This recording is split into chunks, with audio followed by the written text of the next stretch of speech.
Reborn as a mosquito? The enchanting beginning of Wang Chuyang, the problem solver of a small town. Gaining the ability to read thoughts, he transforms into a ruthless arbiter, exposing the scheming green tea bitches on the spot.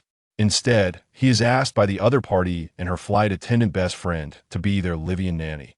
The family of his girlfriend, who drained his blood in his past life, will surely taste the bitter fruit of despair in this life. At this moment, the climate is beginning to show abnormalities. Freshwater costs as much as gold, and the world still holds on to fantasies. 2 months later, a solar magnetic storm will completely freeze the world. The constantly evolving abilities of mosquitoes, the naked human nature of good and evil in the apocalypse. Wang Chuyang's choices will shake the entire era of despair. Chapter 1. The company's secretary. Sign-in area for Yinzu and Yifei. Oh no, Chuyang, don't lick there, it's too dirty. That is stinky ditch, if you lick it, you'll get sick. Amidst a series of screams, Wang Chuyang gasped for breath and suddenly sat up, feeling a bit dazed as he opened his eyes. Where is this? A small grove? A stinky ditch? Did I reincarnate? Reborn to the day I delivered water to Mu Xiang, then infected after licking the stinky ditch, suffering and fainting. Looking at Mu Xiang's anxious departing figure, a hint of bitterness flashed in his eyes. What time is it now? Wang Chuyang took out his phone from his pocket and glanced at the time. April 30th, 2021. More than a year ago, the world suddenly stopped raining. The sunlight pierced the ground like countless sharp arrows, ruthlessly scorching every inch of land with a burning aura. A true apocalypse is just 2 months away. At first, people didn't feel the severity of the situation, thinking it was just a coincidence that it wasn't until the temperature kept rising that they began to realize something. Thus, over 8 billion people worldwide started hoarding supplies and scrambling for resources. The entire world fell into chaos. Many were willing to spend hundreds of thousands for a bottle of water. Now, a bottle of water costs around 10,000 yuan. He exchanged a month's salary for a bottle of water, giving it to Mu Xiang. He would rather lick the water from the stinky ditch than ask her for it. It was only because he needed her, but what he didn't expect was that after Mu Xiang drank the water from the stinky ditch and got infected, she would throw him aside without hesitation. Wang Chuyang suddenly felt a sharp pain in his abdomen, and then he realized something. Oh no, the point of reincarnation is the time after I drank the stinky ditch water, and next. He would start to get infected, have a high fever, suffer from abdominal cramps, and eventually faint in the grove due to muscle spasms. What to do? It took so much to be reborn, and he really didn't want to suffer again without changing anything. He hadn't even settled the score with that bitch Mu Xiang yet. Ding! System awakening. Congratulations on activating the mosquito transformation system. It has detected that the host is currently in a dangerous situation. Please transform into a mosquito quickly to accept system task assignment, which can immunize you from this infection and regain limited human form duration. Do you want to start transforming into a mosquito? System? Turn into a mosquito? Wang Chuyang knew he didn't have time to think about anything else. Start. With a voice echoing in his ears, Wang Chuyang's body instantly vanished from the grove. The next moment, he found himself floating in midair, the scene before him changing dramatically. The view was divided into dozens of parts, tinged with a hint of red. The extreme sense of distortion made him very uncomfortable, and he tried to move his body. He emitted a buzzing sound. Wow, his body really shrank. Ding! Congratulations, host, for successfully transforming into a mosquito. System rewards a beginner gift package. The beginner gift package has been automatically opened for you. Congratulations, host, for acquiring thermal resistance, which can withstand temperatures up to 60 degrees. Thermal resistance? Can withstand 60 degrees? Great! Due to a year of drought, the average air temperature around the world had already reached 40 degrees. This led to an extreme shortage of water resources. More critically, in 2 months, the blue planet would face catastrophic temperature changes. Outdoor temperatures during the day would reach a terrifying 60 to 70 degrees, forcing everyone to stop working and retreat into underground shelters. Only at night would they come out like rats to search for supplies. It was then that the real disaster would begin, and now he possessed thermal resistance, which could withstand temperatures up to 60 degrees. If he could enhance it again, wouldn't that mean? As long as he turned into a mosquito, the high-temperature apocalypse wouldn't be a big deal for him. Ding! starting to release a mandatory task. Task: read the other party's thoughts. Ding. The host needs to bite Mu Siyong on the neck within 10 minutes to successfully gain the reward, mind reading. 10 minutes. Where am I supposed to find this girl? Suddenly, it felt as if his brain was connected to a navigation system, and the route to Mu Siyong became clear. There, in his line of sight, Mu Siyong was running through the grove in a pair of black patent Valentino, studded high heels, and a stepmother dress. This girl runs so fast in high heels? Wang Chuyang knew time was of the essence, so he quickly flapped his arms and flew towards Mu Siyong. The shadows of the trees rushed past his eyes. He had to admit, this feeling was quite exhilarating. At this moment, Mu Siyong was running non-stop, occasionally glancing back as if some monster was about to catch up to her. However, her running looked a bit awkward suddenly. The stockings that were tightly wrapped around her thighs slid down to her knees. Her throat seemed to be on fire as she gasped for breath, swallowing repeatedly. She paused for a moment, bending down with her hands on her knees, looking ahead, and then charged forward a few steps. Those few steps seemed to have exhausted all her strength. She finally stopped, sweat flowing from her forehead to her neck, resembling someone after a workout. If this scene were seen by other men, they would probably swallow their saliva. But Wang Chuyang, transformed into a mosquito, seized the opportunity to bit into that swan-like neck that made countless men drool. Wang Chuyang greedily sucked, as if he had been injected with a stimulant. Ding, task completed. Congratulations, host, for obtaining a brief human form duration. Task completed. Obtain the reward mosquito mind reading. When transformed into a mosquito, biting the opponent's skin allows you to read their thoughts. At the same time that Mu Siyong's thoughts surfaced in Wang Chuyang's mind. Being close to you at the company is just for a free meal ticket and a servant. Did you really think I had any friendship with you? Inviting me to the grove was just to ask for help. Didn't you feel the slightest desire? Besides, after your promotion, who will I command? I can only drain your savings first to keep you in front of me for my use forever. After hearing Mu Siyong's thoughts, Wang Chuyang came back to his senses that in his previous life, he was truly ridiculous, treating the green tea classmate as a friend, considering the mother and son who lived off his blood as family. There are still 2 months until the apocalypse this time. I must slowly torment Lin Xiaomei and Yi Wulai, making them taste the bitterness of losing everything bit by bit. Killing them outright? That would be too easy for them. However, the urgent matter at hand is to have some fun with this little green tea who has betrayed me. Then, he appeared in front of Musin. Musin looked shocked just a moment ago. Wang Chuyang had collapsed after drinking from a filthy ditch, and now he was. She was so frightened that she kept retreating. In a panic, she exclaimed, "Chuyang Gij, are you human or a ghost?" "What are you talking about, Siyuan?" "Of course, I'm human. If you don't believe me, touch me." As he spoke, he took Mu Siyuan's hand and placed it on his chest. It was warm. Mu Siyuan quickly pulled her hand back, thinking how great it was that he was still alive, so she wouldn't have to find a way out alone. After all, Wang Chuyang was a country boy who did hard labor, and his muscles were quite solid. "Siyuan, give me your phone." "What do you want my phone for?" Mu Siyuan instinctively tightened her grip on it. Wang Chuyang didn't give her a chance to react and directly snatched it from her hand. He hurriedly operated on Mu Siyuan's phone, borrowing $1.5 million from dozens of online loan apps. He then held up the phone for Mu Siyuan to see his newfound wealth, which clearly showed a balance of $1.5 million. Mu Siyuan was astonished, counting the zeros after the 5. 1, 2, 3, 4, 5 zeros, 7 digits, 1,500,000.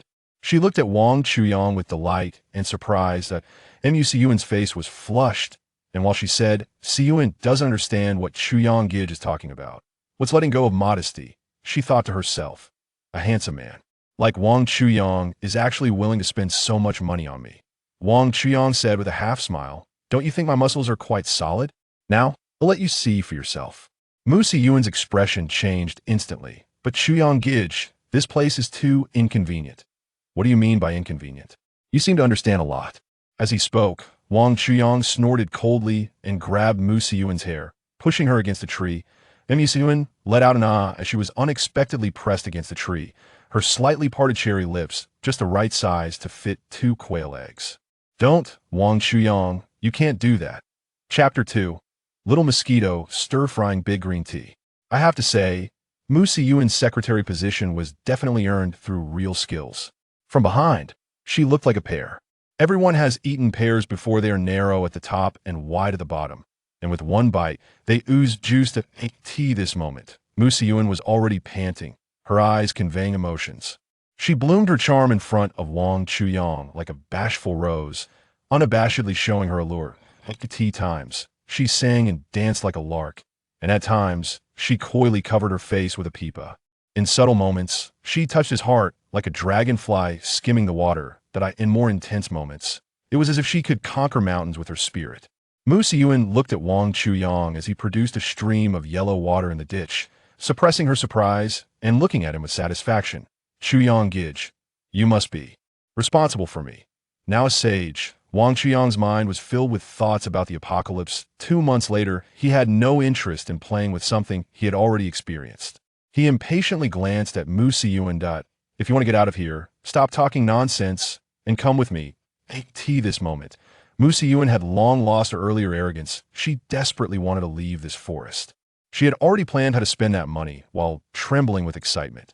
Some for beautiful clothes, some for bags, to package herself well and create a persona to attract more men's attention. She also wanted to use part of it to beautify her flower garden, so her little garden would be clean and tidy, attracting more people to stop and admire. Following the navigation in his mind, Wang Chuyang easily led Mu Siyuan out of the small forest. As night fell, the traffic increased with the evening rush hour. Chuyang Gij, it's so late, my home is far away. Can you take me to the Carlton Hotel? I'll let you play with my little bunny, Mu Siyuan said with a shy expression. The Carlton is a top luxury hotel in the world in this era of severe water scarcity. Guests still receive a welcome gift of 50 milliliters of pure water upon check-in. Wang Chuyang knew that Mu Siyuan had some spare cash, and he couldn't help but want to experience a bit of luxury. But right now, he just wanted to make money quickly so he could stockpile enough supplies to survive the terrifying apocalypse 2 months later. I have things to do tonight. If you want to go by yourself, Wang Chuyang said firmly to Mu Siyuan. After saying this, he walked ahead, leaving Mu Siyuan standing behind, filled with self-doubt. Is it that I lack femininity? Or did I not satisfy him? Does he not know what I want to do? This annoying man wouldn't think I only know those tricks from earlier, would he? Ding! The host will turn into a mosquito in half an hour. After completing this task, the host will receive initial skills. Although this first skill is basic, it should be quite useful. Wang Chuyang, walking ahead, suddenly made a 180-degree turn and smiled as he walked towards Mu Siyuan. Chuyang Gij, I knew you wouldn't leave me behind. Stop talking nonsense. Hurry up and get a taxi. While Wang Chuyang spoke impatiently, he looked around to see if there were any taxis nearby. Brother, the taxi is almost here, Mu Siyuan said, raising her phone for Wang Chuyang to see. In the blink of an eye, the two were already in a car, speeding towards the entrance of the Carlton Hotel. Upon arriving, Mu Siyuan felt like a canary escaping from a cage, unable to contain her joy and curiosity as she surveyed the entire hotel. Previously, she had only shared afternoon tea here with a few acquaintances and had never been to the guest room area. With a shy face, she said, Chuyang Gij, I'll check in and prepare my room first, then I'll come down to call you. As she spoke, images of battle kept flashing in her mind. Wang Chuyang thought she wanted to go ahead and drink the water provided by the hotel. He glanced at the countdown to his transformation into a mosquito, impatiently waving his hand. In the past, to earn the bride price quickly, he often delivered takeout here at night and would sometimes bring some toys that adults like to play with. So he was quite familiar with this place. Listening to the soothing music in the lobby, he lazily sat on the sofa, crossed his legs, and took out his phone to check information about extreme high-temperature weather. Suddenly, a voice rang out beside him. Wang Chuyang. It really is you. Weren't you delivering takeout? This lobby's sofas are for guests to rest. The person looked at Wang Chuyang with a teasing expression. As he spoke, he didn't forget to hug the woman beside him tightly. That voice was as familiar to him as his left hand touching his right. Duan Ziquan, his university classmate, a rich second generation from a third-tier city, known for his arrogance and penchant for bullying the weak in school. The woman in his arms began to speak. Oh, isn't this the outstanding Wang Chuyang? How did you end up delivering takeout? Wang Chuyang focused and realized that it was his college first love, gold.People. So tonight, was he playing with the little toys along with gold.People? Calm down, stay calm. Dog thing, Can't you see I'm not wearing a delivery uniform? I'm here to check in too. Wang Qiang's shout left both of them a bit confused, unsure if he was venting his emotions or calling out Guodongxi's name. Guodongxi instantly perked up, provocatively glaring at Wang Chuyang. How could a poor kid from the countryside afford to stay in such a high-end hotel? Duan Ziquan chuckled, gently patting Guodongxi's arm, teasing, the pride of the poor is always particularly strong, and it's understandable to care about face. Guodongxi seemed to understand, saying to Wang Chuyang, if you can afford to stay here, I'll get down and bark like a dog. Then her eyes twinkled mischievously as she added, if you can't stay here, how about running 10 laps in a lobby naked? Well, I can't afford it, but someone is paying for my stay, Wang Chuyang said, looking at his phone without raising his head. After that, he looked up at the two and contemptuously asked, do you need to spend money to stay here? The staff in the lobby quickly came over to inquire about what had happened. Chapter 3. The fierce museo. The staff at Ms. Carlton have a very high service awareness. They provide differentiated services to guests based on their room levels. But they absolutely do not discriminate against anyone. This is the service philosophy they have passed down for 100 years. A waiter approached Wang Chuyang, half squatting respectfully, and said, Sir, you have disturbed the resting guests. Please go to the lounge to rest. We will offer you complimentary coconut juice and snacks. The lounge is different from the free resting area in the lobby. It is a place where people pay to relax, and the service facilities are more exquisite than those in the lobby. Wang Chuyang had just been reborn in the apocalypse and was deeply touched to see these kind-hearted people. Besides, these two individuals would not last more than 2 months. Soon, heaven would send various hardships to trouble them. All right, I'll go with you, Wang Chuyang said gently. He patiently smiled at the waiter and said, I'm also a guest here. Before he finished speaking, an extraordinary beauty came from the direction of the elevator. Upon seeing their former class beauty, Duan Kuan instantly lost his temper. He almost drooled when he saw Mu Xiao's outfit today. Mu Xiao, this female sea king, really knows her stuff when it comes to fishing. He was tightly controlled during his college years, desperately pursuing Mu Xiao for 3 years without success. Wang Chuyang said with a laugh, what are you two waiting for? Just kneel down. The two of them exchanged glances, but neither showed any intention of kneeling down. She quickly forced a smile, saying that it was all just a joke. Even if Chuyang wasn't living here, they wouldn't make him kneel. Right, Chuyang? You wouldn't really make us kneel, would you? After all, I'm your first love. Guodongxi looked at Wang Chuyang eagerly, hoping for a response. Wang Chuyang didn't want to make things difficult for these two condescending individuals, but after seeing the countdown to his transformation into a mosquito, he completely lost the mood to engage with them. All right, just remember not to look down on people like this in the future, Wang Chuyang said impatiently. After finishing, he pulled Mu Xiu towards the elevator. Wang Qiang's disregard for them made the onlookers unhappy, and a voice broke the scene. We can't just let them off like this. A well-dressed young man spoke to them. Others quickly chimed in. Yeah, how can we let them go? Their aggressive demeanor just now made my heart ache. Duan Kuan and Guodongxi were a bit flustered. They stood there foolishly, not daring to say a word, just quietly watching Wang Chuyang and Mu Xiu. Wang Chuyang ignored them and politely linked arms with Mu Xiu, addressing the people around him. I had no intention of disturbing everyone. It's just that these two have been so aggressive. He picked up Mu Xiao's hand again and gently kissed it, deliberately showing it off to everyone, as if to imply that they still had things to do. Then he flashed a charming smile at the crowd. The people around him understood and nodded in acknowledgement towards Wang Chuyang. This young man is dressed quite ordinarily. He really doesn't look like a wealthy person. A middle-aged rich girl commented. What do you know? Just because someone lives here doesn't mean they have to be wealthy. How do you know if their ancestors didn't carry guns? The implication of this person's words was very clear. He believed Wang Chuyang might come from an official family. Exactly. Don't just look at a man's outfit. Look at the lady beside him. Can he be just a child from an ordinary family? This group of people was buzzing with discussions about Wang Chuyang's identity. Duan Ziquan couldn't help it. He's just a poor kid, and he even used to deliver takeout. I am his first love, and I can prove that his family is from the countryside. They hadn't finished speaking when a young nobleman directly slapped each of them. I said, can't you two understand human language? Kneel down. Duan Ziquan looked at the imposing crowd in front of him, all of whom had noble identities. So he chose to avoid trouble and knelt down immediately. On one side of the hall, An imposing old man witnessed all of this. He merely tilted his head, and the butler beside him immediately understood he had a command and quickly bent down to his ear. Put those two troublemakers on the blacklist of all the hotels under our group. The old man speaking was Su Guin, the chairman of Dahing Real Estate Group. After passing through the red and yellow tone corridor, they arrived at the room. Mu Xiao pounced on Wang Chuyang like a wolf. Brother Chuyang, the way you held my hand just now was really gentlemanly.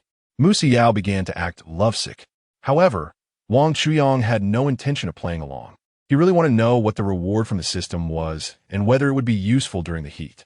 Your makeup is smudged. Go touch it up, and I'll play with you properly later. Mu Xiao walked over to the mirror and checked her face. Oh, you're right, Brother Chuyang. You observe so carefully. Saying this, she went to the bathroom. As soon as Mu Xiao left, Wang Chuyang suddenly soared into the air and transformed into a mosquito. Almost simultaneously, he received a task. Ding. The host needs to extract blood from the woman's back in room 3838. Fortunately, Mu Xiao was in a hurry and didn't close the door. Otherwise, it would have been troublesome for me to go out. Buzz, buzz, buzz, buzz. God is fair. When he opens a door for you, he will close a window. Wang Chuyang looked at the tightly closed door of room 3838 and couldn't help but feel emotional. He flew up and saw that the upper part was tightly sealed with no possibility of getting in at all. Then he flew down, and the lower part was even more securely closed. Just when he was feeling extremely frustrated, he spotted the ventilation duct above. So he squeezed into the ventilation duct. After winding around in the air duct, he finally reached the ventilation opening of room 3838. He saw from a distance through the ventilation duct that a woman with a fairly good figure was kneeling on the ground. He could only see her silhouette. The woman wore a collar around her neck, dressed in a flight attendant uniform, her legs adorned with shiny, flesh-colored stockings, and on her feet were red-soled patent leather high heels. Suddenly, a man's figure appeared in the scene, looking somewhat familiar. He tugged at the chain on the collar from behind. The woman's head tilted back for a moment, and then she twisted her body. The whip in the man's hand instantly struck the woman. Chapter 4, I Want to Eat Sausage. This scene left Wang Chuyang in shock. Wasn't it said that there were no slaves in the new Great Xia? After being hit by the whip, the woman's body instinctively bent, and she let out a satisfied moan. The man next to her seemed encouraged and became even more unrestrained, striking the woman hard with the whip again. How does it feel? He asked mockingly. Very good. The woman gasped, her voice revealing a strange satisfaction. If you could put in a bit more strength, that would be perfect. The man laughed, as if he had found new amusement. Baby, you're the director of the protection committee. How can you be so contradictory? What's wrong? Can't a leader in the system have their own needs? I'm not married. It's neither illegal nor immoral. The woman continued to shake her body, no longer speaking, as if pleading for the man to whip her again. Wang Chuyang was shocked to hear their conversation. That familiar voice. Could it be? Booz, booz, booz, booz, booz, booz. He exerted all his strength and finally flew to their side. With just one glance, he exclaimed in surprise. However, later on, due to Go Dongshi's aunt disapproving of Wang Chuyang's rural background, she forced them to part ways. I'm so hot, Go Dongshi said, straightening her back and beginning to take off her vest and shirt. Wang Chuyang saw his chance and quickly adjusted his angle to capture a shot of Go Dongshi's beautiful back. Booz, booz, booz, booz, booz, booz. Where are these mosquitoes coming from? It's really annoying. Just like that damn Wang Chuyang. With a complaint, Go Dongshi waved her hand to swat at her back. Slap. In that moment, Wang Chuyang nearly got swatted to death on her back. That was close. He let out a soft sigh, his figure swaying slightly as he skillfully adjusted his flying angle, turning into a black dot and swiftly disappearing. I don't know either, but just now there really was a buzzing sound. Mosquitoes are the most annoying. Their bites are so itchy. Go Dongshi complained in a spoiled manner. Duan Zikuin curled the corner of his mouth into a mischievous smile, saying it might be a hallucination caused by my whip. His gaze revealed a hint of desire, firmly locked onto Go Dongshi, as if he wanted to see through her. Like a little snake, he crawled onto the bed. Duan Cohen discarded the whip in his hand, imitating the sound of some animal, and jumped onto the bed as well. Wang Chuyang wanted to take the opportunity to quickly fly over and complete his task. Buzz, buzz, buzz. Duan paused and also stopped his movements. Wang Zong, who was originally hovering high on the wall, was now so frightened that he didn't dare to breathe, afraid of being discovered by them. You're not as obedient today as before. Why do you always feel like there are mosquitoes? Go.Dongshi said, self-doubtfully. The tension in Wang Xiang's heart melted away like the last snow in spring. Just as he was pondering how to bite Go.Dongshi again, a pillow suddenly flew towards him like a shooting star. Fortunately, the pillow was large and hadn't been thrown too high. Otherwise, even if he didn't die, he would lose a layer of skin. See, I told you there are mosquitoes. Go.Dongshi stood on the bed, triumphantly pointing at Wang Chuyang, who had transformed into a mosquito. Duan echoed her words, picked up another pillow, and threw it mercilessly. Wang Chuyang had no choice but to fly towards a wall further away, hiding in a place where they couldn't see him. A smirk of pride crossed Duan's lips. As if everything was under his control, of course. He didn't consider who I was.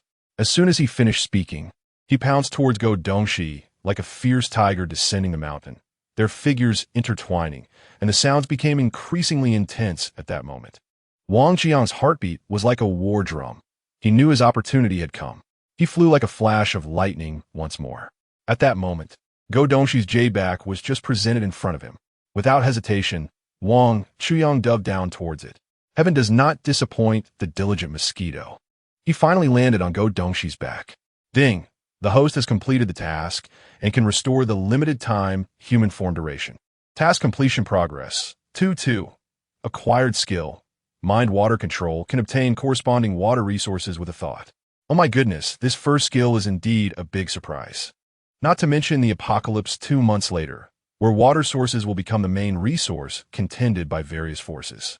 Even in the current world, pure water is about to replace gold, becoming a hard currency more useful than money. Having pure water is equivalent to having endless wealth.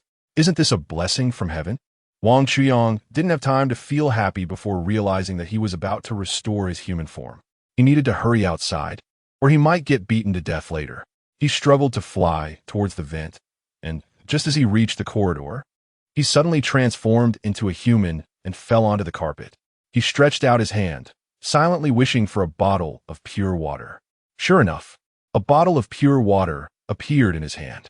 Mu Xiao had already touched up her makeup, this time opting for a Western style that was alluring yet slightly wild. Brother Chuyang, I thought you had left. Mu Xiao complained playfully. Wang Chuyang remained silent, shaking the bottle of pure water in front of Mu Xiao. She increasingly suspected that Wang Chuyang was an invisible rich second generation, her eyes seemingly glued to the bottle, moving up and down with it. She suddenly reached for it, but Wang Chuyang dodged her easily. He walked straight in and sat down at the desk in the room. Go get me a cup, he ordered. Mu Xiao obediently fetched 2 wine glasses and placed them on the desk, then picked up the bottle of pure water and poured a little into each glass like it was red wine. Wang Chuyang, dissatisfied, said, "What are you doing?" "Fill them up." Mu Xiao complied. Wang Chuyang picked up a glass and drank it all in one go. Mu Xiao lay on the ground opposite him, crawling out from under the desk to face Wang Chuyang. With a charming expression, she said, "Brother Chuyang, I want to eat sausage." Wang Chuyang looked at Mu Xiao kneeling in front of him, a cold smile forming in his heart. In his previous life, before being killed by the Yi family mother and son, he was still a naive bird. Today, he had experienced the pleasures of being a man twice. "My sausage is not something just anyone can have." As he spoke, he wrote a few words on a piece of stationery. "To die under the peony flower is to be a romantic ghost." "Brother, just let me taste the sausage," she pleaded. Chapter 5. Barking like a dog, Wang Chuyang looked down at Mu Xiao kneeling below him, feeling no pity in his heart. "Do you think just because you want it, I'll give it to you? This is prepared for my pet dog." He twirled the pen on the table. Mu Xiao raised her head and without hesitation barked twice at Wang Chuyang. Woof woof. This was unexpected for Wang Chuyang, and he felt a strange thrill in his heart. Do rich people really play like this? Mu Xiao must have served wealthy old men quite a bit, right? He wanted to continue teasing this woman who had always been aloof in her past life. "You're not my pet dog. Barking like one won't get you any treats." Mu Xiao tightly pressed her lips together. "Then what do I have to do for you to give me some sausage, Brother Chuyang?" Her voice was so sweet, it could rival a Taiwanese girl. Wang Chuyang felt goosebumps all over. Call me daddy, and I'll give it to you. His voice carried a hint of mockery, yet was not without seriousness. Mu Siyu widened her eyes, staring at the sausage in Wang Chuyang's hand, the tempting aroma seemingly piercing through her rationality. She took a deep breath and said to Wang Chuyang, her voice trembling, Daddy, Daddy, Daddy. 3 consecutive calls. It seemed she was really hungry. A barely noticeable smile suddenly appeared on Wang Chuyang's face, and he couldn't help but marvel inwardly. This woman is truly terrifying when she's hungry. He didn't want to make things difficult for Mu Xiao anymore. So he took out the sausage from his pocket and handed it to her. Sausages are something everyone is familiar with, but under the dim yellow light.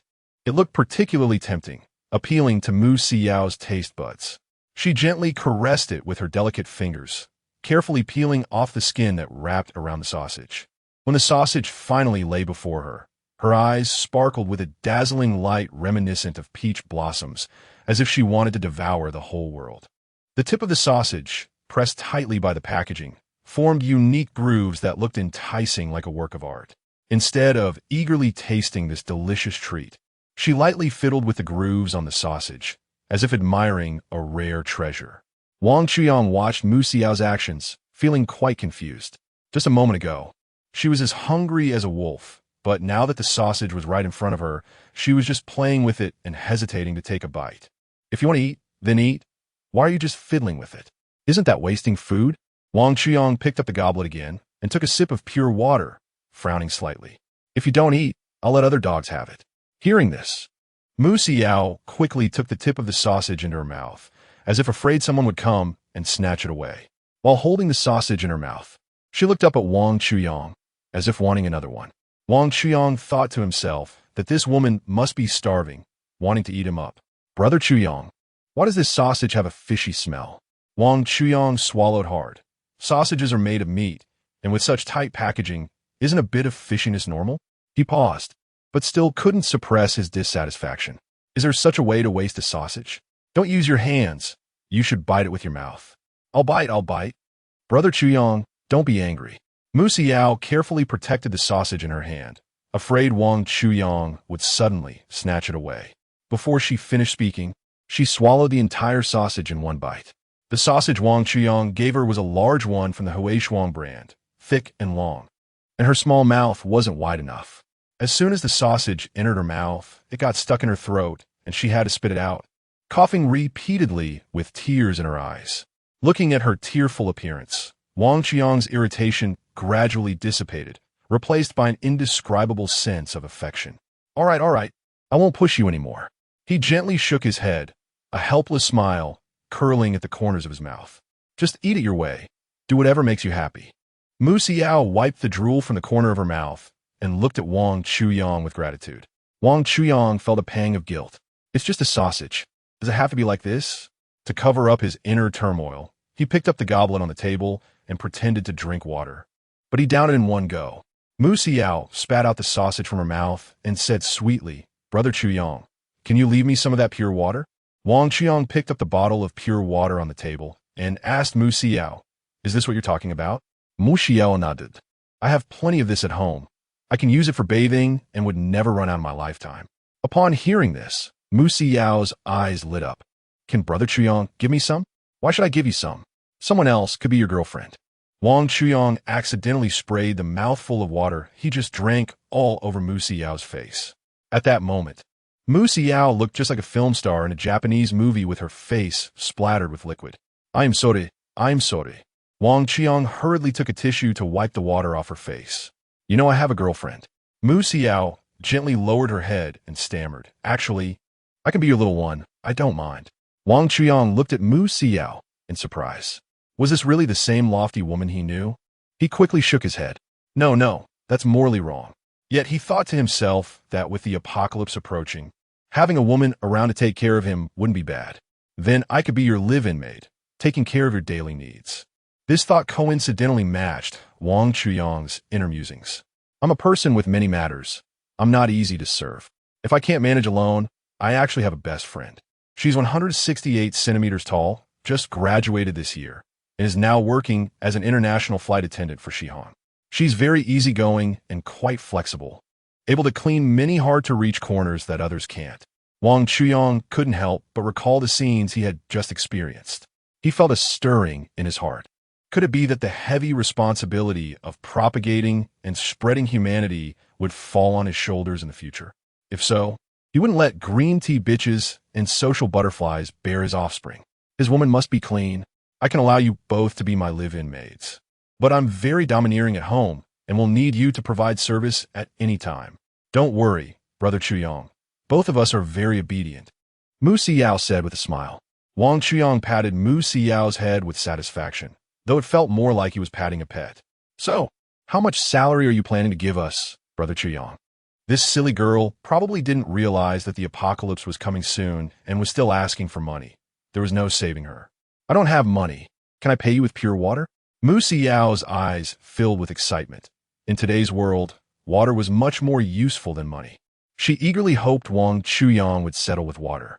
All right, how much are you planning to give us, Brother Chuyang? How about 10 bottles of pure water per person each month? Wang Chuyang asked tentatively. It should be noted that the current price for a bottle of water was 10,000 yuan, but that was merely an official price set to appease the public. The actual price of pure water had skyrocketed. Moreover, he was offering 10 bottles at once for a month. Mu Xiao could hardly contain her joy and picked up her phone to call her best friend. Chapter 6. The Flight Attendant Best Friend with the Ravages of Climate Change. Clean water resources have become extremely rare. The remaining freshwater resources were all protected by various governments. The amount of freshwater that ordinary people could access had become exceedingly scarce. They rely on natural coconut water to meet their daily hydration needs, which is of course in limited supply. Mu Xiang dialed her best friend, Chun Qingqing's number. A weak and lazy voice came from the other end. Hello? Who's calling so late? It's Xiang. Qingqing, I found you a boss. 10 bottles of purified water every month. Are you coming? Chun Qingqing, still half asleep, perked up instantly. What? 10 bottles of water? But Chun Qingqing remained cautious. No, there is no such good thing in the world. My golden pig is so hard to take care of and only gives me 3 bottles a month. Oh, don't worry, this boss is my brother Chuyang. Very easy to talk to, Mu Xiang explained anxiously on the phone. That Chuyang? ISNT here bootlicker? How'd he become a boss? He is actually an invisible rich second generation. He gave me 150 today in the small woods and casually let me drink 2 bottles of purified water. Mu Xiang talked freely right next to Wang Chuyang. However, Chun Qingqing had flown international flights and had seen a lot of the world. Is that all? Ordinary people have to spend that much money to marry a wife, right? Is he struggling and just showing off with his family fortune? Xiang, you need to be careful. What if he asks you to return all this when he sues you? She paused and added fuel to the fire. Then wouldn't you be taking advantage for nothing? Mu Xiang looked up at Wang Chuyang, and a hint of doubt arose in her heart. She asked softly, what should we do?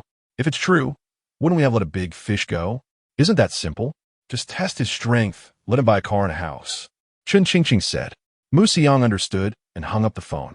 Brother Chuyang, my best friend, said her profession is very special, and she's afraid of being exposed. She wants a more private space, and the place you originally rented is too small for the 3 of us. She had been a secretary for several years and was quite articulate, but she still didn't know that Wang Chuyang could read her thoughts. Wang Chuyang quietly watched her act without exposing her, just right for him, as he needed a big house to create a safe haven in this apocalyptic world. All right, tomorrow we'll go buy a bigger house. Then looking at houses tomorrow will surely consume a lot of energy. Let us hurry up and rest. She looked at Wang Chuyang with pleading eyes. Wang Chuyang, isn't it? No rabi, no hoke. If you don't prove my ability, you can't touch it. ISNT, this just a mindset of cutting losses in time. I want to let you have it your way. Without saying a word, he grabbed Mu Xiao's hair and threw her onto the bed. Those unique fabrics and bedding were all meticulously customized, of high quality, as if one could feel a deep sense of drowsiness just by touching them. He then jumped into this warm world, and the fatigue in his body was instantly relieved in this comfortable environment. The awkward thoughts from earlier completely disappeared, and he simply hugged a soft pillow and sank into a sweet dream. As the night gradually faded, a faint white light appeared on the horizon. Wang Chuyang slowly opened his eyes and lazily stretched. His gaze inadvertently fell on Mu Siu, who was still asleep beside him. This little one doesn't play tricks. When she's not being scheming, she really is quite cute. He wants to take advantage of the early time to fully enjoy the moments before the apocalypse. He goes to the Xiangyi all-day dining restaurant on the 40th floor for a meal. There are a few waiters quietly waiting at the entrance of the restaurant for the arrival of dining guests. They saw Wang Chuyang and smiled as they approached to ask, "Sir, how many of you are there? Please show us your room card." After handing his room card to the nearest waiter, Wang Chuyang said, "It's just me right now. Please charge it directly to my room." "All right, sir. Please follow me." One of the waiters walked ahead to lead Wang Chuyang while explaining the layout of the restaurant and the types of breakfast available. The breakfast in the hotel restaurant is semi-buffet style, mainly divided into Chinese breakfast, continental breakfast, and American breakfast. There are self-service options like pastries, coconut water, fruits, and vegetables, as well as purified water and milk, although these require additional payment. Some items are made to order, such as noodles. You need to inform the chef at the station, and he will prepare it for you. Wang Chuyang chose a window seat, sitting in front of the large floor-to-ceiling windows on the 40th floor, overlooking the entire city, feeling as if the whole world was beneath his feet. At that moment, the waiter from earlier crouched beside him, asking if he needed a glass of purified water. Wang Chuyang was still unaware that he had already caught someone's attention. An unspoken rule of dining here is that everyone orders a glass of purified water to demonstrate their status. He didn't order just now, which naturally drew the attention of some other people. Among this group, not all were truly wealthy individuals. Some people deliberately chose the expensive bottled water out of vanity and a desire to show off, trying to highlight their identity and status.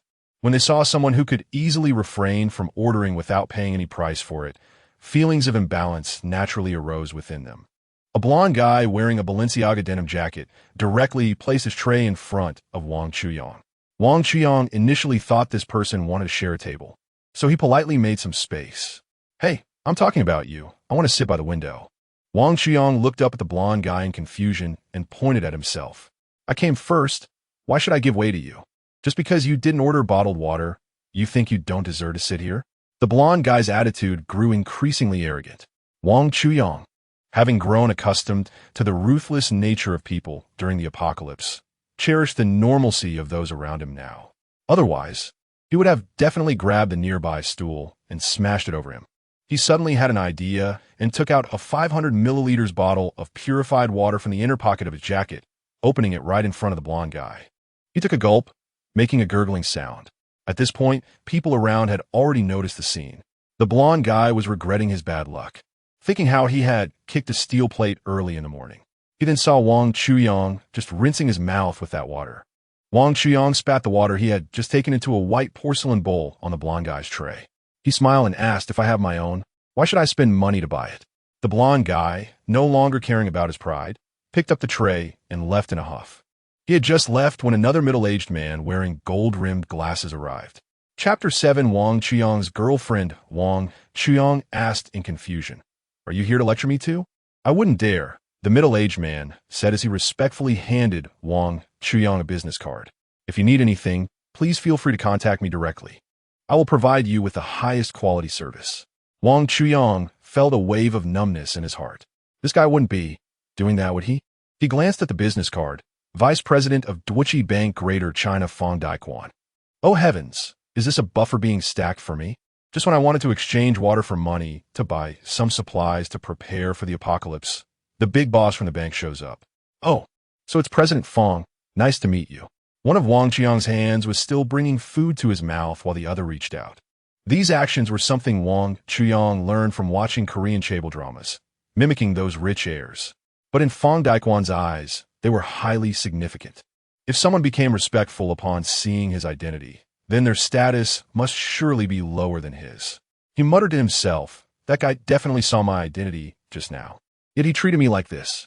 In the early morning, he brought a bottle of purified water for the meal and even used it to rinse his mouth. Who knows which super wealthy family's young master he is? I must curry favor with him this time. Fong Daquan quickly bent down and rose, grasping Wang Chuyang's hand with both of his. This action unintentionally won Wang Chuyang's favor.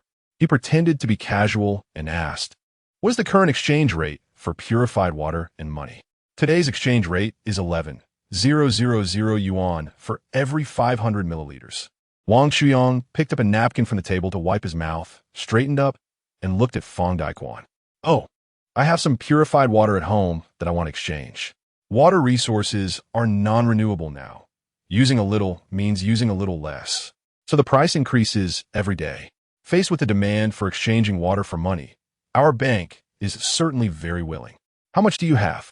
Our Dwichi bank will take as much as you need. Sir, I haven't asked for your name. Fang Daikuan, understanding the situation, nodded to Wang Chuyang and then left. After he left, Wang Chuyang couldn't help but sigh. Why can others sit in this position? It really feels like you have a hint of a copper smell, and this person can just sniff it out and come over. Lost in thought, a Dior Lady Dior bag was placed in front of him. Brother Chuyang, you didn't even call me out for breakfast, Mu Xiao complained, raising her voice. Wang Chuyang chuckled. I thought you didn't need to eat breakfast. Isn't sausage enough? Mu Xiao recalled the scenes from last night. Her face flushed, and she bared her head, softly saying, sausage is just for cravings, breakfast is for filling up. Shang Yu no. One is the most upscale property in the entire Yidao city, with prices exceeding 100,000 per square meter. Even the smallest units exceed 300 square meters, and the villas are even more expensive.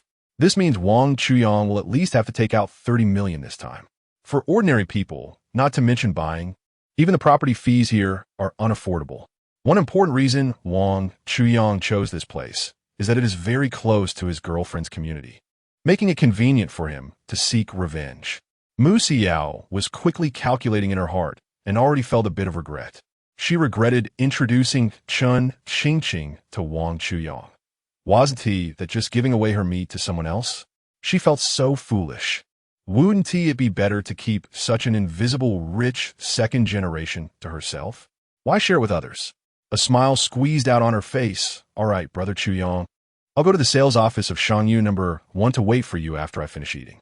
The happiest thing during school was fantasizing every day about how to spend if I won tens of millions in the lottery, then planning and replanning. But after buying a few lottery tickets, I never won anything.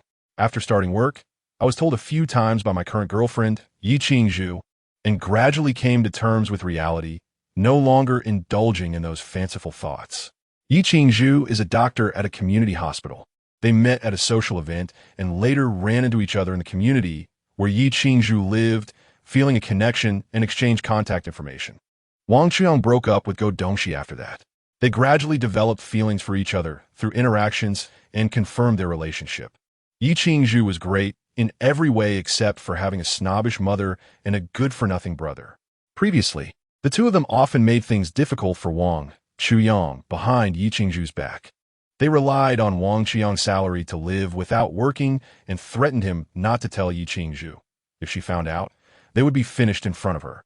At that time, Wang Chuyang could only swallow his anger. Given that Wang Chuyang earned 10,000 a month, he could live comfortably even without taking a part-time delivery job, and he could easily gather the betrothal gifts with a little help from his family. However, Yi Qingzhu's mother, Lin Xiaomei, and her brother, Yi Wulai, demanded 10,000 from Wang Chuyang every month. This forced Wang Chuyang to work during the day without any pay and rely solely on his evening delivery job to survive. They truly exploited Wang Chuyang to the bone, and even until the end of the world, he remained oblivious to their actions as they drained the last drop of his blood. Yi Qingzhu's friends gradually entered the hall of marriage, which made her envious. She always wanted to marry Wang Chuyang as soon as possible. Lin Xiaomei, worried that they wouldn't be able to continue asking Wang Chuyang for a salary after marriage, proposed an exorbitant bride price of 500,000. She knew that Wang Chuyang only earned 10,000 a month and that his family was still farming. So he certainly couldn't raise that much money in a short time. This way, she and her son could live worry-free. In fact, it was true. Despite Yi Qingzhu's repeated requests, Wang Chuyang couldn't come up with that much money. As a result, Yi Qingzhu began to doubt that Wang Chuyang truly loved her, and the two gradually developed a rift. In this new life, she was determined to slowly torment the Yi family mother and son. He arrived at an abandoned warehouse on the outskirts of Yidao City. It was desolate and devoid of any signs of life, and usually, no one would show up here. If it weren't for the fact that their company had once conducted business in this area, he probably would never have found this run-down place in his lifetime. He walked in the warehouse, following his thoughts, closed his eyes, and waved his hand, because he still didn't know how great his ability was. He hesitated to open his eyes for a long time. What if the water he could control with his mind was limited? Then he would have to make other plans to cope with the apocalypse. After all, he wouldn't lose anything. He comforted himself in his heart. Finally, he quietly opened a small slit. A smile appeared on his face as he bent down, supporting his knees with his hands. Looking at the mountains of pure water in front of him, he realized that even if the apocalypse came, he might end up tasting only the bitterness of coffee in this lifetime, just like Wang Chuyang. He took out his phone and dialed Fang Daquan's number. Fang Daquan answered promptly, as those who have this number are generally prominent figures in Daxia. Hello, this is Fang Daquan. Hello, President Fang, this is Wang Chuyang. We met this morning. Oh, it's Mr. Wang. What can I do for you? I'm sending you a location. Please bring 3 water delivery trucks over. Fang Daquan looked at the location Wang Chuyang sent on his phone and felt a question arise in his mind. He knew all the stored facilities for water and the wealthy residential areas in Yidao City. How could there be water in this rundown place? Chapter 8. 30,000 bottles of water. A hint of doubt arose in Fang Daquan's heart. The other party actually wanted 3 water delivery trucks. Could it be that a business competitor was playing tricks on him? Or was his superior setting him up? However, he still held a glimmer of hope. The other party needed 3 water delivery trucks, which meant at least 20,000 bottles of purified water. If he can get these 20,000 bottles of water, not only will it consolidate his position in Domination Bank, but he will also earn over 200 bottles as commission. More importantly, the strength of someone who can store a large amount of purified water in this shabby place must be terrifying. All right, Mr. Wang, please wait a moment. I will take someone over right away. There is no time to lose. Domination Bank has only 3 large water transport vehicles in the entire Yidao City. These water transport vehicles have a high security level, with their bodies made entirely of special materials, making them a combination of large armored vehicles and trucks. Fang Daquan used his authority to go to the garage to handle the vehicle dispatch procedures. The staff processing the paperwork nodded and flattered him, saying, President Fang, you've landed another big order. It seems this year you're not only secure in your position as vice president, but also have a chance to aim for the presidency. The garage supervisor, Che Gu Lu, lightly slapped the employee on the head with a slightly serious tone. You brat, how can you speak like that? President Fang is our bank's most powerful executive. Even if we change presidents, we want to change him. He smiled and turned to Fang Daquan, nodding and bowing. Hello? President Fang. A hint of imperceptible strangeness flashed under Fang Daquan's gold-rimmed glasses, but quickly returned to a seemingly smiling expression. He gently waved his hand, revealing a tone of humility. Supervisor of vehicles, you don't need to tease me. My status is still far from the president. Che Gu Lu still wore a big smile, respectfully handing the dispatch order to Fang Daquan. Before Fang Daquan could take the order, he heard a clumsy Chinese phrase. Tom, Fang Daquan's English name. I want to use this vehicle. Fang Daquan looked over and saw Jerry, the president of Domination Bank for Greater China. Not only President Jerry, but many American executives in the bank are used to being domineering. If it were usual, Fang Daquan would definitely be accommodating. But this time the other party wanted 3 whole vehicles. Oh, I'm really sorry, Jerry. I've already signed the dispatch order. Fang Daquan waved the A4 paper in his hand. Jerry seemed somewhat surprised by Fang Daquan's refusal. He saw the delivery order. He must have heard somewhere that Fang Daquan needed a full 3 vehicles, and his eyes revealed obvious envy. He came to the water truck, one hand on his waist and the other on the truck, and said, Can you leave one of these 3 trucks for me? Sorry, Jerry. The client requires that I take all 3 trucks. Fang Daquan shrugged and spread his hands forward to show his helplessness. Jerry, facing such a tough Fang Daquan for the first time, was clearly at a loss. In Daxia, he was the top figure, free to do as he pleased. In the U.S., he was just an obscure, ordinary executive. You can't do this, Fang Daquan. My client urgently needs to replace 8,000 bottles of purified water. Why do you have to take all 3 trucks? Jerry vented his frustration at Fang Daquan aggressively. Don't forget, you're just a vice president. I am the president. This bank is owned by us Americans. He was somewhat flustered, ignoring that Fong Daekwon was also a vice president with real power. Fong Daekwon already had the intention to replace him, and now he was openly challenging him in front of ordinary employees, leaving him with no face at all. It's not about the buns, it's about pride. Everything I do is according to the bank's established rules, and your client only wants 8,000 bottles of water. While my client specifically requested 3 trucks, we have at least over 20,000 bottles. Faced with Jerry's challenge, Fong Daekwon showed no sign of retreat. Jerry thought to himself that Fong Daekwon could not possibly give up this order, so he might as well follow along to see. And maybe he could get familiar in front of the big boss and pry the order later. All right, I'll go with you. I want to personally supervise whether you're using the company vehicle for personal use. An Aston Martin DBX appeared in the desolate outskirts of Yadao City, accompanied by 3 armored water transport trucks. This scene was somewhat out of place with the surrounding environment. Fong Daekwon, looking at the increasingly desolate outskirts from the car, gradually lost confidence. On the contrary, Jerry's mood began to improve, and the way he addressed Fong Daekwon changed as well. Tom, are you sure this place can hold that much water? You weren't tricked by Brother Bank, were you? Jerry's tone was filled with mockery. While speaking, he picked up his phone. Is this the headquarters of Deutsche Bank in the U.S.? This is Jerry from the Greater China region.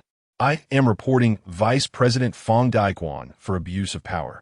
Jerry looked at Fong Daekwon with a smug expression. At this moment, Fong Daekwon felt a mix of emotions and began to regret it. He had been cautious all his life, yet at such a crucial time for promotion. He couldn't sit still. He wished he could dig a hole and crawl into it right now, but he couldn't, since he was already there. He gritted his teeth and followed the navigation. Meanwhile, Jerry was still embellishing the story. He started making video calls to other executives in the Greater China region again. Hey, let me show you a place. Look at this desolate area. Our Vice President Fong is coming here to exchange for 30,000 bottles of purified water. It's really an eye-opener. He had a smug, villainous smile on his face and even took out his phone to snap a picture of Fong Daekwon, whose bitter expression contrasted sharply with his smile. Laughter erupted from the video. Let me show you. Tom took Jerry to some godforsaken place to exchange water. Haha, no way. Has Tom really been fooled after so many years in the business? Even an old horse can stumble. It's normal to make a mistake once. But going to the suburbs to exchange water is just ridiculous. How could Vice President Fong make such a rookie mistake? Jerry, feeling satisfied, turned off the video and looked at Fong Daekwon, who was driving. No need, Jerry. I've already promised the client. Seeing that he had no intention of stopping, Jerry, confident of his success, happily closed his eyes, adjusted his seat, and comfortably lay back. Just as he was about to fall asleep, he felt the car come to a stop. A group of people got out and saw a boy dressed very ordinarily standing in front of a dilapidated warehouse. Jerry cast a sinister glance at Fong Daekwon. Upon seeing Wang Chuyang here, Fong Daekwon felt a glimmer of hope rise in his heart. He didn't lose the service awareness that a service personnel should have, quickly stepped forward and extended his hands to shake hands with Wang Chuyang. Mr. Wang, I apologize for the little issue that made you wait. The other drivers and business staff also greeted Wang Chuyang with smiles and kindness. Only Jerry, standing aside, was certain that there was nothing here. Not only did he forget the purpose of his visit, but he also had his hands in his pockets, showing no intention of acknowledging Wang Chuyang. Wang Chuyang looked at Jerry and asked Fong Daekwon, "Who is this?" Fong Daekwon was about to introduce Jerry when unexpectedly, Jerry swaggered over with his hands in his pockets. I am the president of Deutsche Bank, here to investigate Fong Daekwon's misuse of public power. He absolutely could not have imagined that the gears of his fate began to turn in reverse here. Chapter 9. The stunning saleswoman Wang Chuyang looked at the oversized fool in front of him, a big question mark rising in his mind. Could it be that Fong Daekwon had done something unspeakable? Fong Daekwon awkwardly smiled and said, Jerry thinks there can't be so much water in this place, and that my bringing in so many trucks is a waste of bank resources. He has already applied to the head office to have me fired. Only then did Wang Chuyang suddenly understand and no longer want to deal with Jerry. He had never had a good impression of that arrogant American. He walked into the warehouse with Fong Daekwon. What caught his eye was the mountain of bottled, purified water stored in the dilapidated warehouse. Fang Daquan's worried heart finally settled down. He ran out excitedly and shouted loudly at the salespeople, "What are you waiting for? Come over and count." A few salespeople had already sensed that it was unlikely to work and were chatting outside while smoking. Upon hearing Fang Daquan's call, they hurriedly threw their half-finished cigarettes on the ground and stomped them out, then rushed towards the warehouse in a panic. Bored Jerry saw this scene and quickly followed them. They all stood stunned in front of the mountain-like pure water, just like we would be if we saw a mountain of gold in a run-down warehouse. The contrast made everyone's mouths drop open. Fang Daquan tapped his hands together and signaled a few salespeople to get to work with his eyes. Jerry also seemed to wake up from a dream, discarding his arrogant and careless demeanor, and respectfully handed his business card to Wang Chuyang with both hands. "Mr. Wang, I'm the president of Daki Bank in the Greater China region. It's a pleasure to meet you." However, Wang Chuyang seemed oblivious to this scene and directly ignored him. Walking towards Fang Daquan, "Bank manager Fang, I see that not everyone in your bank is as skilled and diligent as you are. Some people have already affected my mood. Please help me make a complaint. I don't want to have any business dealings with your bank when I see him." Fang Daquan understood the implication. He knew Wang Chuyang was helping him vent his frustration. So he picked up his phone and dialed the complaint hotline for the headquarters in the U.S. Daki Bank. Being a leading international bank, had a dedicated complaint channel, and the service personnel were proficient in various languages. "Hello, I am Fang Daquan, the vice president of the Greater China region." As soon as he finished speaking, Wang Chuyang snatched the phone away. "Your president has seriously affected the business cooperation between me and your bank. If that person is still with your bank, I will terminate our business relationship." The voice on the other end replied respectfully, "Sir, we have received your request. May I ask what business you would like to handle?"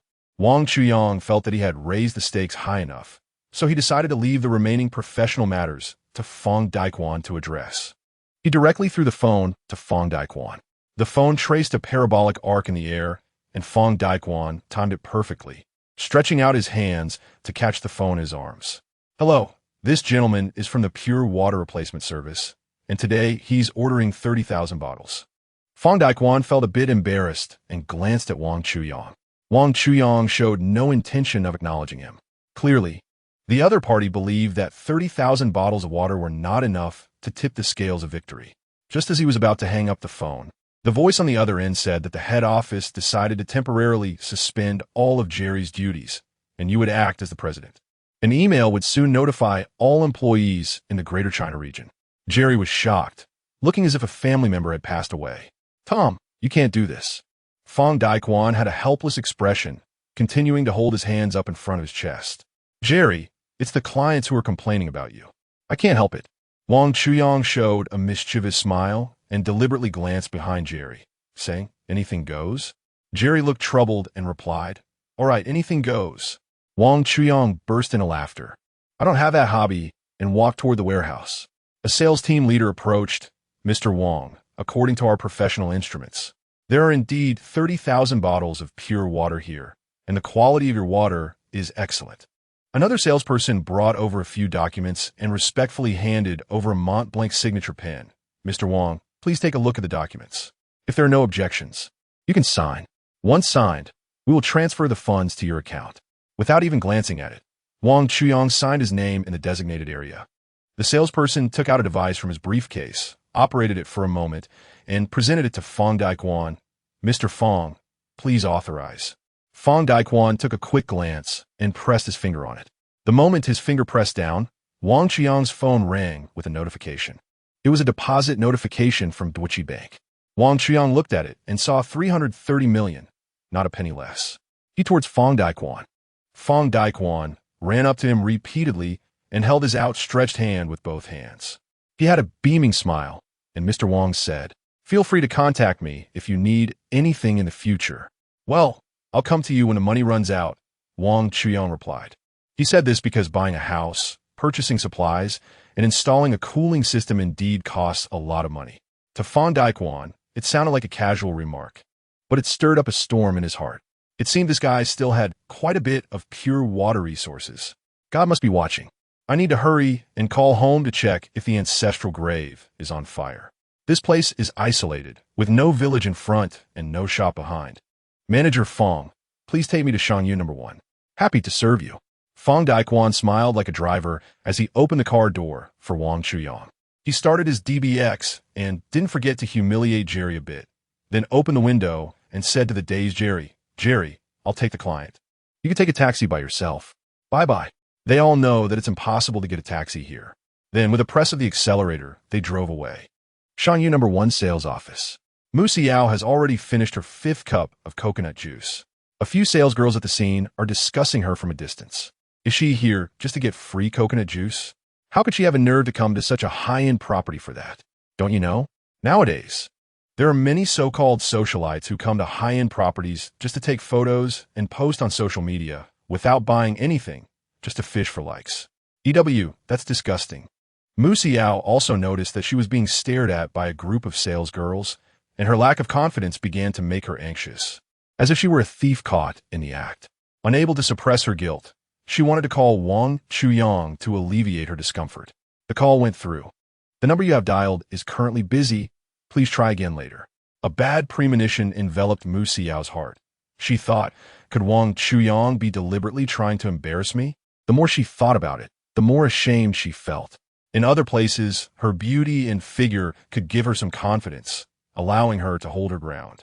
But this was Shangyu number 1, the most luxurious property in Yashima City, where all the salespeople had outstanding figures and beautiful faces. Being thrown in here, she felt even less than others. She called Wang Chuyang again. This time, it finally connected. Chapter 10.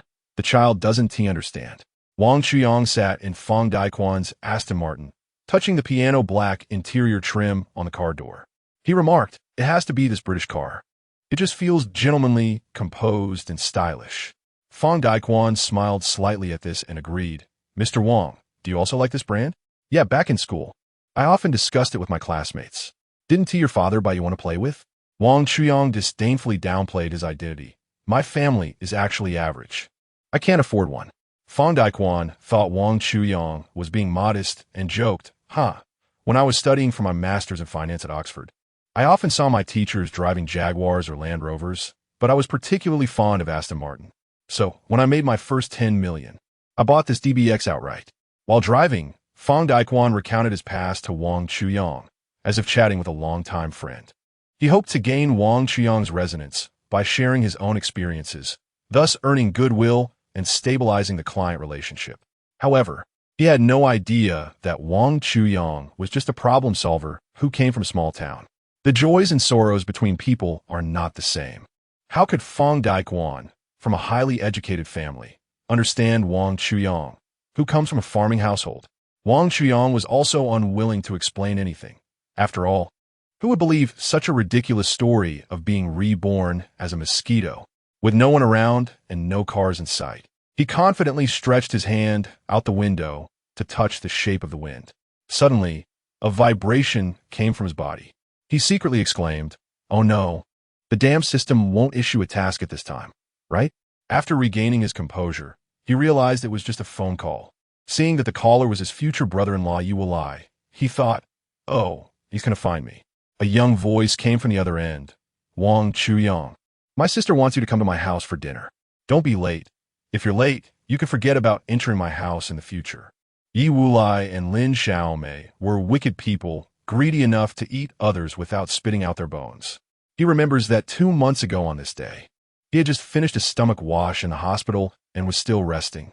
The Yi family mother and son tricked him into coming over in the name of Yi Qingzhu. He thought they were discussing engagement matters. In fact, Lin Xiaomei wanted to extort a large sum of money from him. He was startled and quietly came up with a plan. "All right, Wulai, I'll go right away." The other side directly hung up the phone. He said to Fong Daikuan, "President Fong, let's not go to Shangyu number 1 anymore. Let's go to Bai Snow home.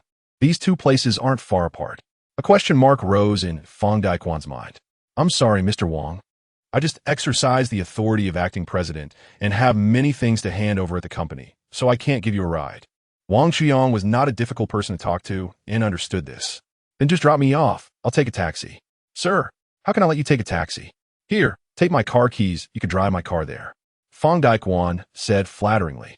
Wang Chuyang had 3 small goals in hand: so he naturally wasn't worried about scratching his car. With the apocalypse approaching, he also wanted to try out this suit-wearing thug.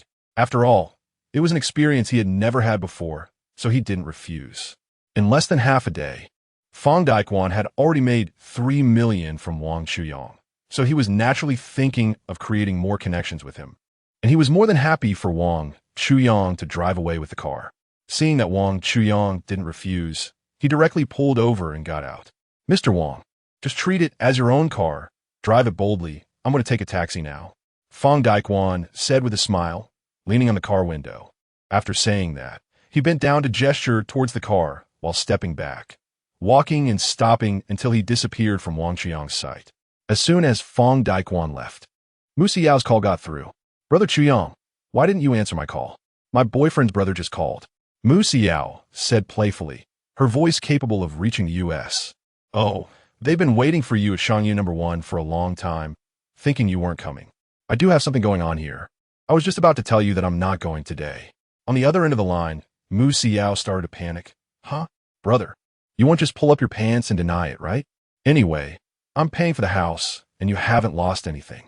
If you think that way, there's nothing I can do. To deal with such people, you have to use magic to defeat magic. Once a person has money, they gain the confidence to resist everything, but they also lose patience," Wang Chuyang said irritably. "If you still want to keep in touch with me, just wait for my call honestly, instead of calling me all the time." After saying that, he immediately hung up the phone. He was now filled with images of setting traps for the Yi family's mother and son. He slammed the accelerator, and the performance beast under the hood roared. The car then shot forward. Wang Chuyang instantly fell in love with this feeling. Men love cars, women love bags. Such instincts have been etched in each other's DNA since the Stone Age. Men needed to ride horses for hunting, and women carried bags for gathering. The car stopped by the main road of the snowy home community, standing out starkly against the old neighborhood. Wang Chuyang casually bought some gifts from a small shop downstairs in the community, just to put on a show, and headed towards Yi Qingzhu's home. After he left, a mischievous kid walked up to the car and looked it over carefully. The kid first peered through the car window. After seeing that no one was inside, he jumped onto the hood and stomped on it a couple of times. He also shouted toward the grandmother at the entrance, "Grandma, Grandma, look how tall I've grown." His grandmother, Wu Dama, saw her grandson jumping on someone else's car and hurried over, pretending to scold him. "Get down. This car looks quite expensive." A passerby chimed in. "Indeed, this car costs 2 million.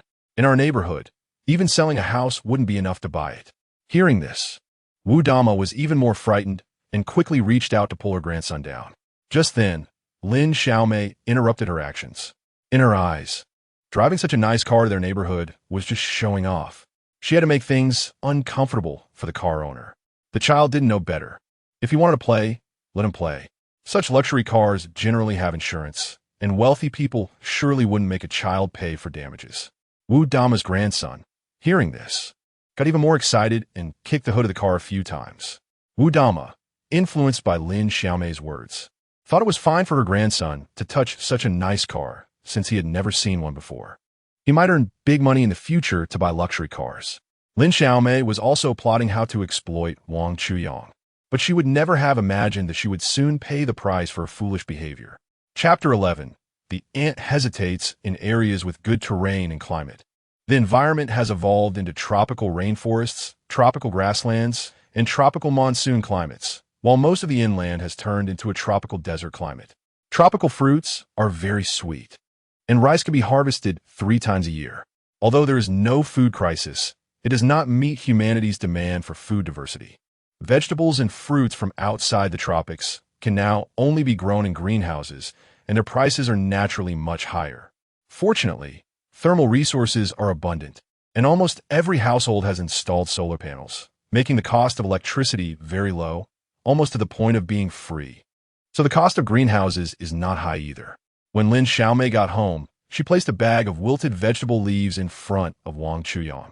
"Chuyang, this is what Annie managed to grab for you at the market. You don't know, but usually, Xiao Kai and I don't even dare to eat such vegetables at home.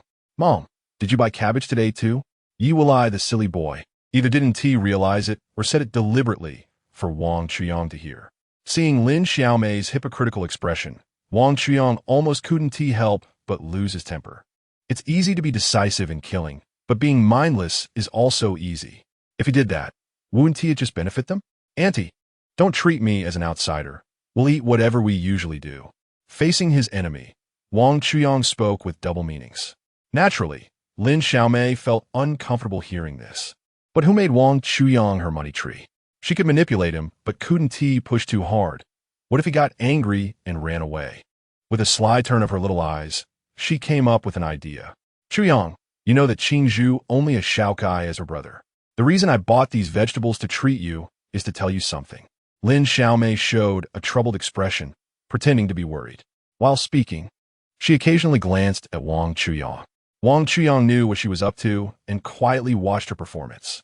Lin Xiaomei, utterly shameless, saw that Wang Chuyang didn't respond but continued with her own narrative. Wu Lai is getting older, and his girlfriend's family is asking for 800,000 as a bride price, plus a house. When she got to the emotional part, she even started to sob. Yi Wulai was completely bewildered by Lin Xiaomei's words. He couldn't remember anyone asking him for such a large bride price, and he didn't even recall having a girlfriend. She covered her eyes with a handkerchief. Secretly looking at Wang Chuyang, your uncle was killed while stealing a dog, and you know it hasn't been easy for me to raise those siblings over the years. I'm very reassured with Qingzhu under your care, but what are we going to do about Wu Lai's marriage? Before Wang Chuyang could react, she began to slap her thighs and shout like a shrew. In his previous life, Wang Chuyang fell for her provocation and cried, begging his parents to sell their 10 acres of land to give her money. So any means? Annie thinks that you and Qingzhu can earn money. So giving Wulai 800,000 shouldn't be a problem, right? Lin Xiaomei immediately resumed a serious expression. Even if we can raise 800,000 for Wulai, what about the house? Nowadays, houses need to be coated with high-temperature materials, which are quite expensive. Wang Chuyang pretended to be worried while helping Lin Xiaomei analyze the situation, but in his heart, he thought he could agree to give her 88 trillion. It just depended on whether she had the life to take it. Seeing that Wang Chuyang didn't oppose her, Lin Xiaomei's brows gradually relaxed, and a smirk of triumph appeared on her lips. Yi Wulai, just like his mother, brought up Wang Chuyang's family land again. Don't you still have more than 10 acres of land back home? Selling could buy me a big flat. Yi Wulai quickly fiddled with his phone, not even looking up. Lin Xiaomei felt embarrassed upon hearing this, her expression turning strange. She didn't want to help Wang Chuyang keep his ancestral property. Instead, since the temperature changes, their family's coconut juice had been supplied for free from those 10 acres of land. How do you talk to your brother Chuyang? His family's 10 acres are all planted with coconut trees. Lin Xiaomei wanted to give her silly son a hint. Unexpectedly, Yi Wulai blurted out, what is the use of planting coconut trees? It's better to sell it and let his parents move to the city. Lin Xiaomei felt her head spinning from her son's words. Letting Wang's old couple move to the city? Where do they live? Do they need to live in my house? They must be all dirty and smelly, right? Thinking about it, Lin Xiaomei couldn't help but shiver. She tentatively asked, Chuyang, do you want the family to sell those more than 10 acres of land? Wang Chuyang knew that while rural areas had better resistance to the apocalypse than cities, it wouldn't last long, and he happened to have the idea of compensating his parents. Of course I want to. Wang Chuyang responded casually. Lin Xiaomei was overjoyed. Her son truly was her own flesh and blood, surpassing her expectations. This was an unexpected delight. However, the elderly couple from the Wang family must not be allowed to come to the city.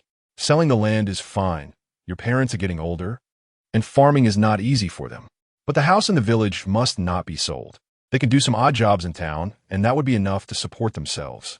Wang Chuyang secretly cursed. Those two old folks really are ungrateful. Auntie, I want to bring them to Yadao City. Wang Chuyang's tone was calm, but it hit Lin Xiaomei like a heavy blow to the heart. That won't work, Chuyang.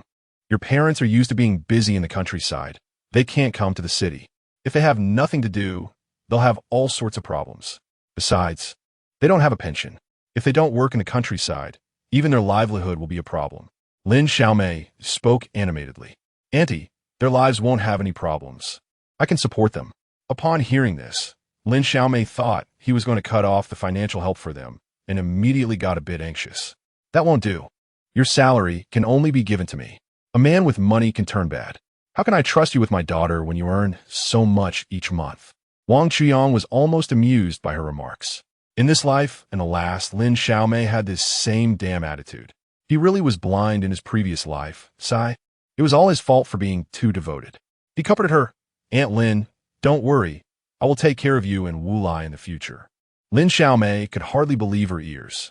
In the blink of an eye, 800,000 and a house were in hand. She would still be able to receive a salary every month. Unable to suppress her excitement, she quickly said, "Good boy. Aunt will go cook for you right now." She said it nicely, but didn't move an inch. This old thing still wanted me to cook for her and her daughter. He really wants to tell Lin Xiaomei about the impending apocalypse 2 months from now, just to see if this silly girl will still eat rotten vegetable leaves. Living a second life, it's one thing to eat spoiled vegetable leaves, but to actually have to do it himself? Impossible. Absolutely impossible. He said according to the plan. Annie, let's go out to eat. The Yi family mother and son would definitely not refuse anything that could benefit them. Sure, Chuyang. But all of Annie's money is saved for you and Qingzhu. As she spoke, every pore on her face silently revealed her greed. Let's go then. Lin Xiaomei was overjoyed. As the three of them were approaching Fang Daquan's car, Wang Chuyang took out the key and pressed it against the car. The car responded immediately. Lin Xiaomei watched in disbelief and instantly became anxious. Chapter 12. The two old women started to tear each other apart. Lin Xiaomei looked at Wang Chuyang with disbelief, eager to get an answer immediately. But Wang Chuyang's face was as calm as a still pond. Yi Wulai's mouth dropped open. Wang Chuyang, you don't think today is your engagement, so you rented a luxury car, right? Wang Chuyang couldn't be bothered to waste time on him. This is my car. Do I need to rent one? Yi Wulai's surprise instantly turned into joy. In his eyes, everything belonging to Wang Chuyang was his, and Wang Chuyang was just working for him. He ran in front of the Aston Martin, looking like a fool, unable to resist touching it with both hands. This is the Aston Martin DBX, a suit-wearing thug's dream car, really nice, but still a bit lacking compared to the Lamborghini Urus. After saying that, he placed his hand on his chin and made a clicking sound. If I had 2 million, I would definitely buy a Maybach. I could drive it out and discuss business or something. If I drove this, people would think it's a Ford. I don't know who gave them the courage. Some people can't even afford a B-class car, yet they go on and on about million-dollar luxury cars. They're good at using their keyboards to teach rich people a lesson. It seems that all the rich people in the world are fools, and they're the smartest ones.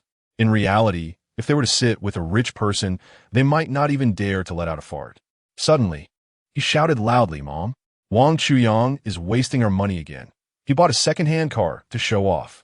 This loud exclamation woke Lin Xiaomei up. She and Wang Chuyang both looked in the direction pointed by Yi Wulai. Several dents of varying sizes appeared on the hood, greatly affecting the car's overall appearance. The appearance of luxury cars is part of their value. Most rich people care a lot about their image. It was then that she realized, isn't this the car that Wu Aihua's grandson stepped on? Oh dear, what have I done? Isn't Wang Chuyang's car my son's? A 200,000 yuan car. She shoved her bag into the bewildered Wang Chuyang's hands and ran straight to the building next door, shouting loudly at the second floor. "Wu Aihua, come out and see what your grandson has done." Her emotions gradually became agitated. Just shouting and cursing wasn't enough. So she jumped up and down in front of the second floor window like a shrew cursing in the street. She shouted, "If you don't come down, we'll call the police." Wu Aihua, upstairs, recognized the familiar voice of cursing but felt a bit guilty. How much would it cost to compensate for this 200,000 yuan car?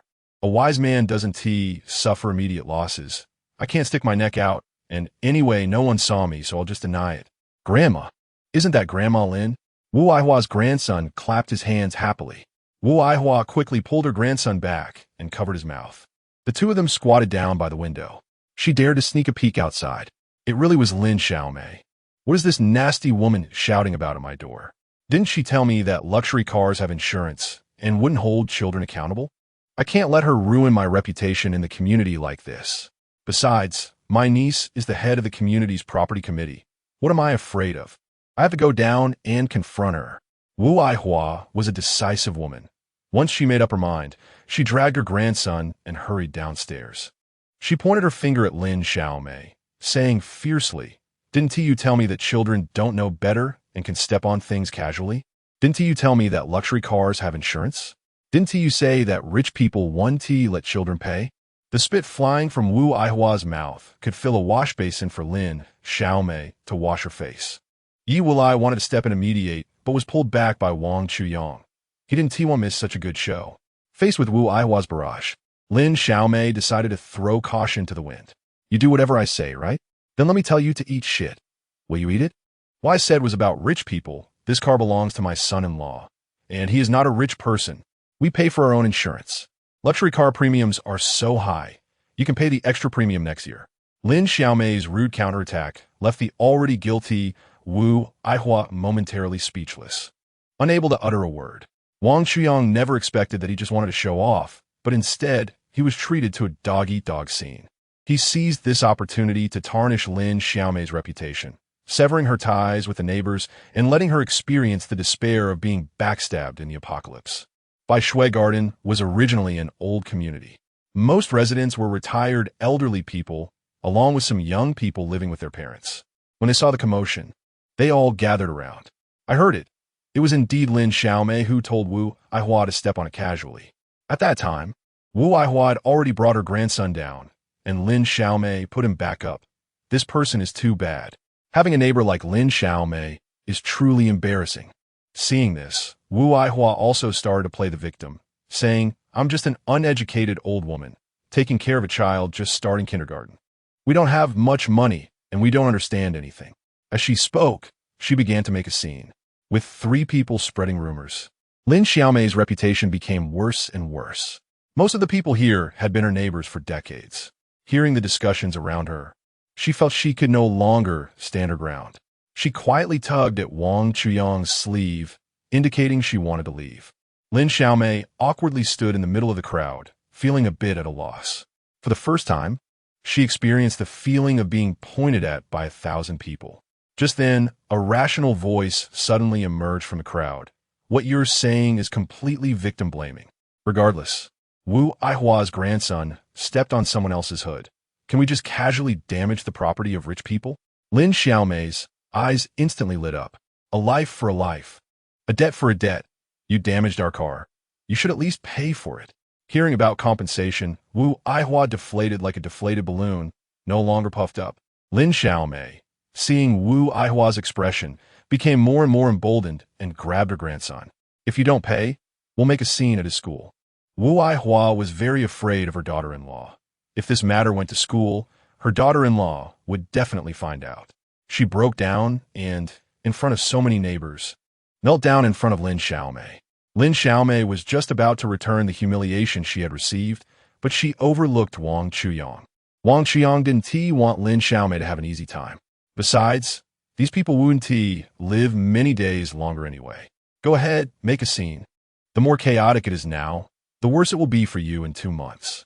He walked directly up to Wu Aihua and pulled her up. Aunt Wu, you're already at such an old age. What are you doing?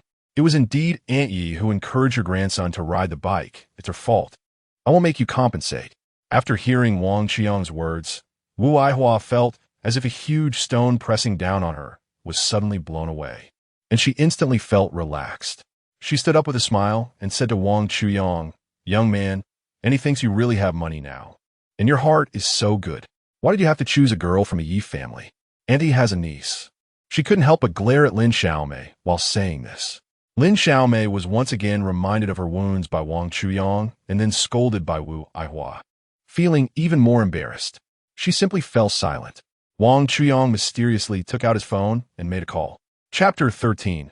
Ten of Spades. Fang Daiquan asked Wang Chuyang to park the car by Shui's home, and an employee from the 4S shop would come to tow the car for repairs. Everyone dispersed, and the 3 of them had to take a taxi to the restaurant for a meal. Lin Xiaomei was angry and thought that this time she must order wildly, making this future son-in-law, who was turning his elbow outward, bleed profusely. As soon as they got in the car, Yi Xiaomei started to criticize Wang Chuyang. Chuyang, how can you help outsiders speak? Auntie is trying to save you money. You're still young, and you'll need money more in the future. If you really have too much money and know where to spend it, give it to Annie, and I'll help you save it. Yi Wulai couldn't help but be curious. Wang Chuyang, Is that car really yours? How come I never noticed you were so rich before? Wang Chuyang felt the sensation of sitting with a sworn enemy. I was pretending before. He had just talked so much with Wang Chuyang at home, and he easily agreed, thinking he was foolish. Wang Chuyang actually dared to pretend to be poor in front of me. Now it seemed he had been too kind and asked for too little. Was he testing us before? Upon hearing this, Lin Xiaomei couldn't suppress the corners of her mouth from rising, but she still tightly pressed down her excitement inside. Chuyang, you're so rich, you should buy Andy a villa. Andy has worked hard to raise Qingzhu. Lin Xiaomei shamelessly started up the ante. Like most people, she was blinded by greed, unable to see her own worth. She thought that others couldn't live without her, and was wholeheartedly trying to sell her daughter. Little did she know, in Wang Chuyang's eyes, it wasn't that his daughter was so excellent that he couldn't live without her. Rather, he understood gratitude. A person shouldn't have a savior complex, but they must know how to be grateful. After all, when Yi Qingzhu forced him to take a betrothal gift to get married, her words were also quite hurtful. The sweetness of their previous romance had long disappeared between them. More often, they acted like partners, standing together to signal to each other's friends, "My partner is not bad. I'm doing well." Faced with the endless greed of the Yi family mother and son, Wang Chuyang also realized, the more you give in to such people, the more they will take advantage of you.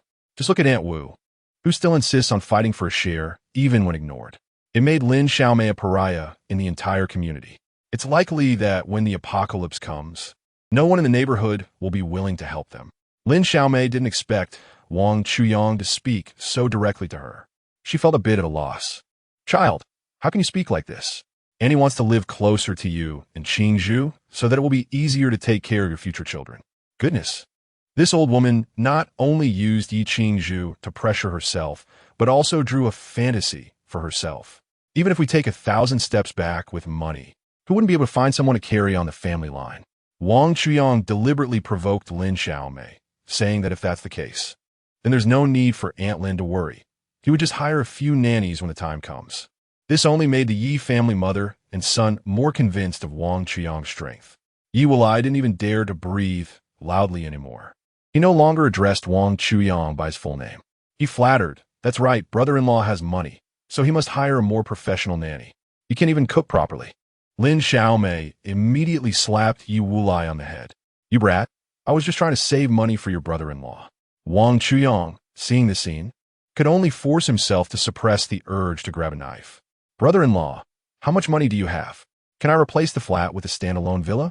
He looked at the greedy Yi Wulai, who was like a snake trying to swallow an elephant, and said, "As long as you can afford the property fees, I will buy you whatever house you want." The Yi family mother and son completely recognized Wang Chuyang's strength, unaware that this was an empty promise. The taxi dropped them off in front of a Michelin 3-star restaurant. The restaurant's behind-the-scenes owner was a person from the underworld. Although the restaurant did not have private rooms, there were partitions between tables, providing some privacy. After the waiter guided them to sit down, he began to introduce the set menus. Lin Xiaomei looked at the waiter with pride and said loudly, "This restaurant looks quite upscale. Why is it all set menus? Isn't that too unqualified?" The waiter knelt slightly before Lin Xiaomei. "Madam, we are the only Michelin 3-star restaurant in the entire Yidao city and in all of Daxia. Our set menus are different from those in ordinary restaurants. They are carefully crafted by the chef based on seasonal ingredients. Moreover, we are not unable to order a la carte, but it requires a reservation in advance." This series of explanations left Lin Xiaomei, who had never been to such high-end places, feeling confused. Yi Wulai, however, had lost his patience. He glanced at Wang Chuyang and saw that the latter had a friendly expression. He directly told the waiter, "Stop with the nonsense. Just bring the most expensive set menu." Lin Xiaomei cast a glance at Wang Chuyang and saw that he showed no signs of refusal. She pretended to say, "All right, let us just make do with this." The waiter responded and retreated. Lin Xiaomei exaggeratedly sighed. Since they arrived relatively early, there were now more waiters than customers. The restaurant manager quickly noticed their table and hurried over to inquire. "Good day, madam." Handing over his business card, "I'm the manager of this restaurant. Is there something you are not satisfied with? Please let us know, and we will actively improve." Lin Xiaomei pretended to be a rich woman, speaking with a twang. "Everything here is good, but the dishes are just too cheap. The restaurant manager sincerely replied, "Madam, our pricing is based on the restaurant's cost, the chef's level, the price of ingredients, and various other factors, so it's not easy to change on the spot. If you have higher requirements, I suggest you take a look at our wine list. Pairing suitable wines with your meal will provide a better experience for your palate." Lin Xiaomei glanced at Wang Chuyang again, thinking it wasn't her bill anyway, so she quickly insisted, "Bring it to me to look at." "Madam, the wine list is right on the table." Lin Xiaomei felt embarrassed. In the past, when dining at restaurants, the wine list was always at the back of the menu. Yi Wulai, overhearing their conversation, was eager to order a good bottle of wine to show off on his social media. He quickly grabbed the wine list before Lin Xiaomei and began to look. "I want a bottle of Romanicani." Wang Chuyang was taken aback. He had never seen it, but had often seen wealthy people on TV drinking this brand of wine, which cost hundreds of thousands per bottle. "Great, get more." Lin Xiaomei saw that Wang Chuyang still hadn't moved and started to feel bolder. She didn't know much either. Just wanted to order the most expensive, like Yi Wulai. Her fingers skimmed over the menu, and suddenly her eyes lit up. She often heard young people say that Ace of Spades was good, and she didn't expect it to be so expensive. Since those young people had all tried it, ordering it shouldn't be too much to ask. "I want this Ace of Spades 10. Wang Chuyang immediately spat out the coconut juice he had just put in his mouth. Ace of Spades 10. Could it be the Ace of Spades from the Yusheng poker series? Before the price change, it was almost $1 million. Now it must have doubled or tripled. This wine is also whiskey. Could this old woman handle such strong liquor? It seems she wants to take advantage of me by ordering the expensive ones." This old hag took the bait. No problem. The more expensive she orders, the worse it will be later. Chapter 14. 2009 Romanicani. Lin Xiaomei noticed Wang Chuyang's reaction and felt a pang of nervousness. She was also afraid that Wang Chuyang might not have the means, as the price of the 2 bottles of wine had already surpassed that of the Aston Martin.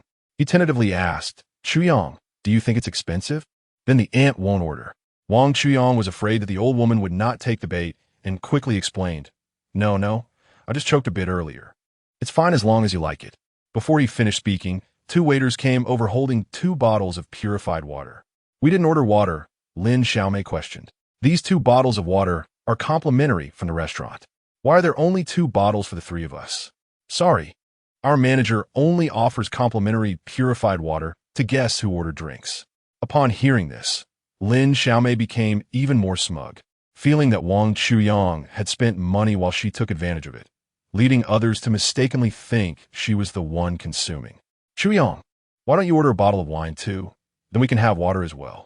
Wang Chuyang smiled and waved his hand. "I think the free coconut juice in this restaurant is quite good." Lin Xiaomei only thought that Wang Chuyang might be a nouveau riche, perhaps because his hometown had been redeveloped. After all, he was from the countryside and probably couldn't enjoy such high-end things. Such stylish things should be enjoyed by us city folks. As she thought about this, her vanity received great satisfaction. Looking ahead, only she and her son had drinks in front of them. Wouldn't others think it was just the 2 of them consuming? A waiter pushed a cart, followed by the restaurant manager who had come earlier, walking towards them. "Madam, gentlemen, sorry to interrupt. My colleague has prepared a type of homemade white bread for you, and the chef has paired 6 types of olive oil for you to choose from." The restaurant manager was as gentlemanly as a private butler of a noble family. He bent over, and these 6 varieties of olive oil are all extra virgin olive oils for Southern Europe. He picked up a bottle and, like showcasing jewelry, said to everyone, "This one is the olive oil specially supplied to our restaurant by the core supplier from the Amaretto region of Pizza Country." The 3 of them are quite naive and have never experienced such a scene. They listened to the manager's introduction in confusion, not expecting that coming to dinner would require them to learn some knowledge on the spot. Otherwise, they wouldn't even dare to speak up. "Can you handle that?" The waiter behind them began distributing the bread from the cart to them, and then helped them cut it with a knife.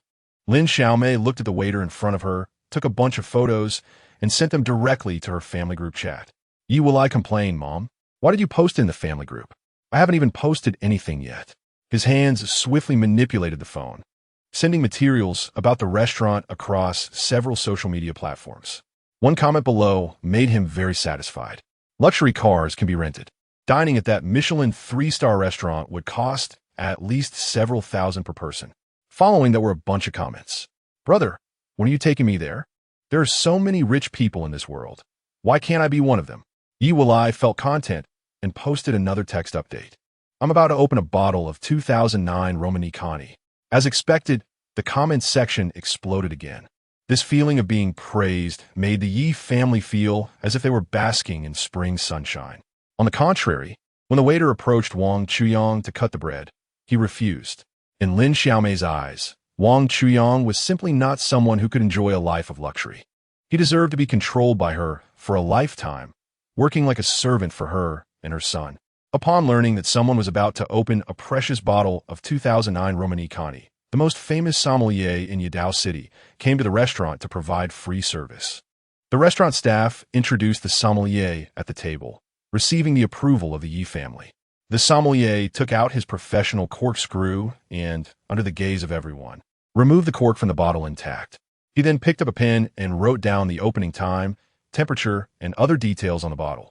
After finishing, he somehow produced a candle, placed it on the dining table, and lit it. Everyone looked confused but felt too embarrassed to ask. The sommelier noticed their puzzled expressions and explained that the candle was to help everyone better observe the wine's body and color when pouring. Oh my! Even if you let us see, we wouldn't know what it is. Lin Xiaomei quickly took out her phone to record the sommelier. On the other hand, Yi Wulai felt too shy to take pictures now. The sommelier poured the wine, looking utterly entranced. He couldn't help but say, "Can I taste it for you all first?" Yi Wulai pretended to be a wealthy person and generously replied, "Of course, I can't finish it myself anyway." This is how villains are. Generous to others, but extremely stingy with their own. The sommelier took out a burgundy glass and carefully poured a little, just enough to cover the bottom of the glass. He excitedly shook the wine glass twice, staring at it as if it were a rare vintage, observing it closely. After bringing the wine to his mouth, tears were clearly visible in his eyes. Pure and profound. I can't describe its specific flavor.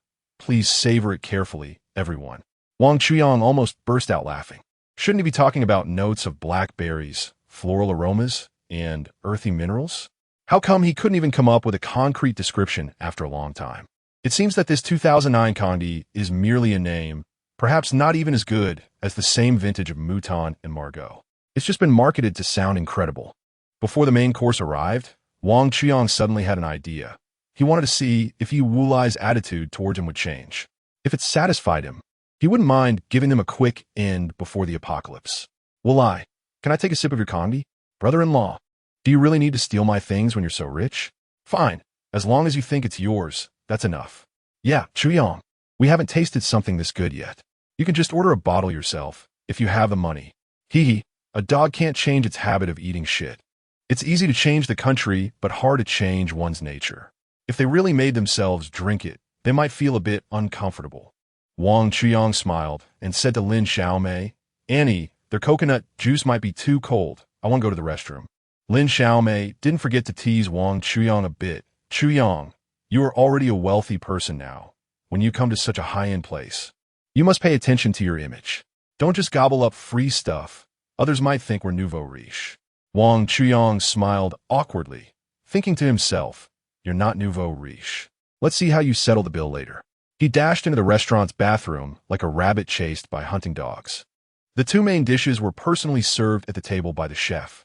The Yi mother and son were captivated by the chef's exquisite skills, and thinking about Wang Chuyang not being there made them feel even more at ease. However, they soon found it hard to smile. Chapter 15. You nouveau riche. As Wang Chuyang left, he deliberately greeted a few waiters at the door. Despite the blazing sun and oppressive heat, he felt an unprecedented coolness, as if a gust of autumn wind had blown by. Just thinking about the Yi mother and son seeing that bill worth millions made an uncontrollable excitement surge within him. It was as if the long-standing repression and gloom had been released at that moment. He walked to the bus stop by the roadside and gently patted it, as if celebrating his victory. For now, let Mu Xiao accompany him to buy a house. This kind of life won't last long, so he should seize the time to enjoy a carefree day while he can. He opened his phone to check his account balance again, and indeed, there were over 300 million yuan quietly lying in his account. Just as he was satisfied and about to put his phone back in his pocket, a call from Fang Daikuan came in. "Hello, Mr. Wang. I would like to ask if the dent on the car hood and the scratches on the body were caused by the same child. Fang Daquan's voice was very respectful, but Wang Chuyang felt a bit confused. I'm not quite sure, he said honestly. Oh, Mr. Wang, please don't misunderstand. I'm not questioning you. It's just that the insurance company needs to determine whether these two damages are from the same incident, so they can decide whether to create two claims. Fang Daquan quickly explained, afraid of causing unnecessary misunderstandings for Wang Chuyang. What did you say? Besides the dent on the hood, the body is also scratched? Fang Daquan's voice was a bit weak. Yes, there's a scratch that runs from the front to the back on the left side of the body. He was also hesitant about whether to tell Wang Chuyang about this small matter. But since insurance could cover it, why should he pay out of pocket? Wang Chuyang was desperately searching his memory. He had basically looked around the car while checking the hood and hadn't noticed any scratches. The only answer could be that someone had scratched the body after they left. How about this, Director Fong? You don't need to file a claim. I'll cover the repair costs and the depreciation. I really need to check the surveillance for this scratch. Oh, Mr. Wong, that's not what I meant. How can I let you spend that money? You don't need to say more. This is indeed my oversight. Wang Chuyang had never liked taking advantage of others since he was a child. In the restaurant, the manager maintained the respectful attitude he had shown at first, walking up to the table of Yi's mother and son. Madam, sir, how do you feel about our dishes and service today? He asked humbly. Lin Xiaomei gently nodded, a satisfied smile appearing on her well-maintained face. Everything is quite good. Meanwhile, Yi Wulai was completely absorbed in the comments section on his phone, his fingers swiftly sliding over the screen, occasionally letting out a silly laugh. Those who didn't know might mistakenly think he had just escaped from a mental hospital. Seeing this, the restaurant manager discreetly took out a bill from his pocket and gently placed it in front of Lin Xiaomei.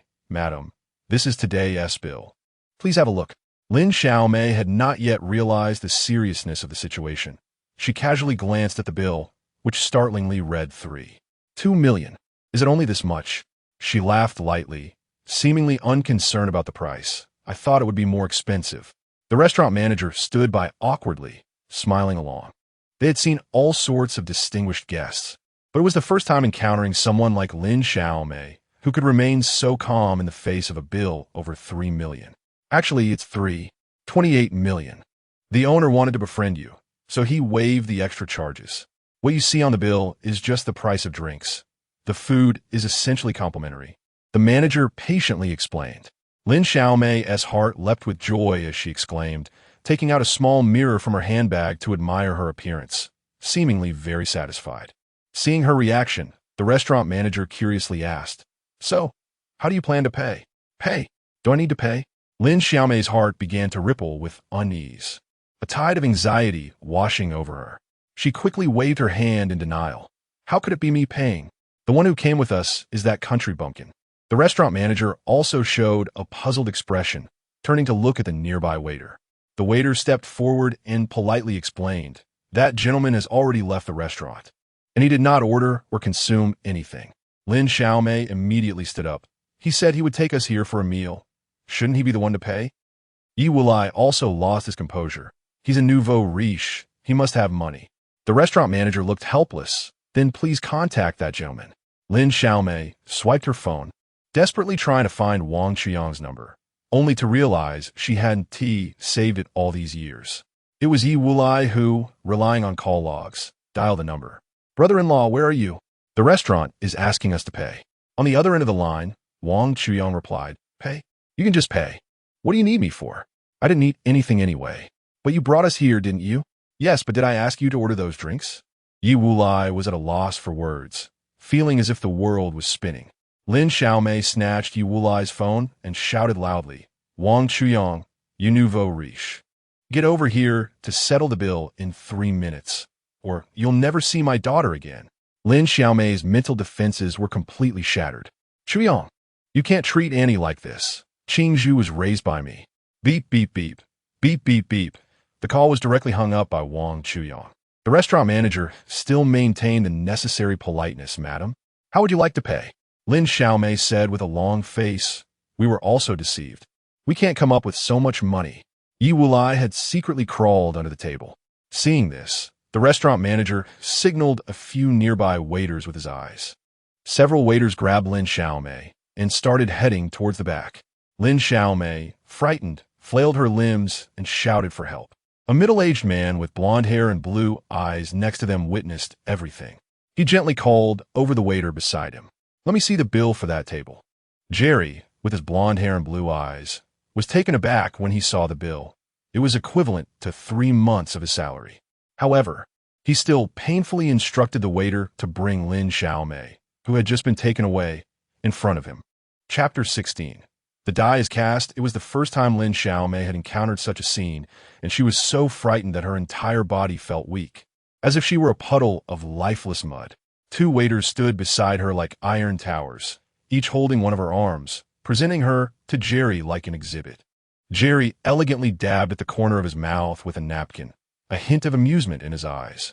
He smiled at Lin Xiaomei, his voice calm, yet carrying an undeniable authority. "Was that Wang Chuyang your daughter's boyfriend?"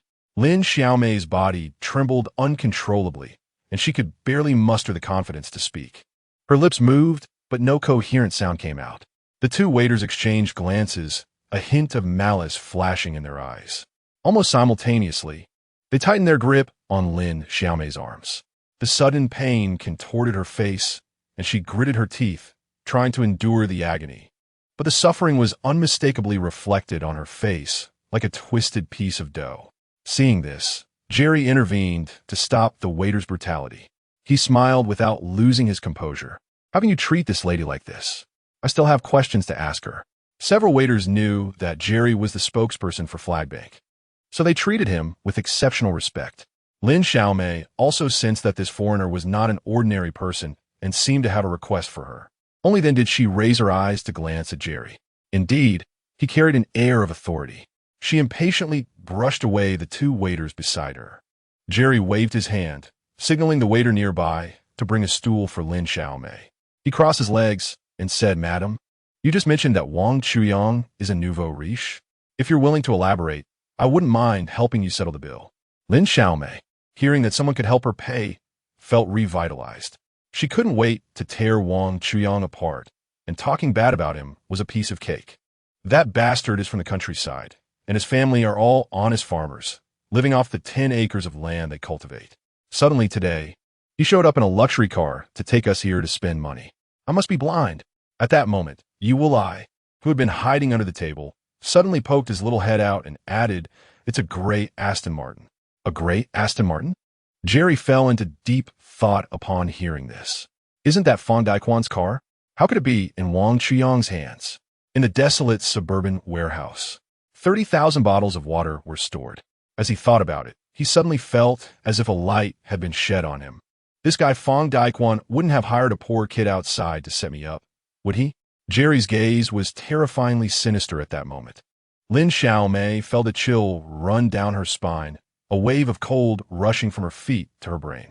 She quickly waved her hand at Jerry, saying, "We won't let you pay for this money. We'll find a way to raise it ourselves." She turned to head towards Yi Wulai's direction. Jerry snapped his fingers, and 2 waiters blocked Lin Xiaomei's path. He poured himself a glass of Yi Wulai's condi. He swirled the wine in the glass and took a gentle sip. The moment a drop of the liquid touched his tongue, he tilted his head back, looking utterly intoxicated. Such an exquisite brew is a treasure bestowed by God, and yet it is being consumed by you poor people. What a waste. He is not pretending anymore and is now just venting his anger at the Yi family mother and son. He was threatening the Yi family mother and son recklessly. Lin Xiaomei didn't understand what it meant. She thought she could work to pay off the debt, not to mention selling parts on the high seas. She would be willing to wash dishes here. Yi Wulai was already scared silly. He touched Lin Xiaomei with his hand, his voice lowered to the extreme. "Mom, what we're selling are the parts on our bodies." Lin Xiaomei felt as if she had been struck by lightning, her whole body stiffening. Jerry burst into laughter. "I can help you check out, but you have to promise to do something for me." Before Lin Xiaomei could react, Yi Wulai hurriedly agreed for him. Lin Xiaomei knew that there was no such thing as a free lunch, and this matter was definitely not simple. She anxiously asked, "What is it? Help me get close to Wang Chuyang and see why he suddenly became a nouveau riche." Upon hearing this, both Lin Xiaomei and Yi Wulai felt a sense of relief. "Is that it? Worth 2 million? I must have misheard. When did this little brat Wang Chuyang become so valuable. I was just thinking of dealing with him. Seeing that both of them were in a daze, Jerry added, "You don't want to, do you?"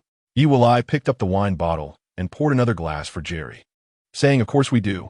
He then glanced at Lin Xiaomei and reminded her mom. Lin Xiaomei also smiled and said, "Of course we do." "Then you can't let Wang Chuyang see any flaws. If he finds out that I had you investigate him, you'll pay double." He adjusted his glasses, his tone carrying a hint of sharpness. "Don't worry, we absolutely won't." "Then how can I trust you? After all, this is 2 million. What if you change your mind?" Lin Xiaomei hurriedly said, "You can ask us to do anything. We will never back out." "Oh, is that so? Then let's do a compliance test." He finished speaking and clapped his hands. A waiter wearing a mask walked over with a tray. Gradually, a foul smell began to permeate the surroundings, like the stinking leftover food that hadn't been disposed of for over 10 days mixed with long-rotten egg liquid.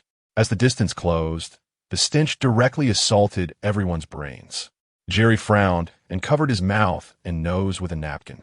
The Yi family mother and son also wanted to do the same, but were restrained by a nearby waiter who held their arms. "After you eat this, I'll settle the bill for you right away." Lin Xiaomei glanced at the contents of the plate, which were sticky and reminiscent of human excrement. She couldn't help but gag. Yi looked at Jerry with a face full of reluctance. "We're not eating this." At this moment, Jerry was already recording the scene with his phone. His other hand drew a few circles in the air, and he said casually, "This is no longer up to you." Several waiters seemed to have received some instruction. They tightly restrained the Yi family mother and son, forcing a funnel into each of their mouths, pouring a yellow, viscous liquid into them without leaving a drop behind. They showed expressions of pain, with unwillingness written all over their faces. But it was already a done deal. After the waiter let them go, the two of them knelt on the ground, desperately trying to stick their tongues out, hoping to the contents of their stomachs. They both vomited onto the floor, saliva mixed with undigested food gushing out, with the foul smell and the sight of the vomit in front of her. Lin Xiaomei's hatred for Wang Chuyang reached its peak at that moment. Jerry signed the bill while saying, "You two just stay close to him and investigate the source of his wealth. Remember, don't let him notice anything unusual." He pulled out a piece of notepaper and wrote down his contact information, insisting that they keep in touch at all times. The hot-headed Yi Wulai couldn't stand such humiliation and couldn't help but want to do something out of line. Chapter 17. Familiar figure. Yi Wulai's fists were tightly clenched, his eyes sharp as an eagle's, firmly locking onto Jerry's face, as if he might rush over and punch him at any moment. Jerry, on the other hand, looked at the furious Yi Wulai with a mocking gaze and provocatively asked, "What's wrong? Do you want to make a move?" Just then, Lin Xiaomei unhesitatingly slapped Yi Wulai across the face. Yi Wulai covered the side of his face that had been hit, his eyes filled with disbelief as he stared at Lin Xiaomei, as if to say, "Mom, how could you hit me?" Although Lin Xiaomei was an ordinary woman, her ability to read the room was not lacking. Based on the restaurant staff's attitude of obedience towards Jerry, she suspected that Jerry's identity was not ordinary and that he had some connection with the suddenly wealthy Wang Chuyang. With a plan forming in her mind, she thought of using Jerry's power to deal with Wang Chuyang. "I promise you, we will report Wang Chuyang's movements to you on time." The several waiters used all their strength to suppress their laughter. Lin Xiaomei looked down at her hands covered in vomit and instinctively put them behind her back. If Wang Chuyang knew that someone was willing to spend over 3 million to obtain information about him, he would probably not hesitate to take 5 million out of his account and throw it right in that person's face. Not for any other reason, but just to show that he valued himself and wanted to make things look good. Unfortunately, his mind was currently filled with the scratches on Fang Daiguan's car. Clearly, when he left the Bai Shui garden, that car had no scratches. This meant that the car was scratched only after he left. At that time, Lin Xiaomei and Wu Aihua had caused such a commotion in the community that it was impossible for anyone not to know that the car was parked there by Wang Chuyang. It seemed that this person's motive was simple. Either he thought Wang Chuyang could be bullied because he spared the Wu family's little grandson, or he was just envious of the rich and wanted to make him uncomfortable. If that person thought this way, he was sorely mistaken. Wang Chuyang spared Wu Aihua not out of mercy, but to make Lin Xiaomei uncomfortable. If he wanted to make him uncomfortable, he would pay him back double. He completely lost the desire to buy a house and just wanted to go to Bai Snow community to find out the truth. Upon arriving at Bisno community, he headed straight for the property management's monitoring room. Inside, there was only an elderly security guard, dressed in a faded security uniform, sitting cross-legged at the monitoring station. Perhaps due to the insufficient air conditioning in the room, the old man looked a bit hot, with his jacket open, revealing a wrinkled old man's shirt underneath. Wang Chuyang's sudden entrance startled the old man. The old man quickly adjusted his clothes and asked with a serious expression, "Don't you know you should knock before entering?" Wang Chuyang felt a bit embarrassed and knocked on the nearby door twice. "Sir, may I come in?" he asked. "What brings you to the office?" Wang Chuyang shyly walked over to the old man. "My car was scratched, and I want to check the surveillance footage." The old man put down his teacup, glanced at Wang Chuyang, and said in a calm, yet firm tone, "Young man, the surveillance video involves the privacy of the residents. It's not something just anyone could see, unless you have proof from the relevant department." Wang Chuyang felt a bit helpless. He still couldn't figure out the old man's temperament. So, he tried to communicate differently. "Sir, you know this is a loss of property for me. Could you make an exception?" The old man shook his head, his expression still serious. "Young man, rules cannot be broken. If you really need it, go get a certificate from the relevant department." Wang Chuyang realized the old man was quite stubborn, so he quickly changed his approach. "Sir, please listen to me. I'm a son-in-law of someone in this community, really. Please, have mercy and make an exception." The old man slammed his cup on the table and said, "Even if you're my son-in-law, I still won't let you see it. I am a man of principles. Otherwise, the community's property committee wouldn't have hired me as a security guard. Do you think my monthly salary of 5,000 yuan is for nothing?" The old man continued to ramble, while Wang Chuyang seemed to have received some significant information. He skillfully took out his phone, aimed the camera at the QR code next to him, and gently scanned it. A notification chimed. 10,000 yuan has been credited to your account. This sudden sound was like a stone thrown into a calm lake, and the old man's expression changed instantly. He fumbled to take out his own phone, nervously scanning the screen. Wang Chuyang smiled slightly, as if everything was under control. He raised his phone and showed it to the old man. "Can I see the surveillance footage?" The old man's gaze lingered on Wang Chuyang's phone screen for a moment before he suddenly looked up, his face transformed. "In principle, surveillance footage is not allowed to be viewed privately." His tone was stiff, but softened in an instant. "However, considering that you have suffered property loss here, the property management has agreed to let you view the footage."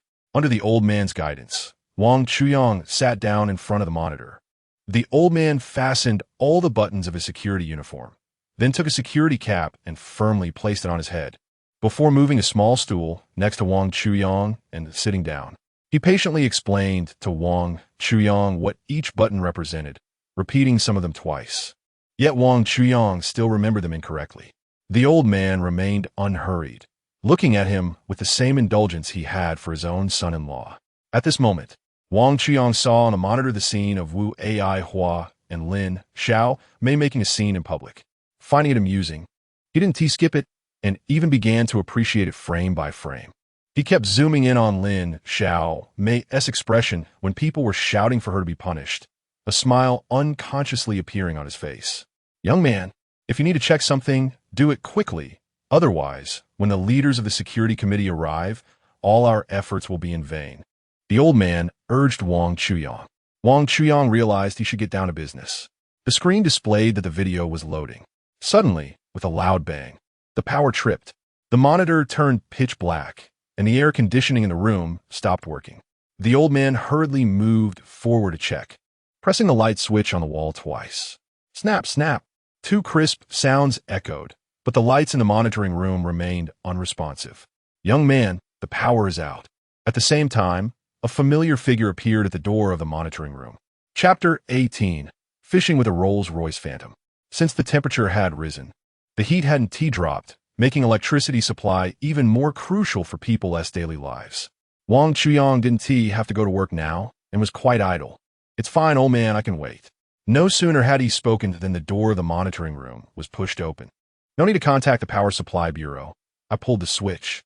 A woman appeared with a ponytail, dressed in a white shirt and black trousers. "Why are you everywhere I go? You really are a persistent ghost," the woman said disdainfully. The old man couldn't sit still anymore and quickly got up to run in front of gold.People. "Young man, How can you talk like that?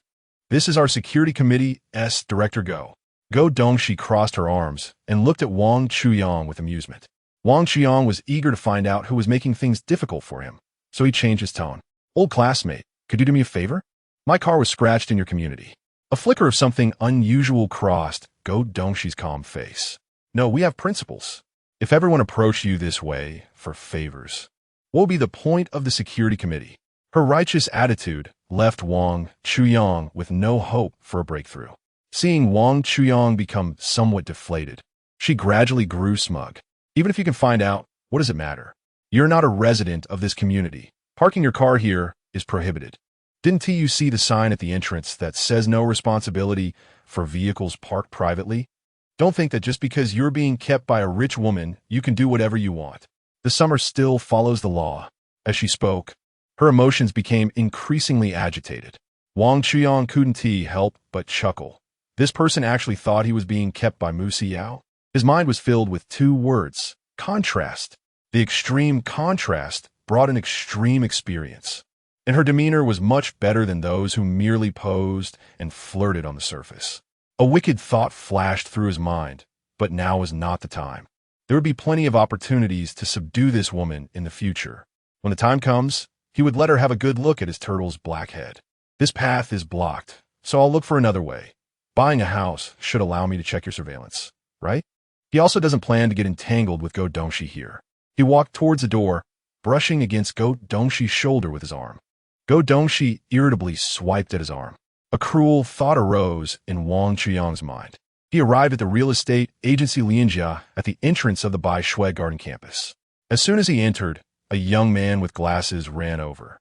Sir, are you looking to rent or buy a house? Buy a house. As long as it's a property in Bai Shui Garden, I want one that could be transferred today. The young man couldn't contain his excitement and happily pulled out a stack of documents. Sir, although Bai Shui Garden is a bit old, its location in the old city is unbeatable. He pointed to the map. Look, here is the school, and here is the hospital. Wang Chuyang casually picked one document from the stack. I'll take this one. Hurry up and notify him to proceed with the transfer. Without saying a word, the young man dialed the phone number of the property owner. Brother, there's a guy who is interested in your house and wants to transfer it right now. He was so excited that he couldn't contain himself. You see, it was less than 5 minutes from when Wang Chuyang entered the store to when he sold an old house. The person on the other end of the phone was also very excited, saying, Okay, I'll be there in 2 minutes. The man selling the house didn't expect that his old house could actually be sold. He had already given up on such fantasies. Exactly 2 minutes later, the man selling the house rushed in. The little man with glasses introduced them to each other. The man selling the house sized up Wang Chuyang and suddenly said, You're the son-in-law of the Yi family, right? The one who parked the Aston Martin in the community today. Perhaps because he had bought the man's house. He wanted to say a bit more. You should keep your distance from the Wu family in the future. You've already let them off. And they still took it a step further, scratching your car after you left. The man selling the house even spat into the trash can and continued. It's just because she has her niece as the chairperson of the homeowners committee. Wang Chuyang then realized that it was actually Wu Aihua, this snobbish aunt, who had encouraged Go Dongxi to break up with him. Since that's the case, then let's have some fun with you all. He pretended to be indifferent and said to the two in front of him, Let's sign the contract. The short-sighted man said, According to regulatory requirements for second-hand housing transactions, we can only pay $200,000 for the first time, and the rest will have to wait until the Housing Bureau has reviewed it before we can continue with the transaction. The man selling the house generously said, I can give you the keys right now. I have seen Mr. Wang's character, and I trust him completely. After saying this, he immediately signed the contract. Wang Chuyang saw how polite and straightforward the other party was, so he also signed his name without hesitation and was about to take out his phone to transfer the money. Unexpectedly, he was refused by the man. Mr. Wang, I completely trust your character. It won't be too late to transfer the money after the Housing Bureau has reviewed it, for a house worth over $1 million. The contract was signed without a penny received. Wealthy people can truly feel the greatest goodwill and trust in this world.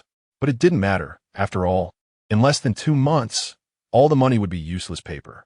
After leaving Lianjia, he directly took out his phone and called Fong Daquan's number. Manager Fong, Do you know any parallel import car dealers at Yadao Port? Preferably with some black background. Fang Daquan's voice remained respectful. I don't know about other places, but the parallel import car business at Yadao Port usually has some black background. I happen to have a cousin working in this field at Yadao Port. Okay, have him help me get a more expensive car. I want to test drive it. Fang Daquan tentatively asked. I remember the most expensive there is the Rolls-Royce Phantom. Do you think that meets your expectations? Have them deliver it to the front gate of by Schwegarten, Lianjia. I'll be waiting here. After hanging up the phone, Fang Daquan immediately contacted his cousin and told him that this was his important client, urging him to treat him seriously and serve him well. With Fang Daquan's endorsement of trust, his cousin dared not be negligent. After all, most of his big clients were introduced by his own cousin.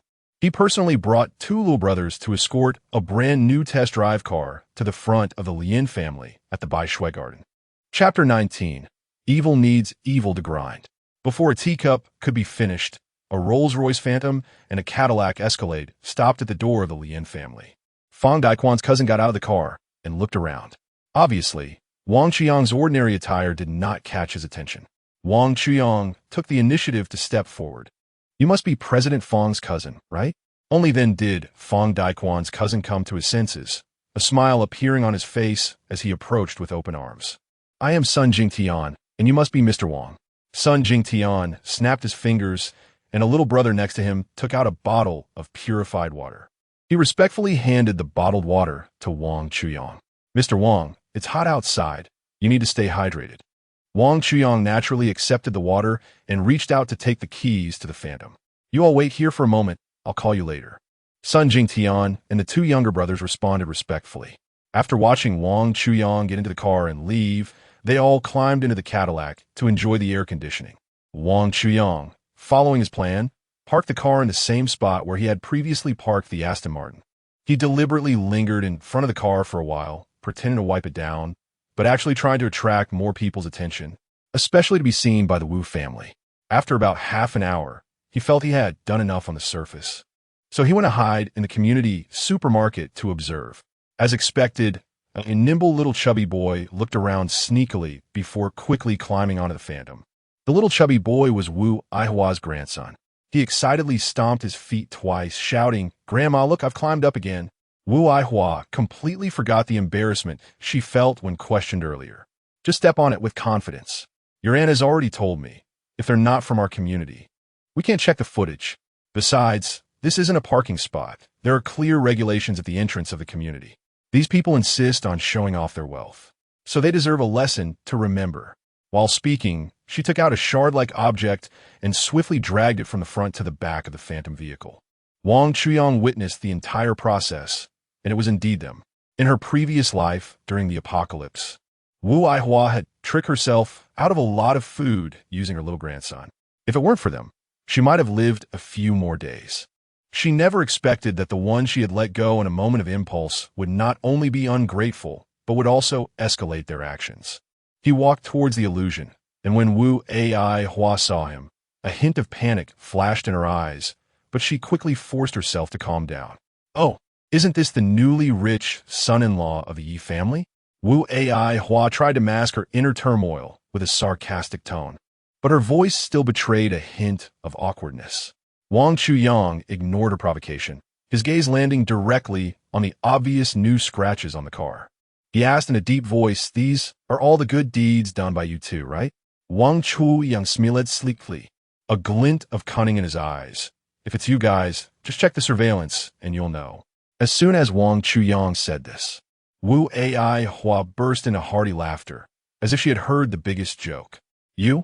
The property committee has it clearly written in black and white that non-owners are strictly prohibited from viewing the surveillance." She scoffed, her eyes full of disdain. However, in the face of Wu Aihua's mockery, Wang Chuyang remained unfazed. He calmly took out a housing purchase contract and a key symbolizing the identity of a homeowner in by Schwegarten from his pocket, placing them gently on the car. Wu Aihua's smile instantly froze on her face as she widened her eyes, staring in disbelief at the evidence before her.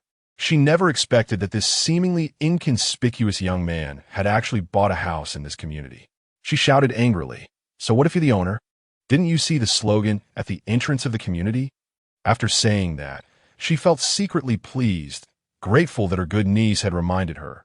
Otherwise, she wouldn't have known how much she would be bullied by this son-in-law of the Yi family. Wang Chuyang stood there, confident of victory, his tone calm. You are intentionally damaging someone else's property.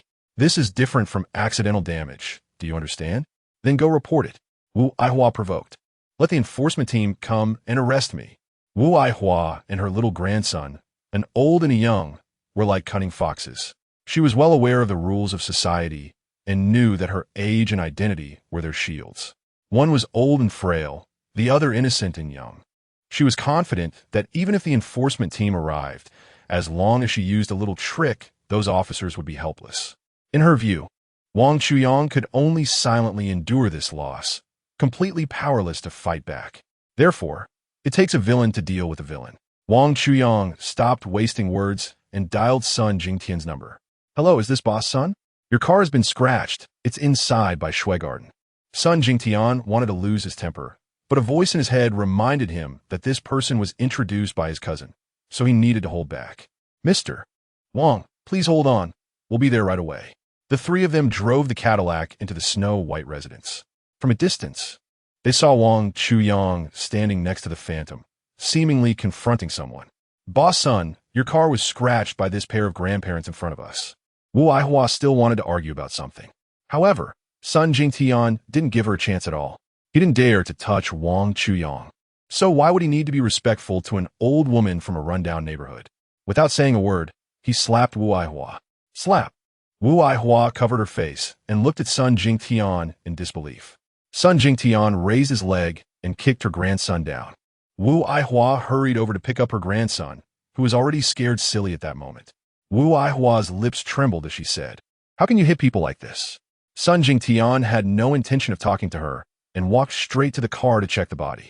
The engine hood costs 800,000. The paint job 600,000, so I'll count it as $1 million in damages. He walked in front of Wu Aihua and asked, "How are you going to compensate for a total of $2 million?" Wu Aihua looked devastated, trembling in fear. "We don't have money. My niece is the director of the community committee. You can't bully the weak like this." Sun Jingtian, upon hearing this, looked back at his two little brothers and smiled. "The community committee director? I'm so scared. But she's just a woman? She can help you pay off the first part of the debt." His two little brothers laughed in unison like pigs. Sun Jingtian stepped forward and grabbed Wu Aihua's grandson.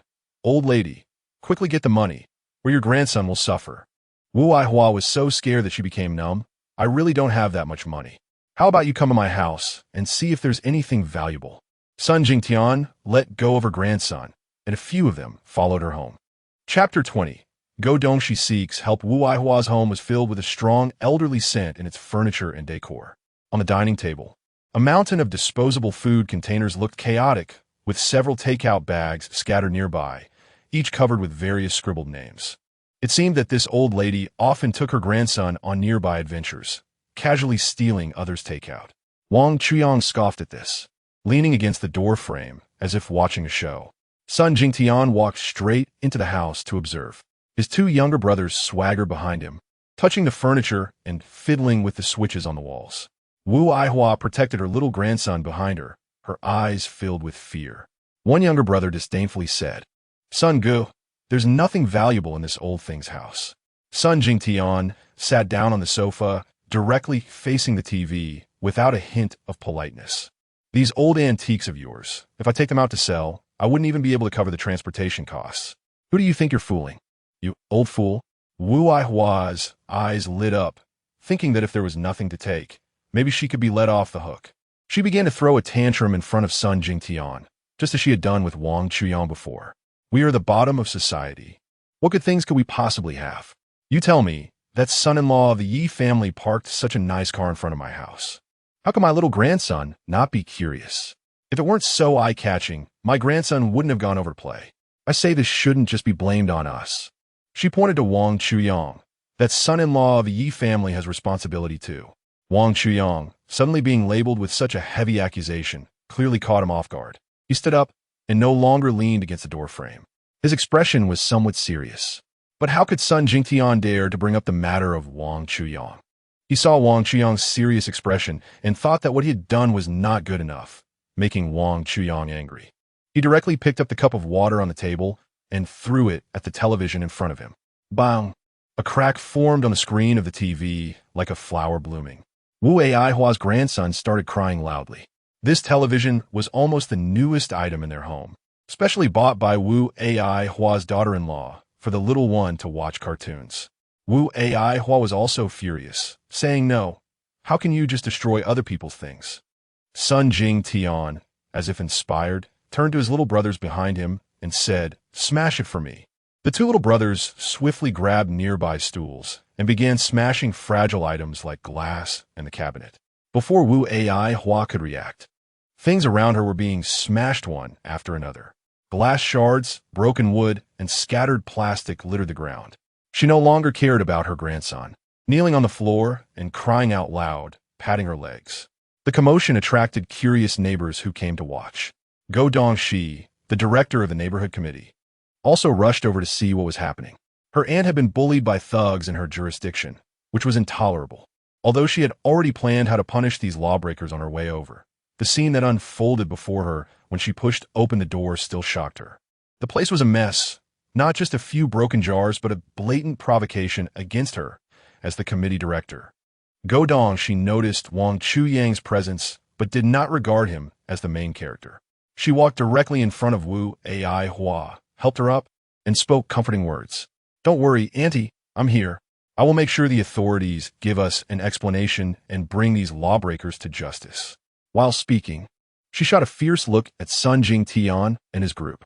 Sun Jingtian was no stranger to such incidents. He had seen it all before. He picked up a chair and sat in front of Wu Aihua and Go Dongxi. "Fine, if you compensate for the damage to my car, I'll compensate you for these broken things in your home at the same price." Go Dongxi looked at Wu Aihua in confusion. Wu Aihua didn't say a word. Sun Jingtian's little brother said impatiently to Go Dongxi, "This old geezer and the little brat maliciously damaged our company's Rolls-Royce Phantom. But why would such a luxury car appear in an old community like by Schwegarten?" She suddenly had a thought. Didn't you see what was written at the entrance of the community? No responsibility for parked vehicles. Sun Jingtian immediately burst out laughing. That kind of warning might scare ordinary folks, but do you think it works on big companies like us? You know very well those two sentences have no legal effect. After saying that, he lit a cigarette and started to puff smoke nonchalantly. Go Dongxi felt she had encountered a tough opponent this time. Her attitude softened considerably. "So how much compensation do you need?" 240,000, not a penny less. Go Dongxi felt like she had been struck by lightning. She might not earn that much money in her lifetime. Her brain was racing. Suddenly, a smile appeared at the corner of her mouth as she took out her phone and sent a message in the community group. Aunt Wu's grandson accidentally scratched a vehicle belonging to some unsavory individuals, and now these thugs are coming to collect debts. Please do your part to help these two poor neighbors if you can. Then she sent a picture of her payment code. The usually noisy community group was now as quiet as a still pond. After a long time, no one spoke. Just as Go Dongxi felt disappointed, a notification pinged. She quickly opened the community group.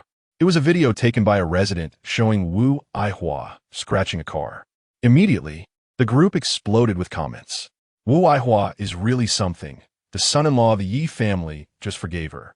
Isn't this clearly showing hatred for the rich?" Normally, she was on equal footing with the Yi family, but now that their son-in-law has money, who knows how uncomfortable she feels.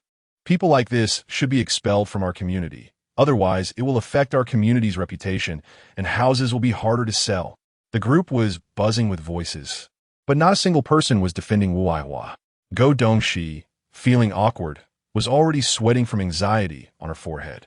Sun Jingtian continued to stoke the flames. "If you don't compensate me, I'll report this matter to the authorities. By then you, the head of the homeowners committee, might." As he spoke, he began to lewdly eye Go Dongxi. A voice on the other end of the phone sounded indifferent. "How much do you want? I'll transfer it to your account." Go Dongxi looked at Sun Jingtian triumphantly, unaware that she was about to be played ruthlessly by this thug. Chapter 21. Duan Zikuan's scheme. Go Dongxi's voice was as soft as a mosquito's buzz as she shyly uttered, 240,000. However, There was silence on the other end of the line. Wang Chuyang, witnessing this scene, finally couldn't help but tease. Looks like your rich second-generation brother isn't so great after all. He is not reliable at critical moments. Wang Chuyang's lips curled into a mocking smile. Is that so? Do you dare to make a bet? Go.She huffed in anger. What do you want to bet on? If I can help you settle this matter, you'll be my dog. He glanced at Zhao Ruoshi, a happy little dog, of course. After Wang Chuyang finished speaking, a sly glint flashed in his eyes, and his smile grew wider. He didn't expect that this time the punishment of the Wu family would yield such unexpected gains. He secretly calculated in his heart that this might be a good opportunity. In the blink of an eye, Wang Chuyang had already walked to Sun Jingtian's side. Sun Jingtian, being perceptive, smartly stood up and politely offered his seat to Wang Chuyang. After Wang Chuyang sat down, he looked at Sun Jingtian and said, "Since that car is a test drive vehicle, then deduct the 1 million in damages from their compensation." Although Sun Jingtian was reluctant, considering Fang Daquan's face, he didn't dare to openly defy Wang Chuyang's words. So, he turned to Go.She, nodded, and said, "Mr. Wang wants us to reduce the amount for you, which we also find reasonable, but you have to give something in return." Go.She, looking at Sun Jingtian's sly eyes, finally understood that the car had been brought by Wang Chuyang as a test drive vehicle. She regretted deeply in her heart, wondering why she told her aunt about the sign at the entrance of the community. That kind of thing, which has no legal effect, might intimidate ordinary people, but when dealing with wealthy individuals, it would definitely be a loss. Sun Jingtian and two of his little brothers dragged Go.She into a bedroom. Wu Aihua showed no intention of stopping them. The wheels kept turning. In less than an hour, Sun Jingtian came out, followed closely by Go.She and the two little brothers. Go.She's hair was more disheveled. Her mouth smelled as if she had just eaten salted fish, and there were several visible bruises on her body. However, she seemed to be in high spirits, looking much better overall. She still held onto a glimmer of hope, testing whether they could reduce the amount further. For those wealthy individuals, 1,400,000 was not astronomical, but for the Wu family, it was by no means a small sum. Sun Jingtian was enraged. He suddenly grabbed a nearby stool and smashed it against the kitchen's glass door. With a deafening crash, his roar followed. "Don't push your luck. 1,400,000, not a penny less." Go.She was terrified by Sun Jingtian's fury, shrinking beside Wu Aihua like a frightened bird. Wang Chuyang completely lost interest in Go.She. Wu Aihua slowly stood up, her voice trembling slightly. 1,400,000. I have it. She walked toward the bedroom and then came out with a small leather bag. This savings book has our years of savings, 800,000. This is my life insurance, 300,000. And this car key, selling the car would probably be worth around 100,000. Her voice was filled with tears. After saying this, she fell silent. One of the little brothers snatched those items away and shouted angrily, "Old lady, you're still short 20,000. Did a PE teacher teach you math?" Seeing this, Go.She couldn't help but cry along with her. Sun Jingtian glanced at Wang Chuyang, seemingly seeking some kind of instruction. Wang Chuyang gently waved his hand and turned to walk out of the Wu family's front door. Then, a few people, holding the Wu family's belongings, walked to the phantom parked outside the door. Wang Chuyang smiled at Sun Jingtian and said, "Well done." Sun Jingtian was puzzled. What did I do well? He believes that everything he does is just to avoid his property from suffering losses, but he doesn't realize that he has actually been played by Wang Chuyang. Wang Chuyang glanced at Sun Jingtian's confused expression and did not intend to elaborate further. He said, "I bought this phantom at the original price, and also prepare a car suitable for girls for me." He paused slightly, and a car model emerged in his mind. Let's go with that Porsche Panamera. At this moment, Sun Jingtian was extremely grateful that he hadn't shown any dissatisfaction to Wang Chuyang just now. In this wave, he earned 2 to 3 million in less than 2 hours. He didn't have to worry at all about how Wang Chuyang would pay. After all, his cousin with the discerning eye was there. "All right, Mr. Wang, I'll have someone deliver the payment to your residence right away. We'll take this phantom and send you a new car. Just send me the payment once it's repaired, and I'll transfer the money to you then, okay?" Sun Jingtian wouldn't dare say no. That would be like spitting out a duck that was already in his mouth. "Of course, Mr. Wang," he quickly agreed. After Wang Chuyang and his group left, Wu Ai Hua and Go Dongshi hugged each other and cried in grievance. Another call came in for Go Dongshi. Baby, how much do you need? My phone just ran out of battery. Go Dongshi, with a face full of grievance, sobbed, 240,000. That Wang Chuyang just got a bit of money after being kept by a rich woman, wanting to show off by test driving, and ended up running into you guys. You all were too honest. That's why you got bullied. Listen to me. Don't give them that 200,000. I'll buy your aunt a house elsewhere. We could just avoid them, can't we? Go Dongshi's phone microphone was very loud, and Wu Ai Hua could hear everything clearly. She, is this your boyfriend? Annie didn't raise you for nothing. Your boyfriend even knows to buy a house for me.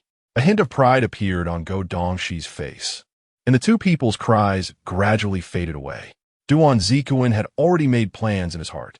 He intended to propose to Go Dongshi to buy a property for her aunt in his name.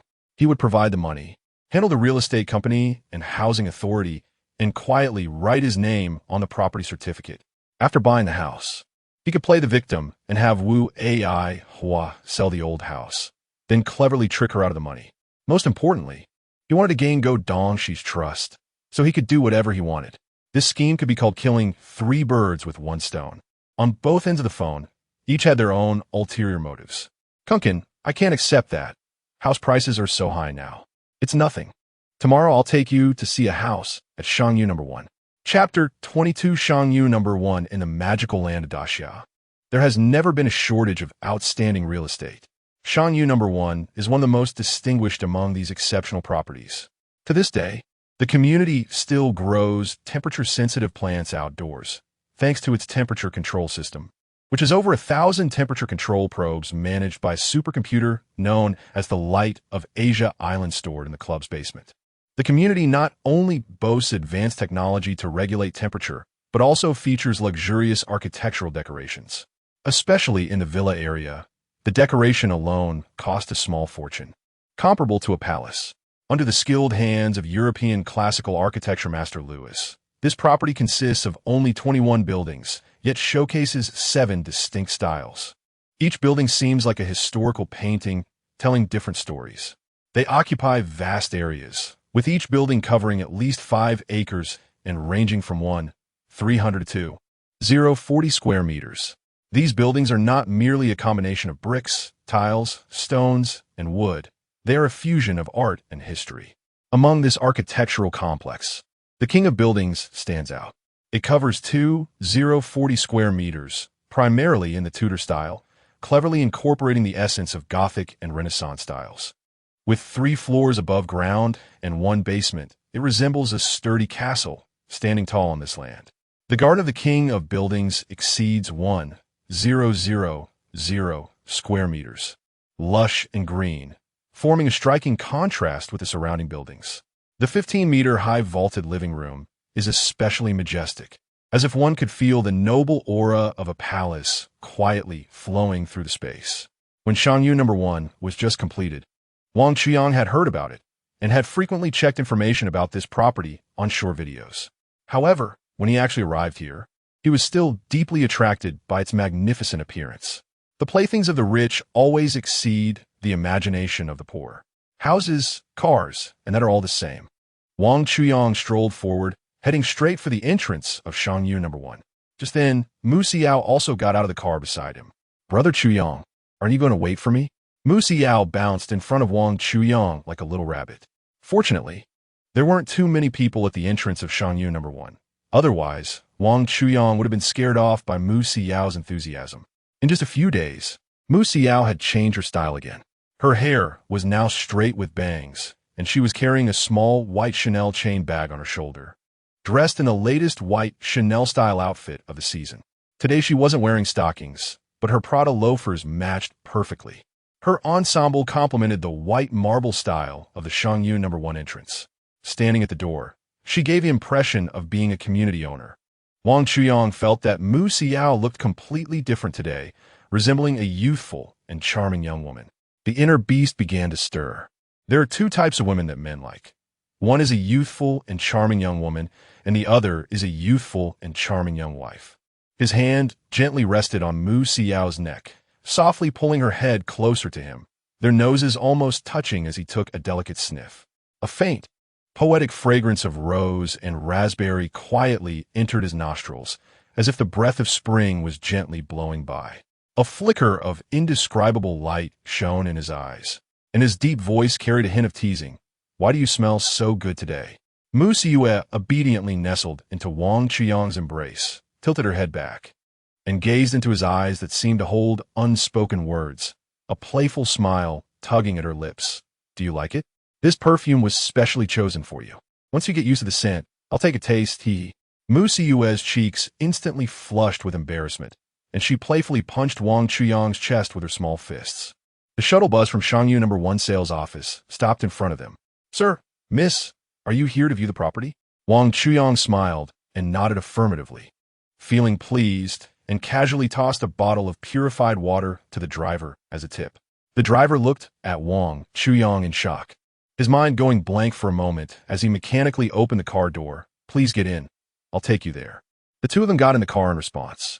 The ride was silent as they quietly admired the beautiful scenery of the community, still able to see some plants before the temperature change, which was indeed rare.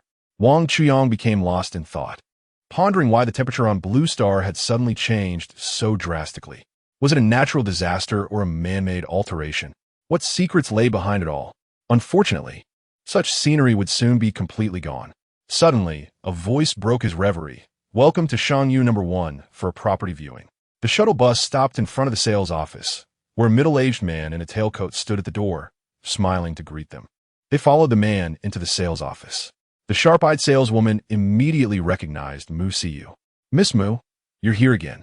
You're not just here to mooch off the coconut juice, are you?" She then turned her gaze to Wang Chuyang. "The houses here start at least at 30 million each." Her eyes and tone were filled with skepticism, clearly doubting Wang Chuyang's ability to buy a house here. Musiu was eager to wash away the shame from last time. "We are here to buy a 30 million mansion." At this moment, Wang Chuyang felt no need to bicker with the saleswoman, but he also didn't plan to let her off easily.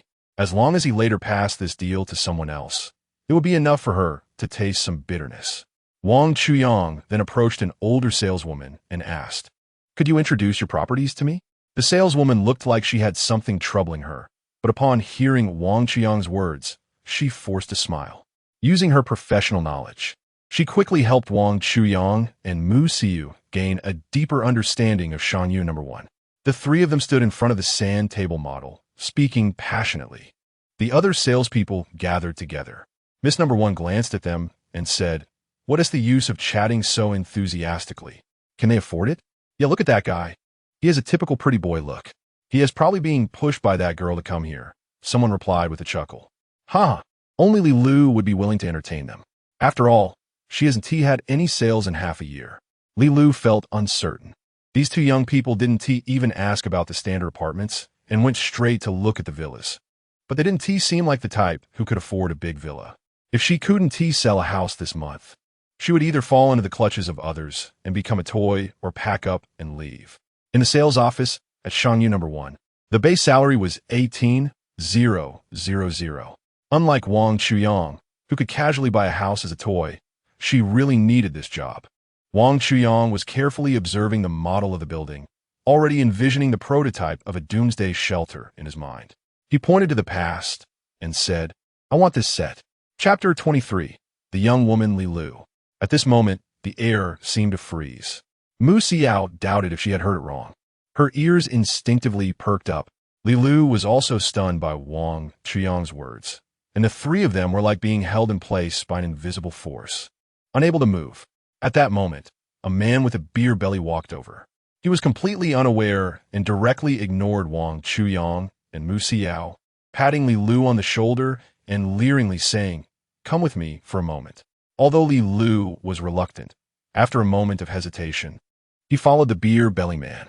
Wang Chuyang couldn't be bothered with their antics and just hoped that the previously condescending sales staff wouldn't come over to intercept. After walking 7 or 8 meters, the beer belly man seemed to remember something and shouted to a few sales staff in the distance, "You guys go send someone to receive the guests." Then he turned back and smiled at Wang Chuyang.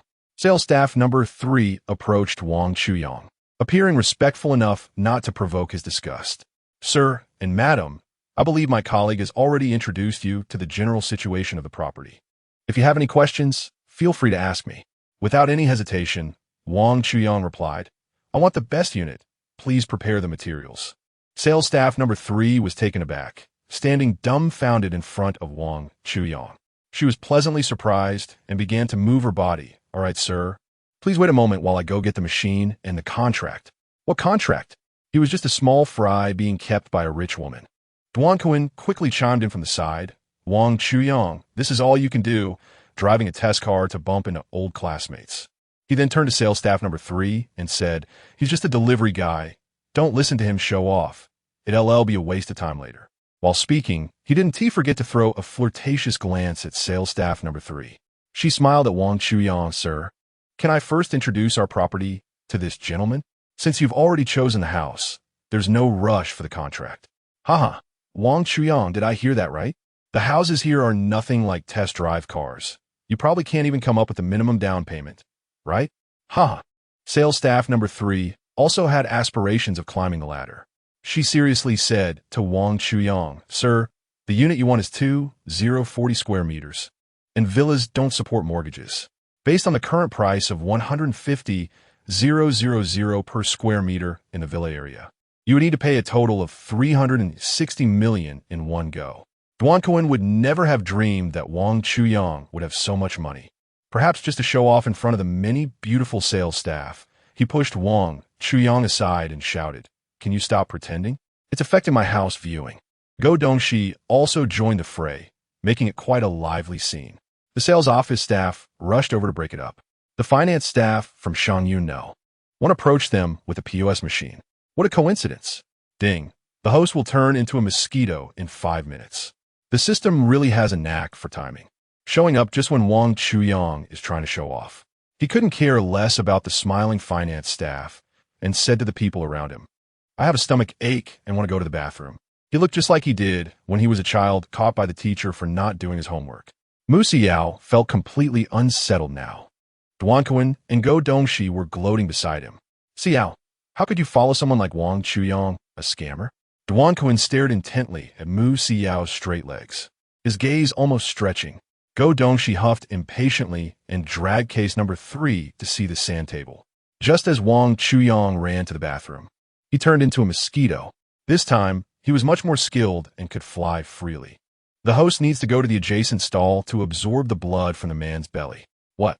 This is a bathroom, dude. Who shows their belly while using the toilet? Forget it. Just fly over and take a look. Shanyu number 1 is indeed lavish.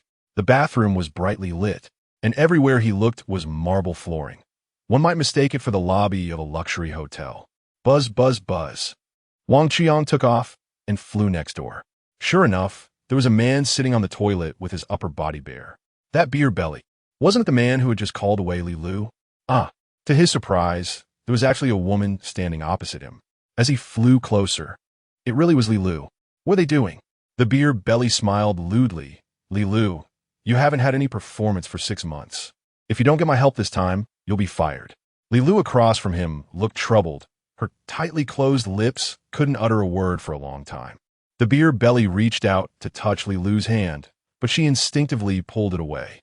With fear, Li Lu said, but I'm already married. This is unethical. You don't have any children. Why do you have to stick with that useless husband of yours? He glanced at Li Lu's ankle, swallowing hard. As long as you do as I say, I can apply to the company to let you stay for another 6 months. My husband is not useless. He just accidentally fell into someone else's trap. That's why he's in this situation now. Seeing Li Lu wavering, the beer belly intensified his attack. All right, let's not talk about your husband. I just want to ask if you still want to work here. Li Lu's body moved like a rusty machine, her face unwilling, but she slowly knelt on the marble floor. The beer belly let out a deep breath, leaned forward, and pressed down on Li Lu's head. Her face was pressed against the beer belly's leather shoes and the floor. Then she let out a painful groan, feeling caught off guard, humiliated, and unwilling. She leaned forward and backward, appearing before Wang Chuyang like an hourglass. The high-slit cheongsam provided by the company was becoming a bit disobedient, and the lace trim of her black stockings unintentionally revealed itself. Chapter 24. The noise in the bathroom, the black silk legs, and the snow white. Long legs created a strong visual contrast. Wang Chuyang didn't want to meddle in others' business, but he couldn't stand watching a good cabbage being trampled by a wild boar. The mature charm exuded by the graceful Li Lu was not something that a young girl like Mu Xiao could compare to. He remembered a type of peach called Lakeview honeydew, but now this peach was growing in someone else's yard. Now that he had money, he had plenty of energy to engage in plant transplantation. The beer belly looked like it was enjoying itself, arms wide open, head tilted back. Wang Chuyang dove directly onto the beer belly. The greasy fat had a terrible texture. Hopefully, the system wouldn't be so mischievous next time. Ding! Host has completed the task and gained a longer humanoid usage time. Acquired skill. Mind containment technique, alternate space. Note, the host can contain anything with their mind, and the time stops at the moment of containment. He pretended to casually approach the beer belly booth and started banging on the door frantically. A slightly panicked voice came from inside, asking what was going on. There's someone in here. Li Lu also seemed to be awakened, standing up immediately. He hasn't even peeled the skin of the peach yet, and now he regrets it so much that he wants to slap himself. He no longer hesitated and immediately directed Li Lu to do as he said. But Li Lu, like a panicked little bird, was already terrified and turned to leave. The beer belly grabbed Li Lu's arm, greedily looking at her body. No one would come again. Li Lu was worried about being discovered and just wanted to escape quickly. She looked at the beer belly and pleaded, "Can we come back when there are fewer people?" Looking at her tearful demeanor, the beer belly felt no sympathy whatsoever. He was still tightly gripping Li Lu's arm. At that moment, there was another urgent knock on the door. Li Lu held his breath, remaining motionless, quietly listening to the sounds outside. If the first time was a coincidence, then the second time must have been someone knocking on purpose. Could it be that someone really discovered something? The beer belly's face also showed unease. Who could it be, causing trouble? The beer belly released Li Lu's arm, put on his clothes, stood up, and gently placed one hand on the doorknob. Li Lu hid behind him. With a sudden movement, the beer belly opened the bathroom door and looked outside. There was no one there. Only the faucet on the sink was still dripping. Taking advantage of the beer belly's moment of distraction, Li Lu quickly slipped out. The beer belly reached out to grab him, but missed in an instant. Li Lu had already run out of the bathroom. Wang Chuyang followed closely behind. Wang Chuyang naturally didn't care about Mu Xiao's feelings. Besides, he was looking forward to watching Wang Chuyang make a fool of himself. Wang Chuyang called out to the third case, "I'm ready, come sign the contract." The third case looked at Wang Chuyang and said, "Sir, you might as well save your breath. I haven't made a deal this month, so I don't have time to play along with you." Duan Ziquan gave Wang Chuyang the middle finger. His whole demeanor was so cocky, he looked like he was about to fly. Li Lu walked to Wang Chuyang's side and said, "Sir, if you don't mind, I can continue to serve you." This was exactly what Wang Chuyang wanted. Li Lu tidied up his messy hair, afraid that Wang Chuyang would notice something unusual. With Wang Chuyang's nod of agreement, in front of everyone, Li Lu brought over the contract and the POS machine. Now everyone else's attention was drawn to them. They originally thought Wang Chuyang wouldn't dare to swipe his card. Wang Chuyang took out his bank card and swiped it on the POS machine. 3 seconds later, beep beep. Transfer failed, limit exceeded. Li Lu awkwardly looked at Wang Chuyang and said, "Sir, your limit is restricted." A few people burst into laughter upon hearing this. Wang Chuyang, how dare you? Haha, pretending to be a big shot without money? I knew he couldn't possibly have that much money. Only someone like Li Lu would believe his nonsense. At this moment, Wang Chuyang was also confused. He opened his phone to check and found out that his daily transfer limit was only 200,000. He said to the others, "I really have this much money. If you don't believe me, come take a look." Li Lu and a few others gathered around and stared closely. The Twitchy bank app indeed showed over 300 million yuan. The crowd was so astonished that they couldn't speak, while Go Dongshi's expression turned extremely grim. Duan Ziquan suddenly questioned, "Is this a photoshopped image? If you really have this much money, how could you possibly not be able to withdraw it?" Only Li Lu still held a glimmer of hope for Wang Chuyang. Duan Ziquan then suddenly attacked again. "Wang Chuyang, you might as well get out of here quickly. Don't embarrass yourself here." Seeing Wang Chuyang become the target of everyone, Li Lu despite not really believing that this young man could have 300 million in cash, still stood up to speak on his behalf due to her upbringing. "This is my client. Please be a bit more polite to him. We will contact the bank later." Seeing Li Lu so protective of Wang Chuyang, the beer-bellied man became uneasy. He didn't want Li Lu to find a backer.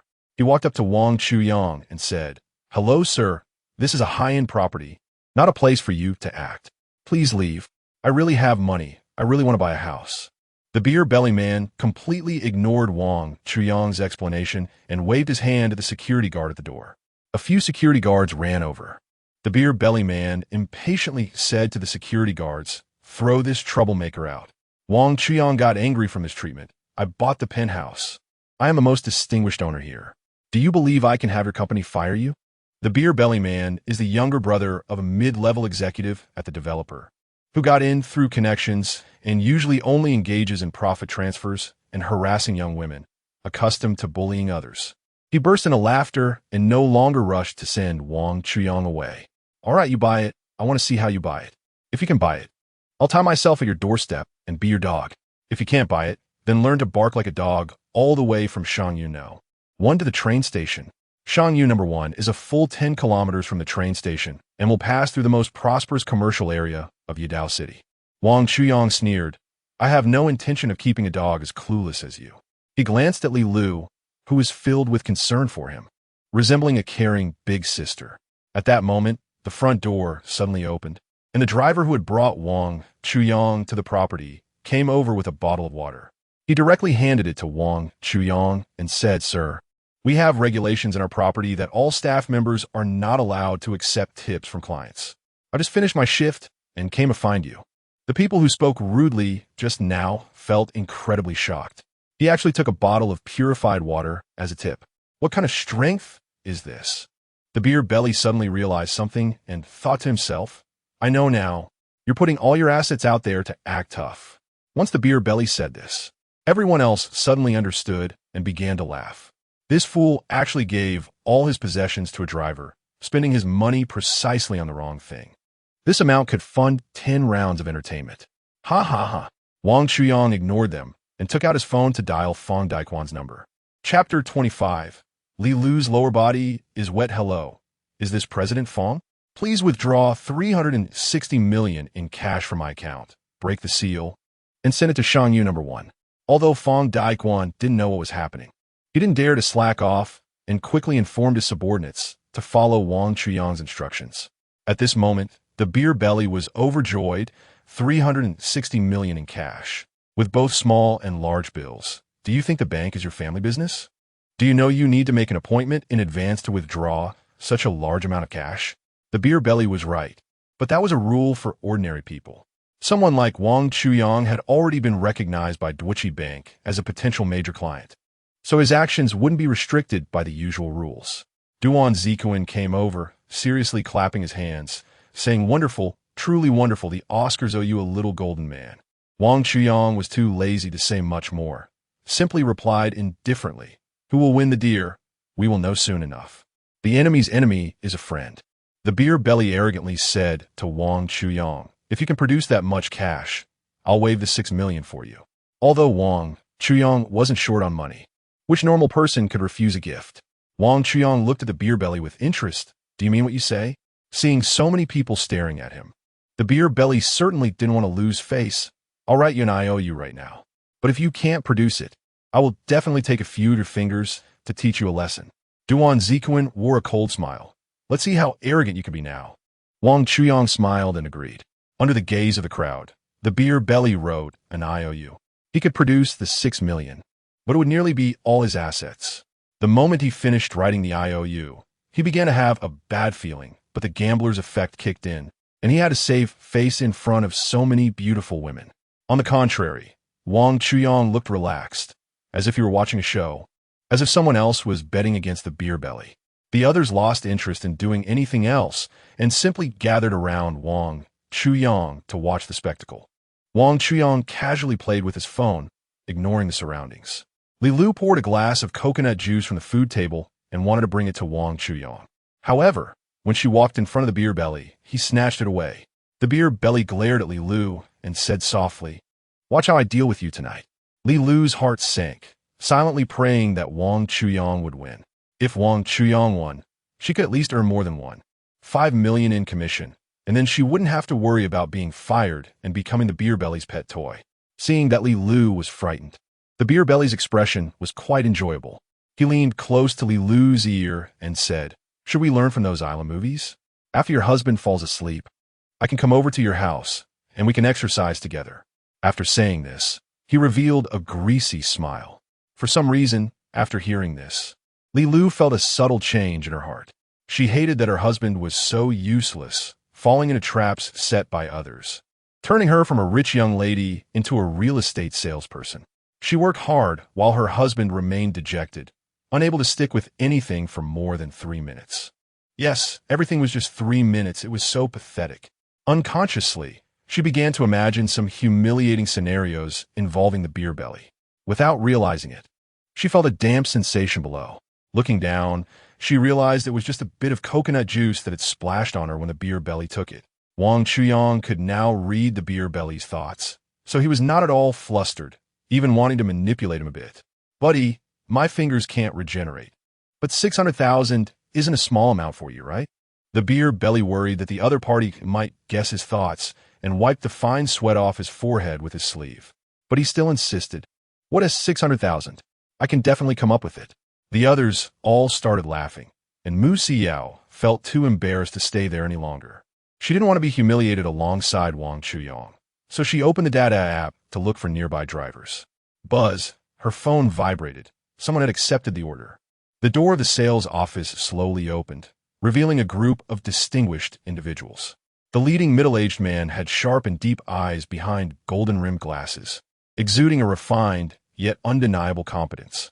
Behind him were 7 or 8 attendants, dressed in sharp suits and dragging suitcases, not the traditional image of bodyguards, but rather more like a team of business elites. The beer-bellied man, accustomed to grand scenes, was taken aback by this spectacle and guessed that the middle-aged man must be a big shot. Several salespeople at the site seemed to have seen a golden pig father, quickly surrounding him. The middle-aged man showed no sign of stopping. He moved swiftly and directly ignored everyone, coming to Wang Chuyang's front. He respectfully said, "Mr. Wang, the cash you requested has been withdrawn." "Thank you, Director Fong." Wang Chuyang stood up, walked in front of the bank staff, opened the suitcase, and dumped its contents onto the ground, repeating this action 7 or 8 times in front of everyone. In the sales office's hall, most of the floor was scattered with cash. He really had that much money. Duan Zikuan was kicked hard by Go Dongxi, unsure if it was because he saw how wealthy Wang Chuyang was or for some other reason. Mu Xiao excitedly opened her phone to record. Everyone else, including Fong Daiquan and the staff from Deutsche Bank, was left speechless by Wang Chuyang's actions. The beer-bellied man fell into silence, suddenly feeling dizzy, realizing that he only wanted to show off in front of those saleswomen, but ended up kicking a steel plate. He still wanted to grasp the last lifeline. "How do I know that you have 360 million? Is it just whatever you say it is?" This was exactly what Wang Chuyang had been waiting for. He squatted down and grabbed a handful of money, scattering it upwards. "So, hurry up and check with your employees. If this delays my house purchase, I won't hesitate to tell your boss about it." As soon as these words were spoken, the entire staff of the sales office was taken aback. Who is their boss? He is the most famous real estate developer in the entire Great Xia. It is the extraordinary Su Guin. The beer belly no longer holds the previous arrogance. Kneeling on a pile of cash, counting the bills one by one. The other saleswomen seem to have lost their souls. Only Li Lu is smiling as she counts the money. Wang Chuyang said to Li Lu, "Isn't it quite frustrating working here?" Li Lu looked at Wang Chuyang with a puzzled expression, "But the salary is quite high." Wang Chuyang didn't continue on that topic, but suddenly asked, "How about working for me?" Li Lu's face turned red, thinking, "What would I be doing for you?" Seeing her confusion, Wang Chuyang explained, "Be my nanny, and I'll give you 10 bottles of water every month." Li Lu was tempted, but she knew that there is no such thing as a free lunch. How can a nanny earn such a high salary? Chapter 26. A beautiful flower has an owner. I come to loosen the soil. Li Lu is a very clear-headed person. She has received a good higher education and even obtained a double degree from Columbia University. In theory, She is more similar to Fong Daikuan. However, she studied liberal arts and had no work experience before. Her relatively high background made many large companies hesitant to hire her, leading her to fall to the position of a saleswoman. She looked into Wang Chuyang's eyes, eager for the answer she wanted. Wang Chuyang noticed her expectations and smiled slightly. Confirming again, "Are you really not considering it? I'm not sure I can handle the job you offer." Wang Chuyang still kept that smile, saying, "Whether you can handle it is not important. What's important is that I value you." Li Lu became more certain in her heart that the nanny Wang Chuyang needed was definitely not just a simple housekeeper. She knew she was short on money and also knew she wasn't cut out for sales. But if she really let herself comfortably take that step, she couldn't do it. Now, she could earn over 150,000 in commissions from Wang Chuyang, so there was no need to worry about being coerced by others with salary anymore. Duan and Dongxi wanted to sneak away while the sales office was in chaos. The two of them had just walked to the entrance of the sales office when they were blocked by two burly men wearing sunglasses. These two men in sunglasses were clearly different from the salesperson following Fong Daikuan. They are tall and sturdy, with well-defined muscles, yet they do not appear overly imposing. Every movement reveals professionalism and rigor, as if they have undergone countless refinements, and Duan Zikowen and Go Dongxi, under the strong pressure of the two bodyguards, keep retreating and eventually fall in fright onto the mountain of cash. Wang Chuyang also noticed something unusual over here, but his mind is entirely focused on taming Li Lu. He can't even muster any interest in punishing them. After his conversation with Li Lu is briefly interrupted, he turns back to her, hoping to persuade this alluring young woman. However, this time he sees that Li Lu's expression is anything but calm. In fact, she seems quite anxious. He sensed something was off, so he turned around. An imposing old man appeared in front of him, smiling warmly and extending his large hand. Wang Chuyang found him somewhat familiar, but couldn't recall who he was, so he instinctively shook his hand. "Hello, I am Su Guin, the owner of this property." Although he lacked nothing now, and his unknown wealth had even surpassed Su Guin's, this big shot was the only idol he had in both his past and present life. "Hello, I am Wang Chuyang. I just bought the penthouse in your property." The two exchanged smiles. Fong Daikuan seemed to have caught the scent and ran over, trying to blend in, but he didn't dare to interrupt, standing quietly beside them like a little brother. Su Guin wrapped his arms around the cash behind him, sat down, and gestured for Wang Chuyang to join him. "I've been in the business world for decades and have made countless amounts of money, but I've never spent money like Mr. Wang." Wang Chuyang thought Su Guin was implying that he shouldn't cause a scene in his territory, and explained, "Indeed, I am young and reckless. Please forgive me, Mr. Su." Su Guin simply waved his hand. "No worries, no worries. I just envy your youth and achievements, but enjoying your money in your prime is just fine. As for those people, the punishment you gave them is light." Su Guin's name represented wealth and power. His Dahing real estate had long become a leader in the industry, accumulating trillions in wealth. All this glory was built over the past 20 years since he turned 50. He was a typical late-blooming businessman. He gave a wink to the person behind him. "Mr. Wang, we're sorry that you had a bad experience during the home buying process. This is our oversight at Dahing." He stood up and asked Fong Daikuan, "President Fong, there shouldn't be any mistake with the money you counted, right?" Wang Chuyang also stood up right after. Su Guin then said to Wang Chuyang, "Mr. Wang, can I now order my subordinates to collect the scattered money on the floor?" Wang Chuyang nodded as if he had done something wrong. Before Su Guin could speak, the steward beside him immediately called people over to collect the money. The finance team from Shenyang No. 1, the sales team on site, and the staff brought by Duichi all began to gather the money. Following that, Su Guin approached the three individuals and said, "Kneel down." He wasn't angry, but exuded an imposing presence, and no one dared to disobey. He turned to Wang Chuyang and asked with a smile, "Mr. Wang, how do you plan to deal with the three of them?" The beer belly had even mentally drafted a will. Wang Chuyang thought to himself that since this was the apocalypse, there was no need for him to take action. Just letting them sunbathe until they turn into jerky would smell wonderful. Jokingly, he said, "Old Su, I just wanted to give them a hard time. I didn't mean to hurt them." Su Guin tapped his cane and said, "I saw clearly in the monitoring room how they made things difficult for you just now. If you can endure this, it's a bit too much of a woman-esque kindness. Isn't it?" He turned to look at his butler and said, "After all, They're young people. In his panic, Wang Chuyang tried to find an excuse for himself. It's better to leave a way out for future encounters. One should forgive others when possible. Su Guin laughed loudly upon hearing this. Wang Chuyang was quite puzzled and asked, "Why are you laughing?" Su Guin replied, "Do you know what the previous line, to forgive others when possible, is? It's invincible since coming out of the cave. Are you strong to that extent? Others are unreasonable and still want to argue. Yet you, who are in the right, want to let them off the hook. Did they treat you as a person for what they did to you?" Faced with Su Guin's barrage of words, Wang Chuyang became a bit impatient and simply gave up. "What you say seems very reasonable, but I feel I'm not wrong either." Su Guin sighed and said, "You are still young. Some truths you will understand in the future." He then turned to the three individuals and said, "Although Mr. Wang has let you go, I will not forgive you for causing trouble in my establishment. Move out of Yidao, starting today. If I find out you're still in Yidao, you know the consequences." He walked in front of the sales team at the Shangyu #1 project and said to the women, "You all don't need to come to work anymore." He glanced at Li Lu, and after making eye contact, added, "Except for you." The other salespeople slumped to the ground. Such punishment was clearly unbearable for them. In Daxia, any employee who was personally dismissed by Su Guin would basically never find another job.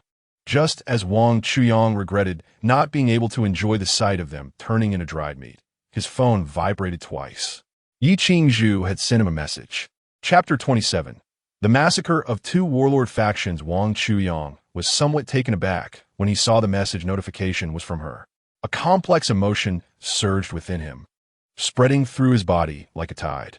Not long after the apocalypse began, her maternal instincts led her to save a little boy. But she was set up by that family and captured to be eaten. With a hint of trepidation, he cautiously opened the message. "It's been a long time, Chuyang.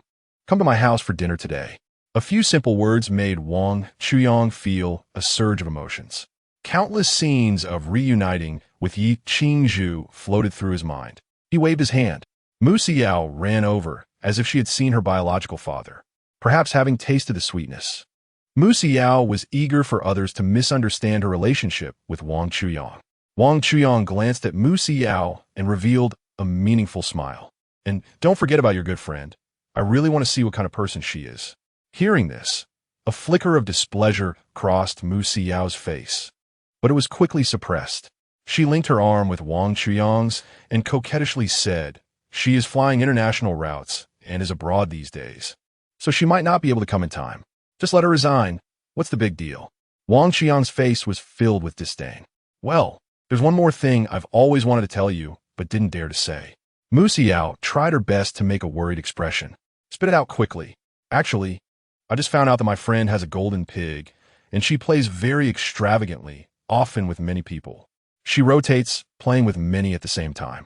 Mu Xiao looked like she was sacrificing her own interests for the greater good, which was quite ridiculous in Wang Chuyang's eyes. After spending so much time together, Wang Chuyang understood her very well. Before she even started to make her move, he already knew what she was up to. It was clear that she wanted to enjoy the benefits brought by Wang Chuyang all to herself. How could Wang Chuyang let her have her way? Besides, isn't having experience better? After such a long time in the apocalypse, one or two would definitely get boring. It was better to switch things up with various flavors. As long as one is healthy, other things are not a problem. It's not like he's looking for a wife for himself, so why care about so many useless things? In fact, those without experience, who don't know how to play, are the real waste of resources. Wang Chuyang spoke up, leaving Mu Xiao somewhat at a loss. She still wanted to use Wang Chuyang's financial power to package herself as a rich woman and fish for a wealthy guy. Mu Xiao was touched, huh? Then we can't stay here forever. If we don't see our family for a long time, they will worry. Having tried to steal a chicken and ended up losing rice. Now she was the one who got caught in it. Wang Chuyang ignored the clouded face of Mu Xiao and went straight to bid farewell to Su Guin. Su Guin smiled in agreement. Watching Wang Chuyang's departing figure, the butler approached and said, "Mr. Wang not only shares the same name as the young master, but his mannerisms are also very similar. Even his tone of speech seems to be carved from the same mold." Su Guin welcomed his only son, Su Chuyang, only after turning 40. After Su Chuyang grew up, a huge gap developed between him and his shrewd father, and he joined the international medical team against Su Guin's wishes. He unfortunately died 10 years ago from a stray bullet during the warlord chaos in Africa. When Su Guin received this bad news, his heart felt as if it had been torn apart. He could not accept this fact, nor could he bear the pain of losing his son. To avenge his son, he spent $30 billion to hire 10 top mercenary teams from different countries. He commanded the mercenaries to slaughter those warlords responsible for his son's death, even organizing a global live broadcast to hang the warlord leaders on sight. Under the scorching sun, Wang Chuyang's heart was as clear and bright as a cloudless sky. The staff of Cloud One drove him to the snow-white home. On this trip, he did not bring any gifts. Familiar with the route, he arrived in front of the Yi family's gate. Knock, knock, knock. He knocked on the door calmly and politely. The door quickly opened in response. This time, it was Lin Xiaomei who answered. She rarely wore makeup, and today she was wrapped tightly in a black coat, which was somewhat different from her usual style. Although he was already somewhat prepared, when Wang Chuyang saw Lin Xiaomei at that moment, a trace of barely noticeable hostility surged in his heart. It seemed that Lin Xiaomei's wallet had taken a significant hit, and she must be in considerable debt now. One reaps what one sows. It's time to slowly torment you. The Lin Xiaomei before him had already changed her appearance, and before he could speak, she warmly greeted him. Lin Xiaomei, acting out of character, took the initiative to grab Wang Chuyang's arm and guided him to sit in front of the sofa. On the coffee table, several neatly sliced apples looked particularly tempting. Apples, now, were almost as valuable as the black thorn durians before the temperature change, with prices skyrocketing to more than 50 times their former value. Meanwhile, durians, that tropical fruit, had become more affordable. Lin Xiaomei wore a rare smile on her face as she picked up a slice of apple and handed it to Wang Chuyang. Chuyang, this is the fruit Annie specially picked for you. Her tone was light, but her heart felt differently. She was bleeding inside, but didn't want Wang Chuyang to notice her reluctance. She wished she could grab the frying pan from the kitchen right now and smash Wang Chuyang with it to relieve the humiliation she suffered at the restaurant a few days ago. Wang Chuyang knew well that Lin Xiaomei was definitely not in a good mood. It was highly likely that she had written an IOU to that restaurant, waiting for his money to pay it off. He easily took the apple that Lin Xiaomei handed him and casually tossed it toward the plate on the coffee table. The apple traced an elegant arc in the air, lightly landing in the plate, but like a mischievous child, it bounced out of the plate and jumped onto the table. However, the smooth surface of the table prevented it from staying, and after a brief pause, it slid down to the floor. He remained calmly seated, as if all of this had nothing to do with him. Lin Xiaomei inadvertently blurted out, "Little bastard." She hurriedly crouched down to pick up the fallen apple, and upon realizing her slip of the tongue, she immediately covered her mouth, her eyes filled with panic. She looked up at Wang Chuyang, trying to convey with her gaze that she was talking about the apple. Wang Chuyang was like an outsider, turning a blind eye and deaf ear to Lin Xiaomei's poor acting. He quietly watched this clumsy performance, yet his heart remained unaffected. Just like Wang Chuyang had no idea that Lin Xiaomei was wearing only a thin nightgown underneath her coat today. At this moment, Lin Xiaomei was already fantasizing about how to use this nightgown to force Wang Chuyang to comply. Chapter 28. The half-aged beauty. Lin Xiaomei. Wang Chuyang, completely unconcerned, reached out and picked up a piece of fresh apple from the plate, savoring it for himself. After finishing the apple in his hand, he turned his gaze towards Lin Xiaomei and asked with a hint of a smile, "Where's Yi Qingzhu? Didn't she ask me to come?" Wang Chuyang still didn't know that this time, just like last time, it was Lin Xiaomei's idea to call him over. Yi Qingzhu was completely in the dark and had no idea that Wang Chuyang was coming. It was Lin Xiaomei who secretly used her phone to send a message to Wang Chuyang when she wasn't paying attention. She was currently being pestered by her younger brother to go grocery shopping. Ever since Jerry assigned that task to the Yi family mother and son in the restaurant, they were both convinced that Wang Chuyang must have struck it rich. They speculated that Wang Chuyang either had his house demolished or won the lottery. In their eyes, Wang Chuyang was undoubtedly a real rich man now. Therefore, they completely forgot about Jerry's task and focused solely on how to make a fortune from Wang Chuyang. They planned to design a scam that would make Wang Chuyang pay an exorbitant compensation. As long as they had this money, they could leave this place full of gossip and go to a new place where no one knew them, living a carefree life. At that moment, Lin Xiaomei was also engaged in a fierce internal struggle. She wasn't sure if she could really go all out, if she really wanted to take that step. She wasn't afraid of anything else, just worried that if she went all out and Wang Chuyang still didn't respond, she would lose both fame and fortune. This thought flashed through her mind, and she suddenly took action, gently untying the straps wrapped around her waist. The black coat, like a theatrical curtain, was quickly pulled open, revealing the pink lace nightgown underneath. Although it was called a nightgown, it was merely a sheer fabric shaped like one, with everything that should be hidden, everything tempting, laid bare before Wang Chuyang's eyes. Wang Chuyang was stunned, suddenly standing up, covering his eyes with his hands, seemingly unable to bear the sudden impact. Lin Xiaomei, what are you doing? His voice carried a hint of panic and reproach, revealing his dissatisfaction with Lin Xiaomei. As she spoke, she forcefully took off her coat and tossed it on the ground. As a woman in her 40s, her figure and skin were well maintained due to long-term pressure from not working.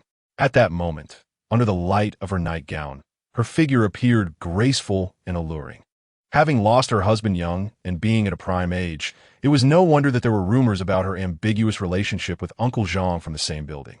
A glimmer of understanding flashed in Wang Chuyang's eyes. He realized that this woman's actions were merely attempts to gain something from him. This was the end of the world. So what was there to fear? Lin Xiaomei, such a fool, still played such old tricks. After all, this was her home, and the clothes were hers. She was the one who initiated the seduction. So why should he be afraid? He stood beside Lin Xiaomei, a playful smirk curling at the corners of his mouth as he softly said, "Auntie, you truly possess a lingering charm. Even a middle-aged woman can be so enchanting." His voice carried a hint of frivolity and teasing, attempting to break through Lin Xiaomei's psychological defenses. This made Lin Xiaomei feel somewhat uncomfortable. She remembered that the design of this nightgown had a hollowed-out back for convenience, allowing anyone behind her to have a clear view. She never dreamed that Wang Chuyang would make such a frivolous move towards her. She stood there, frozen like a weathered statue, unable to move as she faced Wang Chuyang's provocation, her legs seemingly nailed to the ground. Her cheeks gradually flushed with a hint of red, and her hands instinctively crossed over her chest, trying to conceal her proud curves. Unfortunately, Wang Chuyang knew Lin Xiaomei's character well and felt nothing but hatred towards her, let alone any interest. A glint of mockery flashed in Wang Chuyang's eyes as he looked her up and down, a playful smile curving his lips. "Don't you want money? Just walk around the community downstairs in this outfit, and I'll give you however much you want." Lin Xiaomei bit her lower lip tightly, her expression revealing a slight tremor of unease. "You shameless!" she shouted angrily, feeling a surge of impotent rage. Wang Chuyang revealed a contemptuous smile. "You call me shameless? So let me show you what shameless looks like." Some people are like that, acting as both a prostitute and a moral pillar. Lin Xiaomei's lips began to tremble, her voice filled with excitement and tension. "Just give me the money. I only need 20 million. Don't push me." Her whole body shook, like a leaf about to fall in the cold wind.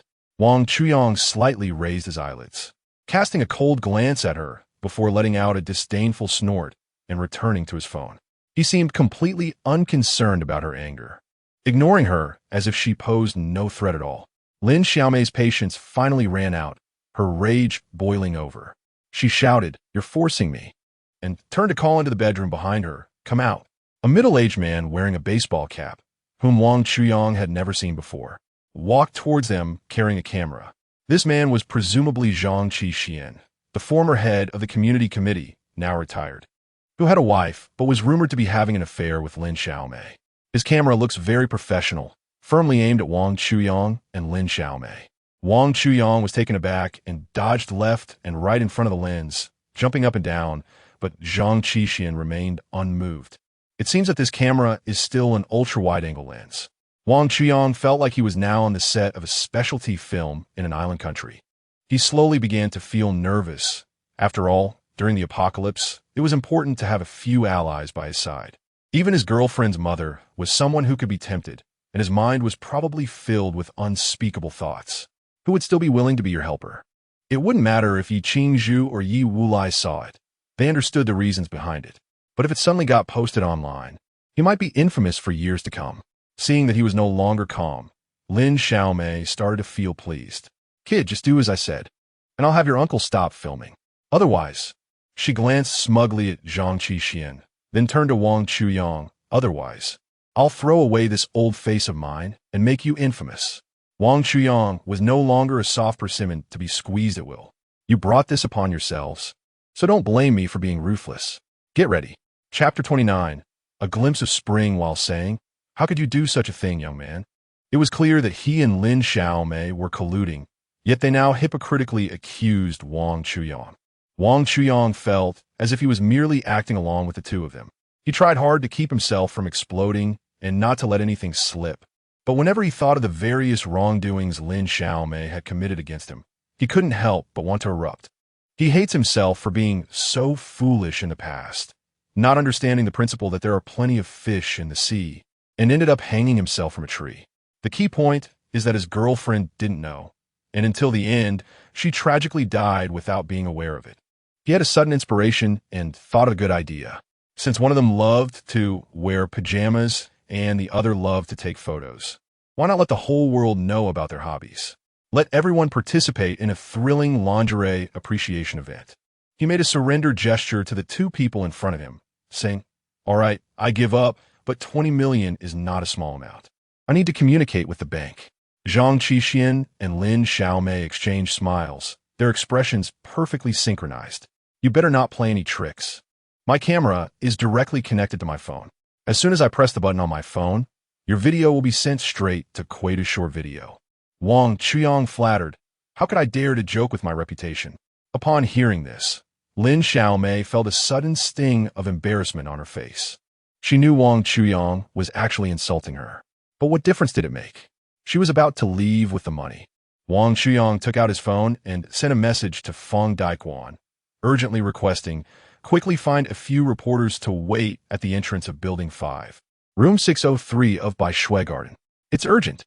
After sending the message, he intentionally pulled up the Daki Bank app interface, deliberately showing Lin Xiaomei his balance of over 20 million. Behind him, Zhang Qixian became curious, paused his filming, and leaned over to take a look. When he saw the balance of over 20 million, he couldn't help but swallow. Lin Xiaomei noticed that Zhang Qixian leaned closer and directly pushed Wang Chuyang's phone into his lap, then glared at Zhang Qixian behind her. Zhang Qixian awkwardly looked away. This made Wang Chuyang conclude that Zhang Qixian had no idea how much Lin Xiaomei was trying to extort from him. He took advantage of the moment when Lin Xiaomei and Zhang Qixian were looking at each other to quietly switch his phone to recording mode and put it in his pocket. With ill intentions, he said to Zhang Qixian, Uncle Zhang, Aunt Lin should at least give you 10 million, right? Zhang Qixian's heart skipped a beat, and a wave of confusion surged in his mind. How does this kid know my identity? He hurriedly put down the camera in his hands, fumbled to take out a mask from his pocket, and quickly put it on his face. At that moment, he looked more like a paparazzo sneaking a shot. Lin Xiaomei, on the other hand, felt a ripple in her heart, appearing somewhat at a loss. When she met Zhang Qixian's gaze, she thought to herself that my daughter has already been with him, and now he has seen me exposed. This price is something I added out of anger. Then you must give me a bigger share. He shook the camera in his hand, his gaze lingering on Lin Xiaomei. Otherwise, I fear I won't be able to fulfill your wishes. Upon hearing this, Lin Xiaomei quickly walked to Zhang Qixian's side, nestling against his arm like a little bird. Her voice charming. Of course I know your good intentions, Xianga. Don't worry, I will definitely take care of you. She gently turned around, her curves behind her flowing like a spring breeze over the lake, natural and alluring, all of which were captured by Wang Chuyang's watchful eyes. The prominent double peaks were frighteningly smooth, feeling as if they could crush a walnut with just a little pressure. Zhang Qixian looked at the beautiful woman in front of him, his heart racing, almost forgetting the disputes over interests. If Wang Chuyang were not here, the scene would surely be one of vibrant colors, a battlefield in the living room. Ahem. Wang Chuyang's dry cough broke the sweet intimacy between the two. They suddenly woke up from their dream and realized their previous gaffe. So, they quickly adjusted their expressions and put on a serious demeanor. Wang Chuyang certainly did not want them to team up against him. He tentatively asked, Uncle has helped you so much. You said you want to increase the payment. You wouldn't be thinking of giving Uncle 15 million, right? As soon as Lin Xiaomei heard this, She immediately became anxious, even disregarding Zhang Qixian beside her. Wang Chuyang, has your head been kicked by a donkey? It's just a recording. How could it possibly be worth that much money? Zhang Qixian's expression changed slightly behind his mask. Lin Xiaomei's voice revealed a hint of cunning. If it weren't for me using Qingzhu's phone to lead you into this trap and painstakingly designing this act, how could we possibly make so much money just based on filming skills? Her tone carried a sense of pride as she added, if it weren't for me setting up this scheme, he wouldn't get a single penny. As she continued speaking, Lin Xiaomei's emotions became increasingly agitated, and her rationality seemed to begin to unravel. Seeing this, Zhang Qixian also stopped keeping silent. Upon hearing this, Lin Xiaomei suddenly pushed back hard, throwing Zhang Qixian aside violently. Her tone filled with anger. Zhang Qixian, you really are asking for too much. I worked hard to con 2 million out of Wang Chuyang, and you actually want to take away 18 million. She took a deep breath, her expression gradually twisting into a terrifying grimace. You old bastard. Be careful, or I'll tell your wife all the ugly things we did in the hallway. Her voice grew sharper, as if it were about to tear through the air. After saying this, she sat on the ground and began to sob. Zhang Qixian's son was about to get married, and he didn't want any scandals to break out at this time. He was so frightened by Lin Xiaomei that he kept retreating, his face pale. It was obvious that he was still a bit afraid of his wife. So why did he go out to cheat? And in the hallway, at such an old age, still playing such a thrilling game. Is it really that difficult to book a room outside? Wang Chuyang watched in astonishment. This isn't even the apocalypse yet. And just with a little provocation, the enmity between these two had erupted so intensely. It really proves the old saying, people die for wealth and birds die for food. No wonder Zhang Qixian didn't come to the Yi family to deliver supplies during the apocalypse. This man just loves to stray, but is actually quite devoted to his family. At this moment, Wang Qiang's pocket vibrated twice. He knew that it should be someone arranged by Fang Daiquan who had arrived. He simply stopped pretending. Don't let money make you both anxious. I will help you clarify things. The two of them looked at Wang Chuyang with excitement, thinking he was going to add more money.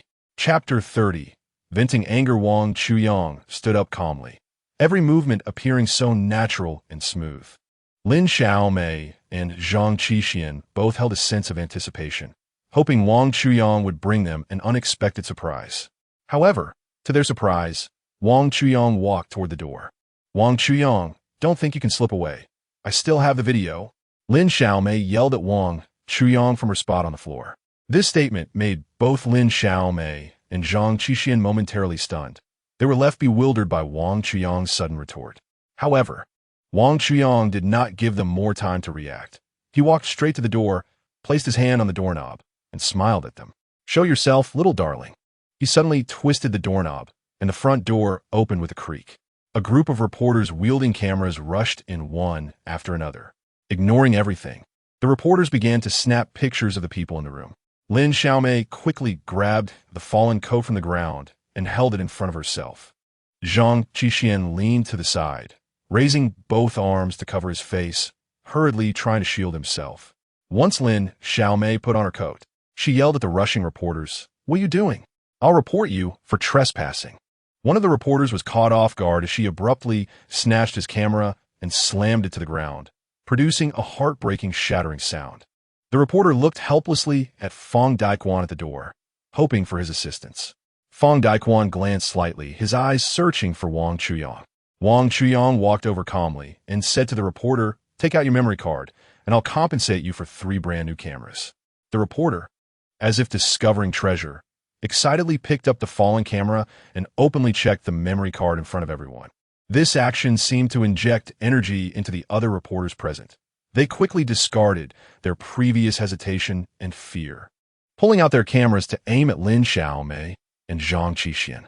The sound of shutter clicks rose and fell like a chorus, as if they were hunters capturing their prey, determined not to miss any exciting moments. Zhang Qixian took a deep breath, mustered his courage, and finally picked up his phone, pretending to report to the enforcement team. He shouted loudly, "You are trespassing and invading someone else's privacy. Even if you're journalists, you cannot break the law." As his words fell, The once bustling sound of camera shutters gradually disappeared. The reporters began to glance at each other, with some quietly putting down their cameras.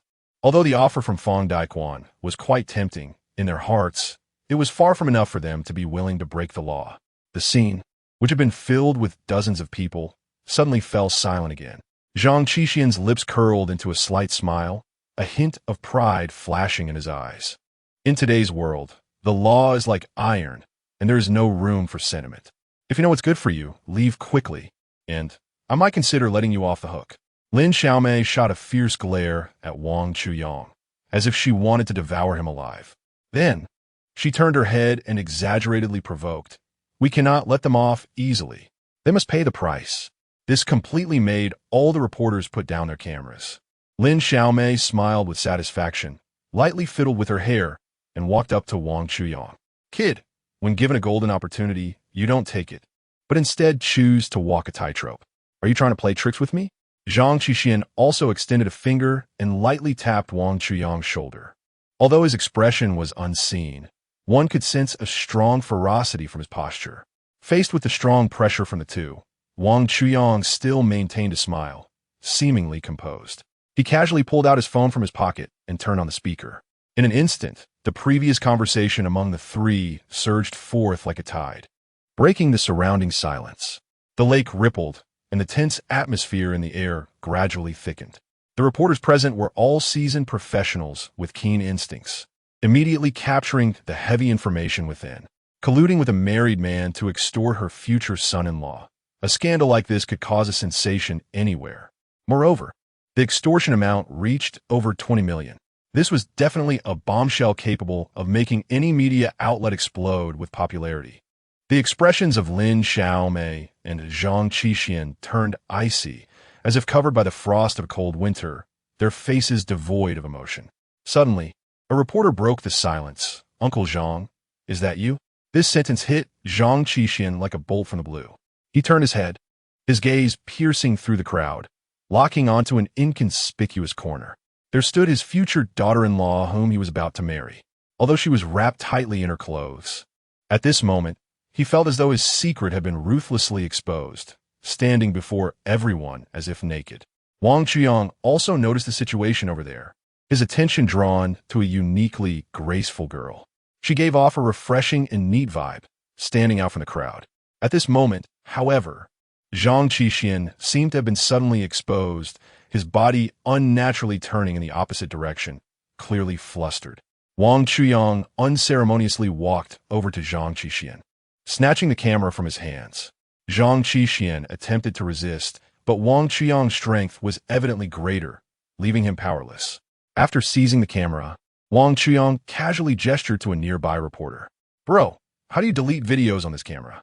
The reporter quickly and respectfully took the camera from Wang Chuyang's hands and began to operate it skillfully. With a dull sound, the camera split brutally into two halves, as if its fate was mercilessly severed at that moment. Wang Chuyang's anger was not quelled by this. He kicked the already shattered camera a few more times, as if wanting to release all his rage. The camera fragments flew out like a sudden storm of debris. Zhang Qixian witnessed all this from the side, feeling a pang of pity in his heart. He sighed helplessly, letting out a sound of regret, as if mourning for the innocent camera that had suffered. A commotion erupted outside. Now all the reporters almost simultaneously received the message. The content of the message was nothing but urging them to rush outside. The sun was behaving oddly. Chapter 31.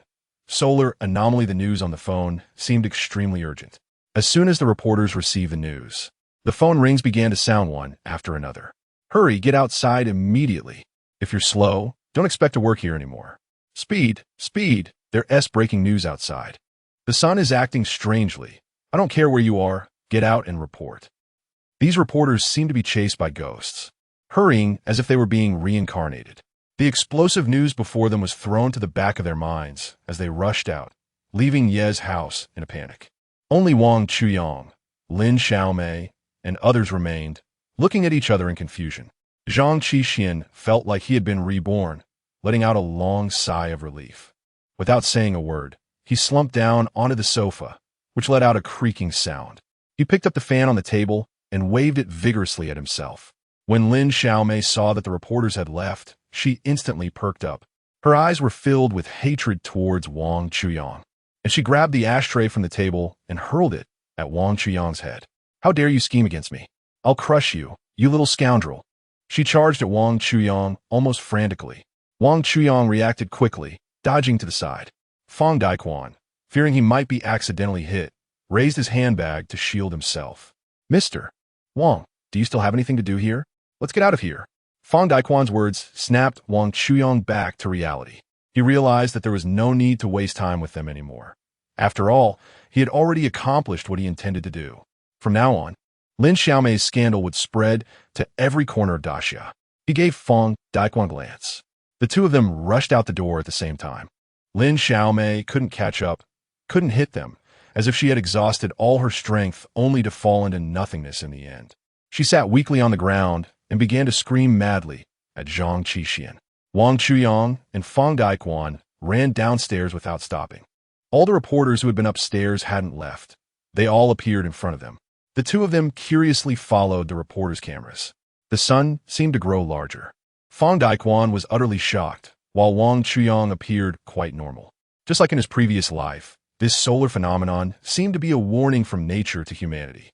At this moment, there were about 50 days left until the apocalypse.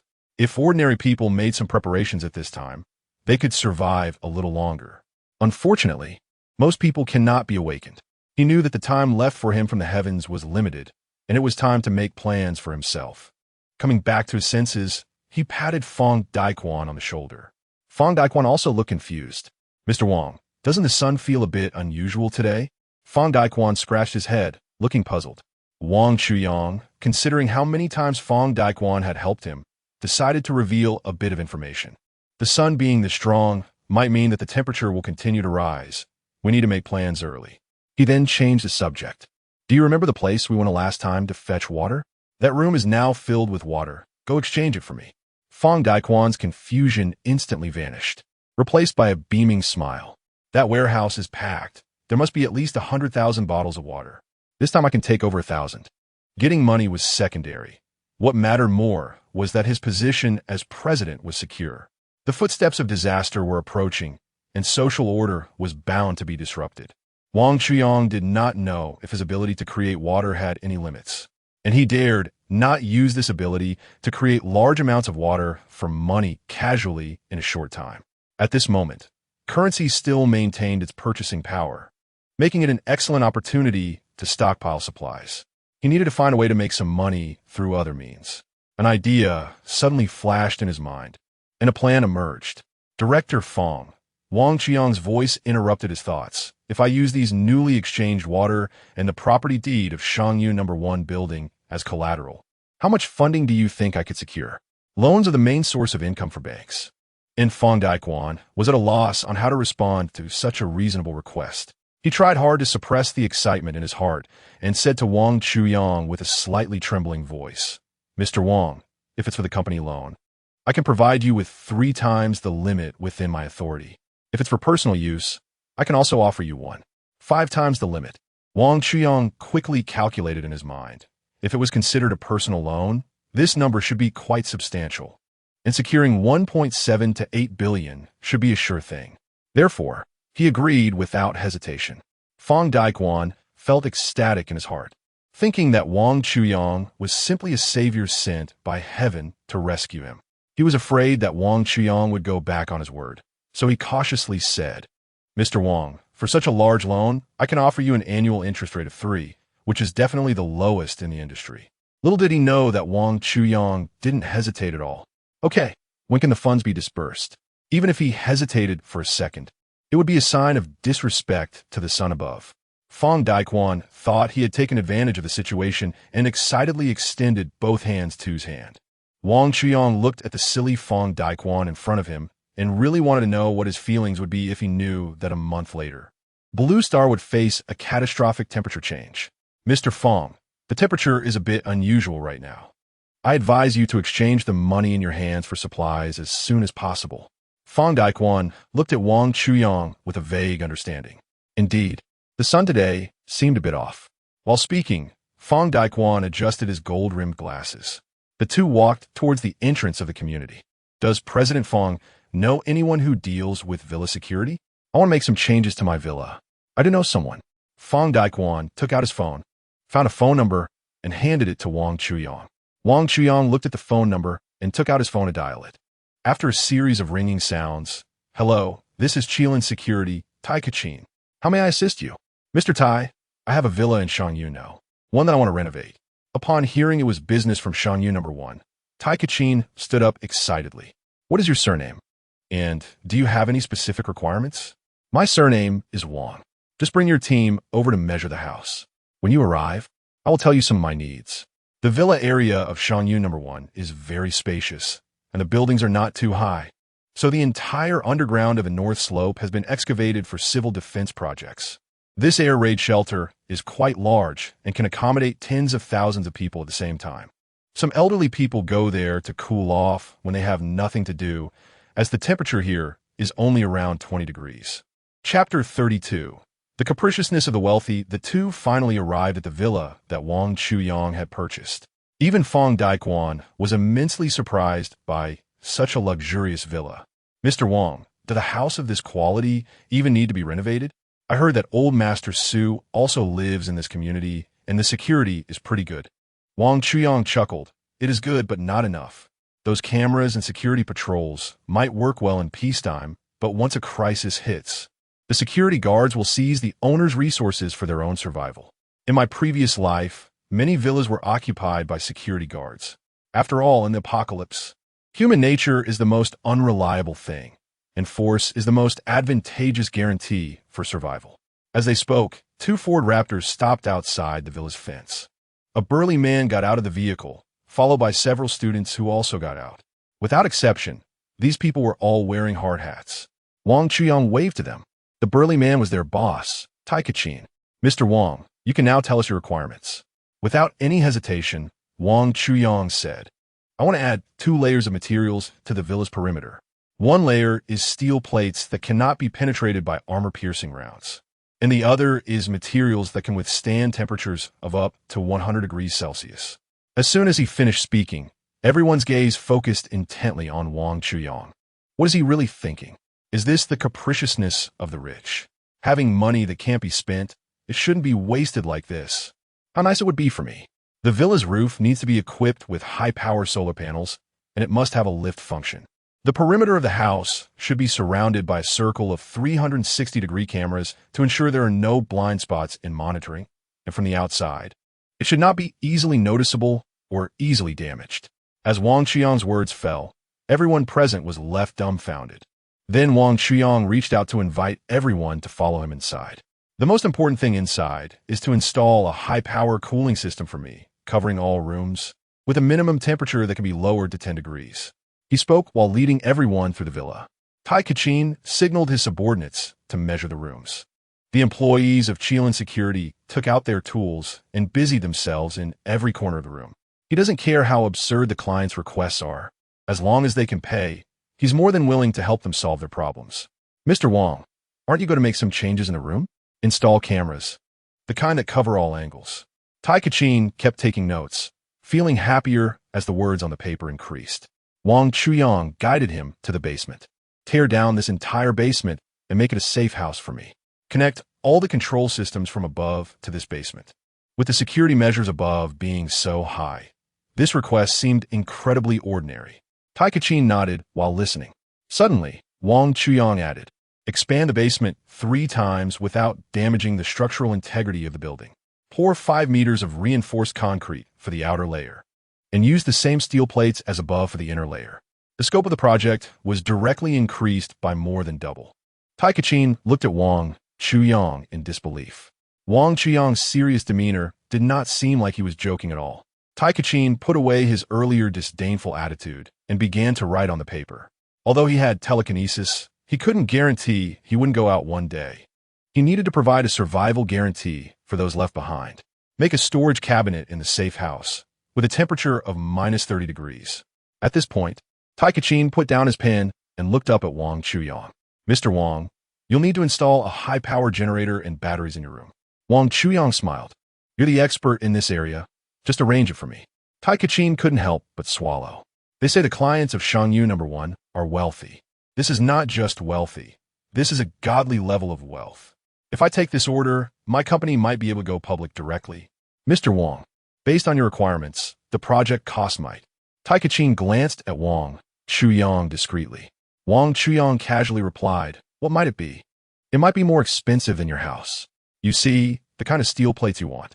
Wang Chuyang waved his hand impatiently. All right, just give me a quote. 500 million. How long will it take to complete? About 3 months. I can't wait that long. I'll give you a month at most. If it can't be done in a month.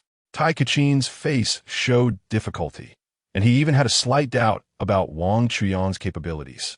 I can add more money. Upon hearing this, Tai Kachin's eyes sparkled again. He stopped in front of Wang Chuyang and made a gesture with his hand in the shape of an 8. Wang Chuyang nodded lightly. In a month, I want to see results. Tai Kachin thought he had encountered some wealthy fool. To complete the project ahead of schedule, he only needed to add 3 times the workforce. And the marginal cost was actually not much different from finishing in 3 months. He could make a net profit of 400 million. Mr. Wang, do you have anything else that needs to be arranged? If not, let's go up and have the staff prepare the contract. Wang Chuyang doesn't care about any contract at all, because in less than 2 months, all laws and public order will turn into a bubble. He just wants to start working quickly, immediately. I will pay you 20 of the project fee on the condition that you must start work right away. Tai Kachin is anxious to sign the contract, which is pushing for the order.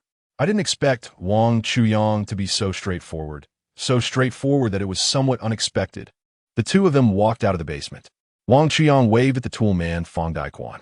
Manager Fong, first help me transfer 80 million to Director Tai. Once my funds come in tomorrow, you could deduct it directly from there. Fong Daiquan, upon hearing this, had no doubts at all and picked up his phone to operate. Director Tai, can I transfer it directly to your company's public account at Deutsche Bank? Tai Kachin was somewhat dizzy from this sudden big sum of money and quickly nodded in agreement. After a series of skilled operations on his phone, Fong Daiquan urged, Director Tai, have your finance team check if the money has arrived. Tai Kachin's face was filled with smiles, looking confidently assured, with manager Fong personally handling the transfer. Why would there be a need to check? As he spoke, he quickly pulled out his phone and swiped. Suddenly, it seemed he discovered something exciting, and his smile became even brighter. He said to Wang Chuyang and Fong Daiquan, I'll go arrange for the engineering team to enter the site right away. Before he finished speaking, he had already rushed out in a hurry. Wang Chuyang watched Tai Kachin's departing figure and thought it was time to bring his parent from the countryside over. However, the immediate priority was to procure some materials. Chapter 33. Fong Daiquan breaks the heavens. Secrets. Major media outlets were competing to report on the eye-catching solar phenomenon. In front of the camera, the host sat centrally, with 2 renowned astronomical experts on either side. Although both experts expressed deep concerns about this solar phenomenon, the official intent was clear. They needed these authoritative voices to calm the public. In this age of information explosion, any slight disturbance could trigger social unrest.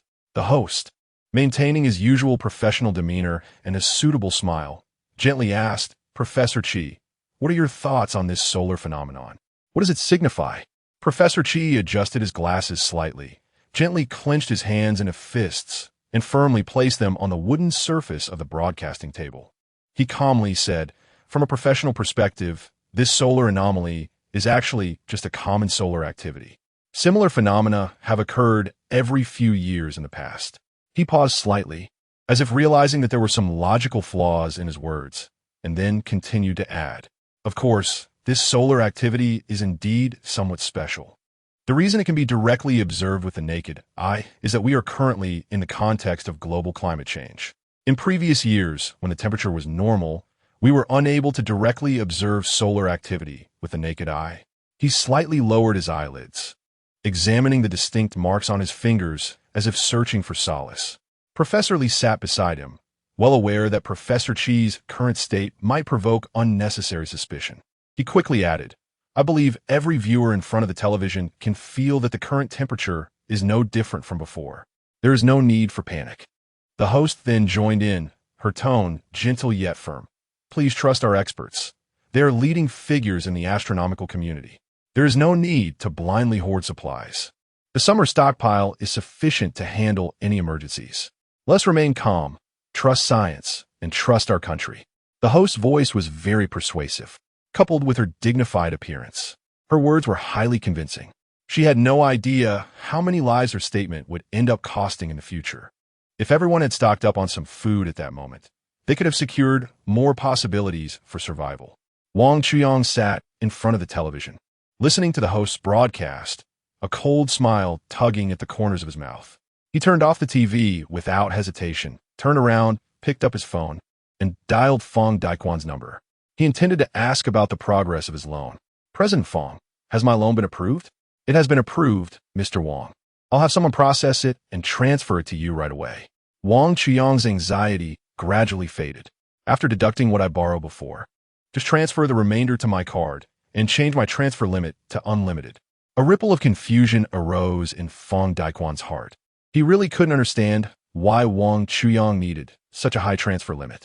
Moreover, in his view, Wang Chuyang's approach to renovating his house seemed a bit insane. He really didn't treat money as money.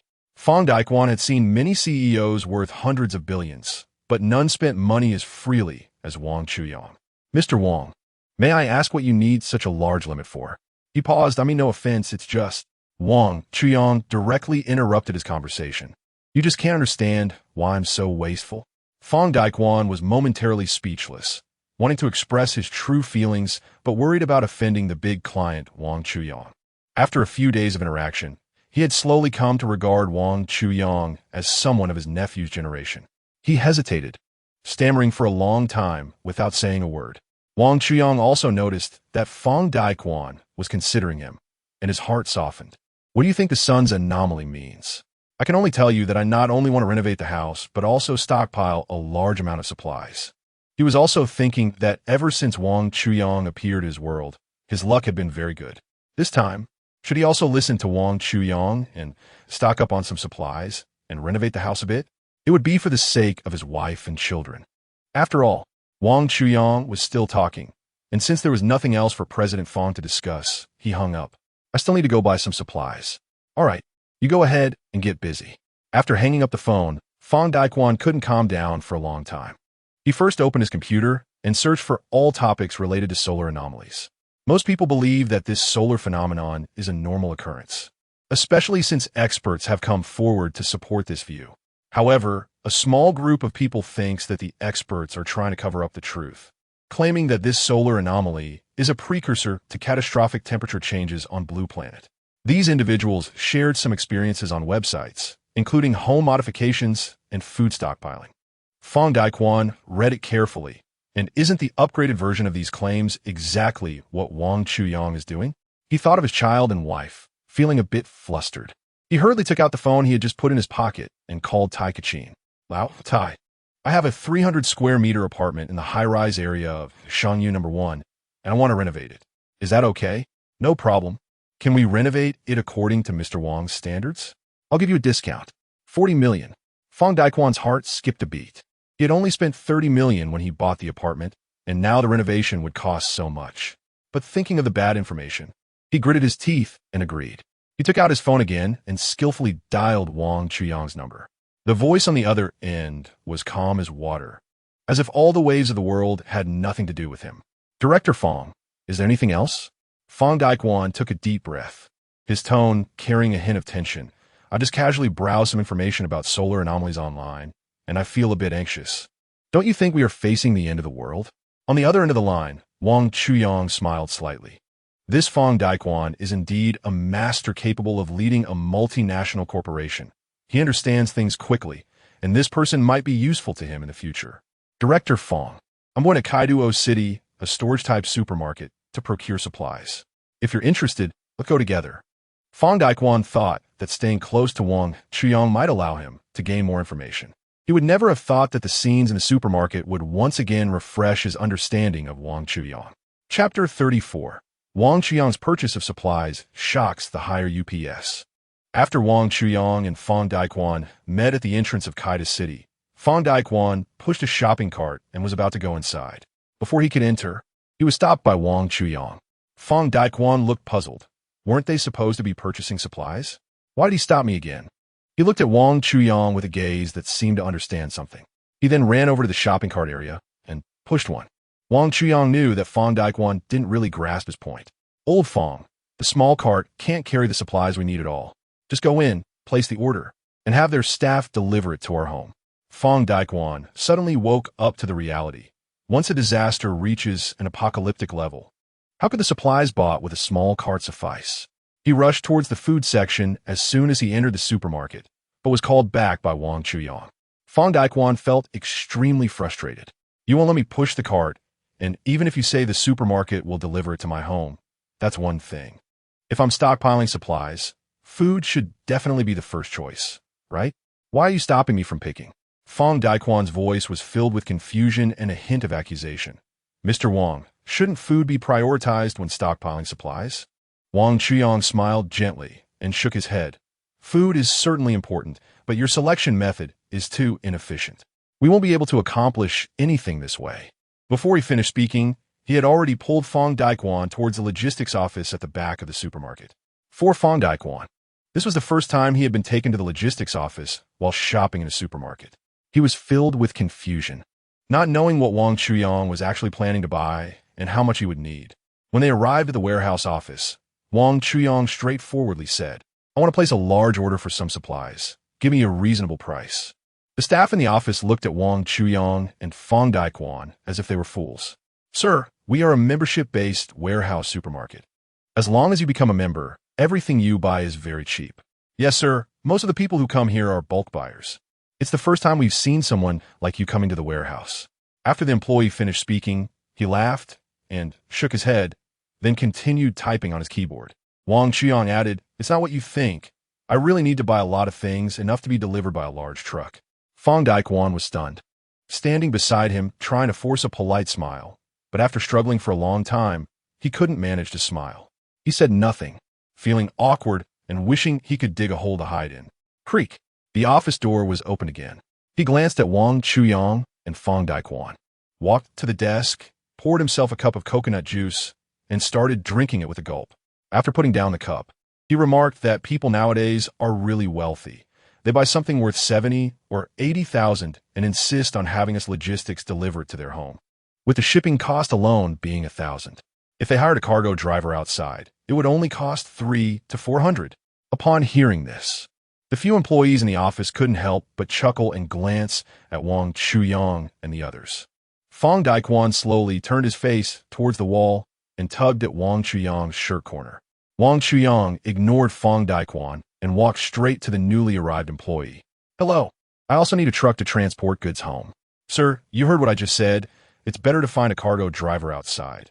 Their service is very good, and it's more economical that way. I have a lot of items to buy, and the cargo drivers don't have such big vehicles. Most importantly, I'm afraid they won't manage well. The newly arrived employee immediately put on a professional smile, intending to educate Wang Chuyang about the cargo delivery company. There are all kinds of large trucks with a cargo service. From what you're saying, are you planning to buy items worth over 100,000? Wang Chuyang shook his head. Over several 100,000? Wang Chuyang shook his head again. At this point, all the employees in the office stopped viewing the situation as entertainment and began to quietly scrutinize Wang Chuyang and his companion's attire. The newly arrived employee also put down the coconut juice he was holding. Are you planning to order goods worth over $1 million? If that's the case, we can indeed provide you with free delivery service. Wang Chuyang still shook his head. The newly arrived employee's attitude changed. Sir, if you're here to cause trouble, I ask you to leave immediately. We still have work to do.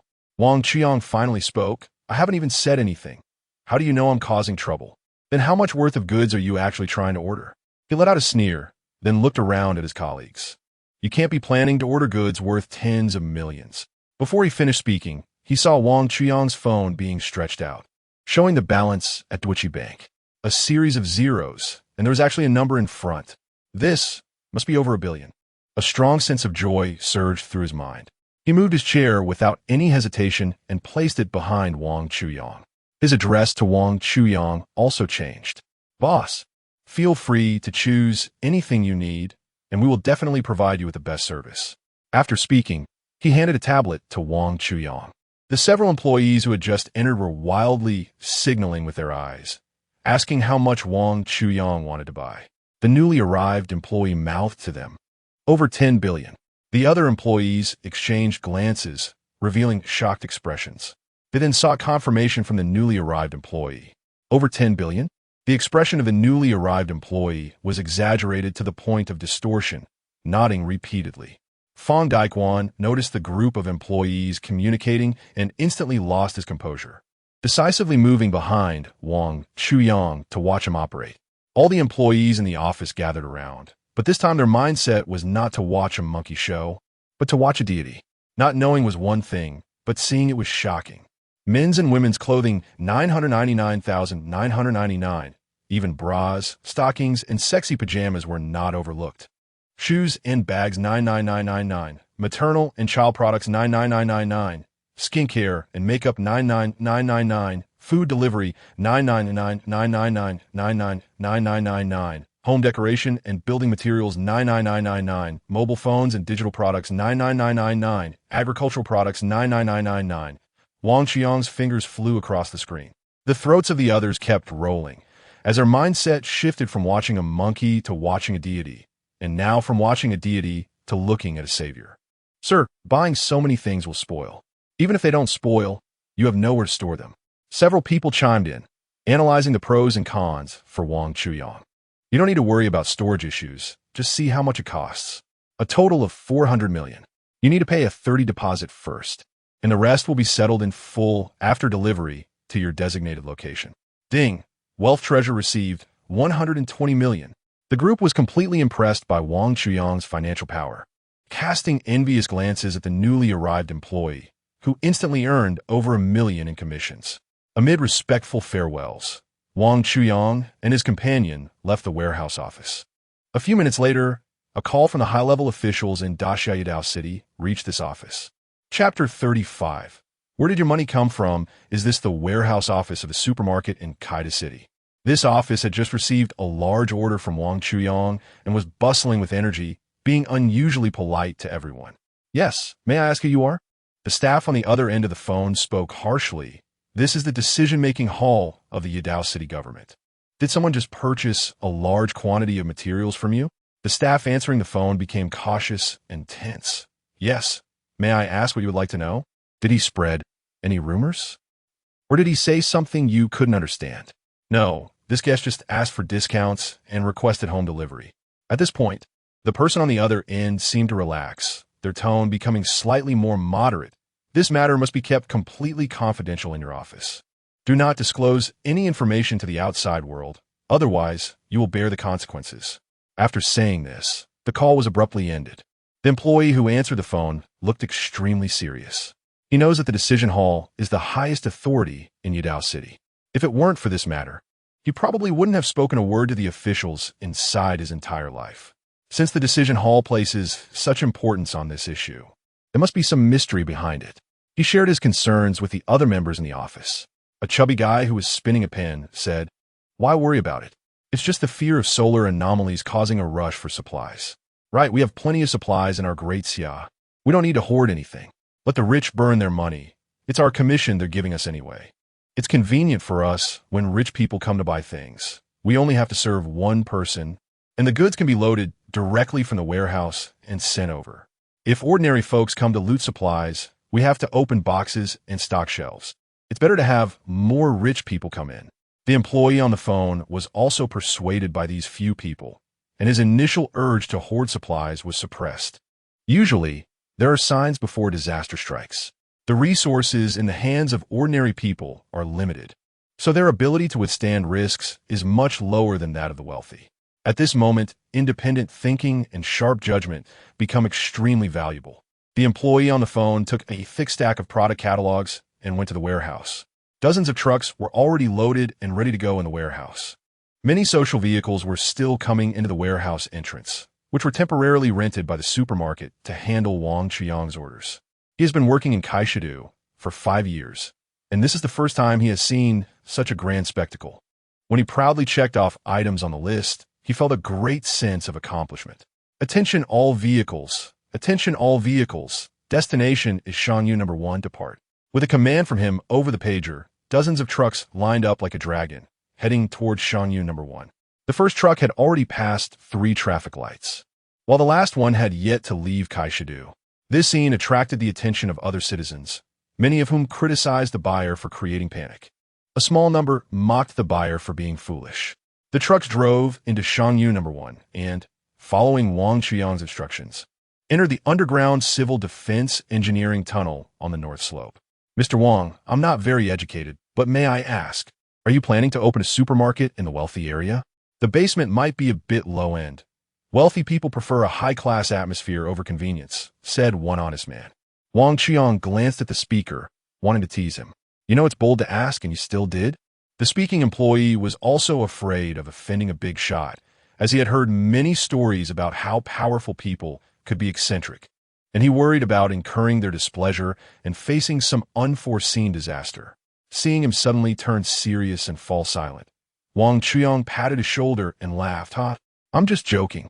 I don't even have enough of these things for myself. I won't sell them. The employee was left speechless, almost doubting whether he had heard correctly. He looked at the mountain of supplies in front of him and exaggeratedly said, but there are just too many of these things. I won't be able to use them all in 10 lifetimes. Wang Chuyang smiled slightly, a sense of pity welling up inside him. But he also knew that in the apocalypse, those who survive rely entirely on their own abilities. Depending on others only leads to becoming a stepping stone for someone else's survival. The employees of Kaida City looked at the shocking scene before them, as if they had an epiphany, thinking that they too should stockpile some supplies to prepare for unforeseen circumstances. Just as Wang Chuyang was about to say that this child could be taught, before he could even open his mouth, a sharp voice interrupted him. If you stockpile supplies, we will also come to investigate you. Before the voice faded, a team of law enforcement personnel, followed by 2 or 3 sharply dressed individuals, approached them. The leader directly ignored the employees of Kaida City and showed his credentials to Wang Chuyang. You must be Wang Chuyang. We are from the decision-making hall and would like to ask you a few questions. Seeing that they were not here with good intentions, Wang Chuyang became more vigilant. Please go ahead. The leader got straight to the point. Why did you purchase so many items at once? Don't you know this has seriously affected social stability? Sorry, I'm rich and willful. Whether it affects social stability or not is not something you should be concerned about, right? What does it have to do with me? The leader glanced aside, also shocked by the scene before him. Maintaining social stability is everyone's responsibility. You wealthy individuals have greater abilities and should bear more responsibility in this regard. Hearing this, Wang Chuyang couldn't help but sneer inwardly. They were still playing the moral card at this time. If he hadn't been reborn and hadn't gained these abilities, such statements might have struck a chord with him. However, if there was any feeling at this moment, it would be a disrespect for his own life. The scenes of order collapsing were still vivid in his memory. A pack of instant noodles could be sold for 1,000 yuan, reaching a price of 100,000 yuan. A bottle of water could buy 2 women. The society of trust no longer existed. In order to survive, everyone turned against each other, and violence became the absolute dominant force. The reason these people can say such things is that they have long been accustomed to holding high positions without contributing, and in their eyes, all differing opinions are seen as a lack of cooperation. Wang Chuyang didn't want to pay attention to them and said disdainfully, "You can make anyone responsible if you want. After all, I'm spending my own money, and I'm neither breaking the law nor violating any rules." His words did awaken the leader. As far as we know, your family background is very ordinary, and you come from a rural area. How did you suddenly have so much money? This is his only flaw, and it is also the reason why he previously did not flaunt his large expenditures in public. Fame brings trouble, and a big tree attracts the wind. A direct attack is easy to dodge, but a hidden arrow is hard to defend against. He was momentarily speechless and didn't know what to say. The leader noticed his flaw and suspected that there must be an undisclosed secret behind it. He waved his hand, and several special law enforcement officers surrounded him with guns drawn. In an instant, the surroundings fell into an eerie silence. Wang Chuyang felt a bit anxious. He absolutely could not be captured. If he got taken in, even a slight delay could mean the end of the world. He certainly couldn't reveal his abilities, leaving him feeling somewhat at a loss. In the distance, the sound of a cane striking the ground echoed. Chapter 36. Su Guan's underground world, everyone turned to look in the direction of the sound. An old man appeared, walking briskly despite leaning on a cane, followed by a group of people. It was Su Guan.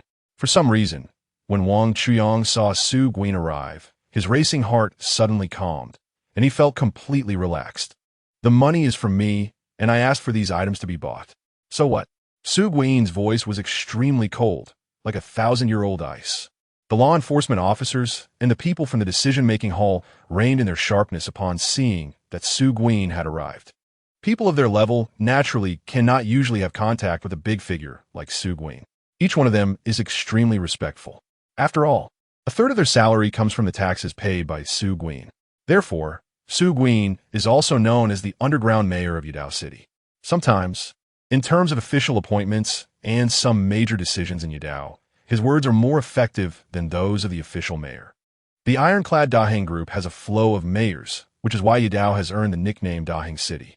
When the leading officials see Su Guan speaking, they completely forget what they came for, only wanting to ingratiate themselves with him, let alone question anything.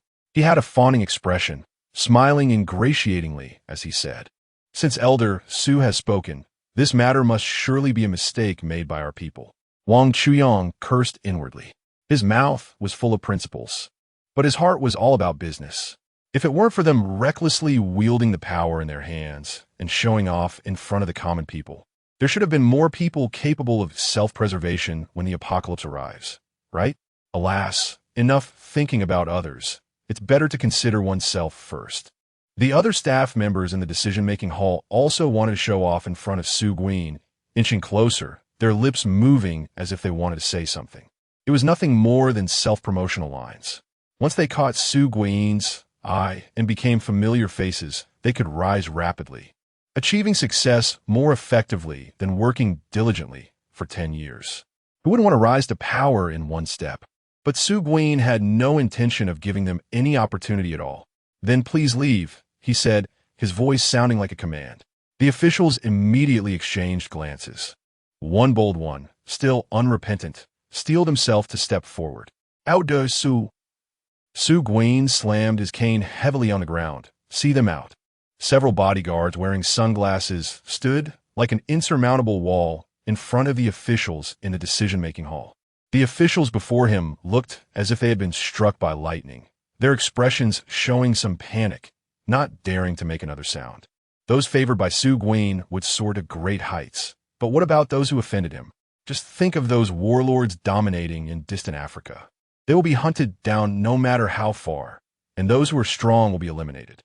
The inability to tolerate any grain of sand in his eyes is the most accurate portrayal of this man. Not to mention those officials.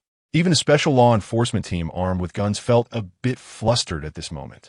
They no longer distinguished between main and secondary issues, all nodding and bowing as they rolled and crawled away from the air raid shelter, civil defense project. "Thank you, Elder Su, for helping me out." However, Chuyang really couldn't understand why Elder Su could always appear precisely at the scene when I was in trouble.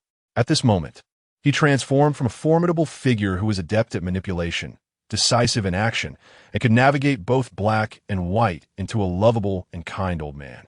Wang Chuyang couldn't help but laugh, thinking he had no such qualifications. Su Guan's shrewdness was not only in his business acumen, but also in his keen insight into worldly affairs. In the previous life, not long after the apocalypse began, the government became nominal and ceased to function. Instead, Su Guan's Daheng group quietly evolved into a temporary institution similar to a military government. He is a nearly 80-year-old man, almost powerless, yet he established his own kingdom in a world where rituals and music have collapsed and martial power reigns supreme. It can't be said that this is not exaggerated. Wang Chuyang said he was unqualified, and it wasn't really false modesty. When Su Guan learned that Wang Chuyang didn't misunderstand him, he directly asked, "Kid, why did you buy so many things?" In front of such a big shot, everything said must be half true and half false. If you lie, they can see through it at a glance. If you tell the truth, you completely expose yourself. Wang Chuyang, looking serious, said, "There have been ominous signs lately, and it's been going around online that the apocalypse is coming. I need to stock up on some supplies." After saying this, He was ready to accept Su Gui's storm of mockery. But unexpectedly, Su Gui not only did not mock him, but instead looked at him with approval. However, he raised an objection. But if you store your things in a public area, aren't you afraid that others will steal them when the apocalypse comes? Wang Chuyang thought to himself, "Old dang, I have the ability to contain things. I can fit the whole world if I want to." In reality, he could only say politely, "My basement is being renovated, so storing these things is not a problem." Su Gui's eyes lit up. "You are renovating your house too?" A wave of mystery rose in Wang Chuyang's heart. What do you mean, you too? Has Su Gui also renovated his house?" Su Gui noticed Wang Chuyang's confusion and waved to him, leading the way ahead, with several bodyguards closely following. They wandered around in the air raid shelter and came to an inconspicuous place. Su Gui operated on the wall in front of him. Suddenly, the wall opened up a hole with a loud bang in front of everyone. They followed Su Gui further inside. After navigating through the winding mountain paths, they had already lost count of the numerous doors they passed. Finally, they arrived in front of a technologically advanced open door. Su Gui performed a series of operations on the door. As it opened, a brand new world appeared before Wang Chuyang. Suddenly, the peach blossom spring written by Tao Yuanming floated into Wang Chuyang's mind. The space here was very expansive, with a temperature of only a dozen degrees, even giving a slight chill. Most of the area was filled with glass houses, inside which were plants that had not yet undergone temperature changes. It was simply a glass farm. Su Gui walked ahead, while Wang Chuyang closely followed behind. After passing through the plant area, they were greeted by the animal section. Polar bears, snow leopards, penguins. Each type of animal had its own independent space. Wang Chuyang couldn't help but exclaim, "These are all your contributions to preserving biodiversity." Su Gui smiled and glanced at Wang Chuyang as if looking at a little fool. "These things are just for viewing. There are even better things further ahead." They walked through the so-called observation area and arrived at a place similar to the Umbrella Research Facility in the underground of Raccoon City from Resident Evil 1. It looked like a research institute, and more people were slowly appearing. However, they were all wearing white lab coats. Wang Chuyang suddenly had a bad premonition in his heart. These people wouldn't also be researching some kind of biochemical weapon or zombie virus, would they? That would be too outrageous. He couldn't help his curiosity and stopped the person in front of him, Su Gui, intending to ask what this place was for. Chapter 37. The Terrifying Power of the Underground World. "Old Su, this looks like a research institute. Could it be researching some kind of biochemical weapon? What are you thinking, kid? This place is full of botanists, and their most important task is to study how to preserve old seeds and cultivate heat-resistant crops." Wang Chuyang's uneasy heart gradually settled down, and his respect for Su Gui grew a bit more. They continued to move forward. It felt like a factory here, spacious enough that it was hard to believe they were underground. Various machines were placed all around, but they had not been started yet. This little old man was indeed a businessman. It was either farmland or a factory. There was no path ahead again, and Su Gui pressed against the wall, pushing around until a door thicker than a bank vault was opened by two bodyguards working together. Su Gui took the lead and walked in front. The lights ahead suddenly dimmed. Faintly, some noisy music could be heard. As they got closer, it turned out to be a KTV private room.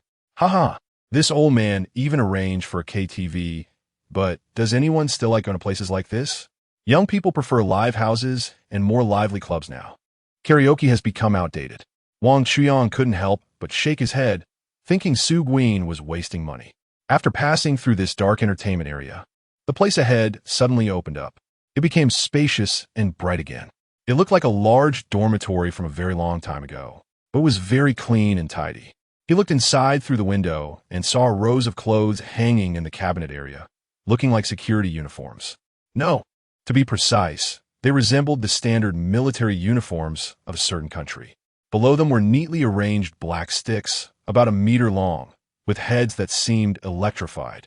Could this be the dormitory for security personnel? Wang Chuyang just quietly observed without raising any questions. To him, these things seemed completely normal. Passing through this area, they arrived at a place that looked like a supermarket. No, this was indeed a supermarket. It felt even larger than major supermarkets like Costco or Walmart. Inside, the products were dazzling and varied. Some agricultural products that had already disappeared from the markets around the world could still be seen here. He vaguely saw that there seemed to be some luxury stores on the second floor of the supermarket. So this place can't really be called a supermarket. It should be called a shopping mall. At this moment, Su Guiyin's expression had already become somewhat smug. They walked through the commercial area and arrived at a place that resembled a kindergarten. Although there were only a few classrooms, it looked very cozy and had everything it needed. Moving further ahead, it seemed to be an elementary school zone. Unlike the learning area for young children, the desks here were arranged more orderly. Wang Chuyang could already imagine that ahead was the middle school zone and the higher education area. They walked over, and sure enough, everything was just as he had guessed. However, what made him uncomfortable was that the blackboards in those classrooms displayed neither the national flag nor photos of great founding figures, but rather photos of Su Guiyin. Did he really want to become an underground emperor? It seemed like he had truly stumbled upon something once a natural disaster struck. Wouldn't it be just as he wished? How could other people's lives be so fortunate? After passing through the education area, they arrived at what seemed to be a dormitory. However, each room here had only 10 beds. The clothing hanging in front of the beds was even more exquisite than what he had seen before. Wait, what was that? Wang Chuyang spotted something incredible. Unable to contain his curiosity, he asked, was it real or fake? Wang Chuyang stopped and leaned against the window to take a look. It was indeed an M16. The security here was actually armed? The apocalypse hadn't even begun yet. How did they get the standard weapons of the U.S. military? They even crossed many obstacles to reach Daxia. What is Su Guiyin thinking? Wang Chuyang couldn't help but sigh. There are probably about 30 rooms here, which means Su Guiyin now has a 300-man armed force. This is quite an eye-opener. Passing through this security zone, they arrived at a place resembling a single apartment. Wang Chuyang thought for a moment, this place is definitely not meant for single men. Once the apocalypse arrives, those who can live in these single apartments must be either rich or powerful. Further ahead is a huge sports complex. Badminton courts, tennis courts, volleyball courts, track and field, basketball courts, soccer fields. Everything is available. It's exaggerated that there's even a swimming pool. Is that a swimming pool? That's right, haha. The amount of water we have stored is beyond your imagination. After walking through this area, they came to a section resembling suites, but the inside was impossible to observe. Just from the entrance, it looked several levels higher. Moreover, there were no places to observe from outside, which indicates that those living here must be influential figures. Just when Wang Chuyang thought they had reached a dead end, Su Guiyin pressed his palm against the wall. Another large door suddenly opened with a bang. They followed Su Guiyin inside. After about 5 minutes, when they came out, Wang Chuyang was stunned again. It was just like the world above ground. There was only one villa, but the surrounding scenery and clear sky were all electronic screens. It was even more real than Truman's world. Wang Chuyang reached down to touch it. It was real. Su Guiyin prompted him that the lawn he was touching was real. Then, Wang Chuyang looked around at the trees and flowers. They were real too. Wow, this is extravagant. Wang Chuyang excitedly asked, how is this possible? Su Guiyin answered without hesitation, money power. Wang Chuyang instantly became alert again. Superpower? Could he be a reborn person like me? Otherwise, who would go through such great effort and spend so much money on such a big project? Could he really want to be an underground emperor? He pretended to be foolish and said, what's superpower? Are you Superman? Su Lao? Ha ha ha. Su Guiyin burst into laughter. Then he turned around and rubbed 2 fingers together at Wang Chuyang. Oh, so it's this money power. Wang Chuyang didn't say anything and just smiled at Su Guiyin. Su Guiyin pushed open the entrance door of the villa. The interior decoration was not as luxurious as imagined. It had a pure American retro style, with large walnut wood-patterned floor tiles and textured furniture. It was completely different from the decoration style of the villa Wang Chuyang had bought above, but both had a sense of quality. After walking for a while, Wang Chuyang was already tired. If it weren't for his curiosity, he wouldn't have followed him so far. He casually sat on a square stool. Su Guiyin did not blame him for being impolite. Instead, he smiled happily. He instructed his bodyguard to fetch a bottle of water for Wang Chuyang. Wang Chuyang waved his hand to decline. Old Su, did you create this entire underground world? Su Guiyin nodded yes. Why would you create such a large thing? Isn't it a waste of money? Su Guiyin straightened up, seemingly wanted to have a heart-to-heart talk with Wang Chuyang. Money is just a number to me. For the 3 years leading up to the temperature change, I had been dreaming about it. At that time, I didn't know how severe the temperature change could be. So I built this underground city.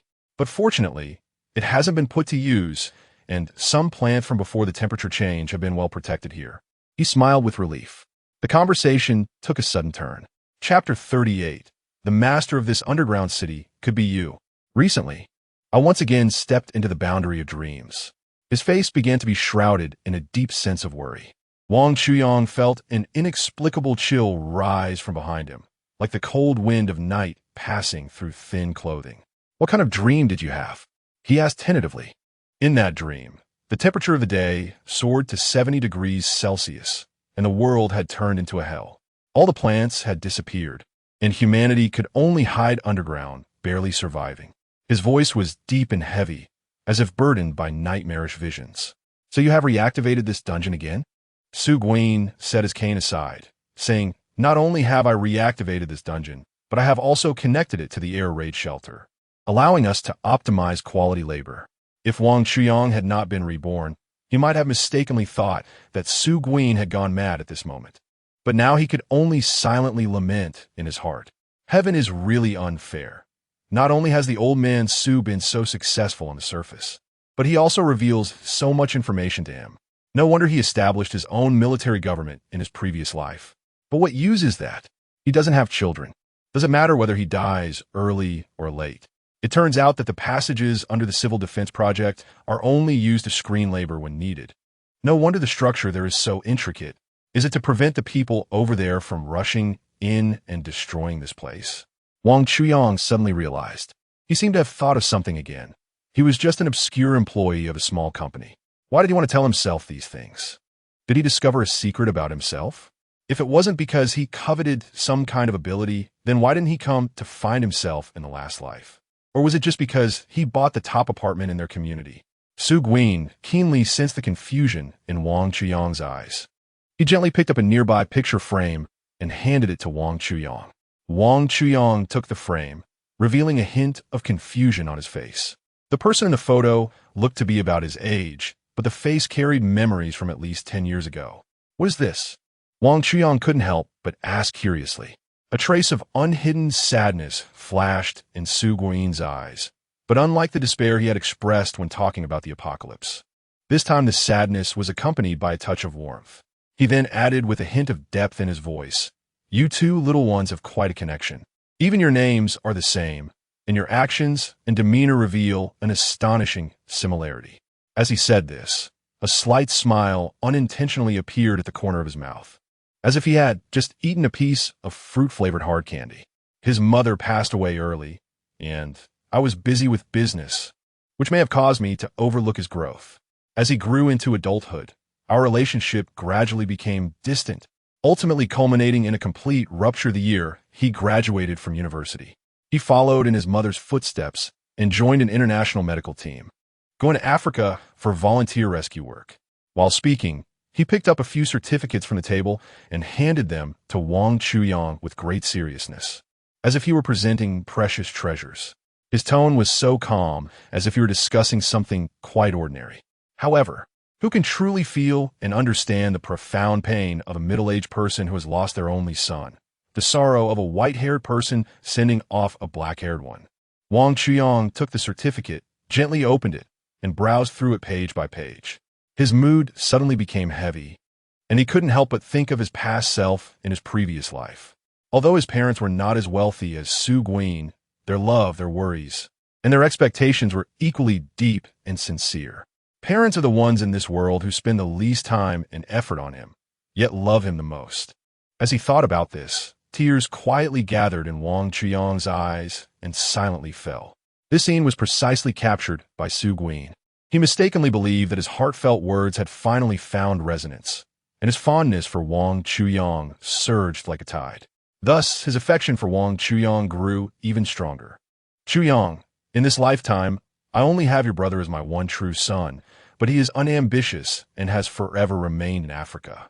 He gazed affectionately at Wang Chuyang and continued, "When I had no children under my knees, heaven allowed you to enter my sight. If you are willing, the master of this underground city could completely be you. Faced with this sudden and immense temptation, Wang Chuyang appeared somewhat at a loss.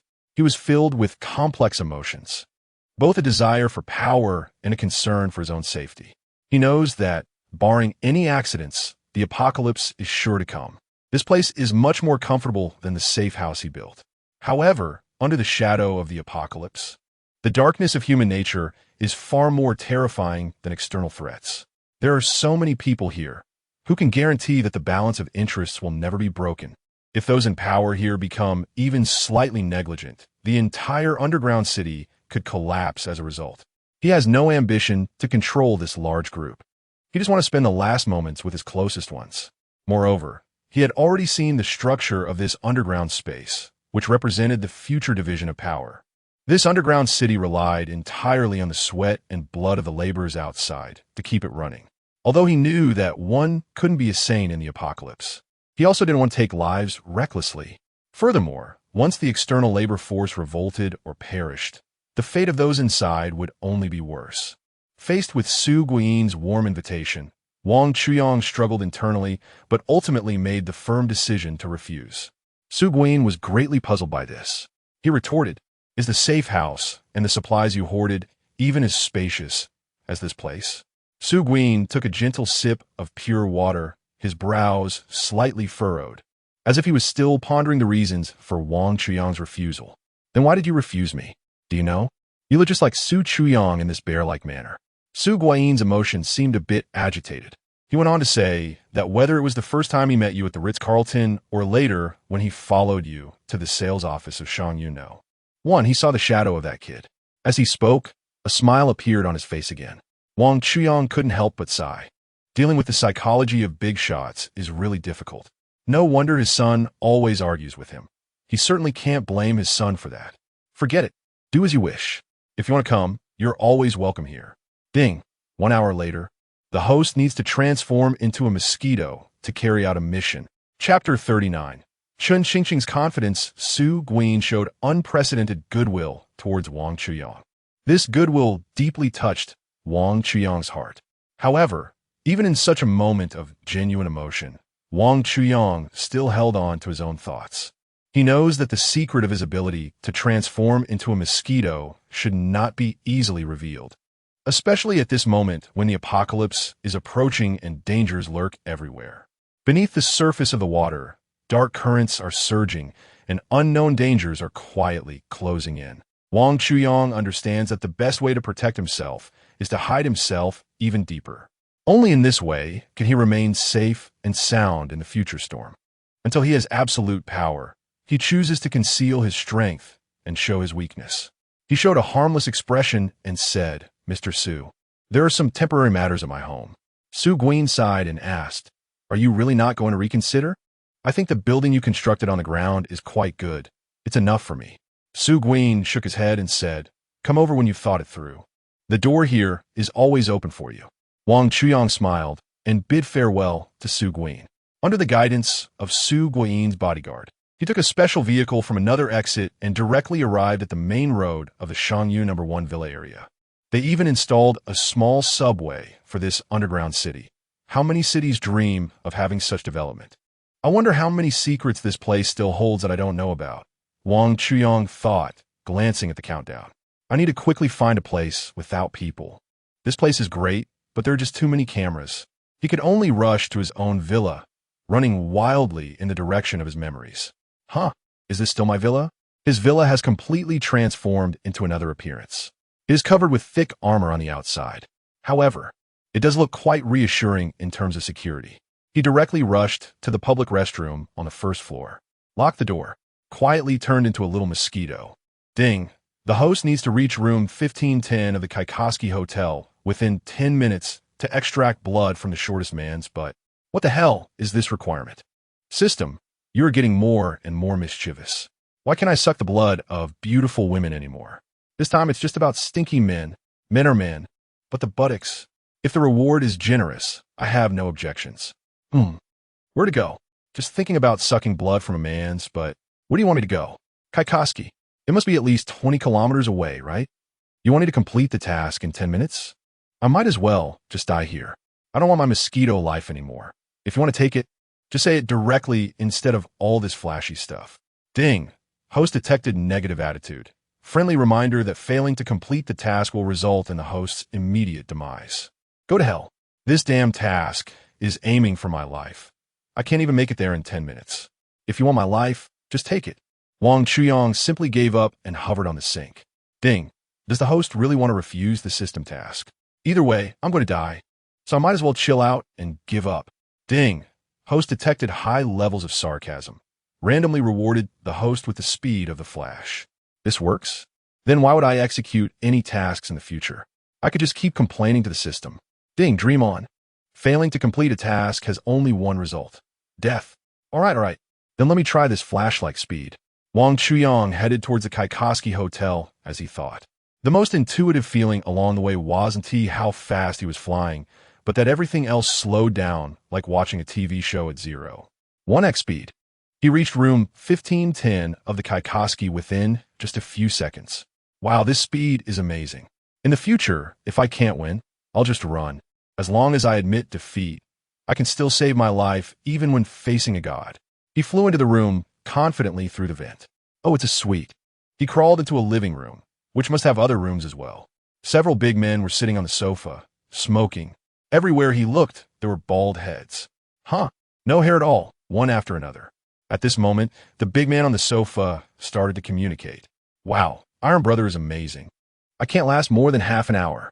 Don't be so humble. I can only last 20 minutes. Another person took a long drag of his cigarette and slowly exhaled. Iron Brother, you've been going for almost an hour now. Wang Chuyang felt a wave of dizziness. He wondered if he had accidentally stumbled into a conference of ones and zeros. How do they all exercise? Curiosity explodes. Wang Chuyang flies around. Want to take a closer look at the battlefield. Just then, the bedroom door opens with a sound. A man drying his hair with a towel appears in his line of sight. For now, he can't see much of his appearance. He was standing at the bedroom door. It's really exciting. It was worth spending so much on her. This voice sounds somewhat familiar. Who could it be? He couldn't think of it for a moment, but he was sure he had heard this voice somewhere before. He flew right in front of this person. Just then, the burly man who had just come out tossed the bath towel onto the sofa beside him. Wow, isn't that Tai Kachin? This guy actually has such a hobby. Is there anyone else around? A woman's voice came from the bedroom. It sounded quite nice. When the men in the living room heard this, they looked as if they had been summoned by the Grim Reapers. They all shrank back into the corners. Tai Kachin also looked troubled. Even a tyrant couldn't act boldly at this moment. Seeing no one respond, a graceful figure walked out. This was simply a fully ripened Daji. She draped in a thin veil, walked towards the sofa, and casually sat beside a man, who flinched away in fright. The woman leaned in closer, took the cigarette from the man's mouth, straightened her posture, and took a deep puff. A thick cloud of smoke enveloped her face. Wang Chuyang watched, realizing that what was enchanting was not just the face hidden behind the black veil, but also the white mist. She snorted contemptuously, not a single capable one here. In such a large room, with several burly men, not one dared to speak. Tai Kachin felt helpless and wanted to scare her a little. How about we all get in the same car? Just a few of you tied together using all your strength. The car won't go far. Tai Kachin fell silent as well. The burly man beside the woman then tried to change the subject. Ching, are all the staff from Shihong as impressive as you? Ching directly grabbed a cushion from the sofa and threw at the man who spoke. If I can't handle one, how can I manage the others? Chapter 40. Misunderstanding by the elder. The burly man pretended to be scared, covering his head with his hands. Hey, what's wrong? If there's a suitable one, I'd like to take one in too. Ching scoffed. Can you afford it? After today, you won't see me again. The others were confused. Only Tai Kachin remained calm. Smoking a cigarette. Are you going abroad to settle down? Or did you find an honest person to take over? If that's the case, it's fine. We can still date secretly. Upon hearing this, Ching burst into laughter. What are you guys talking about? Actually, I found a better job opportunity. What? Is there a job with better benefits than Shihong? Besides, we've supported you so much privately. Ching smiled proudly and said, Shihong pays me $20,000 a month, while you guys combined only give me $50,000 a month. But that new boss, he hired several live-in maids, each getting 10 bottles of water as payment every month. Wang Chuyang felt a mix of emotions upon hearing himself mentioned in such a context, feeling like a big fool, a scapegoat. A strong sense of wanting to return the goods arose in his heart. The burly man beside him stroked his chin, a hint of teasing smile on his lips. If you want, you can drive your car to my house anytime, and I'll take good care of it for you. Chun Qingqing shot him a sideways glance. Her tone laced with disdain. You? Forget it. I can't praise your skills. You can't even change the oil, let alone trust my car with you. The burly man was momentarily stumped by Chun Qingqing's words, but didn't give up. Then how about I take you somewhere else to find some skilled mechanics? I guarantee you'll be satisfied. Tai Kachin quietly listened, a faint smile on his face, as if everything was under control. Even if she wanted to leave, it would be difficult. Everyone looked at Tai Kachin in surprise, wanting an answer. Because the boss who hired her recently asked me to renovate a house, Shangyu number 1. Shangyu number 1? That boss must be quite powerful. Tai Kachin extinguished his cigarette and tossed the butt into the ashtray. Not just wealthy, he's incredibly rich. He renovated the house into an iron turtle, and the renovation cost was higher than that of 2 villas. He paused, revealing a mischievous smile. But what?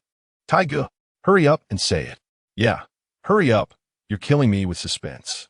Wang Chuyang was also anxiously waiting to see what Tai Kachin would say. But I opened a secret door in his iron turtle to avoid all surveillance. As soon as he finished, everyone burst into laughter. Wang Chuyang gasped in shock. He spent so much money building a safe house, and the main purpose is not to hide a mistress, but to ensure his own safety in the apocalypse. As for toys, the most important thing is to have fun playing with them.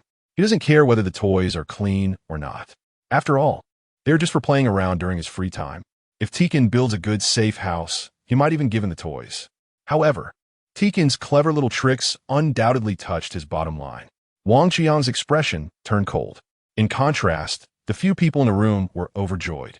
Chun Qingqing, with a charming expression, sat on Tikin's lap, wrapping her arms around his neck. Brother Tai understands me, knowing I can't stand being lonely. Tikin felt a thrill from Chun Qingqing's actions. He quickly flipped over and pinned Chun Qingqing down on the sofa. Chun Qingqing let out a soft grunt, waking up the angry Wang Chuyang. Wang Chuyang noticed that besides Chun Qingqing, Tikin was the only one in the room with hair. At that moment, Tikin also exposed the spot where he intended to draw blood. With a dive, he lunged at Tikin like a fighter jet charging forward. He hasn't fed on blood for several days. This blood seemed so sweet in his eyes. After drinking it, he instantly felt full of strength. Ding! Host has completed the task. Acquired skill, transformation ability. Note: the host can now freely switch between mosquito form and human form. Oh, in this high-temperature apocalypse, he can now change his form at will. This skill is incredibly powerful. While others are struggling to survive underground, he can still fly out to do what he wants. The only drawback is that in mosquito form, he can only withstand temperatures up to 60 degrees, and he can only appear outside in mosquito form. It would be great if his human form could also withstand 60 degrees. There is nothing left here for Wang Chuyang to be attached to. Seeing the towering piles of supplies, he instantly felt a strong sense of security. With a thought, all the materials were directly absorbed into his mind. To verify whether the containment technique was effective, he reached out his hand according to his thoughts. Voila! A fishing net stocking appeared on his hand. He reached out his hand again. Drink! A maid outfit appeared in his hand. He still felt unsatisfied. He reached out again. A box of ultra-thin Yamamoto 001 appeared in his hand. He exclaimed excitedly. A cough interrupted Wang Chuyang's joy. He turned to look at the sound, and several old men were looking at him with disdain. In broad daylight, cross-dressing was truly indecent. This old man only mentioned what Wang Chuyang was holding, seemingly unaware that these things were conjured out of thin air. Another old man explained, "You don't understand. This is the culture of fake girls. Young people today face a lot of pressure and enjoy engaging in different activities to relieve stress." The other old men around looked enlightened as they gazed at the speaking old man. The speaking old man appeared to understand everything, waving his fan as he walked ahead into a deeper area to find some coolness. The old man who had just criticized Wang Chuyang for being indecent still looked at him with disdain. Wang Chuyang now only wished he could instantly transform into a mosquito and fly away. He had no choice but to cover his face with the things he had just transformed and ran outside. The old man's mocking voice came from behind. Oh, still have a sense of shame? Knowing how to feel embarrassed, yet coming to the air raid shelter to play cosplay. Wang Chuyang quickened his pace, running nonstop until he reached his villa. This time, he finally had the time to properly inspect his villa. Being rich really has its advantages. This house looks sturdy. However, where's the secret door left by that old dog Tai Kachin? He called the workers who were still working on the villa to introduce him to the functions of each area. With questions in mind, he inspected the entire villa up and down, but still found nothing. The other party was indeed a professional in this field. There was no way around it. That bold dog couldn't be kept. He simply called for him. Chapter 41. The competition among green teas. Wang Chuyang took out his phone and dialed Tai Kachin's number. Mr. Tai, I see the house has been renovated quite a bit. Come over and give me a brief introduction, and I'll transfer the final payment to you. Upon hearing the words final payment, Tai Kachin's mood instantly became excited, as if all the blood in his body was boiling. After hanging up the phone, Wang Chuyang called Mu Xiao's number. On the other end of the line, Mu Xiao's voice was gentle and full of anticipation. Brother Chuyang, I've been waiting for your call these days. I can't wait to move into the new house. Today, you should bring your dear best friend along. Wang Chuyang felt a bit helpless. Mu Xiao's talent for lying was indeed innate. If she can't come, then you don't need to come either, he added. He paused for a moment and then said, if I don't see both of you this afternoon, I'll have to find 2 substitutes from elsewhere. Brother Chuyang, please don't be angry. Mu Xiao tried to calm Wang Chuyang's anger with a coaxing tone. But Wang Chuyang had already lost patience with her words and didn't want to hear her lies anymore. Without waiting for her to finish speaking, he hung up the phone. On the other end of the line, Mu Xiao's expression instantly turned sour, as if she had eaten something hard to swallow. Despite her reluctance, she dialed Chun Qingqing's number. When the call finally connected, Mu Xiao immediately changed her tone, her voice filled with sweetness and anticipation. Qingqing, let's go to Shangyu number 1 together today. My brother Chuyang wants us to go. Actually, Brother Chuyang didn't plan to let you go again, but I told him it would be more fun if we both went, and he reluctantly agreed. Chun Qingqing didn't think too deeply and just casually said, Xiao, I really have to thank you this time. When I get my salary, I'll treat you to the latest bag from Xiang Nai Nai. Upon hearing this, Mu Xiao secretly rejoiced. Who are we to each other? Of course, we should share the blessings. Though she said this, the joy in her heart was beyond words. However, she never expected that at this moment. Chun Qingqing was also filled with regret. All right, then let me treat you to a meal at Lake Bottom Hot Pot. When Mu Xiao heard this, her eyes almost rolled to the sky. My brother Chuyang gives you 10 bottles of water every month. What's wrong, Xiao? Is there something wrong? Those 10 bottles of water aren't free. They're hard-earned money. Who doesn't know that the higher the salary, the harder the work? Our brother Chuyang must be especially difficult to serve, right? When Mu Xiao heard Chun Qingqing also calling Wang Chuyang brother Chuyang, she felt completely unwell, as if someone had taken away her favorite thing. This feeling of being invaded made Mu Xiao very unhappy. How can you call him brother Chuyang? We're old classmates. That's where you're wrong, Xiao. Since brother Chuyang has spent so much water hiring me, I have to treat him like you do. At this moment, the people in the whole Yidao city must have sensed 2 kinds of smells. One was the scent of green tea, and the other was the smell of vinegar. Wang Chuyang sneezed several times in a row. It seemed that being thought of by others wasn't a good thing. Tai Kachin walked into the villa, still showing the same respectful attitude as when he first met Wang Chuyang. He was about to reach out to cover Wang Chuyang's hand. Wang Chuyang pretended not to see and turned to pick up the cup of water on the table. Mr. Tai, I have a bit of paranoia, and the most important thing to me is the safety of my home. Tai Kachin became more reserved. I understand, after all. The cost of the renovation is right there, and I will introduce the security level of this house to you one by one during the inspection later. Tai Kachin was eager to receive the final payment quickly. Mr. Wang, let's walk and look around. Let me introduce it to you. All right then. They both stood up and walked to the perimeter of the villa. Tai Kin pointed at the alloy panels on the villa, which are made of the highest quality materials internationally, with hardness and thermal performance at the top level. He was afraid that Wang Chuyang would be dissatisfied. So he added, all the materials from the outer perimeter are custom-made according to the dimensions of your villa and cannot be cut at all. As he spoke, he ran to the car and took out a percussion drill and a cutting machine, demonstrating them to Wang Chuyang. Immediately after, there was a sharp sound of machine collisions. After he stopped, Wang Chuyang leaned in to take a look. Such a strong impact only left a small scratch. This material is indeed tough.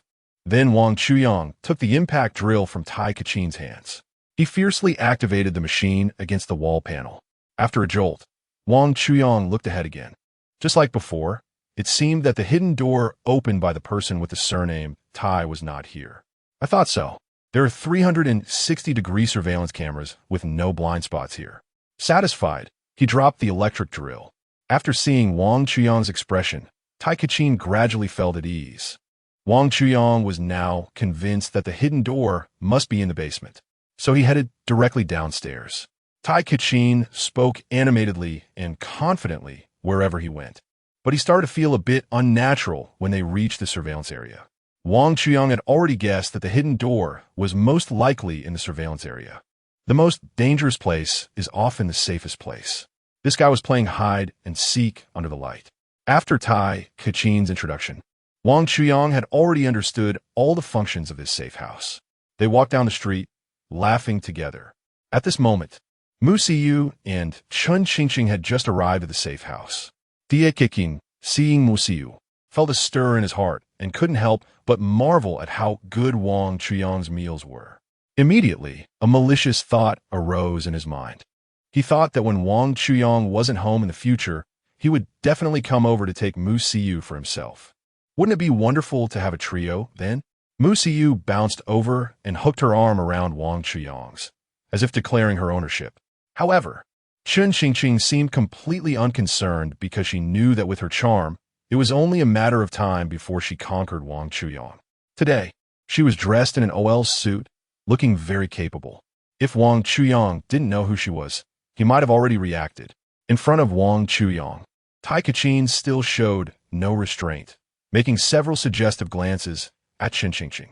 Little did he know, a nightmare was about to come for him. Chapter 42, Tai Kachin defeated.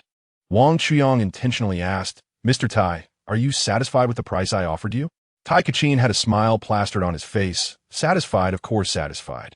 Although the deadline is a bit rushed, I can serve you, and if I earn a little less, so be it. He definitely doesn't know that Wang Chuyang can read his thoughts now.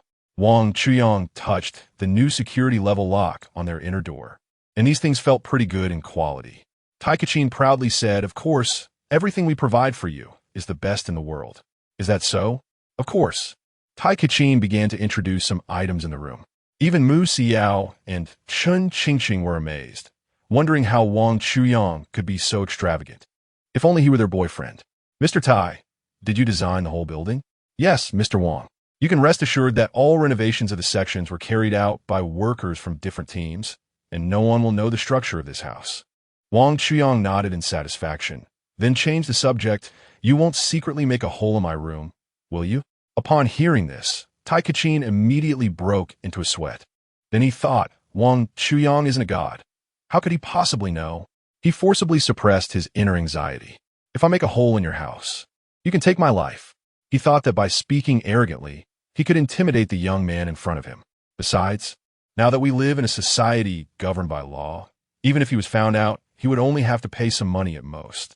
If paying money was not an option, he wouldn't mind having his friends from society come to educate Wang Chuyang. At this moment, Chun Qingqing's expression showed some unusual signs. Among the four, only Mu Siyun was foolishly admiring the decor of the room. Wang Chuyang suddenly became serious, looking directly at Tai Kachin. If there's a problem, are you really willing to give your life for me? Tai Kachin felt a chill in his heart under Wang's gaze. Mr. Wang, what do you mean? If you're trying to reduce the project cost by inspecting the house, I can directly reduce some fees for you. If it's simply a test of Tai's courage. He paused and lifted his shirt, deliberately revealing some of his knife scars. I've been in this line of work too. Mu Siyun was so frightened that she hid behind Wang Chuyang, daring only to peek at Tai Kachin. Chun Qingqing, for a moment, forgot how to react. The two were already on the verge of a fight. Wang Chuyang began to ease the atmosphere again. Mr. Tai, don't be angry. I'm just joking. Besides, What are you doing making a hole in my wall? There's nothing here. He glanced at Mu Siyun and Chen Qingqing. Surely you're not here to steal from these two young ladies? After saying that, he burst into laughter. Tai Kachin felt exposed and could only force a smile from the sidelines. Wang Chuyang pointed to the sofa in the living room, indicating for Tai Kachin to take a seat. Having just experienced a roller coaster of emotions, Tai Kachin also wanted to find a place to sit down and let his feelings settle. He sat on the comfortable leather sofa, the soft texture enveloping him, and he relaxed completely. This sofa is really nice. He wanted to buy one for himself. He reached out to feel the sofa, wanting to see what brand it was. Mu Siyao and Chen Qingqing also began to examine the decorations in the living room. The high ceiling was too extravagant. It looked even more luxurious than the lobby of a grand hotel. Wang Chuyang had brought over a tray from somewhere, which had a few cups of purified water on it. He brought it to Tai Kachin's front. Tai Kachin's expression changed slightly. Oh, how can I be so bold as to drink your water? He spoke words of refusal, yet reached out to grab the cup. In his view, it was a shame not to take advantage of the wealthy. After all, it was all trivial for them. Chen Qingqing and Mu Siyun swallowed hard, anticipating the exquisite drink to arrive before them. Just at the moment when Tai Kachin took the cup, Wang Chuyang suddenly threw the tray up, and the cup and water formed beautiful parabolas in the air. Tai Kachin sensed something was wrong, but it was too late. A rusty kitchen knife suddenly appeared in Wang Chuyang's hand that was holding the tray. He swung the knife down, and a flash of cold light struck directly at Tai Kachin's head. A piercing pain surged from his forehead. Soon after, a wet and sticky sensation spread from the crown of his head to his entire head. Tai Kachin looked at Wang Chuyang in disbelief and then let out a howl of pain. He used his hand to support the back of the sofa, wanted to get up and resist. Wang Chuyang quickly pulled out the knife, and with one kick, he pressed Tai Kachin against the sofa. Before making this cut, Wang Chuyang thought for a long time and considered countless possible outcomes. He never expected that with this one cut, he would feel absolutely ecstatic. He laughed loudly and said, "It's you who wants to give your life to me. I can't be blamed for this. It's you who wants to give your life to me. I was originally going to spare you." Ha ha. At the same time, he kept hacking at Tai Kachin's head with a rusty kitchen knife. Tai Kachin initially tried to resist, but Wang Chuyang's knife was too fast, directly stunning him, leaving him completely unresponsive. In peacetime, facing such a bloody scene, the two little green teas were greatly frightened. From the moment Wang Chuyang made his first cut, they both covered their heads and screamed. After finishing the hacking, Wang Chuyang threw the kitchen knife aside and walked up to Chen Qingqing. Slap! A slap landed on Chen Qingqing's face. Chen Qingqing looked at Wang Chuyang in terror, repeatedly saying, "Don't kill me, don't kill me." Wang Chuyang looked at Qingqing playfully and said, "You understand his body. Go and carry him to the basement." With a crying tone, Chen Qingqing pleaded, "Boss, I don't want to do this business anymore. Let me go. I quit, woo woo woo." Wang Chuyang ignored her and instead looked at Mu Siyu beside her. "Come here and give me a cigarette." Mu Siyu trembled as she took out a box of women's cigarettes from her bag, but after struggling for a long time, she couldn't pull out a single one. Wang Chuyang directly snatched the box from her hands, but his own hands were also shaking. After a long time, he still couldn't extract a single cigarette. He stood up directly and slammed the box of cigarettes hard onto the ground. "Damn, what kind of crappy cigarettes are these?"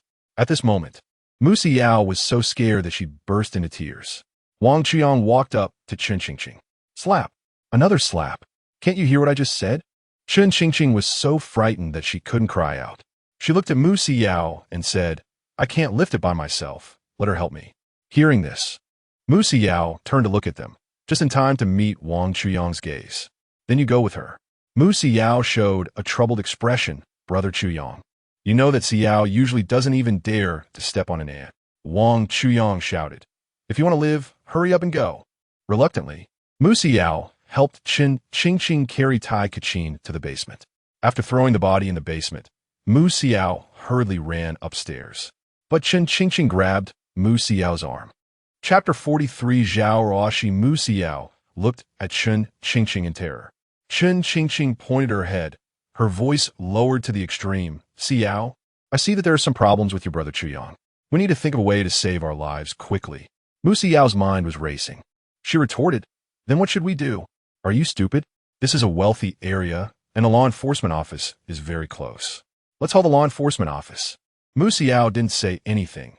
She wanted money, but money was nothing compared to life. Seeing Mu Xiao's reaction, Chun Qingqing knew she had tacitly accepted her idea. She took out her phone and called the law enforcement office. She reported the murder incident and the address in detail. The law enforcement office told them to keep Wang Chuyang calm. The law enforcement team would arrive soon. Mu Xiao's expression still showed some unnatural traces. Chun Qingqing, on the other hand, forcibly suppressed her inner fear. "The law enforcement team is coming soon. What are we afraid of?" The two of them carefully climbed the stairs. The bloodstains on the ground and the traces of the fight had surprisingly disappeared. Both of them were too shocked to speak. Only Wang Chuyang sat quietly there, smoking, as if nothing had happened. Before him was just a scene of peaceful times. When Wang Chuyang saw them come up, he quickly got up and went to the basement. After returning, Chun Qingqing and her companion stood in front of Wang Chuyang like startled birds, trembling. From Wang Chuyang's earlier attitude towards her, it was clear that he must have known about her relationship with Tai Kachin. It's normal for wealthy people to have some intelligence capabilities. In order to stabilize Wang Chuyang before the enforcement team arrived, Chun Qingqing began to explain. She parted her lips slightly. "Boss Wang, my relationship with Tai Kachin was just a coincidence.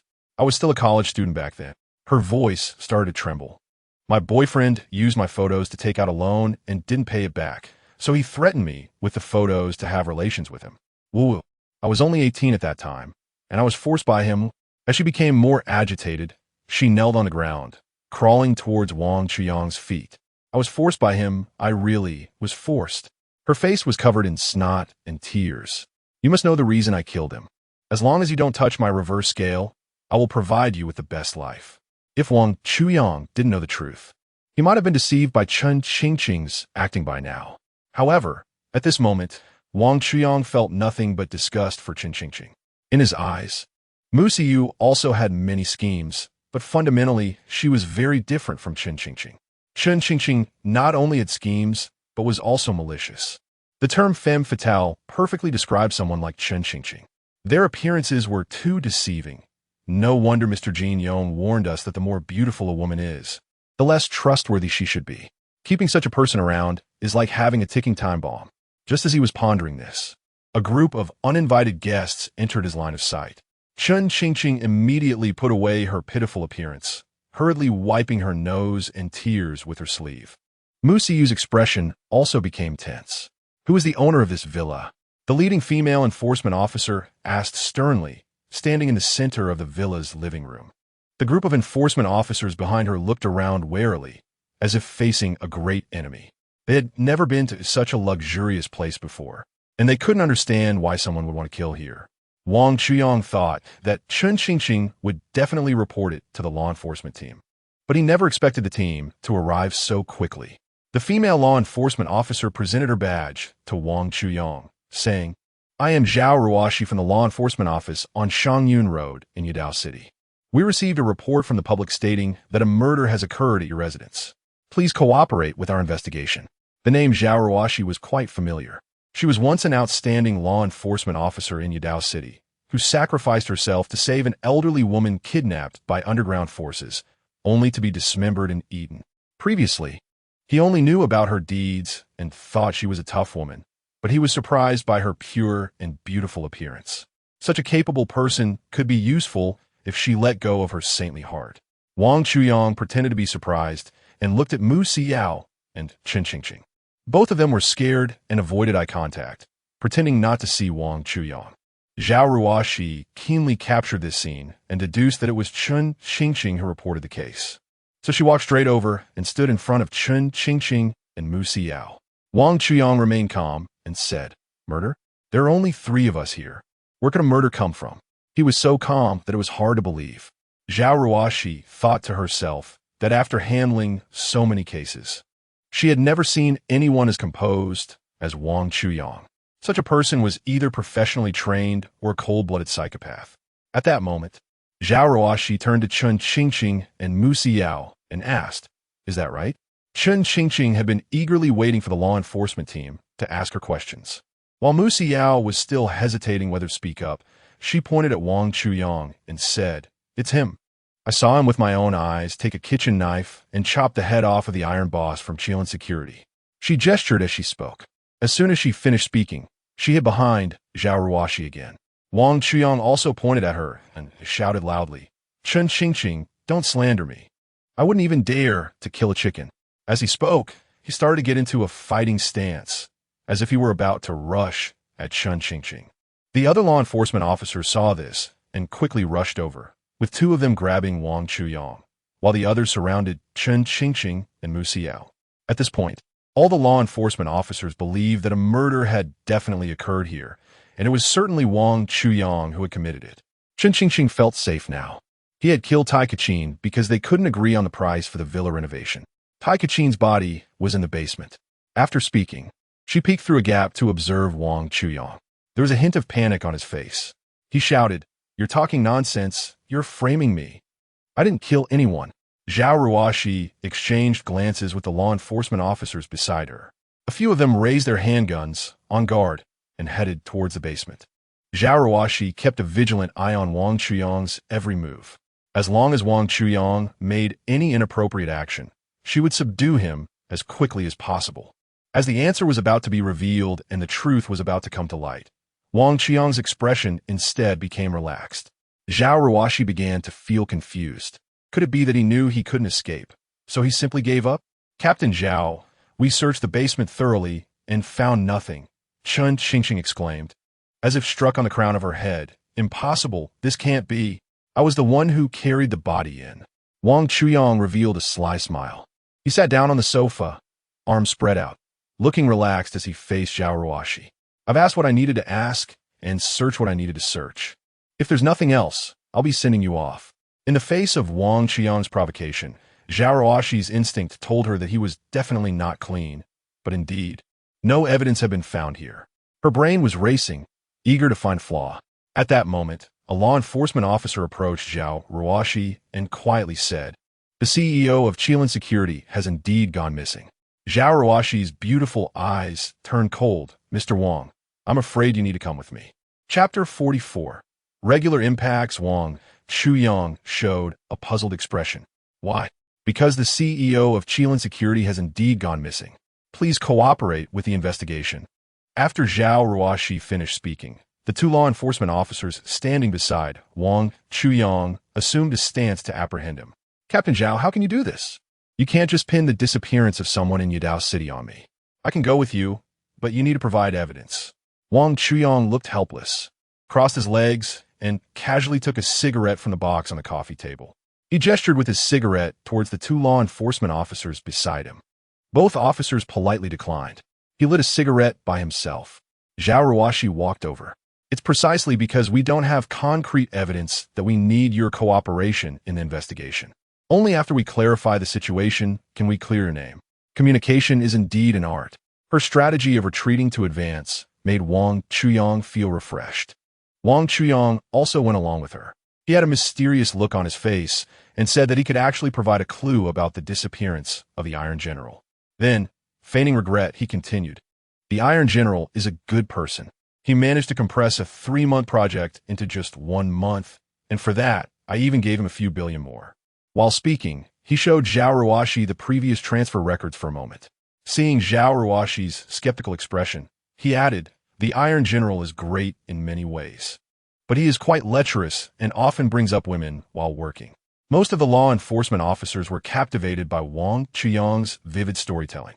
Who doesn't love a juicy scandal from a wealthy family? He pretended as if he suddenly thought of something. I remember now," he said. "Last time, he told me he rented a luxury car with a few others. Could it be that they had a falling out?" All the law enforcement officers present were confused. However, Chen Qingqing couldn't sit still. Her heart raced. She strained to listen, afraid of missing any words from Wang Chuyang. Zhao Ruoxi still looked serious and asked Wang Chuyang, "Do you know what backgrounds the people who played with Tai Kachin have?" Upon hearing this, Chen Qingqing seemed to forget to breathe, feeling as if she was suffocating. Wang Chuyang replied nonchalantly, "How would I know?" Chen Qingqing's racing heart slowly calmed down, and she began to breathe heavily. However, when I contacted him today, he told me he was at the Kaikoski Hotel, probably hanging out with his good friends. Zhao Ruoshi immediately pressed her hand against her earpiece. Command center, command center. Please dispatch law enforcement officers to the Kaikoski Hotel to investigate the information of a guest named Tai Kachin. Chen Qingqing immediately became anxious. It's me, she said, her eyes filled with fear as if she had seen a demon. I was playing with Tai Kachin and the others at the Kaikoski Hotel. But we had a great time and didn't have any conflicts at all. She pushed past the law enforcement officer beside her and glared fiercely at Wang Chuyang. It was clearly you who chopped off his head. Why won't you admit it? She was about to charge in front of Wang Chuyang when the law enforcement officer beside her quickly restrained her again. The situation had turned too quickly, and the officers were struggling to keep up. As Zhao Ruoshi turned to look at Chen Qingqing, Wang Chuyang, with a face full of panic mixed with grievance, hid behind her, he took a light breath of the surrounding air. A refreshing woody fragrance. Is this the super cedar from Baiduo? This woman has quite an eye for taste.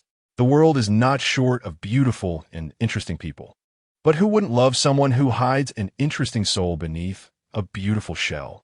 Before he could savor it, Chen Qingqing turned around and shouted loudly at Mu Siyao. Say something. You saw it too, didn't you? It was someone named Wang who attacked Tai Kachin. Her expression was almost frenzied, even somewhat ferocious. There was no trace of her previous charm and allure. Mu Siyao was so frightened that she kept retreating, her brain temporarily shutting down. The law enforcement officers pulled Chen Qingqing away, who was trying to pounce on Mu Siyao. Meanwhile, Zhao Ruoshi's voice came through her earpiece. Zhao Ruoshi's gaze shifted to Chen Qingqing, scrutinizing her from head to toe. Miss Chen, after Tai Kachin left Kaikoski, he went to your house with you, right? Upon hearing this, Chen Qingqing regained her composure. Looking at Zhao Ruoshi, she replied, yes, but he only dropped me off on my doorstep. Wang Chuyang seized the opportunity, looking as if he understood. You didn't have a falling out with Director Tai and then run to my house to frame me, did you? Zhao Ruoshi looked at the panicking Chen Qingqing and said, Miss Chen, please take us to your house. Chen Qingqing naturally wasn't afraid. After all, Tai Kachin had never been to her home. She had even seen Wang Chuyang attack Tai Kachin with her own eyes. It was also she and Mu Siyao who moved Tai Kachin to the basement. She had no reason to refuse the law enforcement team. They all got into the car and rushed to Chen Qingqing's house. Chen Qingqing confidently introduced her residence to everyone. It was a very exquisite 3-bedroom apartment. While everyone was distracted, Wang Chuyang used his mind to move Tai Kachin into Chen Qingqing's bedroom. When they arrived in the bedroom, Zhao Ruoshi immediately noticed something unusual on the bed. She directly reached out and lifted the blanket. The severely injured Tai Kachin appeared before everyone. The cruelty of the scene made even the experienced law enforcement team gasp in shock. Chen Qingqing and Mu Siyu looked as if they had been struck by lightning. Chen Qingqing shook her head in terror, saying, no way, it wasn't me, it wasn't me. She turned to flee, but was immediately restrained by the law enforcement officers and handcuffed. She had worn handcuffs many times before, but this time, she felt no anticipation at all. After a professional investigation by the law enforcement team, it was discovered that there were numerous fingerprints of Chen Qingqing and Mu Siyu on Tai Kachin's body. The two green tea girls looked at Wang Chuyang in disbelief. Wang Chuyang revealed a meaningful smile. The law enforcement team also handcuffed Mu Siyu. At this moment, Mu Siyu cried out to Wang Chuyang, Chuyang brother, save me. I'm innocent. Wang Chuyang walked over to her, casually patted her head, and said, if you behave yourself, I will definitely get you out. Zhao Ruoshi watched all of this. Ahem. The law is merciless. As long as she is related to the case, even if a deity comes, they won't be able to save her.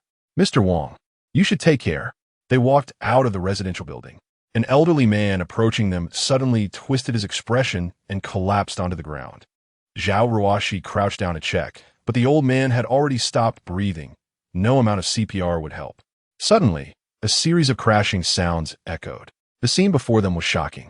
Birds in the sky were systematically crashing into the high-rise buildings in flocks. Wang Qiang's heart tightened. Is it finally happening? Chapter 45, Slapping Liu Mang. Wang Chuyang took out his phone and called Fong Daiquan, asking him to find a helicopter to bring his parents from the countryside. He glanced at Zhao Ruoshi who was performing CPR on the elderly man on the ground. This woman would surely have many admirers in normal times. He said coldly, "Stop it, it's useless. His heart stent can't be used anymore." Zhao Ruoxi looked at Wang Chuyang with a puzzled expression. "How do you know his stent can't be used anymore?" "Because today, there will be thousands of people in Yudao City with heart stents just like him." "Are you saying that right now, at least tens of thousands of people in Yudao City have simultaneously lost their lives?" Wang Chuyang nodded, took off his coat, and covered the old man's head with it. He thought to himself, apart from those who can survive until the end, these people who suddenly passed away before the apocalypse with heart stents are probably the luckiest. They have not experienced the various sufferings of the apocalypse, nor do they have to worry about their survival or worry about betrayal from friends and family. As he thought about this, a smile appeared on his lips. What does that smile mean? At that moment, Zhao Ruoxi was filled with hostility towards Wang Chuyang. It wasn't just because of his disrespect towards the elderly's passing, but also due to her preconceived notions. When she first met Wang Chuyang, she felt he looked like a spoiled rich kid, and he didn't seem like a good person at all. Wang Chuyang then realized he had lost his composure. I think their passing now is a blessing. Zhao Ruoxi was even more puzzled at this point. Was this person seriously ill? He said that others' deaths were happiness. Respect the dead. I advise you to be more respectful and accumulate some good karma. At this time, Zhao Ruoxi had not yet experienced the various encounters of the apocalypse. So how could she understand everything Wang Chuyang was saying? Wang Chuyang let out a sneer and no longer intended to communicate with Zhao Ruoxi, who knew that Zhao Ruoxi would use a hold to grab his arm and pin him to the ground. Coincidence is the design of fate, while misunderstanding is a man-made distortion. At this moment, a male law enforcement officer walked over and grabbed Zhao Ruoxi. "Ruoxi, don't violate the rules. Why stoop to his level? People like him, spoiled rich kids, have been out of touch with the suffering of society for too long." Wang Chuyang was speechless. When did he become a spoiled rich kid? These people really love to put labels on others with color glasses. Zhao Ruoxi reluctantly released Wang Chuyang's arm, and as she let go, she pushed him forward. "You better not let me catch anything on you," she said emphatically. Wang Chuyang rotated his arm and joked, "You're welcome to come to my house tonight to catch something on me." Zhao Ruoxi stood with her hands on her hips, glaring angrily at Wang Chuyang. This time, the male law enforcement officer could no longer stay calm. "What did you just say? Publicly insulting a law enforcement officer? Do you believe I will detain you?" Wang Chuyang looked at him calmly. "Oh, so Zhao is your crush?" Zhao Ruoxi panicked a bit, as if trying to cover something up. "Lu Meng, don't argue with this spoiled brat." Lu Meng himself didn't intend to really do anything to Wang Chuyang, and he followed Zhao Ruoxi's lead. "You should take a good look at yourself and see what kind of person you are to have the qualification to make Ruoxi go look for you alone at night." He didn't say much, but once the tension was broken, Zhao Ruoxi's face instantly flushed. Wang Chuyang was also pleased to see Zhao Ruoxi like this. Lu Meng, observing from the side, stepped in between Zhao Ruoxi and Wang Chuyang. "Don't get too smug. There are too many doubts in the Tai Curson case. If I find evidence, I'll definitely send you to jail." Wang Chuyang looked at him as if he were a clown. "Let's not even mention that I'm a model citizen. Even if you insist on framing me, I'll spend a fortune hiring the best lawyer to help me. Don't expect me to end up in prison." Lu Meng was somewhat exasperated. In today's rule of law society, do you really think having money means you can do whatever you want? At that moment, the people arranged by Fong Daiquan arrived at the neighborhood. Two extended Range Rovers flanked a Phantom, stopping between Wang Chuyang and the law enforcement team. Sun Jingtian got out of one of the cars and walked over to Wang Chuyang, respectfully saying, "Mr. Wang, we've come to pick you up." After speaking, he opened the car door for Wang Chuyang. Wang Chuyang got in. Some law enforcement officers recognized Sun Jingtian. "It's Sun Jingtian from Yudao Port." They thought, "He's here to pick up Wang Chuyang and is so respectful. Wang Chuyang must be quite powerful. If he weren't powerful, could he afford to live in Shangyu No. 1? Several team members began to discuss in low voices, and Lu Meng felt a sense of inferiority creeping in. At that moment, Wang Chuyang, who had already closed the car door, rolled down half of the window again. "Sorry, sir, but having money really allows you to do whatever you want." After saying this, he laughed and closed the window. Several law enforcement officers secretly mocked Lu Meng. After returning to the villa, Wang Chuyang thought that Sun Jingtian's people might still be useful to him in the future. Jingtian, I have a very good relationship with your cousin, and I trust your ability to get things done. Unfortunately, money won't matter much in the future. A few people looked at Wang Chuyang in confusion. Wait a couple of days. The situation will worsen. Everyone will face a survival crisis. I have an apartment in Baishua Garden, equipped with temperature control, filled with food and water. You can bring your trusted subordinates to stay there. Sun Jingtian was somewhat bewildered, thinking Wang Chuyang might be suffering from paranoia. It's quite normal for wealthy people to have apocalyptic tendencies. He had read news before about some wealthy Americans who fantasize about a nuclear crisis all day long and build bunkers for themselves. He didn't refuse either. All right, Mr. Wang. Let's wait a few days and go take a look. I'll give you an address and phone number. You can send that palme over there. After they left Wang Chuyang's villa, a younger brother approached Sun Jingtian and said, Brother Tian, this guy really treats you like a little brother. He has money, so he can do whatever he wants. If you asked me to earn 303 hours, I'd also be your little brother. The younger brother was indignant. He doesn't understand at all, letting you live in a place like Baishua Garden, an old community. Originally, Sun Jingtian didn't have any other thoughts, but after hearing his younger brother's words, he felt a bit uncomfortable. It seemed Wang Chuyang really looked down on him. How could he let me live in Baishua Garden? Doesn't he know that my family has only lived in villas since my grandfather's generation? Sun Jingtian didn't realize he was falling for his younger brother's slander, missing out on the only opportunity to survive in the apocalypse. Wang Chuyang looked at the phone on the coffee table, picked it up and put it down, repeating this several times before finally dialing the number. Chapter 46. Temperature Rising. Disaster approaches. Wang Chuyang nervously dialed the number. Hello, Chuyang? The voice had a hint of confusion. Hello, can't you hear me? Why aren't you speaking? Is my phone speaker broken? Wang Chuyang was momentarily speechless, listening to the familiar yet unfamiliar voice, feeling a mix of emotions. He took a deep breath, trying to calm himself. On the other end, there seemed to be a moment of silence. Then the voice softened a bit. I'm fine, but my mom and brother seem to be having a hard time. Wang Chuyang's heart sank again, but he still tried to remain calm and look for a topic. Actually, their troubles are all because of me. He cautiously spoke, trying to convey his thoughts in the simplest way possible. The voice on the other end was eerily calm. Well, I actually know everything. If it weren't for what they did to you, I might have swallowed my pride and come to find you long ago. Facing Yi Qingzhu's vulnerability, Wang Chuyang felt somewhat unaccustomed. That's all in the past. I have a house and money now. Do you want to move in with me? Yi Qingzhu glanced at Lin Xiaomei and Yi Wulai beside her. Chuyang, I won't abandon my mom and Wulai. After hearing this, Wang Chuyang fell silent for a moment. How could he explain it to her? Should he tell her that in his previous life, her mother and brother had eaten away at him? She might think he was a fool. The most important thing Wang Chuyang understood after living again was, heaven's sins can be forgiven, but self-inflicted sins cannot be lived with. Surviving is the most important. As for feelings and love, they can wait. All right then, I'm currently at Shangyu number 1. I sent a car for you. If you want to come, you can come anytime, but my door is only open for you. He hesitated. Yi Qingzhu, being sensitive, noticed it immediately. Is there something else you want to say, Chuyang? Wang Chuyang hesitated but still spoke what he wanted to say. In a few days, when the disaster strikes, you'd better install cooling and secure doors in your basement and stock up on food. Yi Qingzhu thought Wang Chuyang was still angry because Lin Xiaomei took his salary every month. She chuckled, feeling relieved. Okay, Chuyang, I'll do as you say.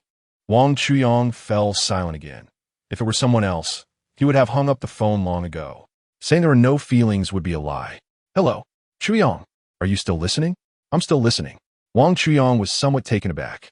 In his impression, Yi Qingzhu not only did not directly apologize, but had never even slightly shown any weakness. Like at the beginning, Wang Chuyang still felt somewhat at a loss for words. On the other hand, Yi Qingzhu was decisive, saying just hang up, Chuyang. Beep, beep, beep. After hanging up the phone, Yi Qingzhu ran into the bedroom and started crying while hugging a pillow. In contrast, Wang Chuyang felt an unprecedented sense of relief. Fang Daikuan walked in with his parents. The first reaction of the two elderly people upon seeing their child living in such a luxurious place was not joy but panic. Yang Yang, You haven't done anything illegal, have you? Wang Chuyang first sent Fang Daiguan away, advising him to stay home with his wife and child for the next couple of days and not to go anywhere. Then he took his parents on a tour of the entire villa, leading them to the largest suite in the villa. This suite was as big as an ordinary three-bedroom apartment, probably over 100 square meters. It was fully equipped with various facilities. When the two elderly people saw a small room piled high with videos and bottled water, they were so shocked that they couldn't speak. "Mom and Dad, you can stay here for now. I won't call you out, so please don't come out." They only knew that their child would definitely not let them down. They quickly nodded in agreement. Wang Chuyang walked out. 3 days later, sitting on the sofa, Wang Chuyang glanced at the time and adjusted the living room temperature to 10 degrees. This temperature even made him feel a bit chilly, so he put on a wool sweater. He also felt like something was missing. He first opened a bottle of Yamazaki 50-year-old. After pouring the liquid into a Glencairn glass, he gently brought the glass to his nose, mimicking what he had seen on television. The wide body and narrow opening of the glass better concentrated the aromas. He took a gentle breath, and a rich aroma of raisins and strawberries rushed in. Penetrating his nostrils, he was intoxicated by the aroma, but still felt that something was missing. So he took out A.H. Upmann 55th Anniversary, 2021 Limited Edition, from the cigar cabinet.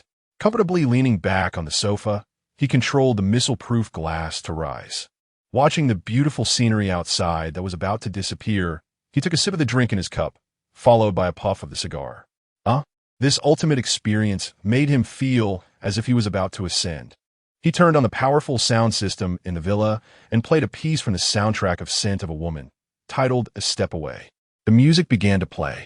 He closed his eyes, waving the hand holding the cigar in the air to the rhythm of the music. When the climax of the music hit, he stood up and jumped up, mimicking the classic scene from movie. Although his dancing was terrible, it didn't affect his good mood at all. He silently recited in his heart and suddenly opened his eyes. The sunshade outside the glass seemed to melt away like it was being scorched by flames, quickly collapsing into a mass. The driver of the shuttle bus on the main road felt the air inside the vehicle becoming stuffy, as if he were in a steamer. He rolled down the car window and stuck his arm out. In just a moment, his arm was burnt. The air inside the car became increasingly stuffy, making it hard for him to breathe. He noticed that the leaves around him had already drooped, and some had begun to turn yellow. Could it be that there was a problem with the temperature control system of the community? This is controlled by the light of Asia Island. Something big is about to happen. He reached out to open the car door, but as soon as his hand touched the doorknob, he got burned. He gritted his teeth and endured the pain as he forcefully opened the car door and ran out. As a result, his skin was burning at a visible rate, and before long, his clothes were all sticking to the burned skin. He could already feel his usually dry skin becoming sticky now.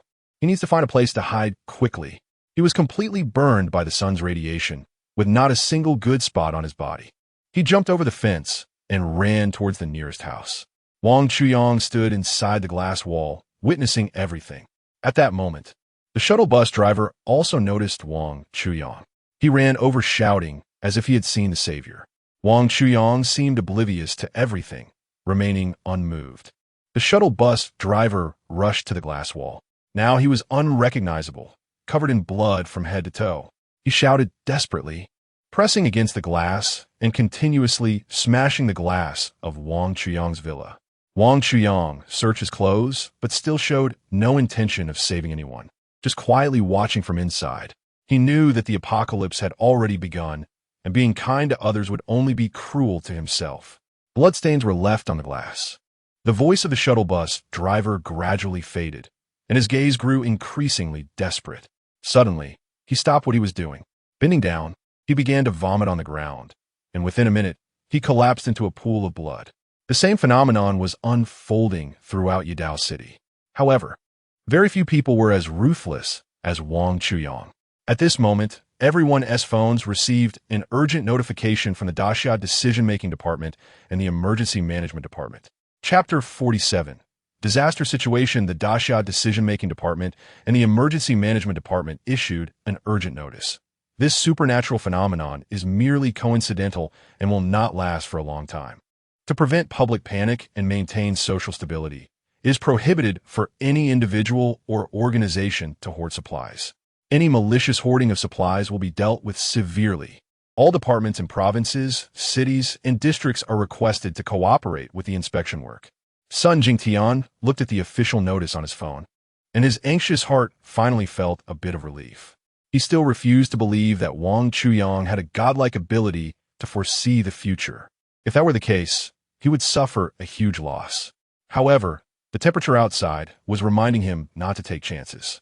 He set the air conditioning to the lowest temperature and opened several refrigerators one after another, hoping to let the cold air spread and lower the room's temperature. After all this, the room temperature indeed dropped significantly. However, the inner turmoil still lingered. He took out several pieces of ice cream from the refrigerator and stuffed them into his mouth without saying a word. Sure enough, he felt a little better. He picked up his phone to check the news about the high temperatures. In the most prominent position of the news section, a headline read, "The sudden heat wave has caused over 1,000 deaths in our city. Citizens are advised not to go out during the day unless necessary." He was taken aback. This news seemed to contradict the official notice. Fortunately, his apartment was equipped with several air conditioners and a few large refrigerators he had bought earlier. As the air conditioners gradually kicked in, the indoor temperature dropped to around 30 degrees Celsius. He temporarily relaxed his nervous mood. After closing the refrigerator, he lay on the sofa and dozed off. A sudden vibration from his phone woke him from his sweet dreams. His previous sense of relief is about to be in vain. He glanced at the screen, which displayed a large red exclamation mark. It was a high-temperature warning sent directly by the weather station through the mobile system. Usually, such information is only sent during earthquakes or other natural disasters. He began to feel anxious and hurriedly opened the app on his phone to check the temperature. The big 50. Damn, is it really that exaggerated? He suspected that the phone was displaying the wrong temperature, so he walked to the window and pulled back the thick curtains. Before he could open the glass, a wave of heat hit him. Under the glare of the sunlight, the air seemed almost distorted as far as the eye could see. He was so scared that he kept retreating. He picked up his phone to check the temperature trend. 1352, 1454, 1556, 1658. His breath slowly became rapid, and he no longer dared to refresh it. But isn't the highest temperature of the day around 2 p.m.? The temperature should drop after the afternoon, right? He pulled down a bit. Sure enough, 1755, 1851, 2235. In this case, the temperature at night will still recover. If the temperature at night can recover, then tomorrow's temperature might just return to normal. A knock on the door interrupted his thoughts. Who would come out at this time? He opened the front door. It was the property manager, Xiaodo. "Mr. Sun, the temperature continues to rise, and there is a problem with the power supply system. There may be a power outage at 1 o'clock this afternoon. The property management came to remind you." Mr. Sun Jingtian had already thought of this, so he didn't have any other thoughts. He simply said, "Doesn't our community have its own photovoltaic power generation panels? How can there still be a power outage?" The property manager looked a bit guilty. "We do have power generation panels, but switching between different power systems takes some time.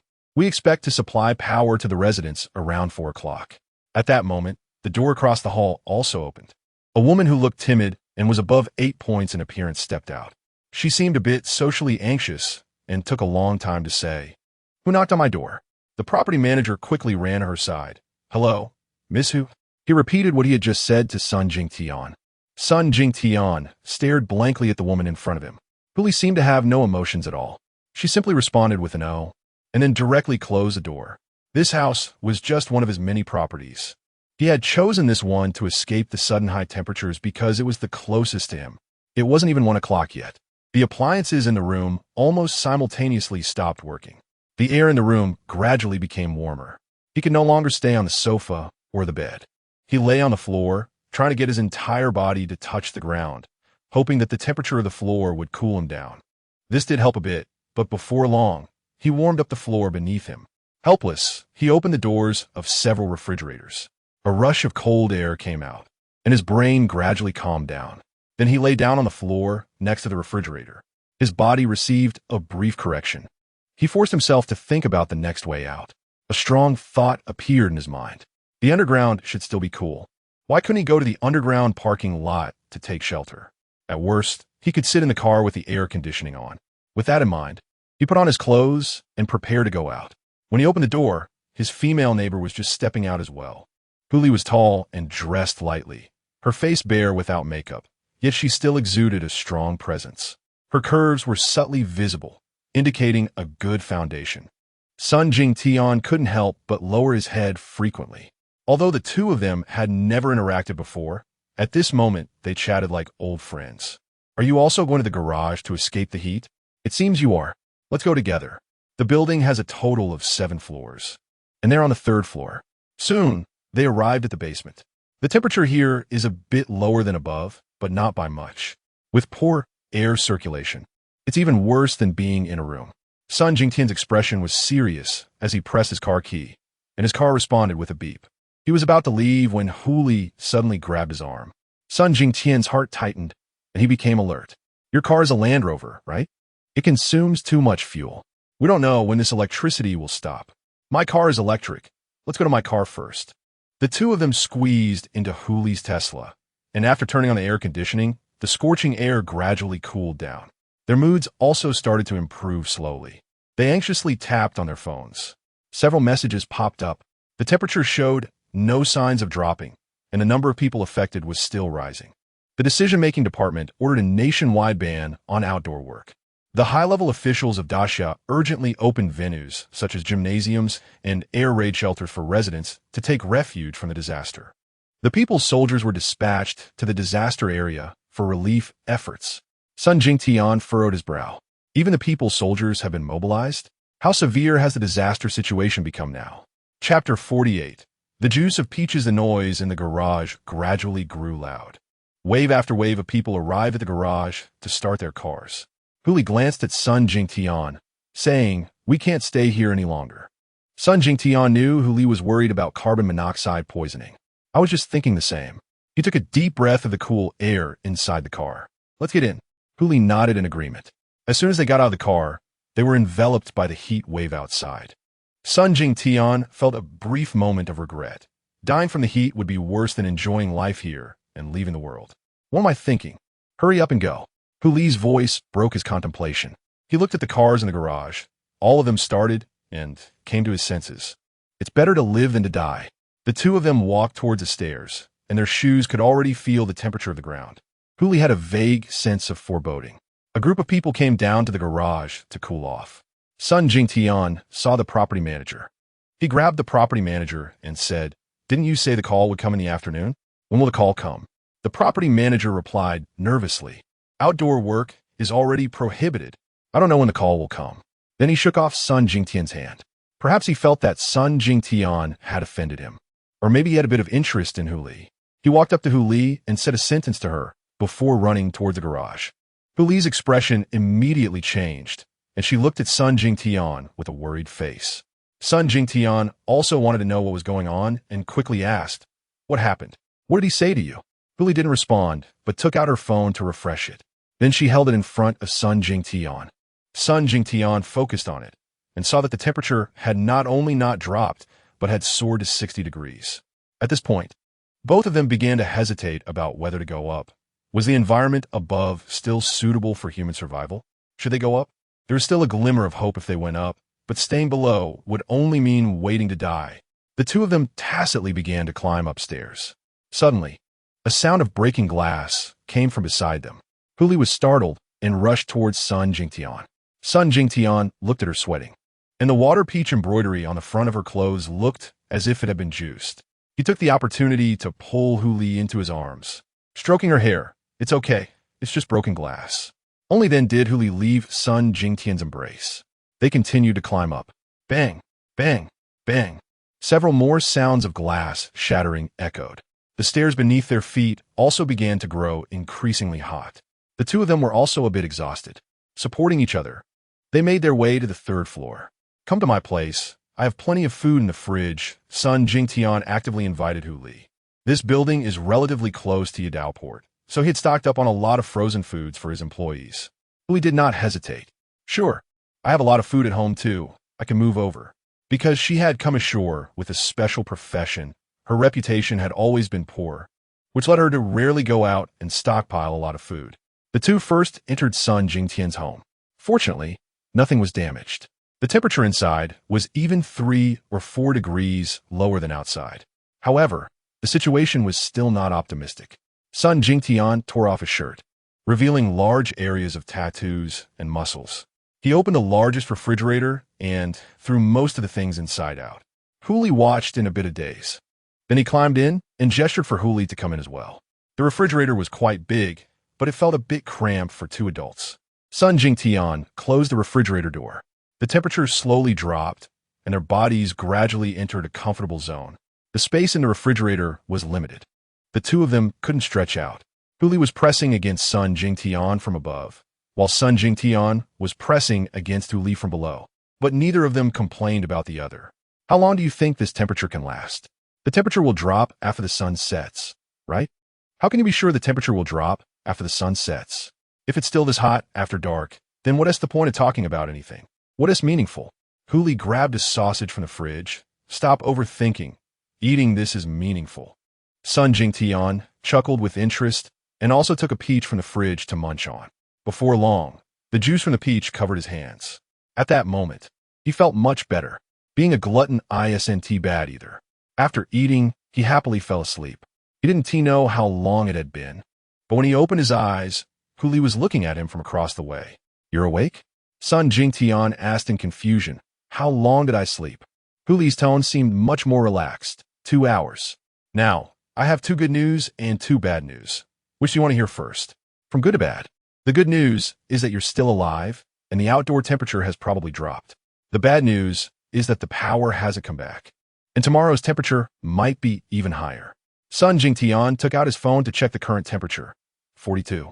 Although it was still very hot without the sun shining, it was already possible to go outside and move around. He looked at Huli in front of him. I'm going to open the fridge, he said.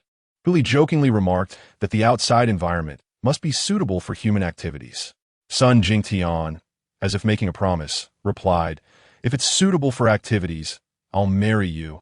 Although it sounded like a joke, it stirred something in Huli's heart. She took a closer look at Sun Jingtian in front of her. This man was not only wealthy, but also very manly. Sun Jingtian shouted and decisively pushed open the fridge door.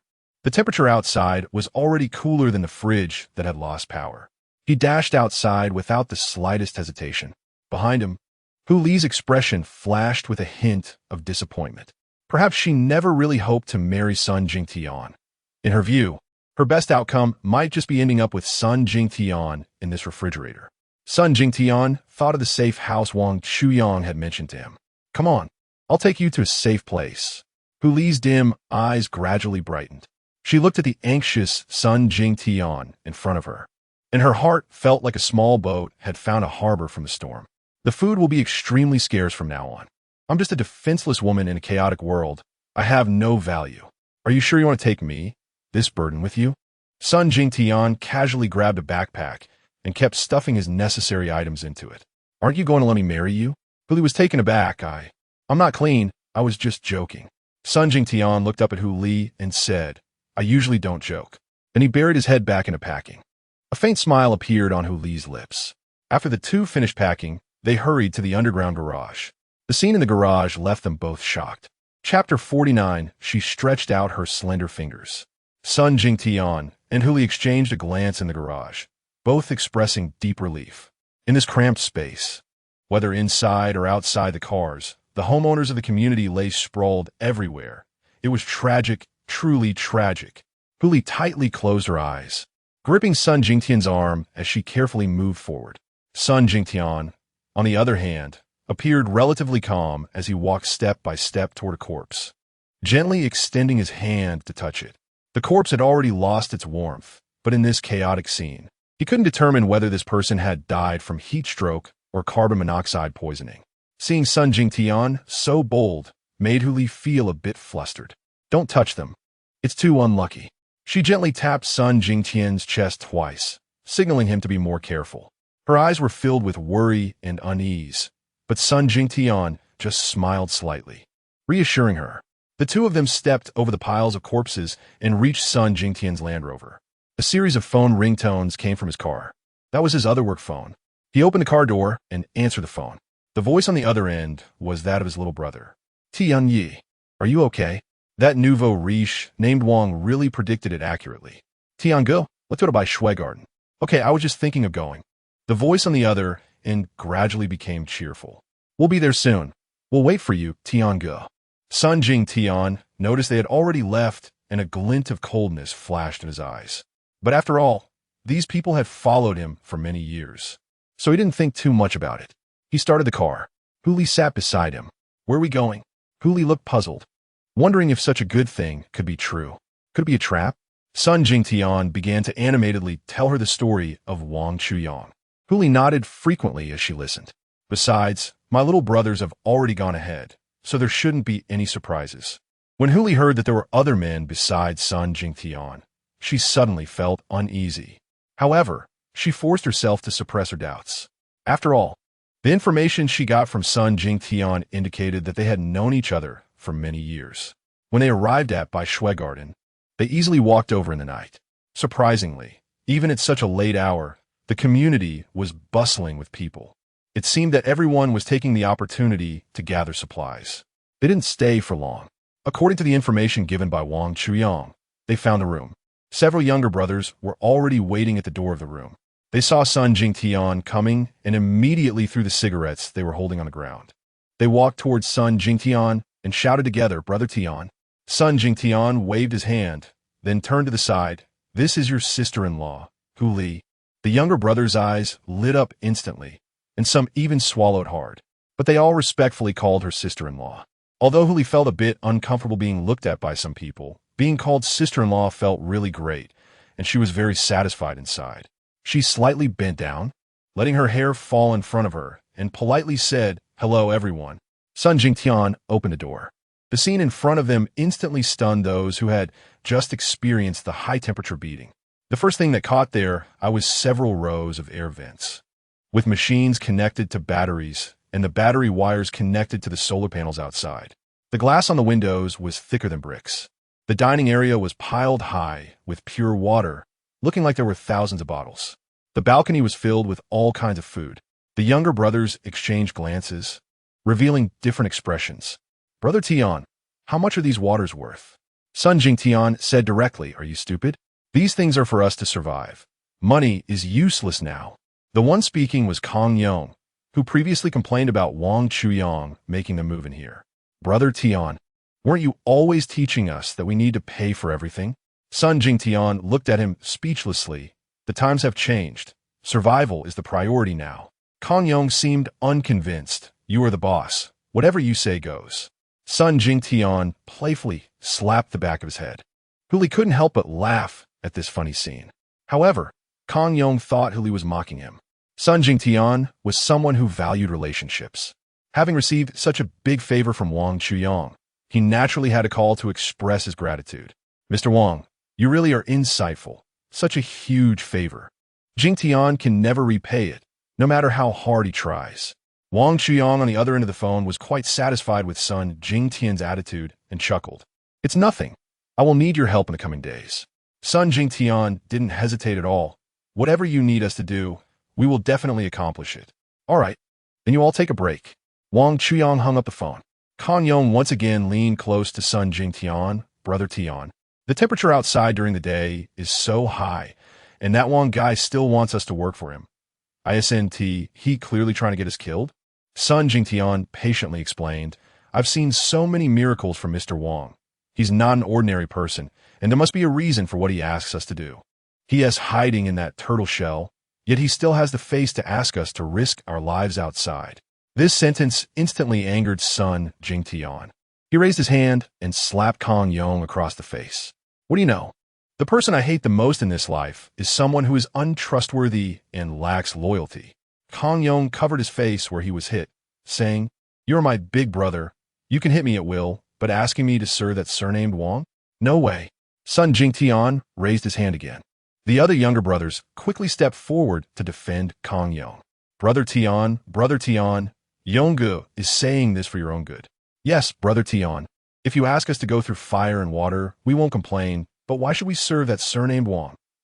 Huli saw them arguing and wanted to help Sun Jingtian resolve the conflict. She steeled herself and walked over to look at Sun Jingtian and his group of younger brothers. "What are you doing? We're all on the same side. Don't let others cause discord among us." As she spoke, she extended her slender fingers and gently held the hands of Sun Jingtian and Kong Yong, bringing their hands tightly together. At that moment, Kong Yong suddenly placed his other hand on Hu Li's hand. Chapter 50. Let Hu Li taste turkey-flavored rice crackers. Hu Li was taken aback, feeling a bit at a loss. Sun Jingtian, on the other hand, looked at Kong Yong with a cold gaze. Kong Yong appeared harmless and sincerely said to Hu Li, "Sister-in-law, it's good that you understand the brothers."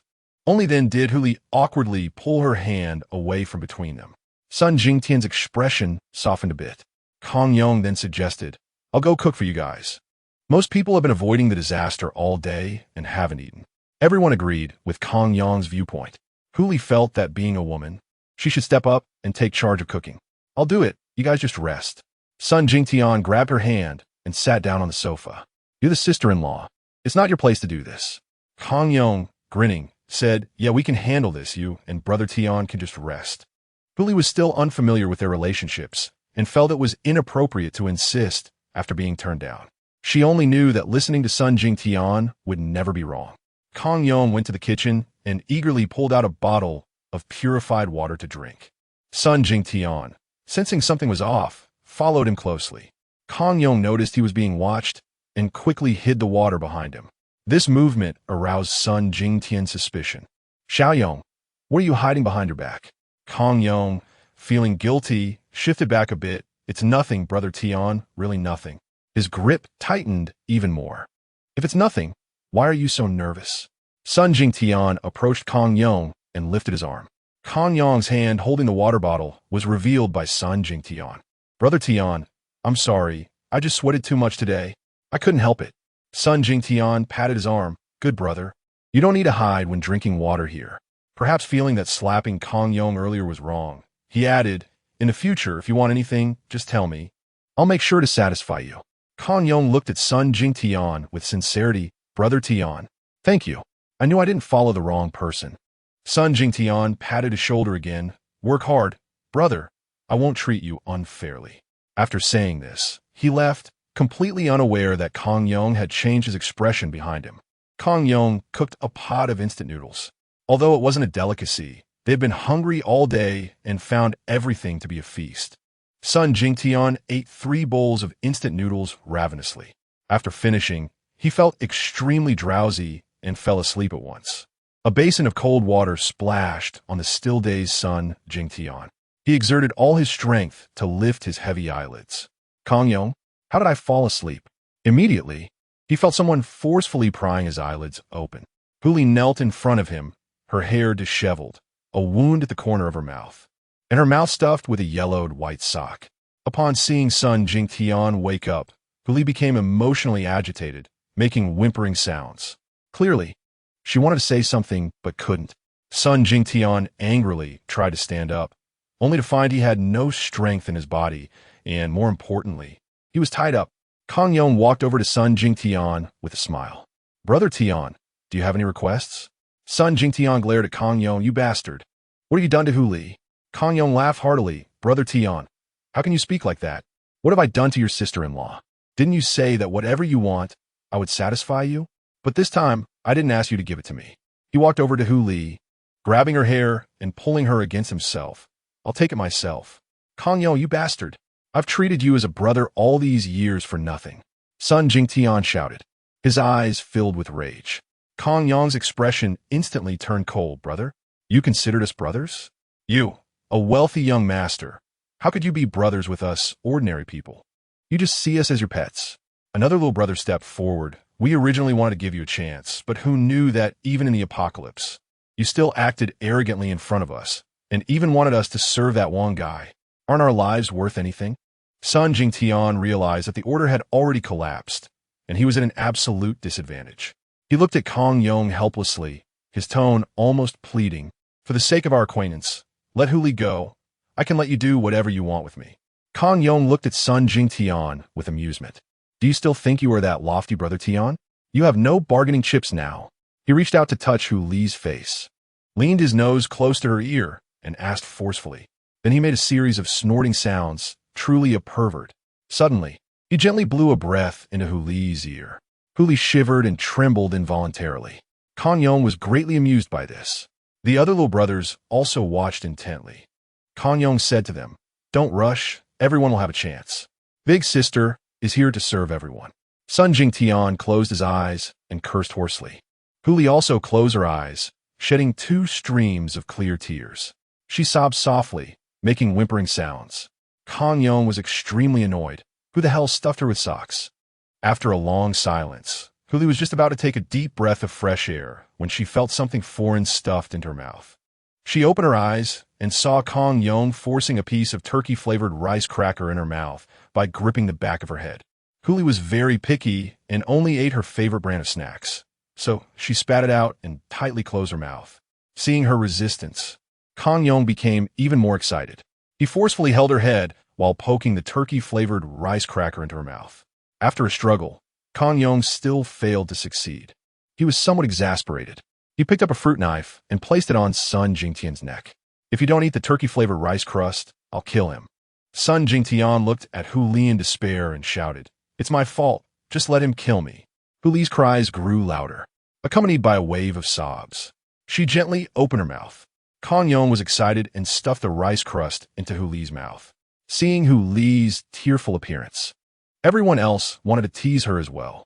Just then, it was as if the room had been connected to a broadcast, and a loud voice rang out.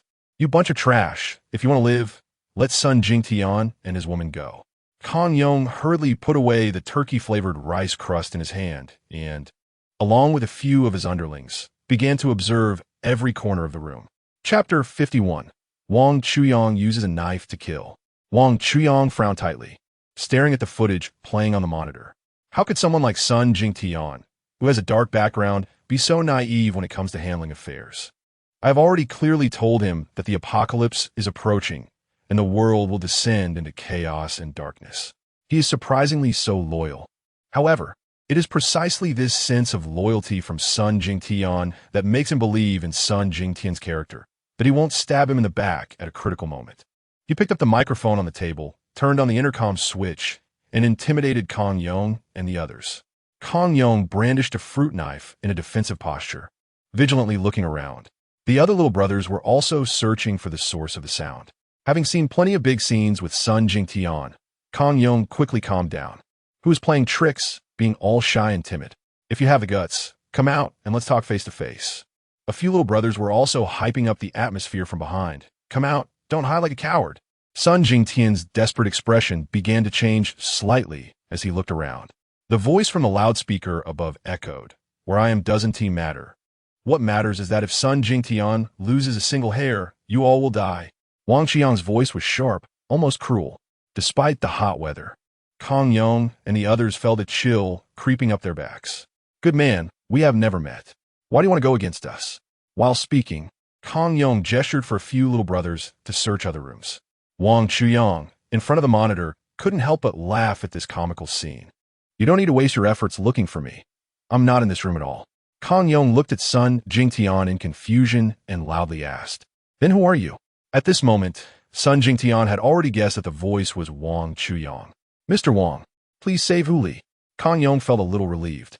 It was Wang Chuyang who had asked Sun Jingtian to move into this house, so it was normal for him to install surveillance equipment here. He immediately relaxed, laughing, "Oh, it's Mr. Wang. Are you here to take my life? All right, I'll just wait here." Wang Chuyang had built himself a very sturdy safe house. Kan Yong knew that wealthy people value their lives, and he was sure that Wang Chuyang wouldn't dare to come alone. He relaxed even more, walked over to the purified water, took a few bottles, and distributed them to several of his buddies. Then he casually opened a bottle and started drinking. After taking a sip, he provocatively said, "Aren't you supposed to make sure I keep Sun Jingtian's hair?" He walked up to Sun Jingtian, grabbed his hair, and directly cut off a handful with a fruit knife. After cutting, he burst into laughter. "Say, Mr. Wang, I'm waiting for you to take my life." While speaking, he poured the remaining purified water over Sun Jingtian's head. After pouring, he showed a provocative expression. "By the way, Mr. Wang hasn't thanked you for your supplies yet. These things will be enough for me and my brothers for several months." A few of his younger brothers also laughed heartily. Faced with Kan Yong's provocation, Wang Chuyang immediately thought of ways to deal with him. However, none were feasible. Whether it was manipulating the air conditioning system to roast them or opening the door to notify other residents that there were supplies hidden here. Both would also harm Sun Jingtian and Hu Li. He closed his eyes and, for some reason, immediately thought of a person's face. Zhao Ruoxi, with her personality, she definitely wouldn't just sit by and do nothing. Moreover, the law enforcement team hadn't stopped operating yet. Tonight should be their busiest time, right? Why not use the power of the law enforcement team to get rid of them? He found Zhao Ruoxi's contact information on the official website of the Law Enforcement Bureau. Without hesitation, he dialed the number. Hello, is this Captain Zhao? Yes, who is this? Haha, I'm Wang Chuyang. I want to report something to you. Zhao Ruoxi thought Wang Chuyang was just messing around. I'm busy right now, and if you're trying to cause trouble, I wouldn't mind coming over to arrest you. Zhao, sir, does your attitude reflect serving the public? I really have an issue to report. Spit it out quickly. There's a large stockpile of supplies in Building 11. Unit 2, Owannabai Shui Garden. Moreover, there's been an armed assault incident inside. I suggest you dispatch a special enforcement team. I will open the windows and doors for you when the time comes. Zhao Ruoxi coldly replied, I'm very busy right now. You better not be reporting a false case, or I will definitely lock you up. Whether it's true or not, you'll find out when you go. After saying that, Wang Chuyang hung up the phone. Zhao Ruoxi felt uncertain, but out of professional duty as a law enforcement officer, she reported the matter to the Law Enforcement Bureau. When the senior leaders of the Bureau heard about the large stockpile of supplies, their eyes lit up with excitement. They immediately ordered the Special Enforcement Team to take action. Since the case fell under Zhao Ruoxi's jurisdiction, she also participated in the operation. At this time, Kang Yong was still unaware that his time was running out. He looked at Sun Jingtian with disdain and said, You were fooled by that idiot Wang Chuyang. Even in this situation, do you still think he will come to save you? He made his shell so strong just to live a comfortable life like a turtle. How could a rich person like him possibly be willing to come out to save you? Besides, even if he did come, can't we handle him? While speaking, he grinned and glanced at the few little brothers beside him. The little brothers were holding kitchen knives and iron rods, and they all gestured in front of Sun Jingtian. Sun Jingtian shouted loudly, I won't allow you to insult Mr. Wang. Kang Yong slapped Sun Jingtian across the face. What the hell are you talking about at a time like this? You won't allow us to insult Mr. Wang. If he dares to come, I'll chop you all up and make bone soup. His slap was hard, and fresh red blood flowed from Sun Jingtian's mouth. Sun Jingtian glared fiercely at Kang Yong. A little brother beside him brandished a kitchen knife at Sun Jingtian, saying, Son, put away that look in your eyes. Right now, Brother Yong is our big brother. Wang Chuyang took all these scenes in. He let out a TSK. It's you who are forcing me. He walked in front of his phantom and started the car. Zhao Ruoxi's call came in. Wang Chuyang, we have arrived. Didn't you say you could control the doors and windows here? Zhao Ruoxi and the enforcement team saw that the glass and the entrance door had indeed opened. Kang Yong looked at the open window in shock, feeling a sense of foreboding. Before he could react, the special enforcement team threw in several flashbangs. After the explosions, the fully armed enforcement team systematically stormed in through the windows and the entrance. Those little thugs who usually acted tough were completely insignificant compared to the professional law enforcement. The special enforcement team faced almost no resistance. In less than 15 minutes, Kang Yong and his group were firmly restrained. Chapter 52. The crossbow bolt pierces through even Zhao Ruoxi, who was dedicated to the public good, was stunned by the mountain of pure water. Kang Yong shouted loudly, Don't touch my stuff. This is burglary. The special enforcement team would not indulge him. They struck him in the stomach with a gun, but perhaps caught off guard. He coughed up blood from the blow. Zhao Ruoxi approached him. It's enough that you admit these things are yours. Hoarding supplies in defiance of official prohibitions. She glanced at Sun Jingtian and Hu Li, then coldly said, Illegal detention and abuse of the people. These charges are enough to keep you busy. Kang Yong realized he had said the wrong thing and quickly corrected himself. These things are not mine. They are all his. He pointed at Sun Jingtian and shouted. The freed Sun Jingtian kicked Kang Yong hard in the stomach. Several enforcement team members immediately pulled Sun Jingtian back. Sun Jingtian simply coldly stated, I am Sun Jingtian from Yadaoport. The enforcement team members holding Sun Jingtian's arms intentionally loosened their grip, sensing the slack in his restraints. Sun Jingtian charged forward and delivered a fierce elbow strike to Kong Yong's face.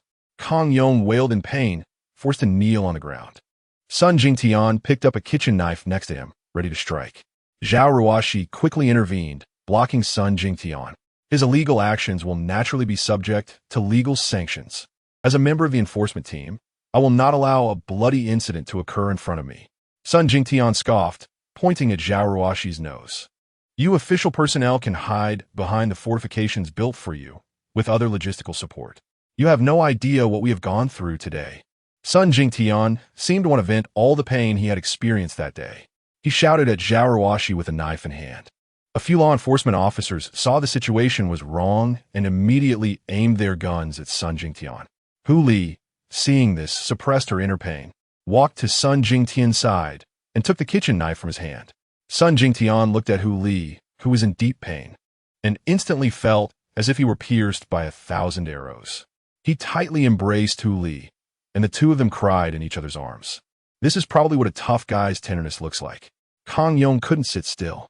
He anxiously said to Zhao Ruoxi, "These things all belong to Wang Chuyang. Even the house is his. It has nothing to do with me." Although Zhao Ruoxi didn't have a good impression of Wang Chuyang, she didn't dislike him either. But the Kong Yong in front of her was utterly annoying, fundamentally annoying. Regardless of who hoarded these things, you have clear evidence of malicious harm. There's no way to escape legal punishment. She turned around and reported the progress of the task to her superiors.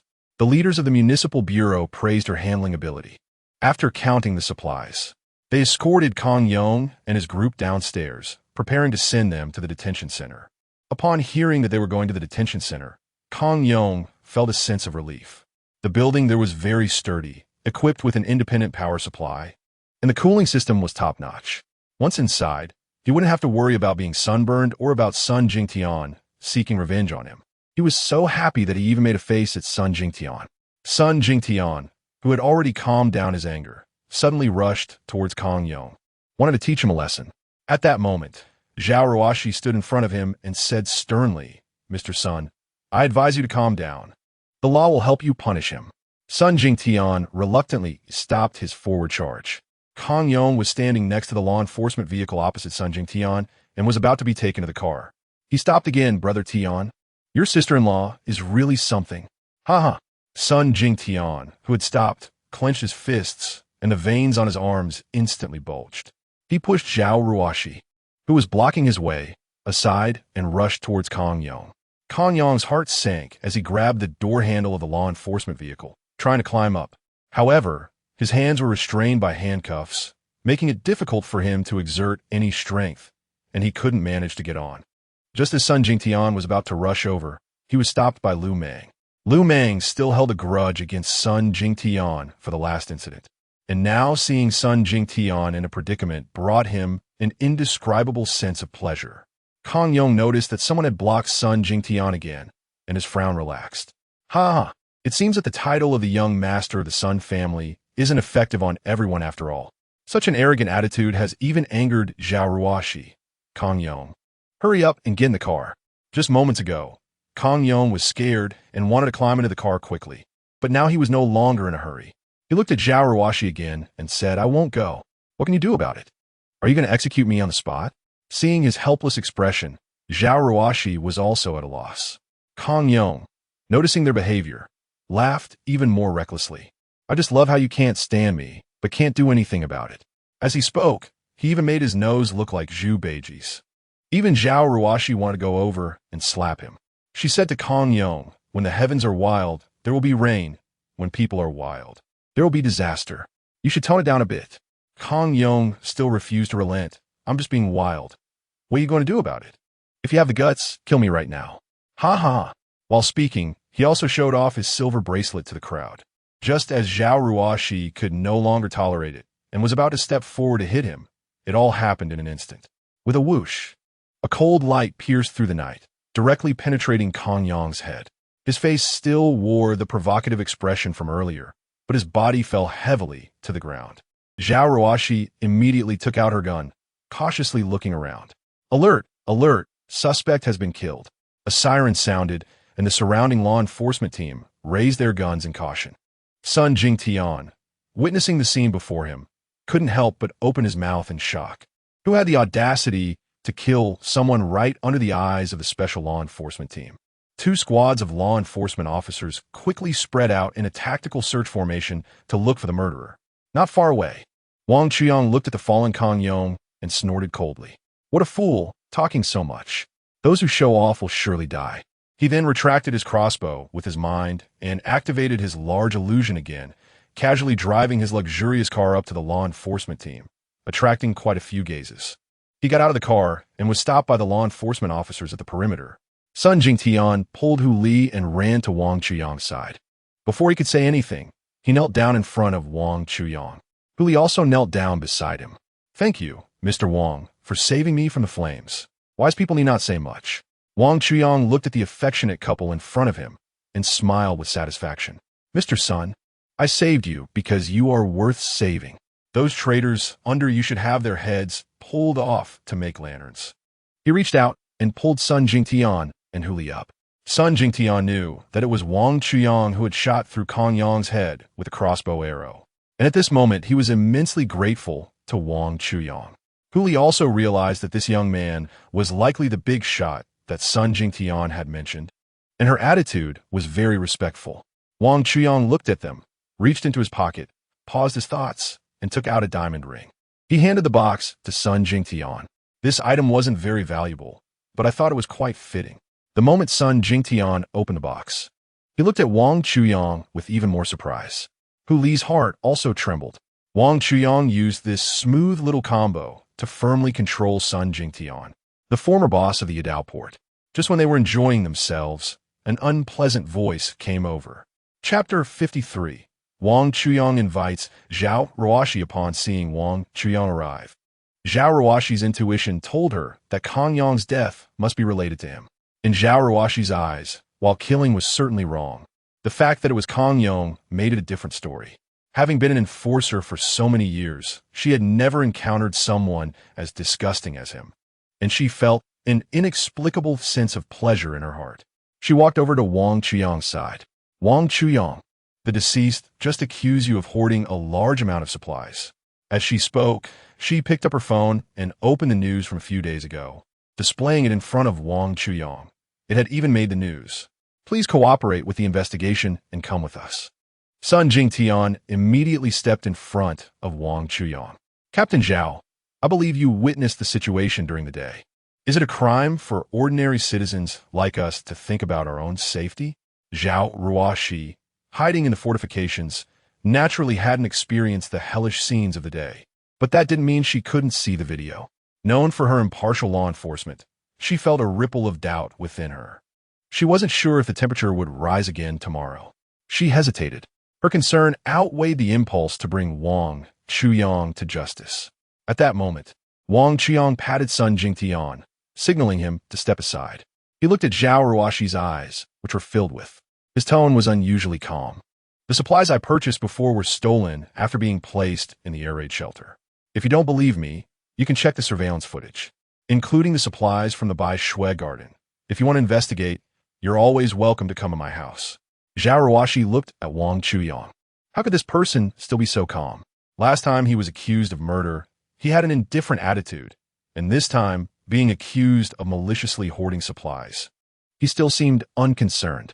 He had hoarded so many supplies and turned his villa into a luxurious fortress. Did he know in advance that the heat wave was coming? At that moment, he already had the thought of giving up. Who would have thought that another reckless young man, Lu Meng, stepped forward? He pointed at Wang Chuyang's nose and said, Wang Chuyang, you are definitely not clean. You were present at the two recent violent incidents in Yadao City. Moreover, he paused for a moment, quickly searching his mind for words that would be disadvantageous to Wang Chuyang. Moreover, you maliciously hoarded supplies and inflated prices. As soon as he finished speaking, the surroundings became noisy. Strangely, almost no one drove in. One by one, there were those carrying bags, those pulling small carts, and a few people lifting things together. They turned a blind eye to the law enforcement team handling cases here. Wang Chuyang knows this place well. It is almost the most gossip-loving area in the entire Asia Island. Their lack of interest in the matters here can only mean one thing. The situation outside has become widespread. He shrugged at Lu Meng and gestured with his eyes for Lu Meng to take a look at the people snatching supplies. Lu Meng was momentarily speechless. He casually grabbed a big uncle who was carrying things and running home. He looked at the uncle with a friendly attitude, saying, "The official notice has already been issued, and you're still violating the rules by rushing to the supply room. Damn it, go outside and see which store hasn't been raided."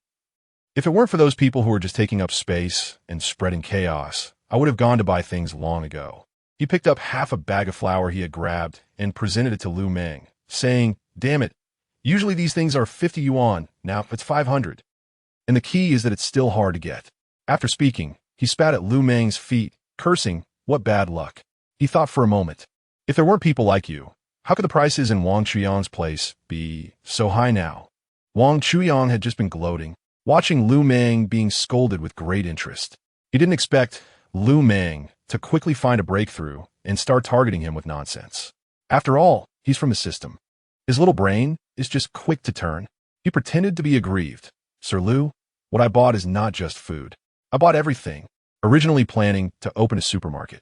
But then the items disappeared into thin air. I would have forgotten if you hadn't reminded me. I was just about to report it."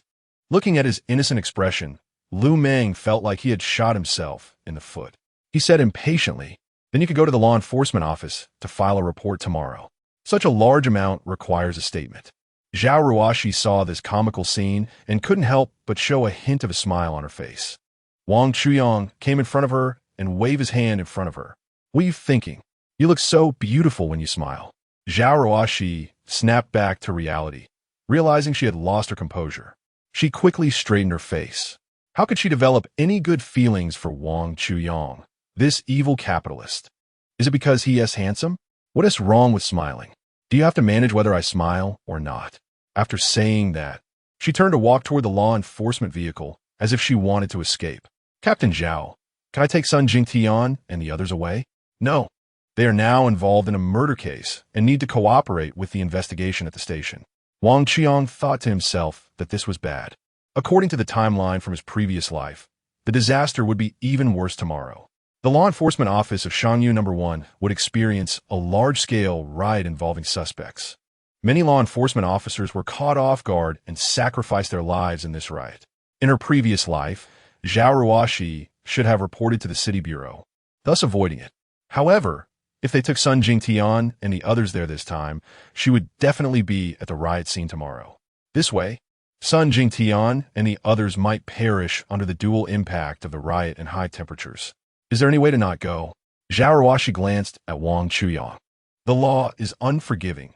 Besides, as a small law enforcement team leader, I have no authority to change the rules unless... As she spoke, she realized something was off.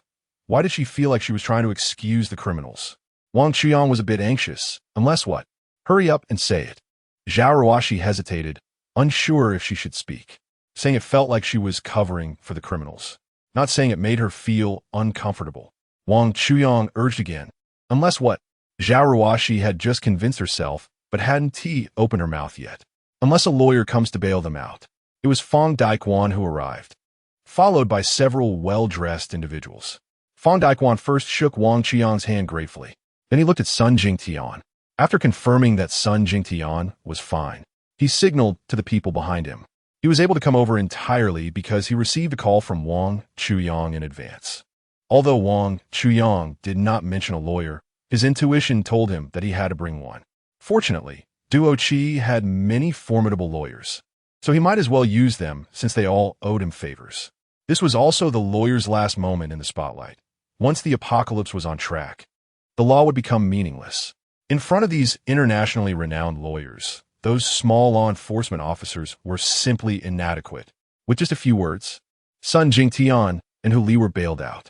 Wang Chuyang instructed Fang Daikuan to let Sun Jingtian and the others stay at his house.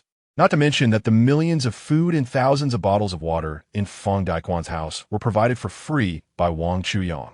But he wouldn't refuse Sun Jingtian staying at his home due to familial ties. After giving the instructions, just as he was about to leave, Wang Chuyang looked at Zhao Ruoxi, who was still focused on her work on the front line, and felt a pang in his heart. He suddenly worried about what would happen if she were at the riot scene tomorrow. He didn't want to meddle in others' affairs, but he just couldn't put his mind at ease. He walked up to Zhao Ruoxi and with a try-it-out attitude casually said, "Would you like to come to my house for a drink?" To his surprise, Zhao Ruoxi agreed very readily. Chapter 54. Zhao Ruoxi went to Wang Chuyang's house at night. He looked at Zhao Ruoxi with some confusion, imagining some incongruous scenes in his mind. However, based on some information from his past life, this woman was completely a workaholic. Moreover, she had a very correct worldview, was very responsible, and had a lot of compassion. Could it be that she was tempted by his handsome face? This time, it was Zhao Ruoxi who waved her hand in front of Wang Chuyang. "Mr. Wang, let's set a time." Wang Chuyang came back to his senses and thought, "There's no time like the present. Why set a time? Let's do it now." Zhao Ruoxi hesitated upon hearing this, but still gritted her teeth and agreed. Thus, under the gaze of countless people, Zhao Ruoxi got into Wang Chuyang's Rolls-Royce Phantom. Lu Meng rushed over. "Ruoxi, why did you get into this playboy's car?" Zhao Ruoxi was somewhat at a loss for words and stammered, "I have something to do. What do you need to get in his car for? I can take you." Lu Meng said anxiously, his voice becoming hurried. Wang Chuyang, as if finding it amusing, fanned the flames. "Her business is at my place." Lu Meng looked incredulous, leaned against the car window, and asked, "Ruoxi, you're going to his house? What business do you have?" When he shouted, everyone around turned to look. Zhao Ruoxi felt a bit embarrassed and couldn't say anything. Wang Chuyang continued to fan the flames, saying, "What do you think, a lonely man and a single woman?" Upon hearing this, Zhao Ruoxi's face turned red, and she felt a bit restless. "Wang Chuyang, what nonsense are you talking?" Lu Meng's tone was almost pleading. "Ruoxi, can you not go? His home is a den of ghosts."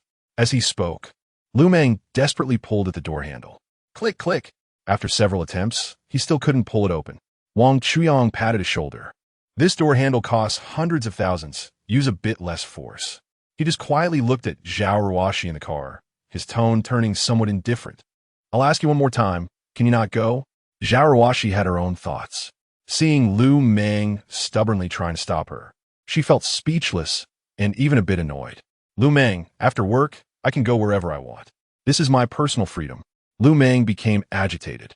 His expression seemed a bit ferocious as he pointed at Zhao Ruoxi's nose, saying, "Freedom does not mean decadence. Have you been tempted by this person with money?" Zhao Ruoxi seemed reluctant to confront him directly, so she simply rolled up the car window. Wang Chuyang made a tisk-tsk sound and then took the driver's seat. He rolled down the car window and provocatively said to Lu Meng, "Lu, sir, Zhao, and I are leaving now." Lu Meng helplessly watched the silhouette leave, and the flames of hatred in his heart began to slowly ignite. Zhao Ruoxi followed Wang Chuyang into his villa. It wasn't her first time here, but it was the first time she observed carefully. Such a solid exterior, such powerful cooling, and a security system. Could it be that Wang Chuyang had known about the apocalypse all along? She continued to scrutinize the villa structure with her questions in mind. It didn't seem too difficult to hide hundreds of millions worth of supplies in such a large house. "Mr. Wang, may I take a look around your house?" Wang Chuyang didn't think much of it. Being able to show off his possessions in front of a beautiful law enforcement officer was a form of satisfaction for him. He said proudly, "Of course I can." He led the way in front, explaining to Zhao Ruoxi just like others had done when introducing houses to him before. However, Zhao Ruoxi seemed to have other thoughts on her mind. She was looking around, often lost in her own world. Occasionally, she needed Wang Chuyang's reminders to avoid missing the steps. When they reached the suite where Wang Chuyang's parents lived, he did not open the door. Zhao Ruoxi was a bit curious. "Isn't this where you're hiding your mistress?" As she spoke, she intentionally knocked on the door a couple of times. Wang Chuyang felt a bit helpless. "I don't have the kind of fortune you imagine." Zhao Ruoxi's curiosity reached its peak. "Then why is it locked? Is there something illegal inside?" This question instantly awakened Wang Chuyang. It seemed that this girl had her own intentions for coming along. He smiled, pointed his finger upwards, and said, "If there are any factors that affect social stability in there, I'll be struck by lightning." Zhao Ruoxi looked at his nonchalant demeanor and scoffed. Men's words are deceitful. Wang Chuyang already knew her thoughts, so he simply brushed off his own suspicions directly. He led Zhao Ruoshi into the basement. Looking at the basement before her, Zhao Ruoshi was bewildered. She touched everything around her. The security level of this basement was even higher than that of the underground office area in the provincial department, especially the monitoring area, which was like a small command center. After taking a look around, she indeed found a large cold storage, but there was nothing inside. She wanted to extract some information from Wang Chuyang. Mr. Wang, I heard you just bought this house over a month ago and managed to renovate it in such a short time. Suddenly, she fixed her gaze on Wang Chuyang's eyes, as if trying to see right through him. Did you already know the apocalypse was coming? After saying this, she took the initiative to sit down in the chair in front of the monitor. The chair was an ergonomic one with wheels, leaning against the backrest. She pushed off the ground with her feet and easily glided to Wang Chuyang's front. Wang Chuyang knew that even if he told her his story now, she wouldn't believe it. He had to wait until the apocalypse developed to a certain extent for his story to be convincing. So he simply changed the subject. I suppose the purpose of your visit today isn't just for a drink with Mr. Wang? A hint of unease flashed across Zhao Ruoshi's face. Why do you say that? Wang Chuyang pulled out a bottle of red wine and 2 wine glasses from somewhere. He pointed at Zhao Ruoshi, half smiling. You came to my house and didn't even mention drinking, just looking around. Were you checking if I had hoarded supplies? Zhao Ruoshi felt exposed and quickly made an excuse for herself. This is your home, and after I arrived, you never said anything about inviting me for a drink. As a girl, how could I bring it up? After she spoke, Wang Chuyang looked as if he was deeply remorseful and corrected his mistake, bringing the red wine and goblet in front of her and gesturing with them. Haha, indeed, it was my oversight. Saying this, he began to pour the wine. Zhao Ruoshi felt somewhat at a loss. She had hardly ever drunk outside, as she would always get drunk, let alone drink alone with a guy. However, Wang Chuyang had already poured the wine. She had her own intentions and could only brace herself. To buy some time, she shook the goblet without intending to actually drink from it. Wang Chuyang glanced at her and said, This wine is already breathed. It's a 2005 Margaux. The taste is quite nice. Listening to Wang Chuyang's introduction of the wine, Zhao Ruoshi seemed to forget her physical condition. After just a light sip, she fell into a drowsy sleep. Chapter 55, Zhao Ruoshi wakes up Achoo. Achoo! Zhao Ruoshi sneezed twice and slowly opened her hazy eyes. The scene before her felt somewhat unfamiliar. She touched her heavy head and suddenly felt energized as if struck by lightning. She abruptly sat up, trembling as she lifted the blanket covering her. Peeking inside, she let out a long breath. Thankfully, her clothes were still on. She gently patted her head, seeming to regret her decision to drink yesterday. Clearly, she got drunk from alcohol, yet she still craved it. Underneath the bed were the slippers Wang Chuyang had prepared. Looking at her little leather shoes, she hesitated for a moment, but still stepped into the slippers. They were so soft. At that moment, she even thought that Wang Chuyang had some merits. Stepping out from under the covers, the temperature in the room was so low that she couldn't help but shiver. At this temperature, it shouldn't have risen outside today. She had lost consciousness yesterday and didn't know if she had embarrassed herself or said something inappropriate. She pondered how to exit the bedroom. Countless ways to make an entrance played in her mind, but she dismissed them all one by one. In her anxiousness, her face began to flush. Knock, knock, knock. A series of knocks came. The little deer in her heart was no longer controllable, jumping straight into her throat. Captain Zhao, are you awake? They stood on either side of the door. In her fluster, Zhao Ruoshi accidentally kicked a chair with wheels, making quite a noise. She quickly held her breath and pressed down on the chair. Wang Chuyang smiled slightly, having guessed the general situation in the bedroom. Captain Zhao, I made breakfast. If you're awake, come out to eat. As soon as he finished speaking, the bedroom door opened in response. Good morning, Mr. Wang. Sorry for the trouble. Zhao Ruoshi appeared somewhat reserved. The woman before her, without makeup, was still stunning. How to describe it? Wang Chuyang could only think of a line from Li Bai's poem. Clear water produces lotus, naturally, without carving. To avoid making her uncomfortable, Wang Chuyang waved his hand, walking ahead to guide her to the dining room. Zhao Ruoshi hurriedly followed Wang Chuyang, her voice as small as a mosquito. Mr. Wang, I can eat outside. Seeing her so polite, Wang Chuyang felt somewhat unaccustomed. I've already made it. Don't want to give me some face and comment on it, Captain Zhao? Besides, You can't go anywhere now. Zhao Ruoxi, following him, completely lost her former fiery demeanor. She looked at Wang Chuyang with a face of innocence, like a little bird in need of protection. What do you mean I can't go anywhere? Does this guy want to imprison me?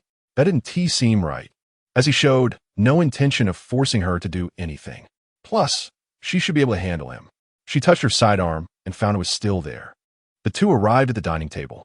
Looking at the sumptuous breakfast spread, Zhao Ruoxi couldn't help but swallow. Having been part of the law enforcement team for many years, she had hardly ever enjoyed such a good breakfast. She suppressed her joy.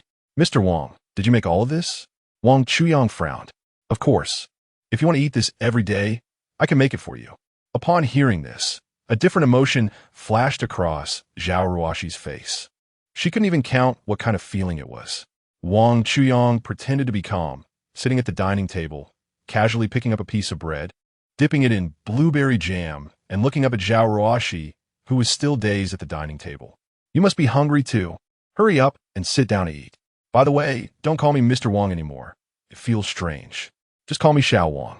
Zhao Ruoxi burst into laughter. Why are you so funny? Xiao Wang, why not call you Xiao Turtle? Xiao Turtle suits your current situation quite well. As the atmosphere relaxed, she naturally sat down opposite Wang Chuyang. Wang Chuyang, fearing she would feel embarrassed, directly handed her a pair of chopsticks. But she seemed to have caught hold of some leverage against Wang Chuyang, refusing to let go. Xiao Wang, what is the use of the shell you've crafted for yourself? As she spoke, she exaggeratedly pointed at Wang Chuyang's house. Wang Chuyang smiled. Of course, it's to resist the high temperatures of the apocalypse. Zhao Ruoxi looked puzzled. What kind of joke is that? The temperature is so low now. I'm freezing and sneezing. Xiao AI, a voice called out. The thick curtains in front of the dining room slowly drew back. A dazzling light flooded in, causing Zhao Ruoxi, who had just woken up, to feel a wave of dizziness. Huh, why is it still so bright outside? Once the light stabilized, the small dumpling she had just picked up with her chopsticks fell directly into the soy milk. She immediately stood up and ran toward the window. Leaning against the window, she saw the outside situation vividly. Dust was flying everywhere, and she seemed to smell a hint of earthy scent. The leaves on the trees had turned yellow from the sun, as if autumn had arrived early. The grass on the lawn had also withered, and she could even see the ground cracking. This was Shangyun No. 1, controlled by the light of the sub-island to regulate temperature. It had turned into scorched earth. What about outside? She turned around, asking anxiously, this can't be some AI-generated image, right? She even called out, Xiao AI. I'm here. The current temperature outside. The current outdoor temperature in Yidao City is 60 degrees. Zhao Ruoxi, who was leaning against the window, was so frightened that she kept retreating. It's important to know that at 60 degrees, ultraviolet rays can directly penetrate glass and burn people. It's okay. All the glass in this villa is specially synthesized and can even stop missiles. Zhao Ruoxi's heart still couldn't calm down for a long time. She slowly walked towards Wang Chuyang. Did you know it would be like this? She asked. At such a high temperature, what has the outside world become? Wang Chuyang leisurely picked up a cup of soy milk. Gulp, gulp. What does the outside world have to do with me? Zhao Ruoxi frowned tightly. How can you say that? This is our city, a harbor that every Yidao person has worked hard to protect. Captain Zhao, you should check the messages on your phone first. According to the normal timeline from the previous life, at this time, the Shangyun know. One law enforcement office should have experienced a riot. If nothing unexpected happened, a distress signal should have already been sent out. Zhao Ruoxi swiped the screen and first saw a message from Lu Meng, 99. Then, there was a message from the unit sent around 6 in the morning. The temperature is still rising. All law enforcement officers please gather at the unit quickly. By 8 o'clock, the message changed to, law enforcement officers who have not yet set out should take shelter in place. Maintain public order in the surrounding area while ensuring their own safety, and do not report to the unit today. At this moment, a system message popped up. Due to the impact of the high-temperature disaster, the death toll in our city has exceeded 10,000. And the exact number is still being counted. The more she read, the worse her expression became, as if a dark cloud was covering her. She put down her phone and stared intently at Wang Chuyang. Did you know all this already? Why did you deliberately lead me to your house last night? Chapter 56. Facing the disaster faced with her questioning, Wang Chuyang remained unfazed. He leisurely sat at the dining table, eating what he wanted. Zhao Ruoshi's patience was gradually wearing thin, and her anger was like a flame that had been ignited, growing stronger. She strode up to Wang Chuyang, hands on her hips, questioning him fiercely. Wang Chuyang, I'm asking you a question. However, Wang Chuyang seemed to ignore her, still immersed in the world of food. At that moment, a piece of bread was accurately thrown from Zhao Ruoshi's hand like a missile right in front of him. His hand, which was about to bring the food to his mouth, suddenly froze in midair. His expression also underwent a subtle change in that instant. And Zhao Ruoshi felt a trace of fear at this moment. She stammered, hesitated for a long time, and finally spoke up. He took out the remote control, and a television rose beside the dining table. The TV was broadcasting an emergency announcement. As of 9 a.m. today, the number of deaths in Daxia due to the heat disaster had reached 5 million. The entire region of Daxia was put on a Level 1 combat readiness status. All personnel were required to take shelter in nearby air raid shelters after the temperature dropped in the evening. The Daxia decision-making department called on everyone to turn in their stored supplies for unified distribution to face the hardships together. It was just a lonely subtitle accompanied by uplifting music. Zhao Ruoshi gasped in disbelief. How could this be happening? It had only been a day. Had the disaster worsened to this extent? Fortunately, the government had not come to a standstill. Zhao Ruoshi kept encouraging herself in her mind. She no longer hoped to get the answer to her earlier question from Wang Chuyang. Instead, she directly asked Xiao Wang, since you anticipated all this, you must have stored quite a bit of supplies, right? She looked towards the suite where Wang Chuyang's parents lived. That was the only place she hadn't entered. Indeed, there were supplies there, but only enough for the two elderly people to last a few months. Wang Chuyang turned to Zhao Ruoshi, holding a glass of pure water in his hand. Do you want me to donate all the supplies? Zhao Ruoxi's attitude softened. Now is the most difficult time for Daxia. We should all contribute, shouldn't we? Once the disaster passes, the Yadao Decision-Making Hall will definitely reward you for your contributions. Such honors are not something everyone can obtain. As she spoke, her tone became proud and boastful. Wang Chuyang ignored her words and stretched lazily. If there's nothing else, I'm going to sleep again. Zhao Ruoshi pretended to look pitiful and said playfully, Mr. Wang, aren't you going to consider my opinion at all? Wang Chuyang looked at the naive girl before him and suddenly understood why she had such a tragic fate in her past life. Yes, I have a lot of supplies. Enough that I wouldn't use them up in 10 lifetimes. But my supplies are also very limited, just enough for myself. Zhao Ruoshi stared at Wang Chuyang with her big, confused eyes, ignoring the hair that had fallen on her forehead. Wang Chuyang approached her and tucked her hair behind her ear. We don't know how much worse the disaster will get, so it's better to take care of ourselves first. Zhao Ruoshi suddenly changed her expression. Is it that all rich people are this cold-blooded? Wang Chuyang leaned in closer to Zhao Ruoshi, his nose almost touching hers. He retorted with an extremely cold tone. You don't need to use this kind of provocation on me. I'm not some wealthy person. Zhao Ruoshi, unaware of Wang Chuyang's resurrection, naturally couldn't empathize. She took 2 steps back and flicked her hair. She raised her hands in a pushing gesture, and her tone became very official. Let's assume for a moment that you do have supplies. Do you know that being a little more generous could save many lives? Wang Chuyang finally understood that in the eyes of the strong, there is no place for the weak. He pointed at the TV and shouted loudly, don't be naive. Even if these supplies are donated, they won't reach the hands of the ordinary people who really need them.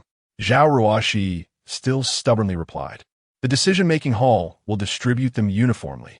Wang Chuyang snorted coldly, unwilling to even look at Zhao Ruoshi anymore. He silently counted in his heart. 3, 2, 1. An emergency notification sounded on the television. Yadao Broadcasting Station. We are now issuing an urgent message.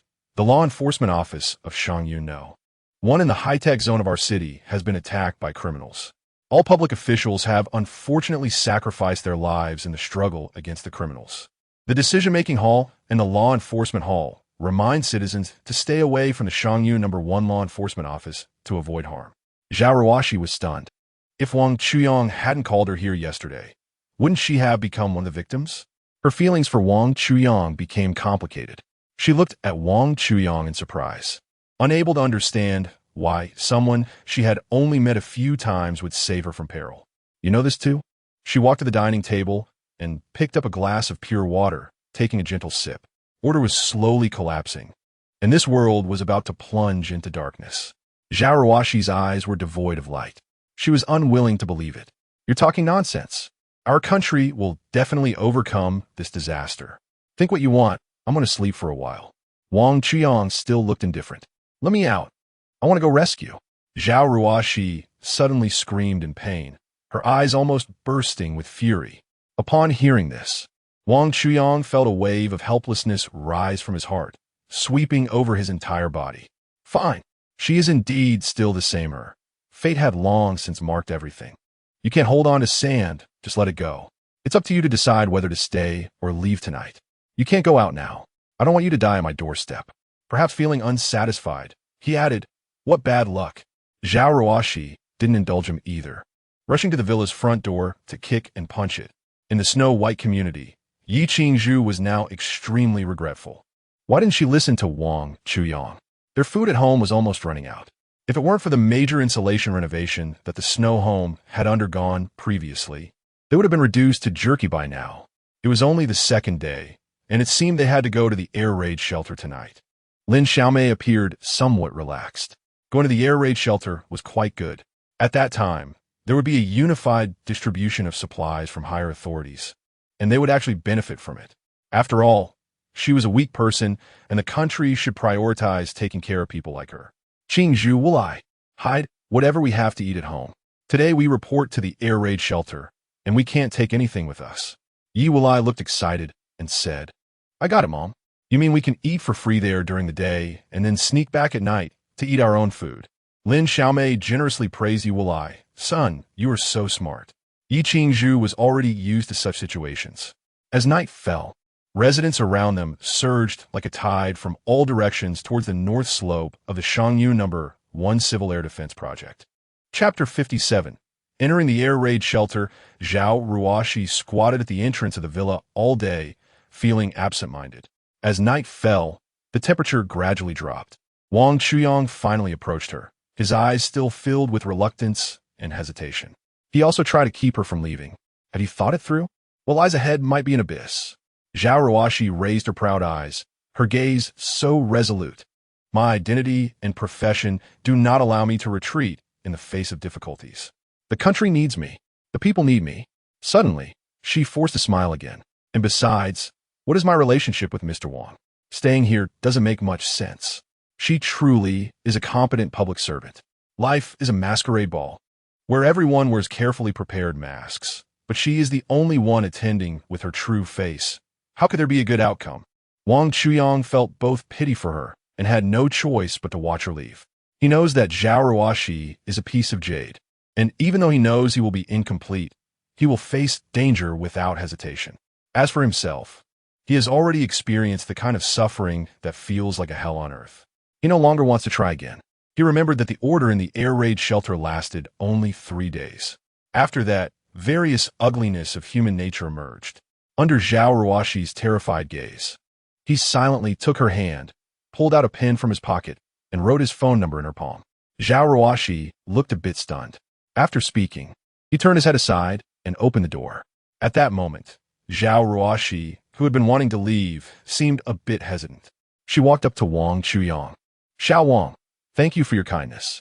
Wang Chuyang felt a glimmer of hope rise in his heart. He felt an impulse of love at first sight for her, as well as a long-lasting affection. In his eyes, even Zhao Ruoshi's saintly behavior was due to her respect for her profession. She even knew how to act a little bit spoiled, which was something that Yi Qingzhu, who often resorted to cold wars, could not compare to. He longed for Zhao Ruoshi to stay. Seeing Wang Chuyang like this, Zhao Ruoshi instead broke into a big smile.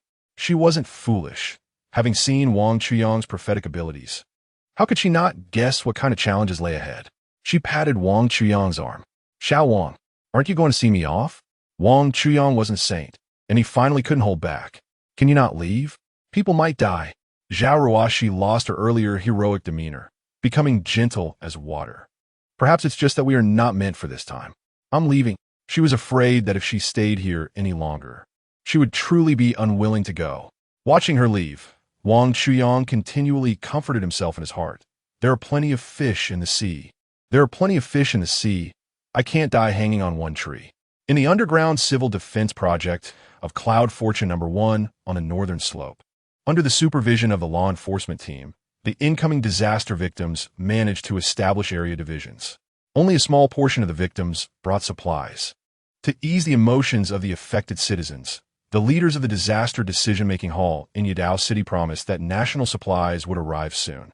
When the time came, priority would be given to the people who handed in supplies now. Hearing such arrangements, the leaders of the decision-making hall assured the residents that the allocation of supplies would be open and fair, regardless of the other party's identity. Everyone would be treated equally. In the blink of an eye, he had his secretary take people to pack up 1/3 of the supplies. Leader, why have we only packed so little? It's not enough for those big leaders. What are we going to eat? The leader of the decision-making hall slapped his secretary on the head. If we take too much at once, we'll get found out. If they're starving and rebel, how will I explain it to the higher-ups? The secretary flattered him. You're so smart.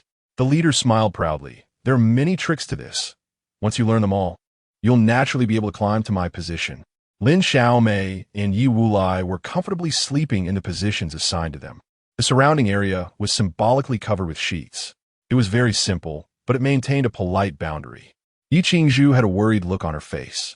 Mom, I think we shouldn't have come here. What do you little girl know? The decision-making hall is planning to provide disaster relief. We common folks should be taken care of by them. Who told us we are weak? Yi Qingzhu's tone became stronger, Mom. That's not what I mean. I just feel that so many people crammed in here will lead to trouble. Yi Wulai slowly opened his mouth. If you don't like staying here, then let your good boyfriend come and pick us up. He.S. living in that villa now, enjoying himself. As soon as he finished speaking, the bedsheet was lifted. Are you talking about the iron villa of Shangyu Number 1? Yi Wulai continued to lie down and nodded. That person seemed to be getting interested. He spoke animatedly, his expressions extremely rich, yet the supplies in this air raid shelter were far less than even 1/10 of what he had. This guy was truly heartless for being wealthy. He probably knew about the natural disaster long ago, but neither gave a warning nor donated supplies. After finishing his words, Zhang Qi patted his hands, looking as if Wang Chuyang owed him something. At this moment, Lin Xiaomei could no longer sit still. Qingzhu, are you saying you don't want me to stay here because that kid Wang Chuyang wants us to go to his place? If that's the case, Mom could consider forgiving him. As long as he lets that villa go to Wulai, it would be fine. If someone else said this, Yi Qingzhu would have retorted without hesitation, telling them to take a look at themselves, but this was her mother, so she could only remain silent. Mom, I've already broken up with him, just not openly. Yi Wulai jumped up from the ground like he had been bitten by an ant. Looking at Yi Qingzhu in surprise, Lin Xiaomei was equally astonished. Qingzhu, how did you break up? Yi Qingzhu was silent for a long time. That is not acceptable. I have to find him. My daughter cannot have slept with him for nothing. Mom, I haven't seen Wang Chuyang for a long time, and besides, we've only slept together a few times in total. That doesn't matter. Sleeping once counts. I need to go ask him for compensation. Otherwise, you want to be able to get married in the future, and I'll have to support you. Lin Xiaomei spoke fiercely, seemingly having forgotten the humiliation she had previously endured. Mom, I have a job, okay? You've been the one idling at home. Can we not embarrass ourselves anymore? Chapter 58. Seeking help. Lin Xiaomei pretended to be indifferent.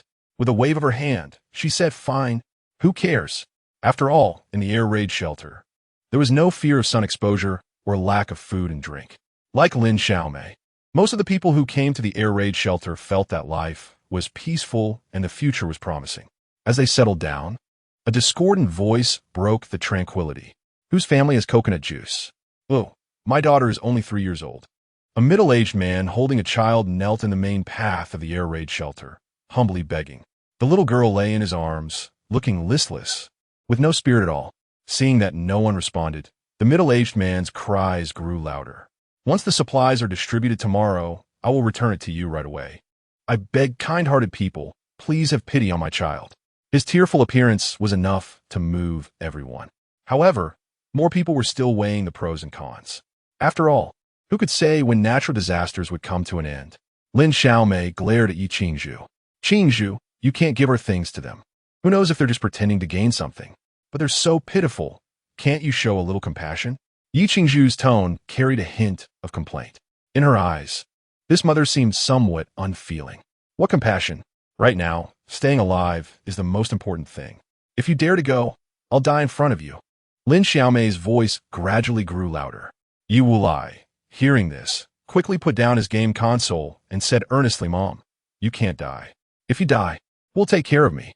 Lin Xiaomei looked at Yi Wulai with affection. Don't worry, kid. If it weren't for you, I would have already rushed into a wall. At that moment, the neighbor Zhang Qi, who had just revealed information about Wang Chuyang, pulled back the blanket and scanned the room with his sharp little eyes. There's so many people here. If you give him your things now, even if he wants to return them to you tomorrow, he probably won't be able to find you. His eyes were still restless. For what you mean? Are you hiding supplies privately? Lin Xiaomei quickly rushed to the front, waving her hands in a panic. Don't talk nonsense. We have turned in all our supplies to the decision-making hall. We haven't eaten anything for a day. Zhang Qi smiled wickedly. Really? His eyes turned to Yi Qingzhu, and in a voice so low that only they could hear, he said, let your daughter spend a night with me, and I'll give you 2 packs of instant noodles and a bottle of coconut juice. Lin Xiaomei didn't rush to object, but walked up to him. My daughter is still a young girl. How could she be worth so little? Zhang Qi put down the bedsheet, lay back down, and spoke quite directly. Don't think that what I have now is not much. It will only get less in the future. If you don't want to, then fine. There will definitely be people willing later on. Lin Xiaomei, flattering, walked into his area. Then that's too little. Can I buy it from you with money? Zhang Qi snorted coldly. Do you think I'm doing this for money? I've been looked down upon my whole life as a warehouse manager, but luckily, heaven has given me a disaster, and now I can finally stand on equal footing with people like you. He suddenly took out a bottle of coconut juice and opened it to drink without a care in the world. Proudly, he said, fortunately, I managed to get a lot of supplies for free by taking advantage of my position when a natural disaster struck. Lin Xiaomei looked at him, swallowing hard. She lowered her voice. You see, I'm not that old. As she spoke, she deliberately straightened her back to better showcase her curves. Can I accompany you for one night? After saying that, she tidied her hair, displaying herself like a product. Zhang Qi looked at the charming Lin Xiaomei in front of him, sat up, and walked closer to her, sizing her up. Lin Xiaomei confidently showcased herself. However, there was a hint of disappointment in her eyes, but she didn't dare to say anything. She could only seize the opportunity to bargain. I'll only accompany you once for this. Zhang Qi thought for a moment. Deal? He then threw a pair of fishnet stockings and a cat ear maid outfit. Hurry up and change. Lin Xiaomei looked at Zhang Qi in surprise, pointed at the floor, and then at the opposite side of the bed with an exaggerated expression, asking, Are we starting here? Zhang Qi leered. What is wrong? Aren't you old enough to be afraid of being seen by others? Lin Xiaomei brushed her hair and sat down next to Zhang Qi. I'm worried about the impact on you. After all, you're still so young and will need to get married in the future. All right, let us go find a place on the ground where there's no one around. Zhang Qi walked ahead, and Lin Xiaomei followed closely behind, tightly clutching the outfit he had thrown her, afraid of being seen by others.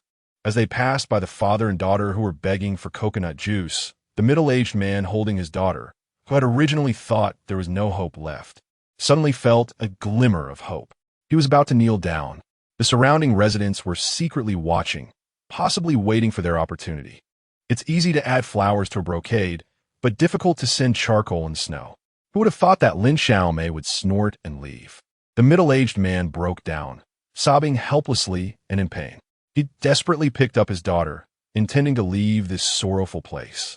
Just as he was about to rise, Yi Qingzhu could no longer sit still. Just as she was about to step forward, a little girl with an innocent face approached the middle-aged man. She handed him a small half-bottle of coconut juice. Uncle, let the little friend drink this. It's fine if you don't give it back to us. The middle-aged man could no longer control his emotions, and his cries grew louder. However, this time the tears were accompanied by a smile. Yi Qingzhu could no longer contain her emotions and walked up to them. She squatted down and first checked the little girl's physical condition. What puzzled her was that although the little girl was not in good condition, she was far from fainting. She disrupted her thoughts, considering that perhaps she was just a fragile little princess. At that moment, she hesitated for a moment, thought for a while, and took out a bottle of coconut juice she had hidden and handed it to the middle-aged man. Give it to the child for emergency use. The middle-aged man's eyes lit up, and he knelt in front of Yi Qingzhu, bowing his head repeatedly. Thank you, kind person. May good people live in peace all their lives. When I receive supplies, I will definitely return it to you. Yi Qingzhu saw his appearance and felt it was familiar, but she couldn't remember where she had seen him before. She turned to the little girl who had just brought the coconut juice and gently touched her head. Where are your parents, little girl? The little girl looked innocent, with almost no expression. I don't have a daddy or mommy. Upon hearing this, the middle-aged man's face changed. Suddenly, a young boy with yellow hair rushed out and quickly grabbed the little girl who had brought the water. Chapter 59. A drive in the wind. Yi Qingzhu wanted to chase after them to ask, but was stopped by the middle-aged man. His expression seemed a bit flustered. Good man, how should we repay you? This scene was witnessed by others. Perhaps everyone still has a conscience. A few more people stepped forward. This is a loaf of bread. Take it to feed the children. This is half a bottle of coconut juice. I also have a pack of instant noodles.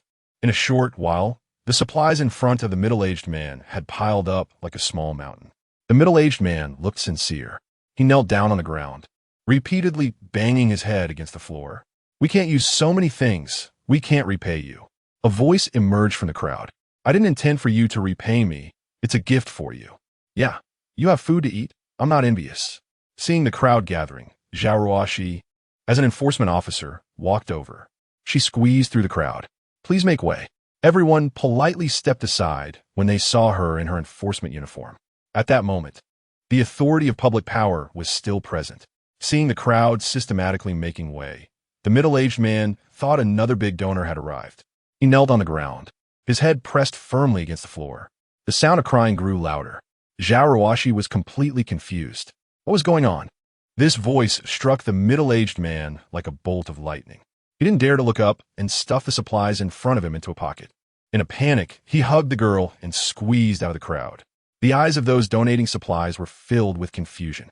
At that moment, someone nearby said, maybe he's afraid those officials will confiscate the supplies he worked so hard to collect.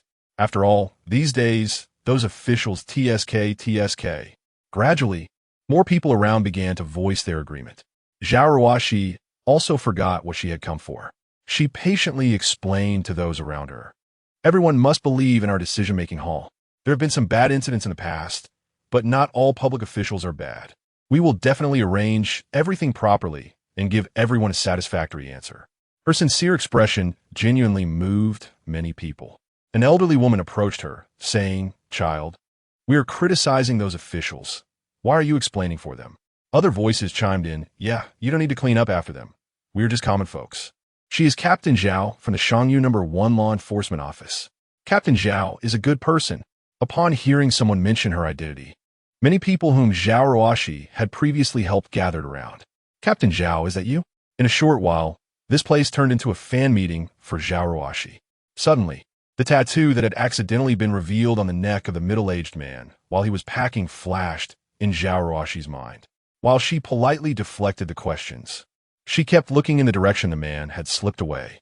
As she watched him gradually disappear from view, a strong sense of unease began to engulf her. Everyone, let's disperse quickly. I still need to patrol other places. Captain Zhao, do you have a boyfriend? My child is a senior executive in a multinational company about your age. For some reason, upon hearing this, the image of Wang Chuyang kept surfacing in her mind.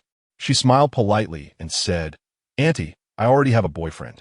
Then she awkwardly squeezed her way out of the crowd, running in the direction the man had left. As the crowd dispersed, Lin Xiaomei saw Yi Qingzhu, her eyes constantly dodging as if she were afraid of being discovered. She quickly slipped past Yi Qingzhu. In this air raid shelter, only the main road's lights were somewhat bright. The lights in other areas were of lower wattage. Mom, where did you go? Wait for me. Why are you running so fast? Yi Qingzhu asked with concern, quickening her pace to catch up. She grabbed Lin Xiaomei's arm. I'm talking to you, Mom. Lin Xiaomei pretended she had just heard Yi Qingzhu shout. I just heard it, her eyes still dodging. What's wrong? Yi Qingzhu immediately noticed the bruises on Lin Xiaomei's legs. Mom, why are your legs all bruised? Lin Xiaomei quickly covered the bruises with her hands. It's nothing. I just went out to get familiar with the environment and fell in the dark. Yi Qingzhu pulled Lin Xiaomei to sit on the cot, wanting to check carefully. You didn't hurt anything, did you? Otherwise, we need to get you a tetanus shot right away. Lin Xiaomei hurriedly used the sheet to cover her bruises. It's fine. Mom is fine. As a community doctor, Yi Qingzhu always carried a portable medical kit. She took out her kit and gently wiped Lin Xiaomei's bruises with iodine swabs. At that moment, Zhang Qi pulled back the sheet and said directly, "Your mom is so hydrated. Those bruises will disappear in 2 or 3 days." After saying that, he winked at Lin Xiaomei. Yi Qingzhu was puzzled. How does the stranger know that my mom has scar tissue? Lin Xiaomei's face turned red from Zhang Qi's teasing, and she shyly lowered her head. While Yi Qingzhu was looking down, Zhang Qi, with a mischievous smile, took out a remote control in front of Lin Xiaomei. Lin Xiaomei immediately made a pleading expression, begging Zhang Qi not to press it. Zhang Qi smiled even more wickedly and pressed the remote control hard. The small motor of the fan next to them buzzed. Lin Xiaomei's body felt as if it had been electrocuted. She sensed the air around her getting hotter. Her face flushed, and her breathing became rapid.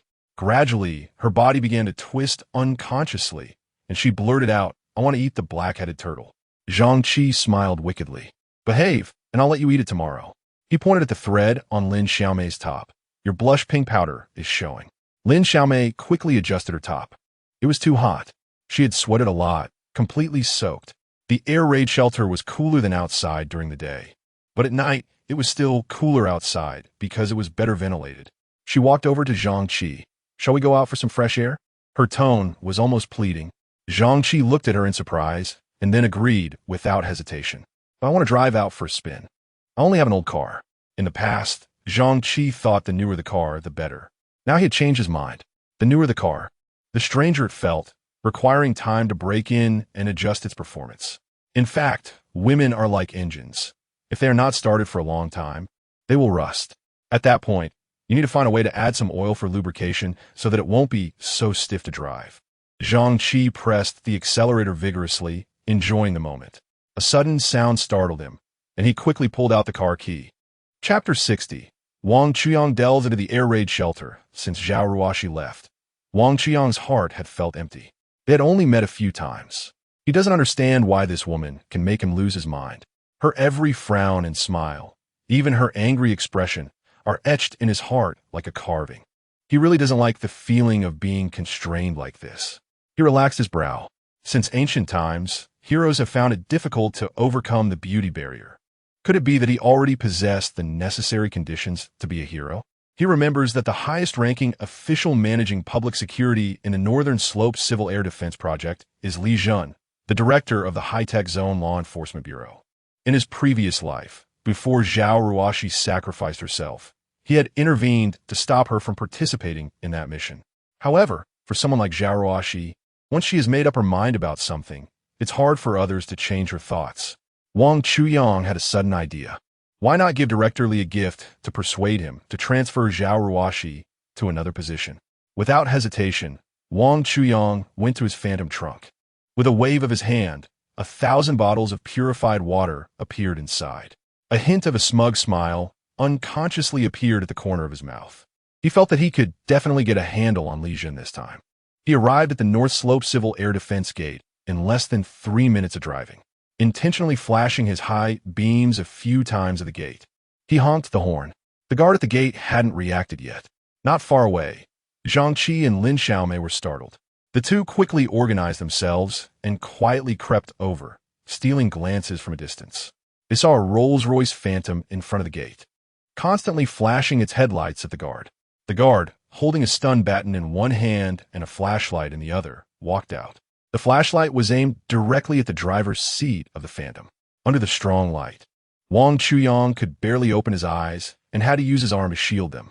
The guard came to the driver's side window and knocked on the car window. With an impatient tone, he said, Hey, what are you doing? Escaping disaster, but driving such a nice car. What are you trying to show off? Wang Chuyang rolled down the window. Bro, I want to go in and take care of something. Can you help me out? The guard replied, This air raid shelter has no more capacity. You should ask in another district. Wang Chuyang then realized that the guard had misunderstood. thinking he was there to escape a disaster. "I'm here to see Director Li Jun." Hearing this, the guard stepped closer to carefully examine Wang Chuyang. This kid drives such a nice car. He must have some strength. However, he did look unfamiliar. In chaotic times, it's not unusual for a petty thief to take advantage of the situation and steal a rich person's car. "Who are you?" "Those who want to see our director, Li, have already worn out the welcome mat." "Haha, I just want to take care of something with Director Li." The guard waved his hand at Wang Chuyang. Go on, I've seen many people like you. You just want to sneak in and not leave."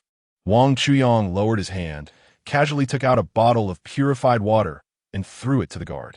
The guard was startled by the water, looked around to ensure safety, and quickly hid the bottle in his arms. His attitude towards Wang Chuyang made a 180-degree turn, and his face was filled with smiles. "Boss, what do you want to see Director Li for? I can help you report. Just say it's about Captain Zhao Ruoxi. It's urgent, 100,000. The guard responded and hurried to the booth at the entrance to make a call. Lin Xiaomei watched this and was about to rush down with an imposing air, but was pulled back by Zhang Qi. "Why are you pulling me? Didn't you see he just gave the guard a bottle of water? That was all my daughter's." Zhang Qi said with concern, "Baby, if you rush down now, will Wang Chuyang willingly give you things? It's better to let your daughter ask him." Lin Xiaomei angrily shook off Zhang Qi's arm. "That little bastard owes me." Zhang Qi adopted a coaxing tone, like he was talking to a girlfriend. "Be good. Let us not stoop to his level." He said that, but in his heart, he was plotting a vicious plan. Wang Chuyang was so generous. He must have a lot of things at home. Besides the supplies bought in Kaida City, he must be hiding quite a bit. He must use Yi Qingzhu to eliminate Wang Chuyang and seize his supplies and women. As he thought about it, he couldn't help but laugh. Lin Xiaomei suddenly covered his mouth, signaling him to look at the door. The guard who finished a phone call seemed to have received an important task. Changing his attitude, he trotted over. He respectfully said to Wang Chuyang, "Director Li requests your presence. I'll lead the way." After saying that, he ran to the passenger seat and sat down. The 4 guards at the entrance simultaneously moved the barriers blocking the gate, clearing a path. Wang Chuyang drove in boldly into the air raid shelter. Lin Xiaomei gritted her teeth in anger, pointing at the car entering the cave, her emotions flaring up. Look, he can actually drive in. How much of my stuff is he wasting just to show off?" Even Zhang Qi was somewhat speechless at this moment. He opened his arms and placed them on Lin Xiaomei's shoulders, soothing her emotions. "Let's have Qingzhu find him, then we can move into Wang Chuyang's villa together with Qingzhu. Right? As long as we can get in, won't those supplies be ours?" Lin Xiaomei looked at Zhang Qi. Although he wasn't particularly good-looking, he was young and strong, much more useful than that old man Zhang Qixian.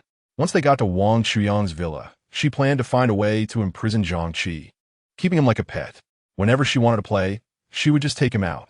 Thinking of this made her mood gradually improve. In the air raid shelter, only a very few high-ranking officials were qualified to have single rooms. The guard cautiously knocked on Li Jun's door. "Come in." The guard stealthily pushed the door open. Wang Chuyang walked in. The room was small but well-equipped. Li Jun sat at his desk, looking like an old fox who had been entrenched in the system for a long time. He has a lean appearance with bright, piercing eyes, and there is actually a slight resemblance between him and Zhao Ruoxi in the space between his brows. Wang Chuyang got straight to the point. "Director Li, I ask you to help me take care of someone." Li Jun did not respond, nor did he even glance at Wang Chuyang. He extinguished the cigarette in his hand. "What is your relationship with Xiao Zhao?" Wang Chuyang had nothing to worry about. After all, public power is now at its last gasp.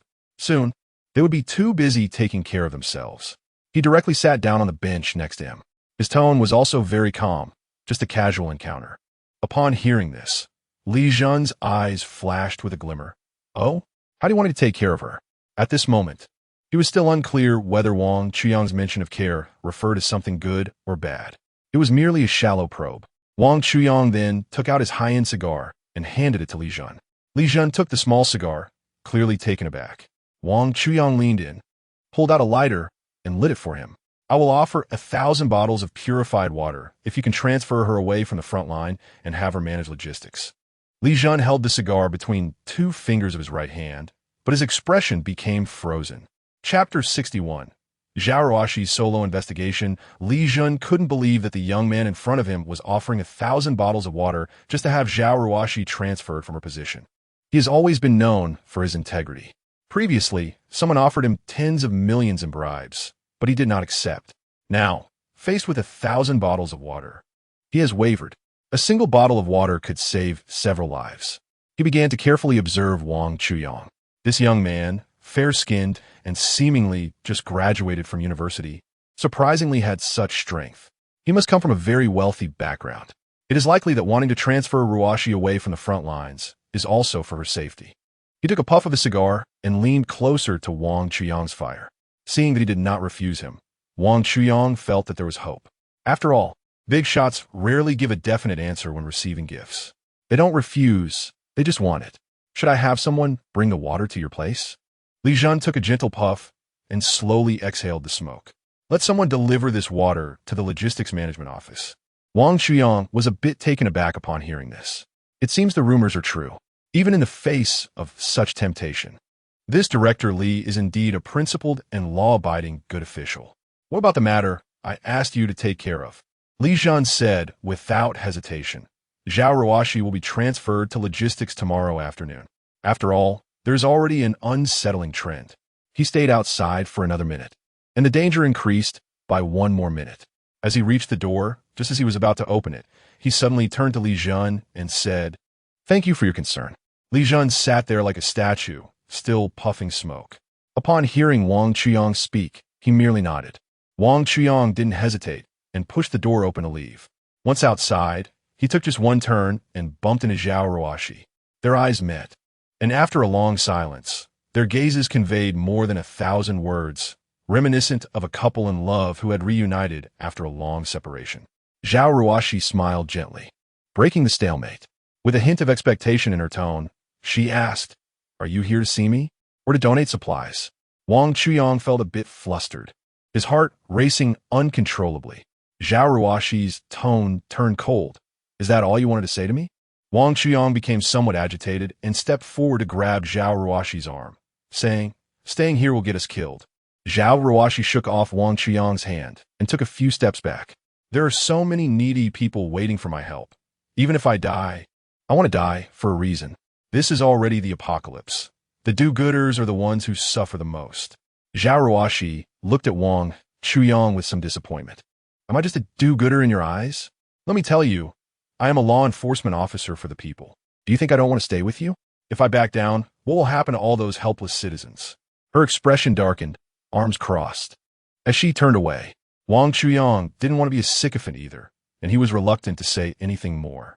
He felt somewhat helpless and said, "Fine, I'll leave." His tone suddenly becoming heavier. "I'll go." He walked up to Zhao Ruoxi, glanced at her face for a moment, lingered for a second, and then left straight away. Zhao Ruoxi deliberately turned her face to the side to avoid making eye contact with Wang Chuyang. 2 minutes later, a sense of reluctance flashed through her heart as she looked in the direction Wang Chuyang had gone. There was already no sign of him. Her expression became somewhat pained, as if she had experienced a breakup. She ran in that direction, but another familiar figure disrupted her line of sight. Her professional demeanor allowed her to quickly adjust her emotions and change direction to chase after that person. The man walked ahead, weaving through layers of obstacles, constantly looking around. He seemed to have some counter-surveillance skills. The more Zhao Ruoxi looked at him, the more he resembled a criminal she had once captured. The man reached a relatively spacious area. Zhao Ruoxi followed and hid outside, secretly observing. Inside, there were several tents scattered around haphazardly. "Hey, that girl. Isn't she the one who just asked for coconut juice? I'm so hungry, I want a piece of bread." Another girl spoke up. "Ah, this girl. Isn't she the one who delivered coconut juice to them? Could it be that they are playing a double act to gain sympathy and deceive for supplies?" In the face of the apocalypse, human hearts are treacherous.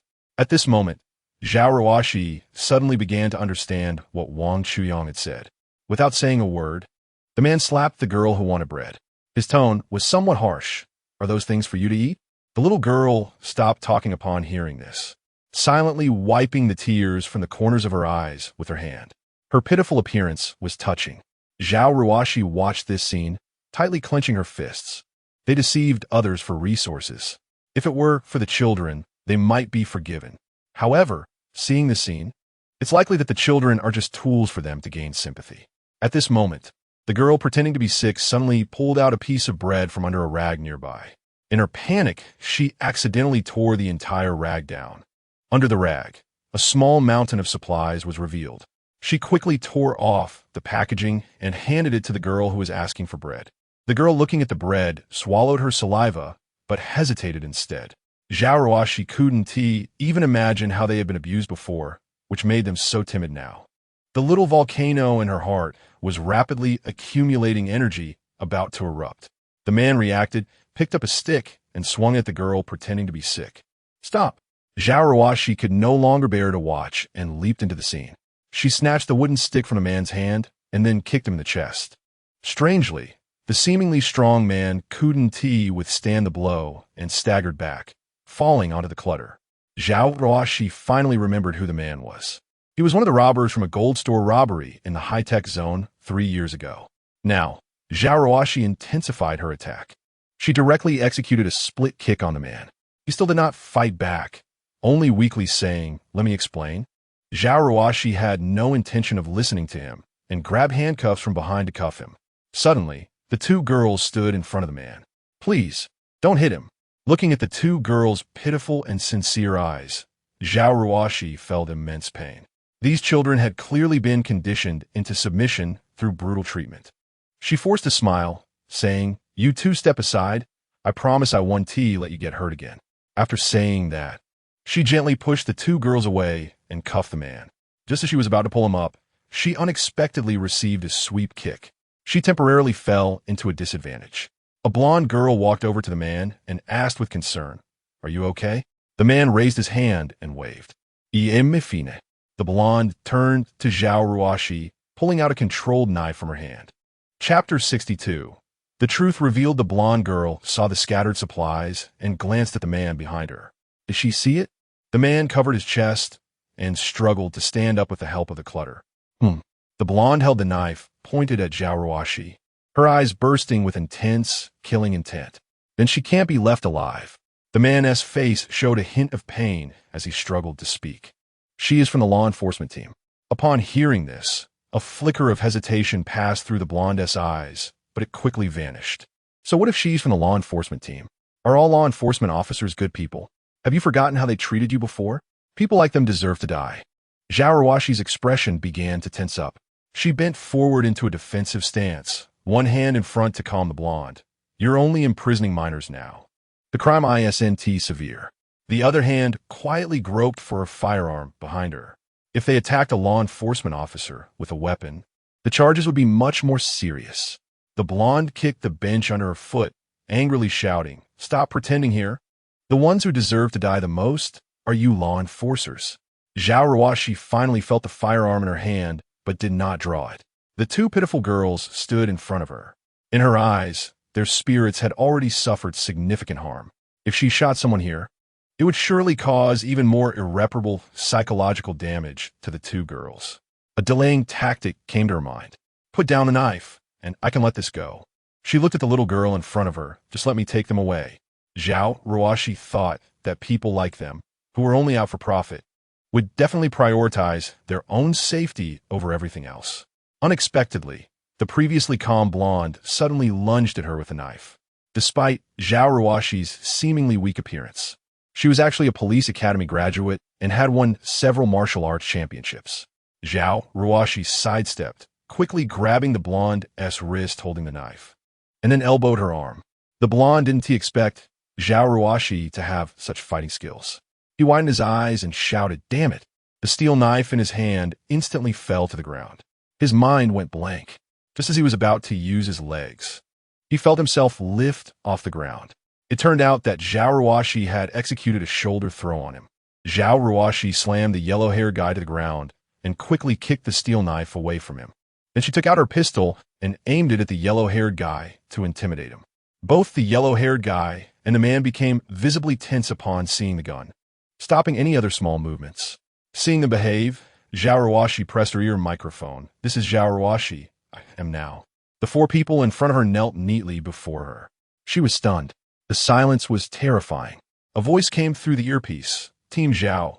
Team Zhao, what happened? They were eager for an explanation. Zhao Ruoshi's heart trembled. Did these demons even spare infants? She continued to aim her gun at the two men, her body moving cautiously. She walked over to the tent where the baby was crying and lifted the tent flap with one hand. She glanced inside and lost her composure. She dropped the flap and rushed back to the four men. First, she used all her strength to kick the yellow-haired guy down. As she grabbed the man by the neck and shoved the gun into his mouth, tears filled her eyes from anger. Her voice trembled uncontrollably as she said, "Tell me, what have you done, you demon?" The man's mouth was blocked by the gun, and he wanted to speak but stammered without saying anything. Zhao Ruoshi became even more hysterical, repeatedly thrusting her knee into the man's abdomen. The yellow-haired guy managed to get up and crawled over to her, wanting to say something. However, before he could open his mouth, Zhao Ruoshi stepped on his hand. He held his hands, momentarily too pained to speak. Two little girls behind, Zhao Ruoshi kept hitting her with their small hands. With a sobbing tone, they cried, "Bad sister. Sister is a bad person." Zhao Ruoshi thought they had been incited by the bad man in front of them. The hand that was gripping the man's neck shifted to grab his hair instead. She pulled the man up by his hair, intending to escort him to the temporary law enforcement station set up in the air raid shelter. Just as she was about to walk out, she ran into Yi Qingzhu, who was rushing over. Zhao Ruoshi frowned and sized up Yi Qingzhu. Could this woman also be an accomplice? At that moment, the blond man stood up. "Sorry, Dr. Yi, there was a little accident." Yi Qingzhu was still holding a piece of bread in her hand. She questioned, "What are you doing, officer?" Zhao Ruoshi showed no signs of backing down and pushed the man forward, saying, "Capturing a criminal." Yi Qingzhu looked incredulous. Pointing at the man, she asked, "Do you know who he is? You call him a criminal?" Zhao Ruoshi's expression was cold. "Even if he is the king of heaven, I have to deal with him today. Kidnapping and abusing children, using kids to commit fraud. Aren't those crimes?" She angrily kicked the man's calf, adding, "He even robbed a jewelry store before." Yi Qingzhu's expression became even more exaggerated as she lunged at Zhao Ruoshi. "He is Tang Tianyao, the principal of the Qixing orphanage in Yadao City." Zhao Ruoshi was stunned. In a daze, it felt as if she had been struck by a bolt of lightning. The name Tang Tianyao was thunderous in her ears. He is a well-known living Buddha in the Asia Island and even in the Great Xia. At the age of 53, Tang Tianyao has adopted more than 600 orphans over the past 30 years, but he has not kept a single child for himself. Although it may not seem like a lot, the value lies in his persistence, which is difficult to maintain.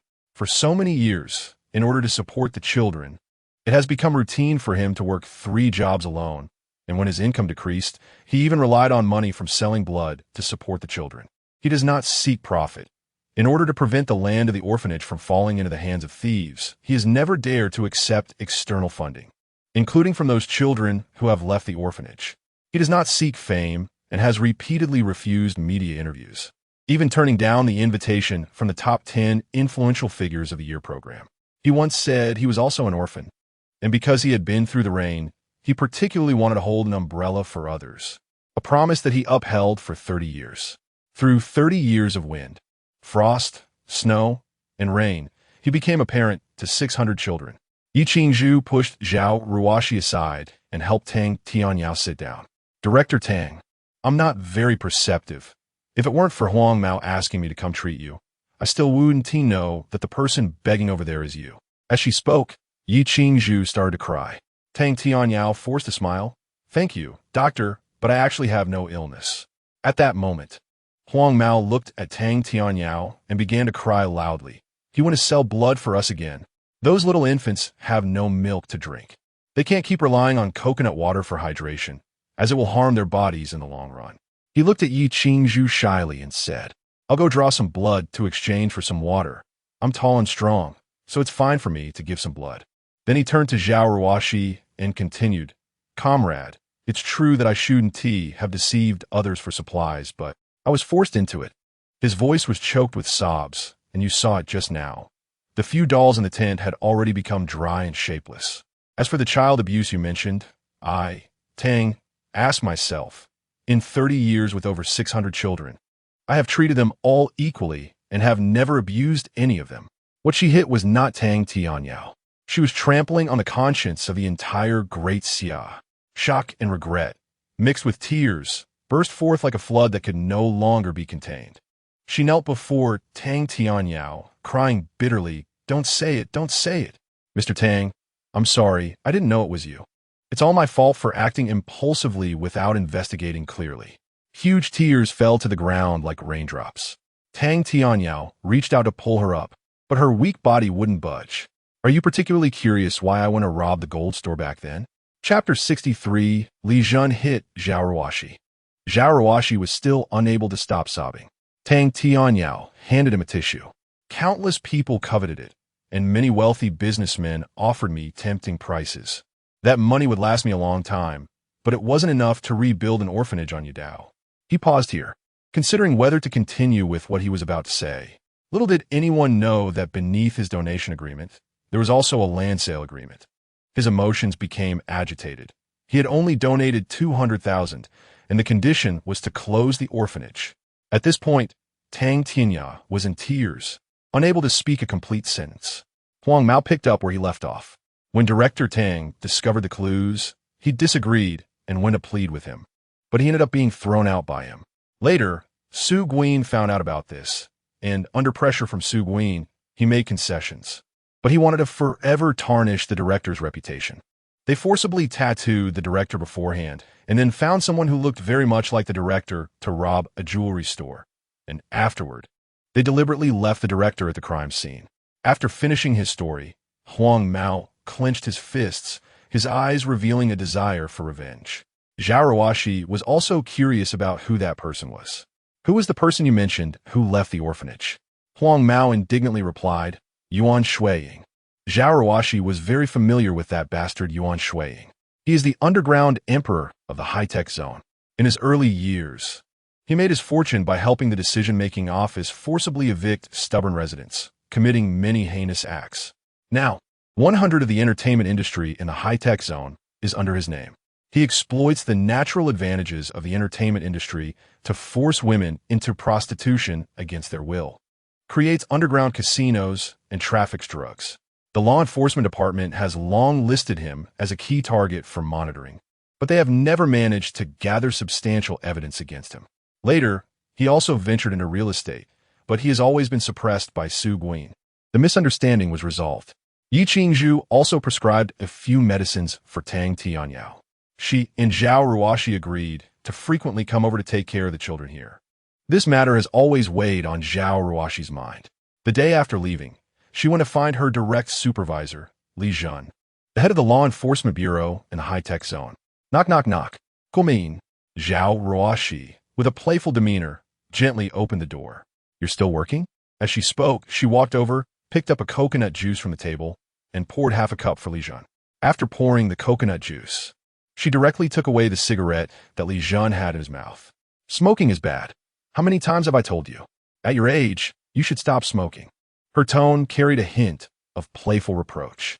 Li Jun looked at the cigarette taken from him, a glimmer of helplessness in his eyes. He shook his head. "What is your relationship with Wang Chuyang?" Zhao Ruoxi seemed to be suddenly jolted. "Not familiar." Li Jun looked at Zhao Ruoxi with a fixed gaze. "Not familiar?" "Yes, just not familiar." Li Jun revealed a controlling smile. "If you weren't familiar, would he give you 1,000 bottles of pure water to change shifts?" After saying that, he quietly sat there watching Zhao Ruoxi, waiting for a reasonable explanation. Unexpectedly, Zhao Ruoxi had no desire to explain at all, directly erupted. "What? He would rather give me 1,000 bottles of water to change shifts than donate a bit of supplies to the air raid shelter." Her tone was clearly a bit angry. She really couldn't understand why Wang Chuyang would do this. Could it be that he is truly a cold-blooded and selfish person? The supplies allocated from above have not been delivered yet, and his water just happens to relieve our urgent needs, Li Jun said with a bitter smile. "The supplies from the decision-making hall haven't been delivered yet? Then doesn't that mean we can only hold on for today?" Facing the two questions thrown out by Zhao Ruoxi, Li Jun stood up as if facing a great enemy. "So the next thing that might cause a riot, I was just thinking of assigning you to logistics. I want to go. The front line needs me more." Zhao Ruoxi's tone remained strong. Li Jun walked to her side. Your mother has already sacrificed. She only left you as her daughter. Mom is my role model. She died gloriously. I can never catch up to her. Li Jun knew she had the same personality as her mother, so he didn't say much about this matter. What do you want from me? Zhao Ruoxi returned to her gentle demeanor. I was initially planning to find some surplus supplies, but it seems that's not going to happen. Li Jun looked puzzled. The supplies from your law enforcement office have always been distributed as needed. You haven't been shorted at all. Zhao Ruoxi explained, it's not for my own use. I found some orphans. Li Jun's expression became a bit unnatural. He grabbed Zhao Ruoxi and leaned in to gently ask, where are they? Zhao Ruoxi didn't expect Li Jun to react so strongly. What's wrong? They're in District D. Li Jun released Zhao Ruoxi's arm and began to pace in the room. Don't tell anyone else about this, and don't transport large amounts of supplies to them. Zhao Ruoxi was puzzled. Isn't it better for more people to know? That way everyone can lend a helping hand. Li Jun quickly rushed to Zhao Ruoxi's side and covered her mouth. Our supplies are already running low. If we still can't get any supplies, we will have to find a way to go out and search ourselves. The supplies outside are limited, and there are other refugees competing with us. Once it comes to that situation, these orphan children will become the lifeline in front of others at the first opportunity. Zhao Ruoxi widened her eyes and gasped. The words Wang Chuyang had said to her kept replaying in her mind. In her eyes, Li Jun was a very cautious person who would never say anything without boundaries. He is still a high-ranking official in the law enforcement system. He said that if it might happen, then there's an 80 chance it will happen. She still couldn't believe it. Could it really come to that? The group of officials in the decision-making hall took away 1/3 of our supplies a few days ago, and they still have no intention of returning them. After speaking, Li Jun unconsciously lit a cigarette for himself. Zhao Ruoxi shouted, how can you let them take these things? Don't you realize how many lives depend on these supplies? Li Jun's tone remained calm. If we don't feed them, how will the supplies from above be prioritized for us? Zhao Ruoxi could no longer listen to Li Jun's explanation. Li Zhen, you're treating people's lives as a joke. Suddenly, Li Jun's mind flashed back to Zhao Ruoxi's mother accusing him when she was alive. Slap! A handprint appeared on Zhao Ruoxi's face. She covered her face and made no sound, looking at Li Jun with a hint of grievance. Li Jun panicked and hurriedly approached Zhao Ruoxi. Ruoxi, Dad didn't mean to. Chapter 64, she was somewhat broken. Zhao Ruoxi forcefully pushed away Li Jun, who came to support her. She coldly looked at Li Jun. Since I was little, you taught me to follow the rules and have principles. Serving the people should come first. You seem to follow the rules quite well. My mother's life was hanging by a thread, and you wouldn't make an exception to send special law enforcement to save her. As she spoke, tears welled up in her eyes. Now why are you still sending those supplies to the leaders of the decision-making hall? Where are your rules? Where are your principles? She flung the door open and ran out crying. Outside, it was already a chaotic mess. A few people were blocking the staff distributing food. A fat man grabbed the staff's collar. Damn it, I donated so many supplies and this is all I get? The staff tried to hold the fat man's hand. Comrade, please calm down. Our current distribution method is small amounts multiple times. People around began to murmur. Why is it turned into small amounts multiple times? Didn't the relief food from the decision-making hall come down quickly? Could it be that the decision-making hall is deceiving us? Maybe those officials embezzled our supplies. Everyone was discussing animatedly. A young woman sat on the ground in despair. Yes, I submitted all my supplies, and it's been a day, and my child hasn't eaten anything. My old man hasn't eaten for a day either. Lin Xiaomei passed by and heard it all clearly. Instead, she sneaked into Zhang Qi's small shack. Zhang Qi was still sound asleep. Lin Xiaomei softly called out a couple of times. She sat beside Zhang Qi and pinched his arm hard. Zhang Qi suddenly sat up. Who is it? Damn it, do you want to die? Lin Xiaomei gathered her hands and coughed, her face immediately breaking into a greasy smile. He pounced over. Baby, do you want it again? Lin Xiaomei pushed Zhang Qi away, her expression serious. Look at you, all out of sorts. Let me tell you a secret. Seeing her like this, Zhang Qi thought it couldn't be anything good. He quieted down and silently looked at Lin Xiaomei, waiting for her to speak. I just passed by Area E, and they were distributing supplies over there. Zhang Qi clapped his hands. That's a good thing. Lin Xiaomei pinched his arm again. There's no food left. It's pitifully little, and they've already started arguing over there. She glanced around. It seems my previous guess was correct. The decision-making hall has no supplies at all. Zhang Qi climbed behind Lin Xiaomei and proactively began to massage her shoulders. So, should we think of a way to take Wang Chuyang's house? Lin Xiaomei pulled him to the front and made a shushing gesture. Do you know any brothers? I'll go trick him into opening his door, and you guys rush in and take care of him. Zhang Qi didn't expect that Lin Xiaomei would actually want to eliminate Wang Chuyang. He looked at Lin Xiaomei with a hint of surprise. Just for a moment, Lin Xiaomei slapped him on the back. Is there? Zhang Qi quickly replied. Yes, of course there is. I know several of Yuan Shui's subordinates. They're quite ruthless. Lin Xiaomei chuckled proudly, as if Wang Chuyang's belongings were already in her hands. She didn't pay any more attention to Zhang Qi, however. She had already caught Lin Xiaomei's attention. Lin Xiaomei quickly stepped forward and grabbed the hand that Yi Qingzhu was hiding behind her back. In her hand was a packet of instant noodles. The brand was somewhat eye-catching, exactly the one she had earned from Zhang Qi 2 days ago. She was a bit taken aback and snatched the packet of instant noodles from Yi Qingzhu's hand. Do you know how much effort my mom put in to get this packet of instant noodles? Yi Qingzhu thought Lin Xiaomei had bought it at a high price, thinking that she might not need the money later. Right now, saving her life was the priority. She could always buy it again. I'm taking this to save someone else's life. Faced with Yi Qingzhu's stubbornness, Lin Xiaomei felt as if a knife had been stabbed into her heart. She ran towards the wall behind Yi Qingzhu, saying as she ran, I don't want to live anymore. Yi Qingzhu had no choice but to stop Lin Xiaomei. Okay. I want to take it. Is that all right? She thought that after saying this, Lin Xiaomei would immediately return to her usual self. However, this time, Lin Xiaomei continued to throw a tantrum. She sat on the ground, crying loudly, attracting a crowd of onlookers. Yi Qingzhu couldn't afford to lose face and had to coax Lin Xiaomei to get up. Lin Xiaomei made her promise one condition. Without thinking, Yi Qingzhu agreed. After the crowd dispersed, Lin Xiaomei told her she wanted to go to Wang Chuyang's house to take a look. After all, Wang Chuyang was her future son-in-law. Yi Qingzhu was unwilling, and Lin Xiaomei started to cry and make a fuss again. Unable to go against her, Yi Qingzhu finally agreed. Unbeknownst to her, this was a conspiracy against Wang Chuyang. She called Wang Chuyang, who was also very surprised. In his eyes, Yi Qingzhu was someone who never admitted defeat, but he still prepared thoroughly for the visit. He thought that according to the timeline of his past life, today should be the first day of food shortages, and Yi Qingzhu should be coming with an empty stomach. He meticulously prepared a feast.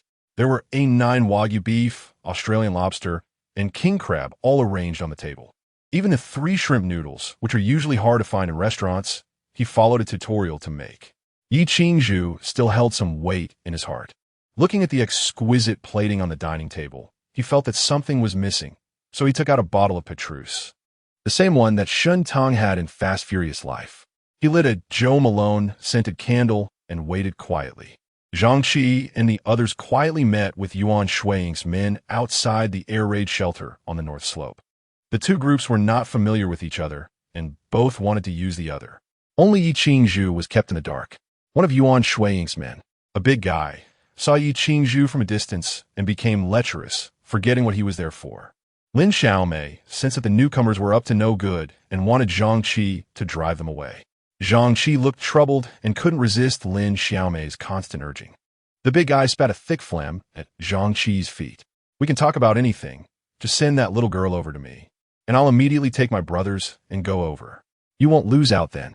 Hearing the big guy's words, Zhang Qi thought of Yi Qingzhu, whom he even had a chance to eat with.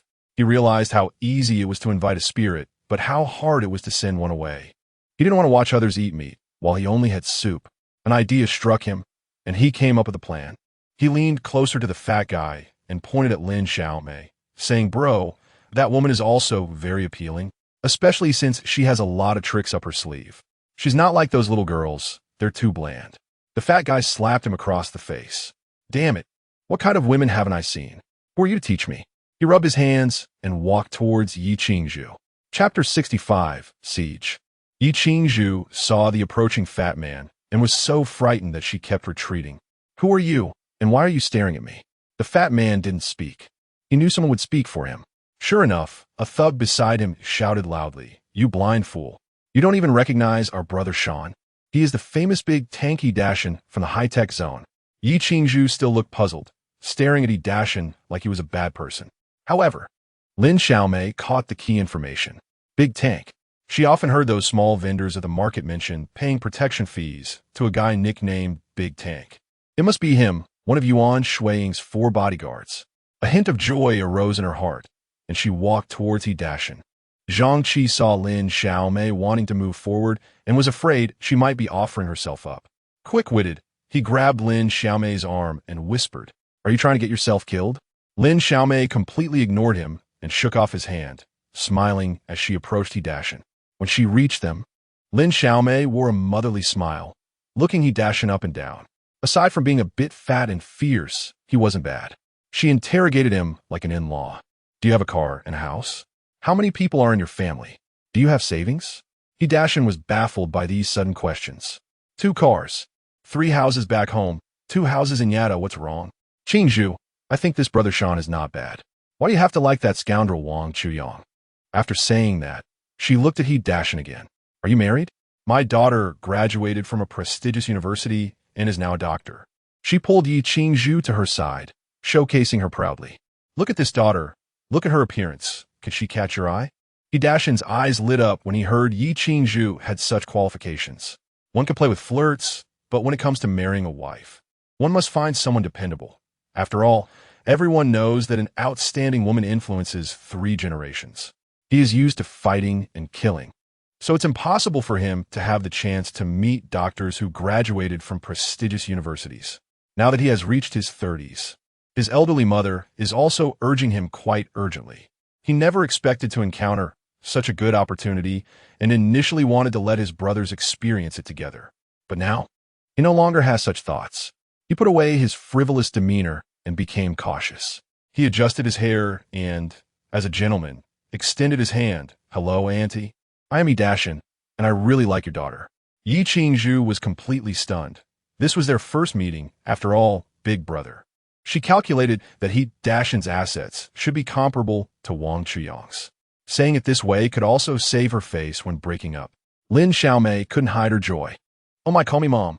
Yi Qingzhu was slightly surprised and glanced at Lin Xiaomei, but said nothing. Yi Dashin noticed this and felt that Yi Qingzhu was also interested in him, so he became even more proactive in showing himself. Lin Xiaomei couldn't let them go alone. What if they hid something behind her back? She put on a concerned look. "That little one owes us. I'm not going. If the law enforcement agency investigates later, we'll have something to say. If I don't go, you'll be causing trouble." Yi Dashin was clearly brawny, but not very bright. Without thinking, he agreed. Meanwhile, Zhang Qi, who had lost both his wife and soldiers, looked as if he had eaten something unpleasant, visibly uncomfortable. Yi Dashin didn't dare to offend him. Lin Xiaomei and the others now had a backing. They could only vent their anger on Wang Chuyang. Yi Qingzhu knew how they would target Wang Chuyang. The rest of the group felt they had Wang Chuyang under control, and they rushed to his villa. Wang Chuyang had been waiting for Yi Qingzhu, but, not seeing her, started playing Red Dead Redemption. The villa's security system detected a threat and triggered an alarm. He took out his phone and saw Yi Dashin and others, with Lin Xiaomei among them.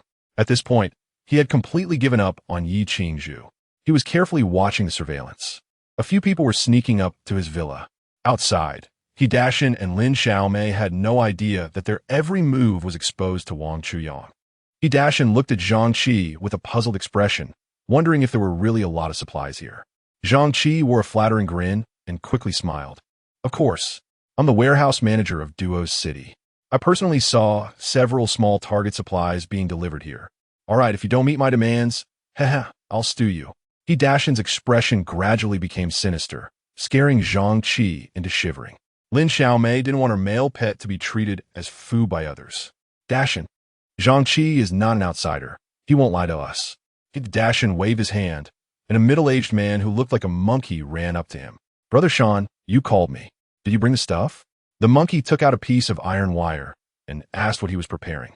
He moved his eyebrows, showing the iron wire in his hand. "This will be enough." Yi Dashin still had some doubts. He took the monkey's iron wire and played with it.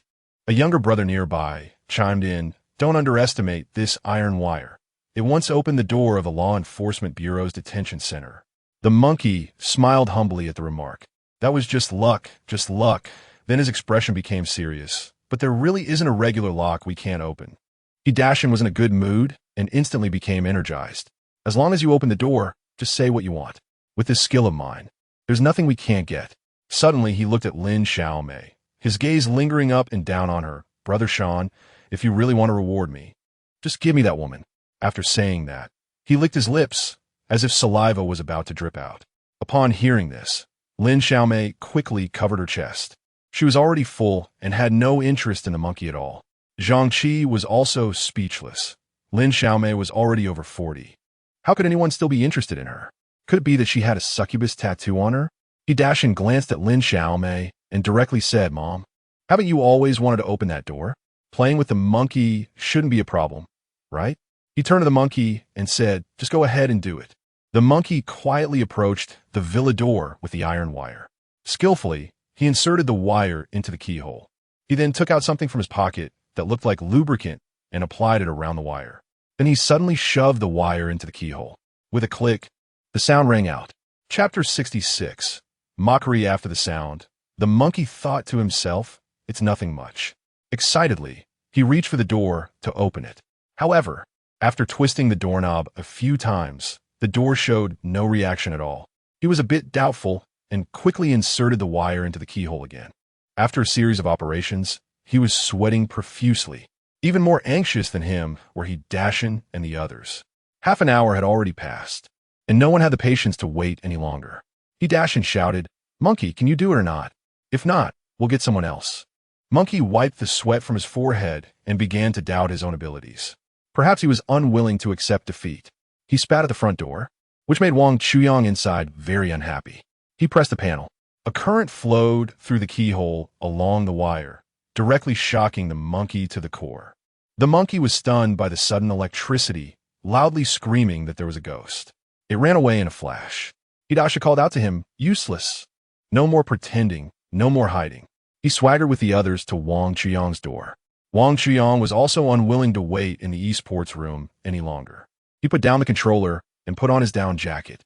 He came to the living room, operated the steel plate to descend, revealing the anti-missile glass. Although the glass was thick, there was a sound transmission system that wouldn't block much sound. The people outside were stunned to see Wang Chuyang still wearing a down jacket. As the temperature inside looked quite cool, Lin Xiaomei was already impatient. She shouted angrily, "Wang Chuyang, get out of my house immediately and hand over all the supplies, or I'll make you wish you were dead." Wang Chuyang's voice was cold, with no discernible emotion. "You shameless old hag, if it weren't for your daughter, you would have been dead 1,000 times over." Upon hearing this, Lin Xiaomei looked smug. "Qingzhu has already been promised to Dashin. Do you know who Dashin is?" She proudly patted Dashin on the shoulder. Dashin also raised his head proudly. Wang Chuyang naturally knew who Dashin was, one of the henchmen of the underground Emperor Yuan Shuiying. But now, there was no reason to be afraid. This solid wall was his greatest confidence. He pretended to mock. "Just because you can't get a betrothal gift from me, you casually found a backup?" A hint of panic flashed across Lin Xiaomei's face. Dashin looked at Lin Xiaomei, waiting for her explanation. He was jealous. Bare-faced jealousy. "He had pursued my daughter for so many years, and I never agreed. He was ruining your wife's reputation." Upon hearing Lin Xiaomei actually call Yi Qingzhu her wife, Dashin was furious. It wasn't Wang Chuyang who was ruining the reputation. He directly waved his hand to his subordinate.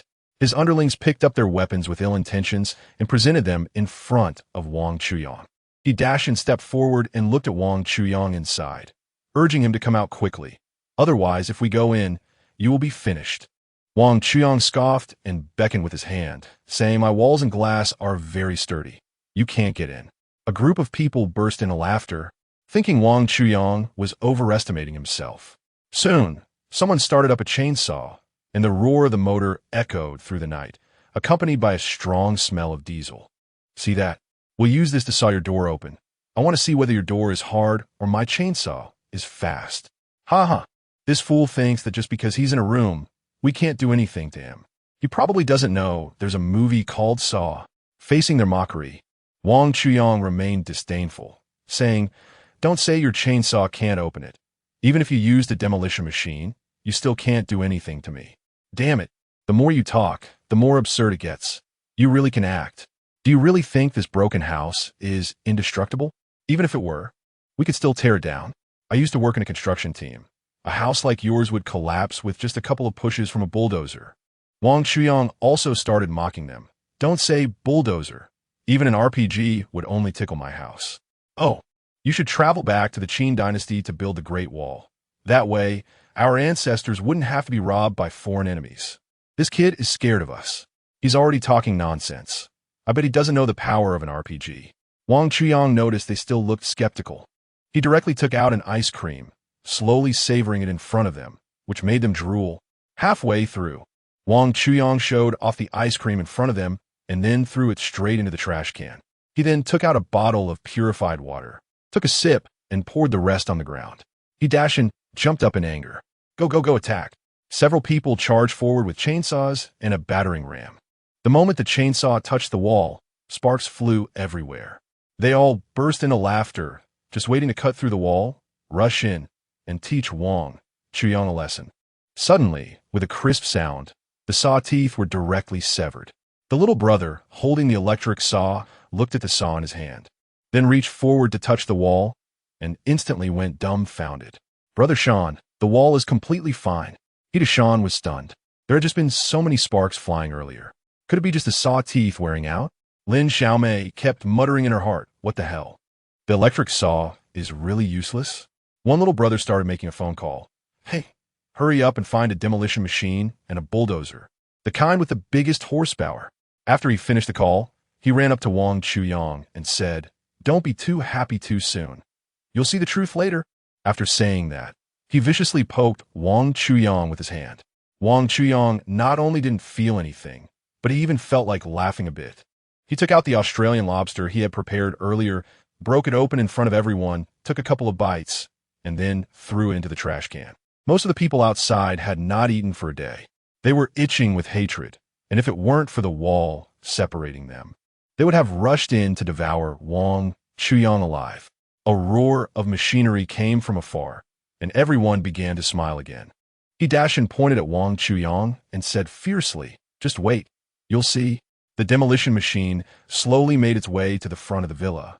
The driver, looking troubled, said to Wang Chuyang, "Young man, I'm also forced into this. Please don't make me pay for it." Wang Chuyang smiled and said, "It's fine. Just go ahead and demolish it." The driver was greatly puzzled. He had never heard such an unreasonable request before. However, seeing that the house looked quite nice, he thought it best to advise him. "This demolition machine can even break the stones of Mount Tai. You should come out yourself. It's a pity to destroy such a nice house."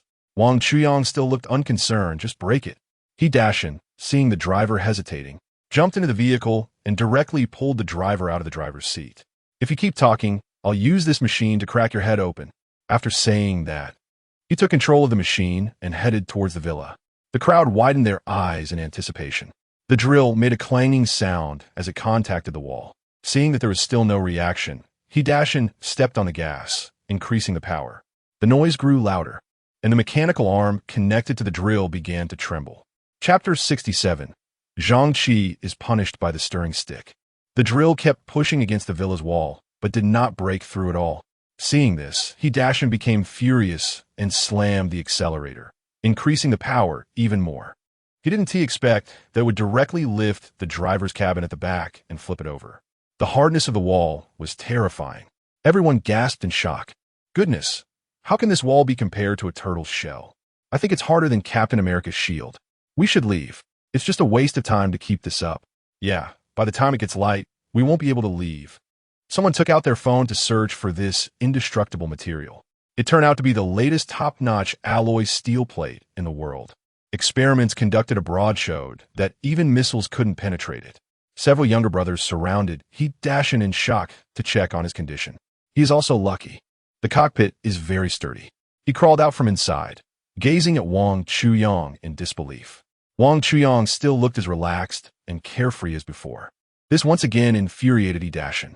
He was already famous for his strength. He snatched a steel knife from a younger brother's hand and rushed in front of Wang Chuyang. He started hacking at the glass. Hey, you fat bastard. Are you never going to stop? Hidashin pointed at himself through the glass. Wang Chuyang nodded. I'll fucking kill you. Hidashin's eyes were bloodshot, and he dropped the knife, continuously slamming his body against the glass. The sound of the impact kept coming. Wang Chuyang shouted, "Stop!"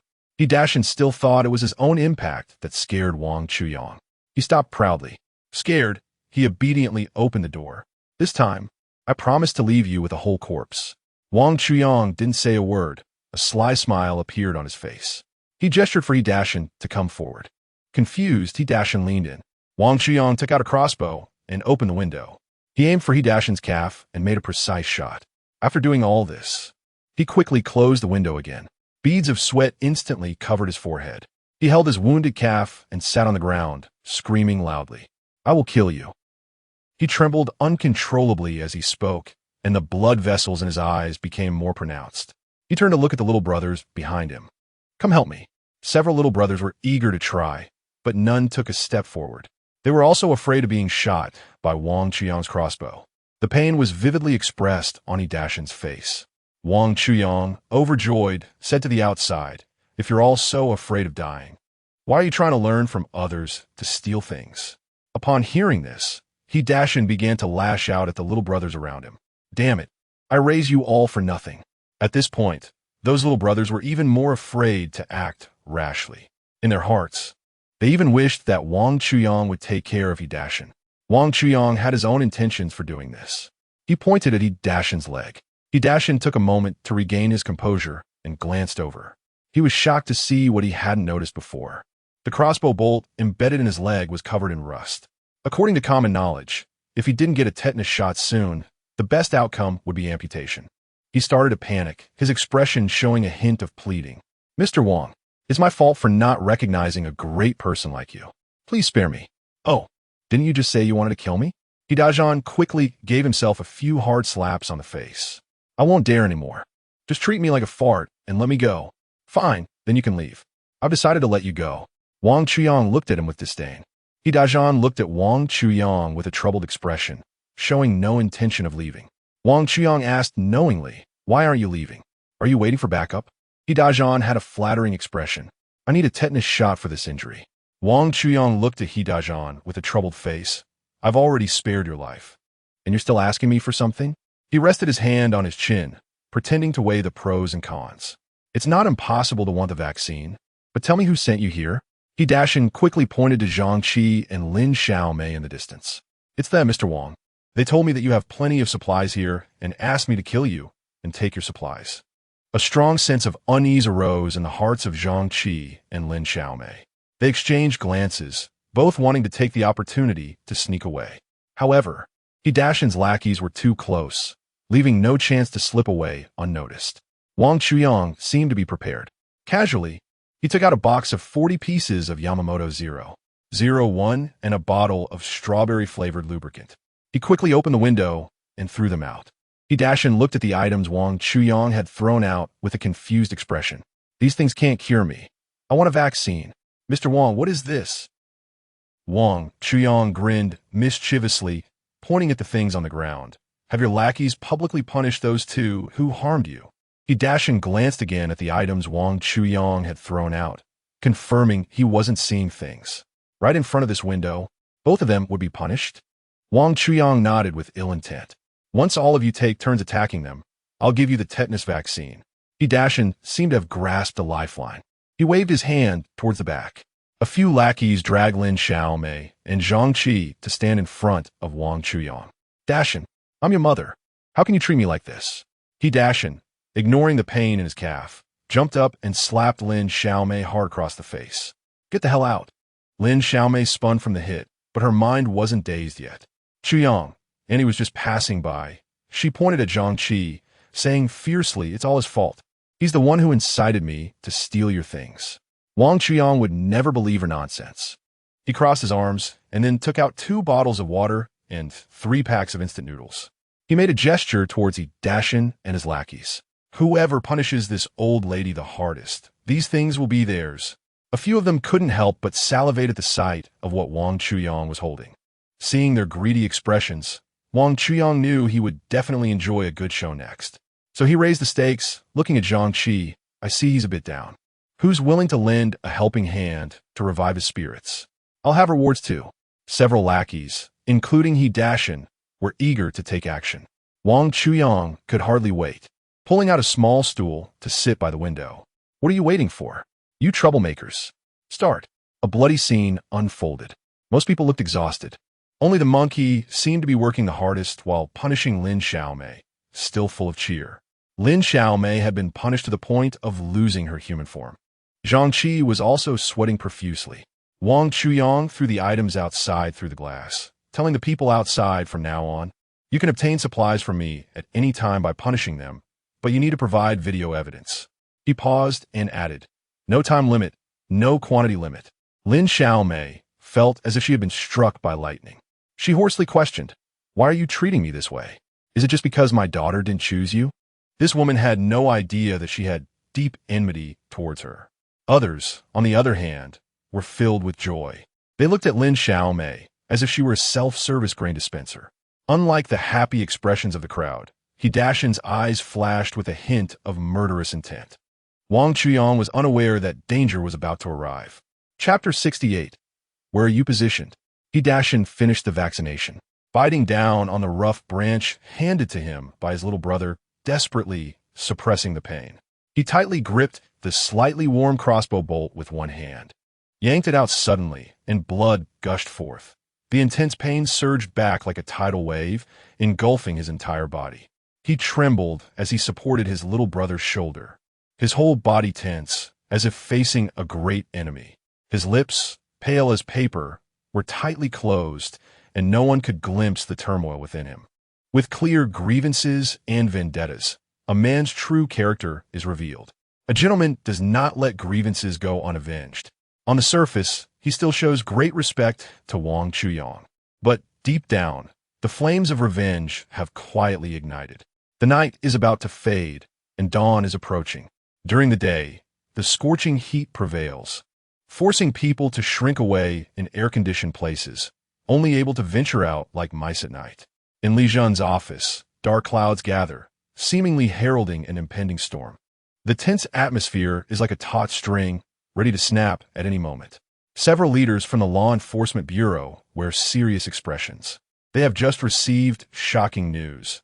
The decision-making hall has completely collapsed, and those high-ranking officials have mysteriously disappeared.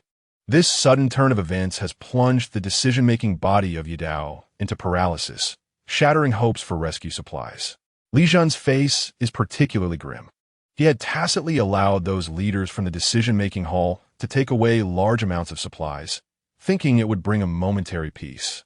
But he never expected it would lead to such a disastrous outcome. At this moment, he faces not only the dilemma of supply shortages, but also tens of thousands of starving citizens. In this critical moment, the once peaceful days are no more. The responsibilities and pressures of the Law Enforcement Bureau weigh heavily on Li Zhen and his colleagues like a giant stone on their hearts. They must make quick decisions and find new ways to save the fate of the island in this crisis.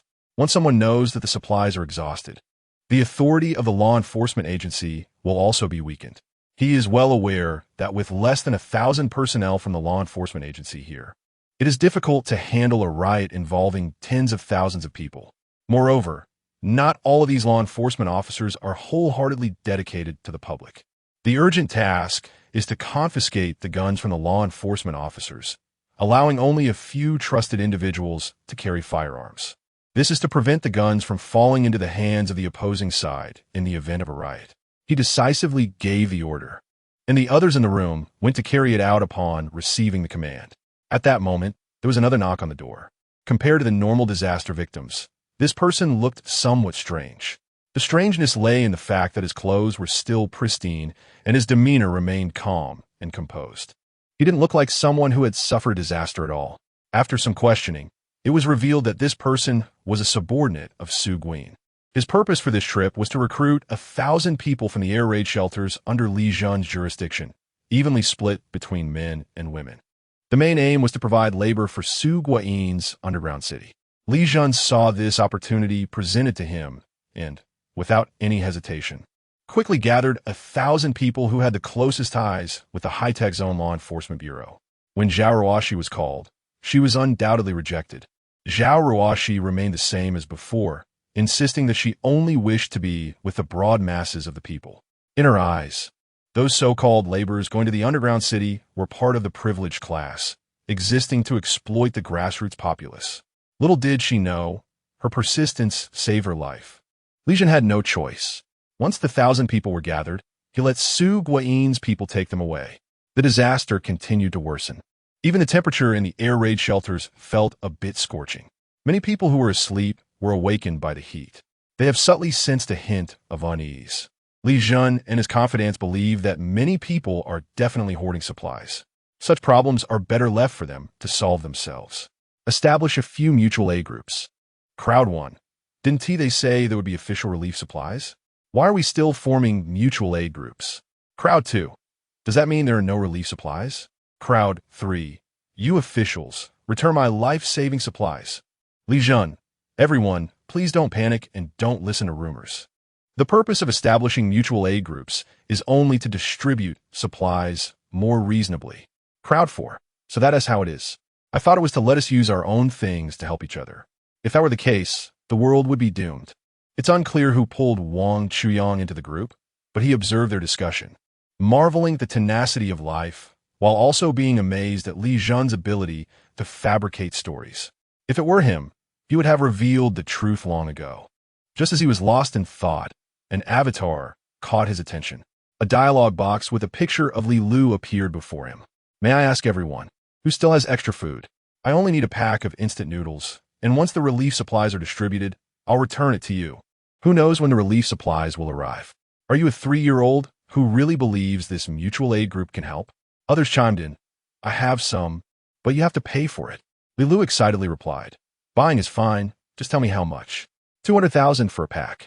At that moment, everyone watching the information on their screens gasped. This is not selling stuff, it's worse than robbing a bank. A group of people lined up in a mutual aid group to curse the person who just spoke, and their words were quite harsh. Only Wang Chuyang understood that if you can buy things with money now, you should quickly spend all your money on supplies. If you wait a few more days, you'll only be able to barter. Another avatar caught Wang Chuyang's attention with a pure and beautiful photo. Once the disaster passes, you will be held accountable for driving up prices like this. Wang Chuyang clicked in, and it was clear that this was a university student who usually didn't worry about food or clothing and had never been beaten down by society. He pondered for a moment and still sent a friend request. Li Lu hadn't eaten for a whole day. She and her husband could endure it, but they couldn't let her husband's younger sister suffer. She privately added the contact of the person from earlier. She sent a crying emoji, asking if it could be cheaper. Is your profile picture really you? Li Lu sent another emoji. Come over and keep me company, and if you make me happy, I'll sell it to you for 100,000 a pack. Li Lu was taken aback. What do you mean by a company? We're all adults here. Why act so innocent? If you don't want to come, just delete me as a friend. Don't rush me, let me think. The old man on the other end of the phone revealed a greasy smile. If life were still peaceful, he probably would never get a chance to experience the charm of a woman like Li Lu before he died. Li Lu glanced awkwardly at her incompetent husband and then at the innocent-looking Chun Niancy. She struggled to type in the chat box. Where are you? Chapter 69. The innocence of students. The heat wave was like needles targeting the earth, determined to pierce through the last barrier of humanity. In the air raid shelter, Chun Niancy received a friend request from Wang Chuyang. She hesitated for a moment, but still clicked to agree. Hello, do we know each other? The screen was filled with a variety of food. Chun Niancy swallowed her saliva. Wang Chuyang leisurely took a cup of water and sipped it slowly. Are you still a college student? Yes, I'm currently a student at Beijing University. What exactly do you want to say? Chun Niancy had already guessed what Wang Chuyang was thinking. After all, she had received quite a few messages like this during her time at school. But she wanted to confirm it. In today's society, girls mature much faster than boys because they possess things that some older men in society find appealing. Those old peacocks constantly flaunt themselves, providing some temptation while also refreshing their perceptions. Wang Chuyang sent a smirk. Don't you want to eat these things? Chun Niancy would never have imagined that in the past. She had turned down offers of tens of thousands or even over 100,000 a month without a second thought. Now, just facing a table full of food, she found it hard to resist. I want to eat, but no work means no reward. What do you want me to do? Wang Chuyang's eyebrows curved into a crescent moon. Haha, compared to beautiful women, obviously, smart ones catch my attention more. I didn't expect you to be both beautiful and smart. Chen Yancy sent a playful smiley face.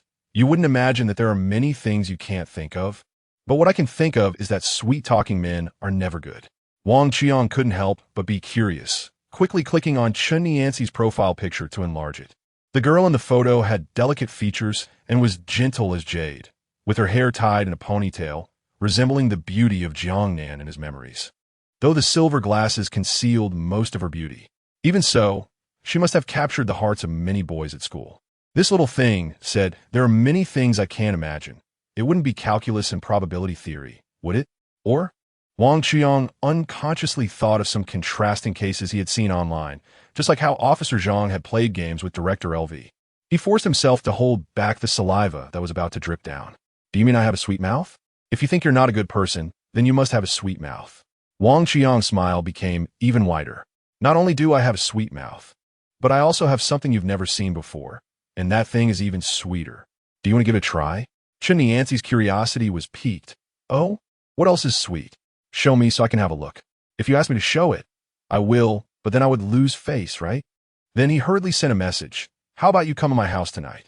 I'll let you see it, and also treat you to a good meal. Both of them knew what each other wanted.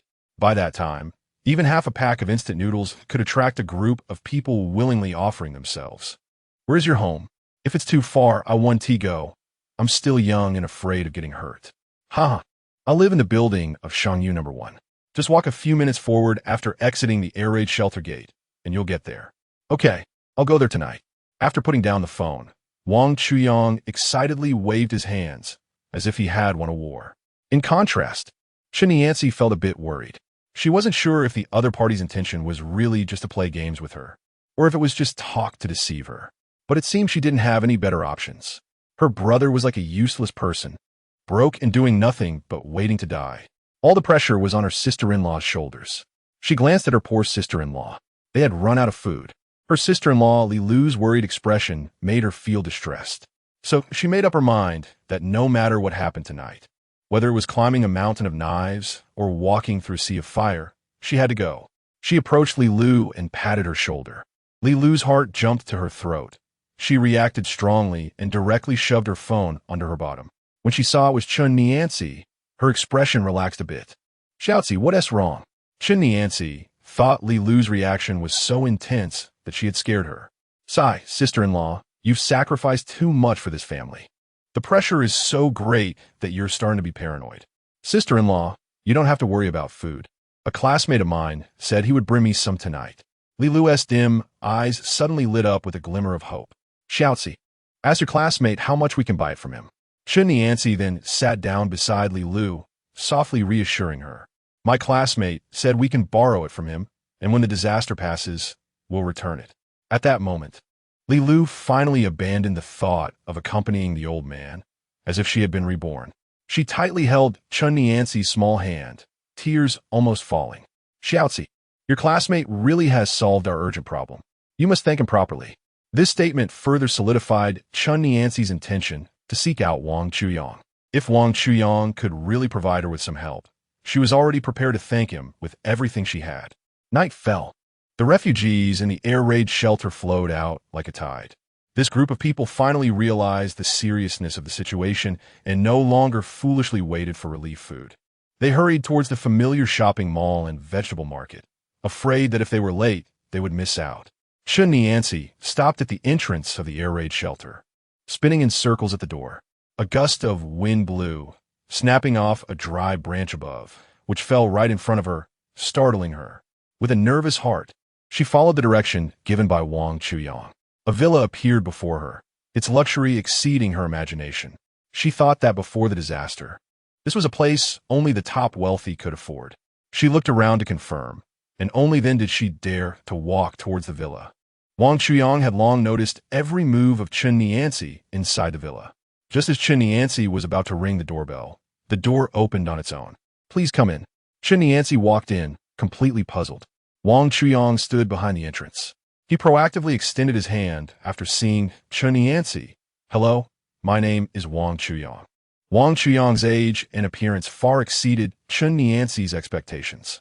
Before coming, she thought the other party would be an old man or a greasy pervert. She didn't expect him to be a graceful young handsome guy. She no longer had any worries at all. In fact, she even felt like she had made a profit. Wang Chuyang stared at her intently. Chen Yancy also showcased herself like a product, with a standard 9-head body proportion. The 1:9 golden ratio was the best figure for modeling. On top was a white short t-shirt. The snow-white fabric seemed like it would burst out of the short sleeves, but it just added a layer of constraint. Otherwise, it would have long been revealed. Below were denim hot pants, with a pair of snow-white thighs as straight as chopsticks. There was a hint of youthful innocence in her appearance, yet her expression revealed the allure of a mature woman. Wang Chuyang stopped pretending to be a gentleman and suddenly leaned close to her ear. "Can I take a look at those things I don't know about?" Chapter 70. Riot Chen Yancy did not forget the purpose of her visit. She gently pushed away Wang Chuyang. "Mr. Wang, don't you have to let me taste something sweet first? You can't rush to eat hot tofu." Wang Chuyang understood this principle and turned to walk a few steps forward. Chen Yancy was scared. Could this person be fishing? Did he get scared off just by mentioning wanting something sweet? Did he want to eat for free? Wang Chuyang waved to her, full of anticipation. She walked forward. A table full of dishes dazzled her a bit. Although these were all prepared for Yi Qingzhu yesterday, Chen Yancy, who had been hungry all day, wouldn't care about the freshness of the ingredients. Her eyes lit up as she looked at Wang Chuyang. "Can I eat all of this?" Wang Chuyang nodded. Without any hesitation, Chen Yancy sat at the table and began to feast. It was clear she had been hungry for a long time. Slurp, smack. Wang Chuyang placed a bottle of water in front of her. "Slow down, don't choke." She looked up and felt that Wang Chuyang was shining. He was not some pervert, but a savior. Wang Chuyang couldn't stand such a gaze. His expression turned cold and somewhat frightening. "I'm not a saint. Finish eating first, then go take a shower." He tossed a few items in front of Chen Yancy and then changed into those little clothes. "Huh, take a shower? He actually has water for bathing here." The supplies hidden in this villa are terrifying. After recovering from the shock, Chen Yancy, like a curious little cat, immediately started rummaging through the things thrown by Wang Chuyang. As the packaging was opened, her expression became more and more fascinating. She casually picked up the delicate netting taken from the package and looked at Wang Chuyang with a face full of questions. "How am I supposed to wear this?" Wang Chuyang looked a bit flustered, like a thief caught in the act. He usually enjoys the fruits of others' labor. When has he ever taught anyone how to wear this? "Didn't your boyfriend teach you?" Chen Yancy's small face turned red, resembling a red Fuji apple from Yantai. How could her boyfriend teach her this? "My boyfriend is just a bookworm who only knows how to study and lacks romance." Wang Chuyang looked as if he had found a treasure. Could it be that she is still naive? His heart filled with a bit of anticipation. The packaging has a QR code. After you scan it, there's a video to watch and learn. Chen Yancy, looking somewhat confused, took the small clothes into the bathroom. It had been a long time since she had washed herself with water. These days, wealthy households clean themselves with oil and then use a damp towel to wipe off. For ordinary people, washing once a year is already a luxury. She comfortably soaked in a hot bath, then used the shower to rinse her body. After drying off, she watched the video to figure out how to put on the clothes. How does the girl in the video have such a good figure? Wearing these clothes does indeed look quite tempting. Images of being restrained flashed through her mind. The faucet in front of her might not have been turned off properly. Water kept dripping down. Slowly, it accumulated, and the area under the sink became wet. Yes, completely soaked. Wang Chuyang thought something might have happened since Chen Yancy hadn't come out for a long time, so he brought a cup of water and rushed in. Upon entering, he was shocked. Clothes make the man, and it was indeed true. Chen Yancy's figure was already outstanding, and now it was even more accentuated. Wang Chuyang couldn't control himself and immediately saluted to show his respect. Chen Yancy was startled by Wang Chuyang's sudden appearance and quickly crossed her arms to cover herself. But Wang Chuyang's eyes seemed to see right through her. She huddled in the corner like a little bird, not daring to meet Wang Chuyang's gaze. In an instant, Wang Chuyang felt dry-mouthed and his heart raced uncontrollably. He rushed to the faucet eagerly and was surprised to find that it was already leaking. He could no longer suppress his emotions. He leaned over the faucet and started to lick it eagerly. This scene made Chen feel somewhat unable to bear to watch.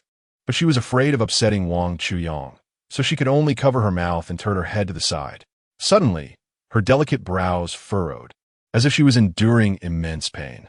The air in the bathroom seemed to become tense in an instant. She could only open her mouth and breathe heavily. In a daze, she saw the cup of clear water that Wang Chuyang had brought over. That cup of water, which should have been drunk by Wang Chuyang, seemed to ripple along with her slightly furrowed brows. However, after the pain, a strange feeling followed. Gradually, the water in the cup began to ripple and sink with her brows, sometimes relaxing, sometimes tightening.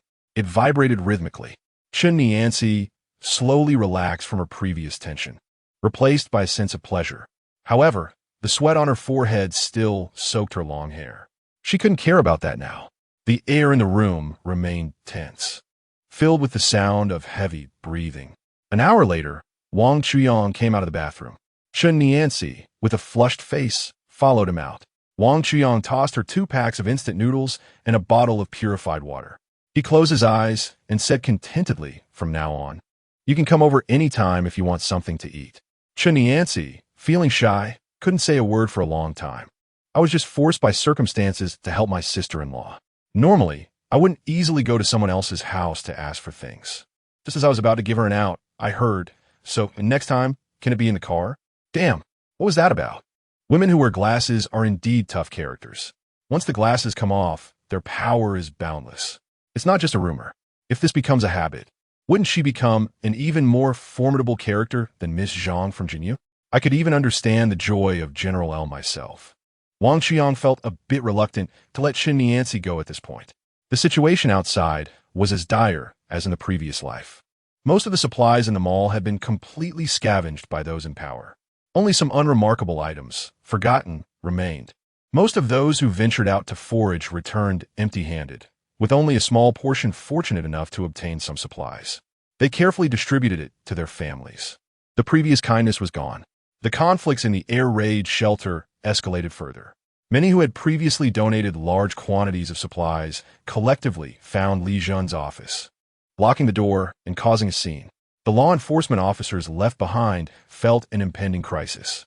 At this point, the entire leadership of the air raid shelter felt there was no longer a need to continue deceiving the public. They first reported the specific situation to the victims through the broadcast, and then subtly revealed the fact that there would be no relief coming next. This incident was like the last straw that broke the camel's back.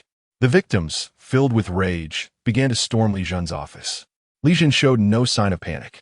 Perhaps he had anticipated this moment all along. Perhaps he had been waiting for this moment. He decisively organized the remaining law enforcement officers to counter the disaster victims' riots, seizing the opportunity to establish his absolute authority in this air raid shelter.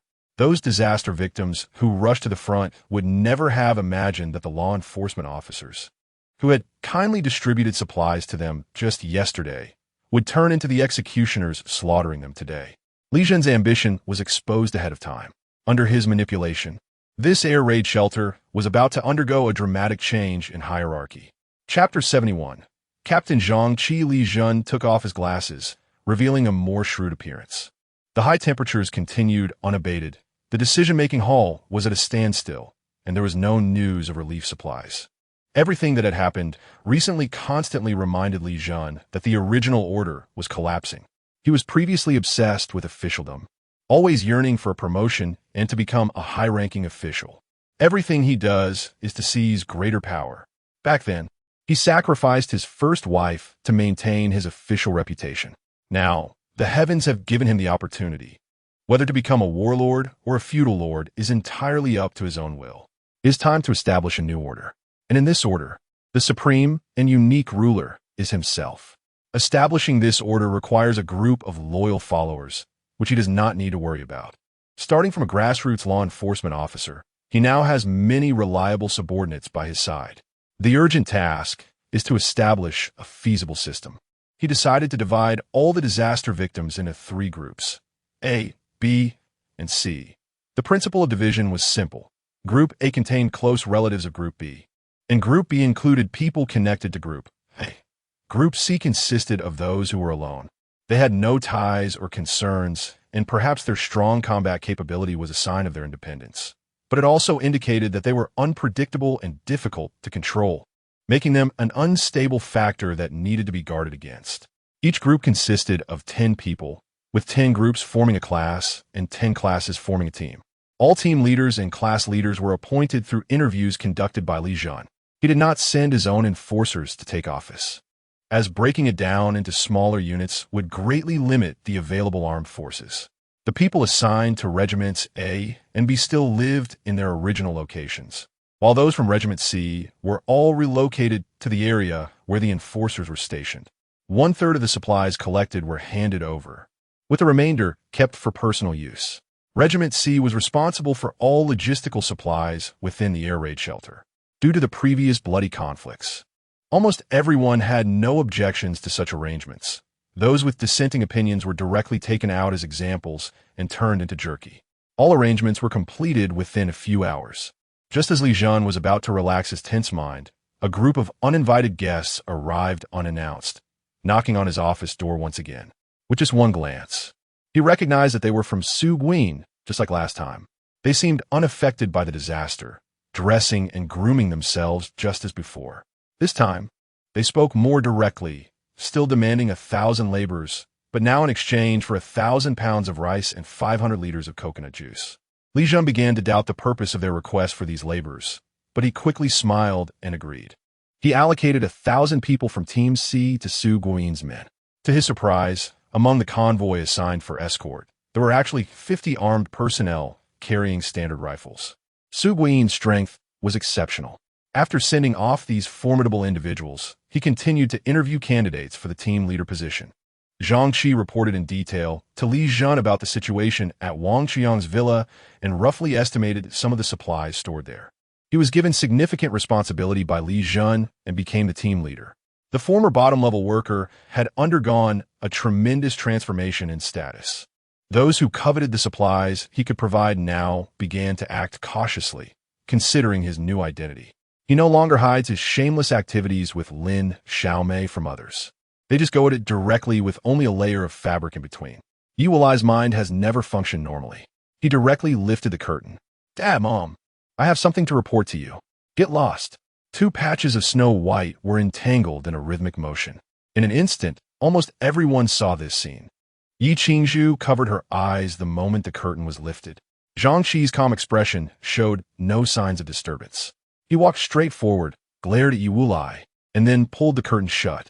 2 minutes later, Zhang Qi, drenched in sweat, opened the curtain again. "What's wrong?" Yi Wuli cautiously glanced at Zhang Qi and unconsciously raised his voice. "Dad, I found someone hoarding supplies."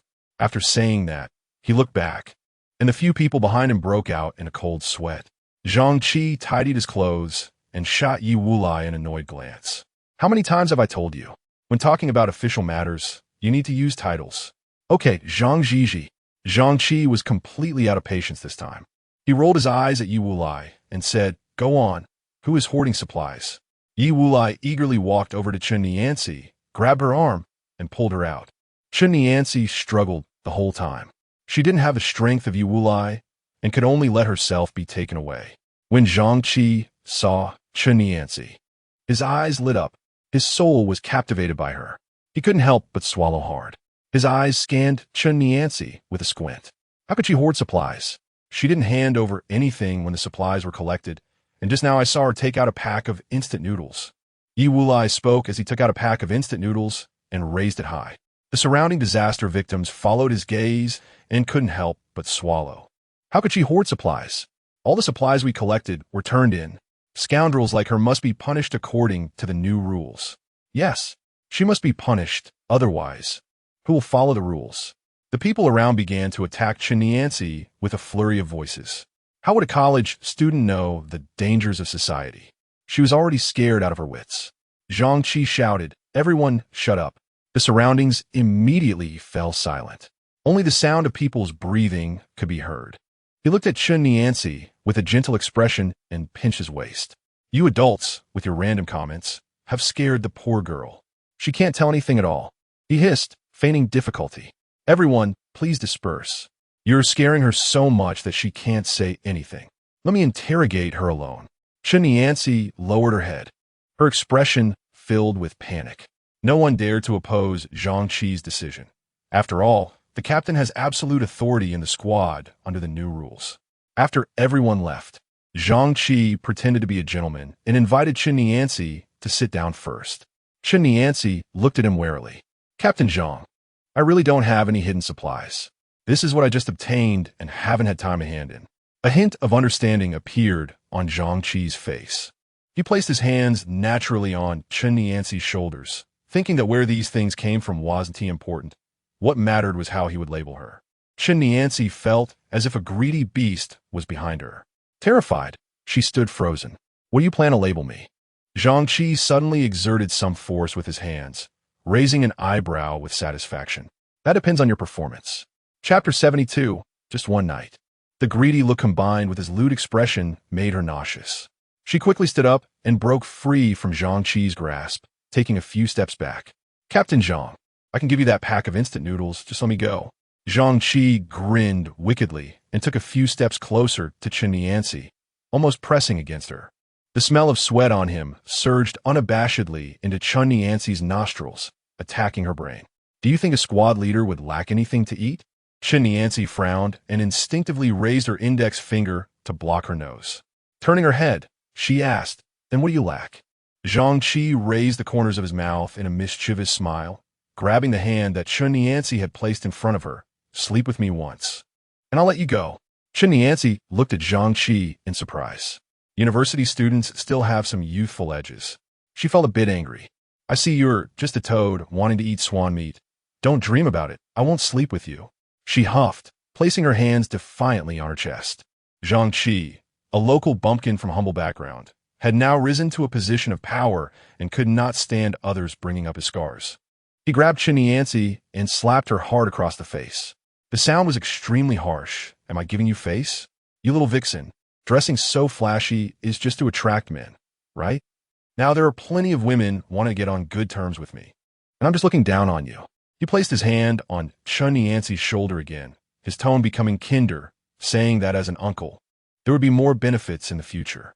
Then, the tone suddenly shifted, warning that otherwise the brother and sister-in-law would be implicated because of her. Chen Yancy seemed to be caught at her weak point, resignedly closing her eyes, a stream of clear tears silently flowing from the corner of her eyes. Seeing this, Zhang Qi became excited. He never imagined before that a female college student would throw herself at him. And now, a stunning beauty is right in his grasp. He didn't rush to take action. It was as if he were admiring a work of art, scrutinizing Chen Yancy from top to bottom. He pressed his nose against Chen Yancy's neck and sniffed like a dog. A wave of orange blossom fragrance wafted up, sweet enough to make one feel a little dizzy. He could no longer suppress the throbbing in his heart, and suddenly pulled Chen Yancy into his embrace, unable to endure such torment any longer.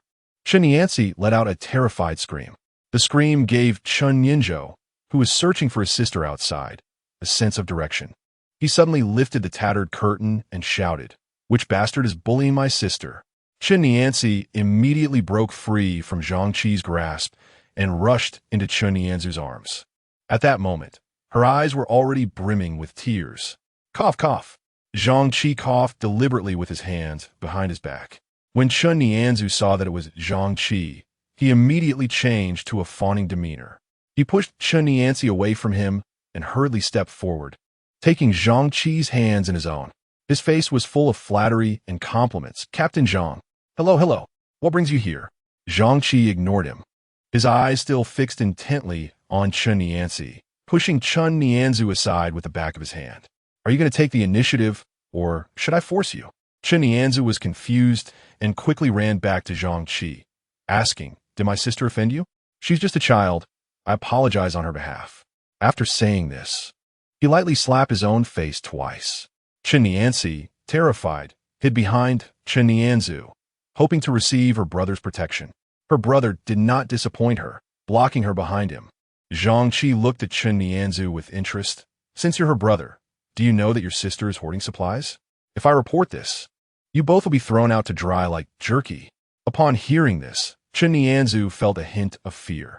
His body unconsciously relaxed. Seeing the opportunity, Zhang Qi pulled him aside. The pale-faced Chen Nianzi was once again exposed to Zhang Qi. Zhang Qi licked his lips, rubbed his hands together, narrowed his eyes, and slowly advanced toward Chen Nianzi. Stop! Chen Nianzu suddenly shouted, startling both Zhang Qi and Chen Nianzi. The light in Chen Nianzi's eyes flickered again. Her tightly clenched hands slowly relaxed. Zhang Qi took a quick step toward Chen Nianzu, grabbed his collar, and slapped his glasses off. Are you looking to die? His expression was as fierce as if he were about to kill. Chen Nianzhu trembled as he moved Zhang Qi's hand, which was gripping his collar, away. My wife, who is outstanding in both looks and figure, can accompany you if you let my sister go. Bro, are you crazy? Hasn't sister-in-law contributed enough to the family over the years? Chen Nianzhu ignored Chen Nianzi's screams and continued to promote Li Lu to Zhang Qi. Zhang Qi nodded frequently, never imagining that such a buy-one-get-one-free deal would happen to him. He pretended to agree, but deep down he thought that a one-for-one exchange was impossible. He wanted to take everything for himself. Chen Nianzhu asked Li Lu to dress up nicely. Li Lu thought Chen Nianzhu remembered that today was their wedding anniversary. Ever since Chen Nianzhu's business failed, they hadn't had such a romantic day in 3 years. Thinking of this, a sweet smile unconsciously spread across Li Lu's face. She changed into her cleanest clothes, picked up a broken mirror to examine her appearance, and only left when she was satisfied, heading towards the location Chen Nianzhu sent her. Zhang Qi looked at Li Lu and liked her even more. A woman with both charm and looks like this was hard to come by in everyday life. He swallowed hard and reached out his hand. Hello, I am Zhang Qi, your captain. Li Lu looked at Chen Nianzhu and his sister with a puzzled expression. Chen Nianzi desperately avoided meeting his gaze. Chen Nianzhu also appeared distracted. Out of politeness, she shook Zhang Qi's hand. Little did she know that Zhang Qi would not let go. He even extended his other hand to stroke the back of her hand. Li Lu looked as if she had been electrocuted, her face full of terror. Chen Nianzhu buried his head deeply, not making a sound. Januki's maid zmagdi. Your useless husband has already given you to me. You are mine now and need to serve me. Li Lu looked at Chen Nianzhu in disbelief. Chen Nianzhu still dared not meet Li Lu's gaze, only saying to Zhang Qi, when did I say I would give her to you? I only agreed to let her sleep with you for one night. Li Lu already knew the answer she wanted. A wave of disappointment swept over her, and she smiled helplessly, that tragic smile appearing both indifferent and relieved. For 3 years of working outside, countless powerful merchants had wanted her to cheat, either hinting or openly tempting her, but she had rejected them all because she loved Chen Nianzhu. She never expected that her preserved purity would be worthless in Chen Nianzhu's eyes, and even a tool to please others. Tears wet her eyes. Chen Nianzhu, are you serious? Chapter 73. Zhang Qi strikes hard. Li Lu's hope was completely extinguished. She screamed in a frenzy, Chen Nianzhu, you heartless man! When your business failed and your father died of anger, it was I who took out my dowry to arrange his funeral, allowing him to leave in dignity. When your mother was hospitalized due to anger, it was I who stayed by her bedside day and night, caring for her without a moment's rest. I also paid for your sister's college tuition. Suddenly, she recalled a few days ago when she had considered sacrificing herself just to prevent him from starving. This thought was like a dull knife, silently cutting through her heart, causing immense pain.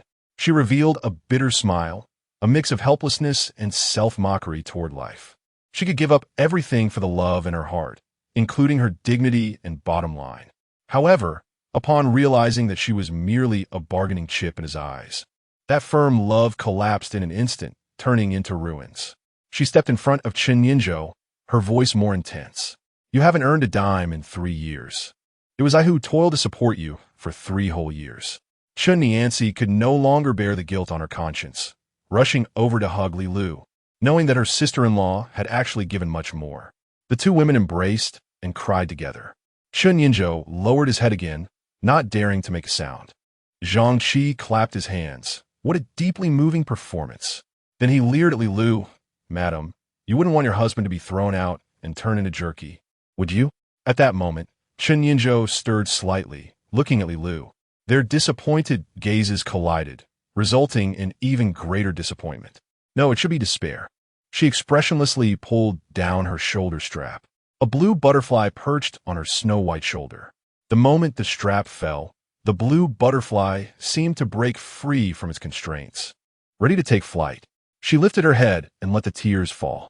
Chen Yinzhou, what you owe me can't be repaid even in the next life. With that, she closed her eyes resignedly. Zhang Qi's devilish laughter filled the surroundings. Chen Nianzi hurriedly picked up Li Lu's shawl and draped it over her again. But now someone was unwilling. Zhang Qi walked up to them. Neither of you is getting away. After saying that, he lunged at Li Lu. Instinctively, she raised her hands to block him. However, being weak and having gone several days without food, Li Lu was already overwhelmed. Chen Nianzi joined in the struggle. The three were at a stalemate. Zhang Qi began to play dirty, seizing the opportunity to tear at their clothes. Only then did Li Lu and Chen Nianzi start to fall behind. Zhang Qi howled like a wolf, excitedly watching the two. Ha ha, I never expected I could also experience the joy of being a tyrant. Just as he got ready to charge forward, a sharp pain pierced through his back. He was stunned and turned around to take a glance. What caught his eye was Chen Yinzhou wielding an iron rod and striking him in the back. Once he came to his senses, a more intense pain surged from his back throughout his entire body. He looked at Chen Yinzhou in confusion. Are you out of your mind? Then he grabbed the iron rod and pulled it into his hands. Chen Yinzhao's eyes widened in surprise, his mouth agape. Zhang Qi swung the iron rod and struck heavily on Chen Yinzhao's head, blood streaming down from his forehead like a long snake. The two women were taken aback and wanted to come forward to help. Chen Yinzhou jumped up and tightly hugged Zhang Qi's thigh, shouting, "Don't worry about me, run away." He looked at Li Lu, his eyes revealing a hint of warmth and apology. In the next life, I will definitely repay what I owe you. Zhang Qi stretched his legs, trying to shake off Chen Yinzhou, frustrated and swinging an iron rod, continuously hitting his back. But Chen Yinzhou held on even tighter. A trace of malice flickered in his eyes. He raised the iron rod high and heavily stabbed it onto Chen Nianzu's crown. The two women covered their mouths. Li Lu's impulsiveness was tightly restrained by Chen Nianzi, who pulled her and urgently urged, "Sister-in-law, hurry up. Brother is giving us a chance to escape."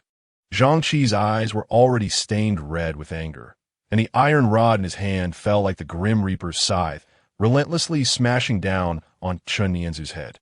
After a long while, when he was completely exhausted, he realized that Chen Nianzi and Li Lu had already disappeared.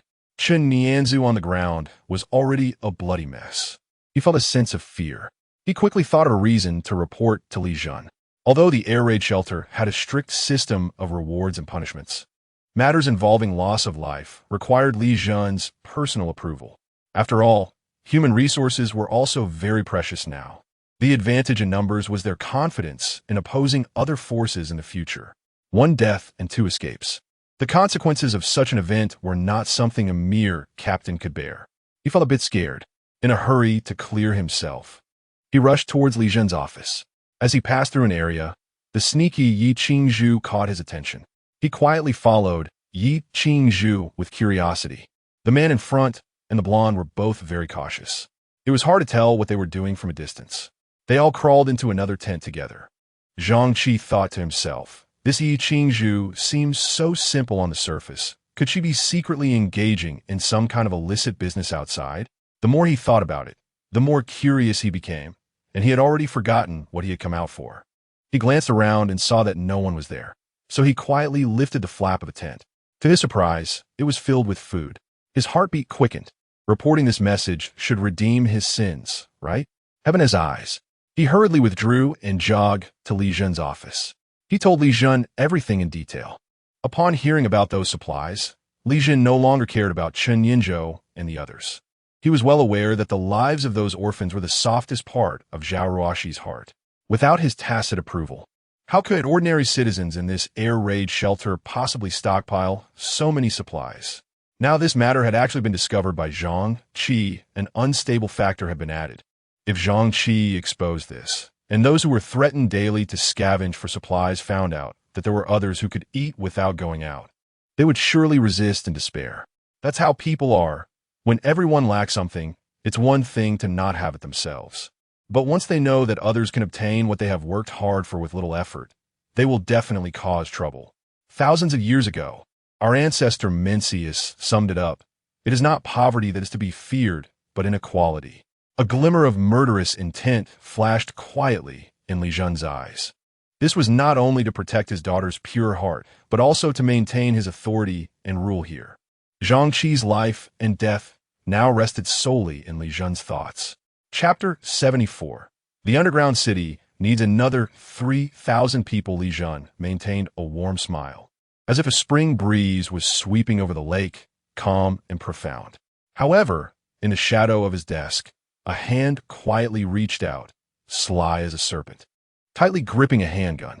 His gaze was lowered, as if examining his inner self, but in reality, he was quickly checking the bullets in the handgun. Each bullet was like his resolve, firm and ruthless. After confirming everything was in order, he gently released the safety on the handgun, as if unbinding a restraint. In his mind, a vivid image had already emerged. He would draw the gun and mercilessly shoot Zhang Qi. The scene felt so real, as if he was already in it. However, just then, Zhang Qi suddenly leaned over the desk, as if sensing the impending danger. Li Jun's hand holding the gun trembled slightly, pressed tightly against the surface of the desk, afraid of being discovered by Zhang Qi. Director Li, I know of a large cold storage facility in Kaidu City, a place known to only a few, and the things inside should still be untouched. He cautiously probed Li Jun's attitude, as if every word had been weighed countless times. After speaking, he stood in front of Li Jun like a little student who had made a mistake, standing upright and waiting for a reprimand.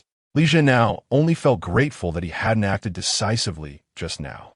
He quietly put away the handgun, just as he had quietly picked it up earlier. As for the supplies for the orphans, he casually found an excuse to brush it off. Zhang Qi didn't dare to ask any more questions. Li Jun told him that they had decided to send a team composed of law enforcement officers and ordinary residents to the location provided by Zhang Qi to collect supplies tonight. Just as the two were enjoying their conversation, an uninvited guest suddenly barged in, breaking the harmonious atmosphere. This person was someone Li Jun was already familiar with, Su Fengbai, a subordinate of Su Guin. Li Jun waved his hand, asking Zhang Qi to step back for the time being. He tried to suppress the turmoil in his heart and tentatively asked, "You boss Su isn't trying to get 1,000 laborers again this time, is he?" After hearing this, Su Fengbai gently shook his head, extended 3 fingers, and said straightforwardly, "No, this time we need 3,000 people." As soon as these words were spoken, Li Jun's face instantly changed dramatically. He lit a cigarette for himself, pretending not to care about Su Fengbai. Su Fengbai looked down on Li Jun's attitude, as if he didn't exist at all. He walked straight to Li Jun's desk, casually picked up Li Jun's cigarette and lighter, as if they were his own belongings. He lit a cigarette, took a deep breath, and slowly exhaled the smoke, his expression revealing an indescribable calmness and composure. "Director Li, you must agree." Li Jun sneered inwardly. He considered himself a deputy department-level official and could not be casually manipulated by an employee of a private enterprise. He slammed the table suddenly, his facial muscles tense, and a cold snort escaped from his nostrils. "Are all of Boss Su's people as unruly as you?" He cast a sideways glance at Su Fengbai, his eyes filled with dissatisfaction. If it were someone else facing such pressure before the disaster, they might have panicked. Yet, in this more arbitrary situation of life and death, Su Fengbai still maintained an indifferent attitude. "Is the lack of manners you mentioned, Director Li, because I didn't give a gift, or because I smoked your cigarettes?" His attitude seemed even more unruly, as he directly sat on Li Jun's desk and stared at him. Li Jun picked up the handgun he had just set down. He thought about the 50 armed personnel who had come with him last time. They were armed with standard rifles. If they charged in, even if he could hold them off, it would probably end in a mutual destruction. He stood up, walked to the side, and tried to keep his distance from Su Fengbai to show that he was not intimidated. Su Fengbai felt that he might have gone a bit too far, after all. He was there on a mission, and if things didn't go well, he wouldn't be able to explain himself. He stood up and walked to Li Jun's side. He whispered, "This time I brought you 5,000 caddies of rice and 1,000 liters of coconut juice." Li Zhen looked at Su Fengbai as if he had been stung by a bee. Is there really that much? Su Fengbai saw the look on Li Zhen's face and felt it was almost certain. He patted Li Zhen's shoulder and said, with these things, you can exchange for 3,000 people, so you're still making a profit. Li Zhen naturally wanted those supplies, but at the moment, these laborers were also his capital for becoming powerful and dominant. He wants to consume this batch of supplies, but doesn't want to provide labor. He actively takes a cigarette from the cigarette box and throws it to Su Fengbai. Su Fengbai feels that the situation is already settled. He reached out and flicked the ash into the ashtray on the table, looking indifferent. Director Li, are you trying to empty-handedly take advantage of the situation? Young man, don't say such harsh words. I'm just borrowing and returning properly. Li Zhen picked up the paper and pen from the desk and showed them to Su Fengbai, saying, I'll write you an IOU. He tossed the paper and pen aside, ignoring Su Fengbai. He took out his phone and called his confidant, instructing them to unload the supplies sent by Boss Su into the warehouse. Su Fengbai's expression showed no signs of unusualness. Instead, he looked at Li Zhen as if watching a joke. Li Zhen's expression suddenly turned to stone while still on the phone. He looked at Su Fengbai in disbelief. Su Fengbai leaned over the desk, propping himself up with both hands, and leaned in closer to Li Zhen. I'm giving you face by calling you Director Li. Do you really think of yourself as a big shot? Your only usefulness now is to help us cultivate these laborers outside. Ha. Li Zhen's face turned extremely ugly, but he didn't dare to say another word. I'll arrange those 3,000 laborers for you right away. Su Fengbai said smugly, if you had done this earlier. Wouldn't there have been no issues at all? Li Zhen walked out of the office, and outside stood a dense crowd of armed personnel, just like the last time he saw them. A quick glance estimated there were about 200 people. The sight of the American standard rifles reminded Li Zhen to be cautious and not act rashly, or he would be crushed to pieces. He summoned some residents around him and pointed at Chen Yinzhou's corpse, spouting nonsense. Director Li has already instructed me that people who hoard supplies like this should be executed on the spot. As he spoke, he swept his gaze over the crowd. It was the first time the people in front of him saw that unofficial personnel could still go unpunished after killing someone. They lowered their heads, afraid to meet Zhang Qi's gaze. An unsettling atmosphere had quietly risen. Zhang Qi, seeing this, became even more pleased with himself. Lin Xiaomei and Yi Wulai were like the chickens and dogs following Zhang Qi, enjoying the admiration and fear of the crowd. For a bit of food, a life was directly destroyed. This was a very bad beginning. The threshold of reverence for life had significantly decreased. From then on, people's bottom lines became lower and lives cheaper. No one would have thought that a butterfly flapping its wings in the distance could bring about a massive tornado. Zhang Qi still couldn't forget about the two exquisite beauties from the Chun family and mobilized his entire team to search for them. Chapter 75. Chun Nianci and Li Lu seek help from Wang Chuyang under the cover of night. The two women escaped from the air raid shelter in fear and trepidation. Just as they were feeling lost, an exceptionally luxurious villa appeared before them. Chun Nianci's eyes lit up. Isn't this Wang Chuyang's villa? In the current situation, Wang Chuyang could still enjoy a large villa and endless resources all by himself. In her heart, Chun Nianci had no doubt about Wang Chuyang's abilities. The road ahead was bleak, and there were pursuers behind them. Weighing the options, she decided to take Li Lu to Wang Chuyang's house to avoid the storm. She grabbed Li Lu and stopped running forward. Li Lu looked at her with a puzzled expression. Run quickly, they might be chasing us. Then she pulled the halted Chun Nianci to continue running.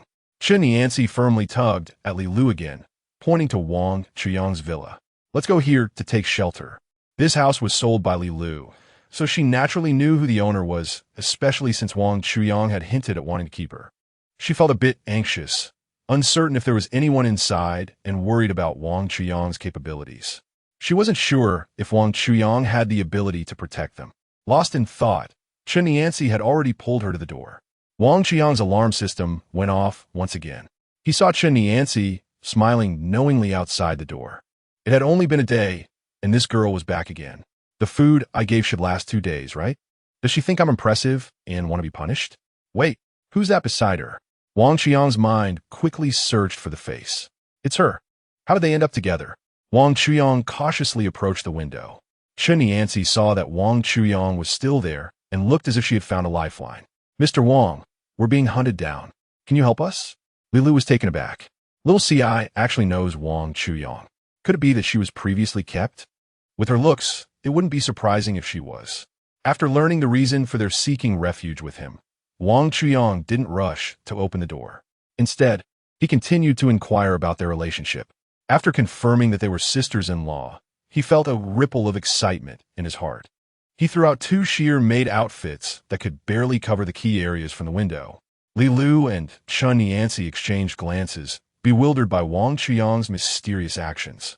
This pervert can't be wanting us to change clothes in front of him, right? This doesn't seem appropriate, it's indecent.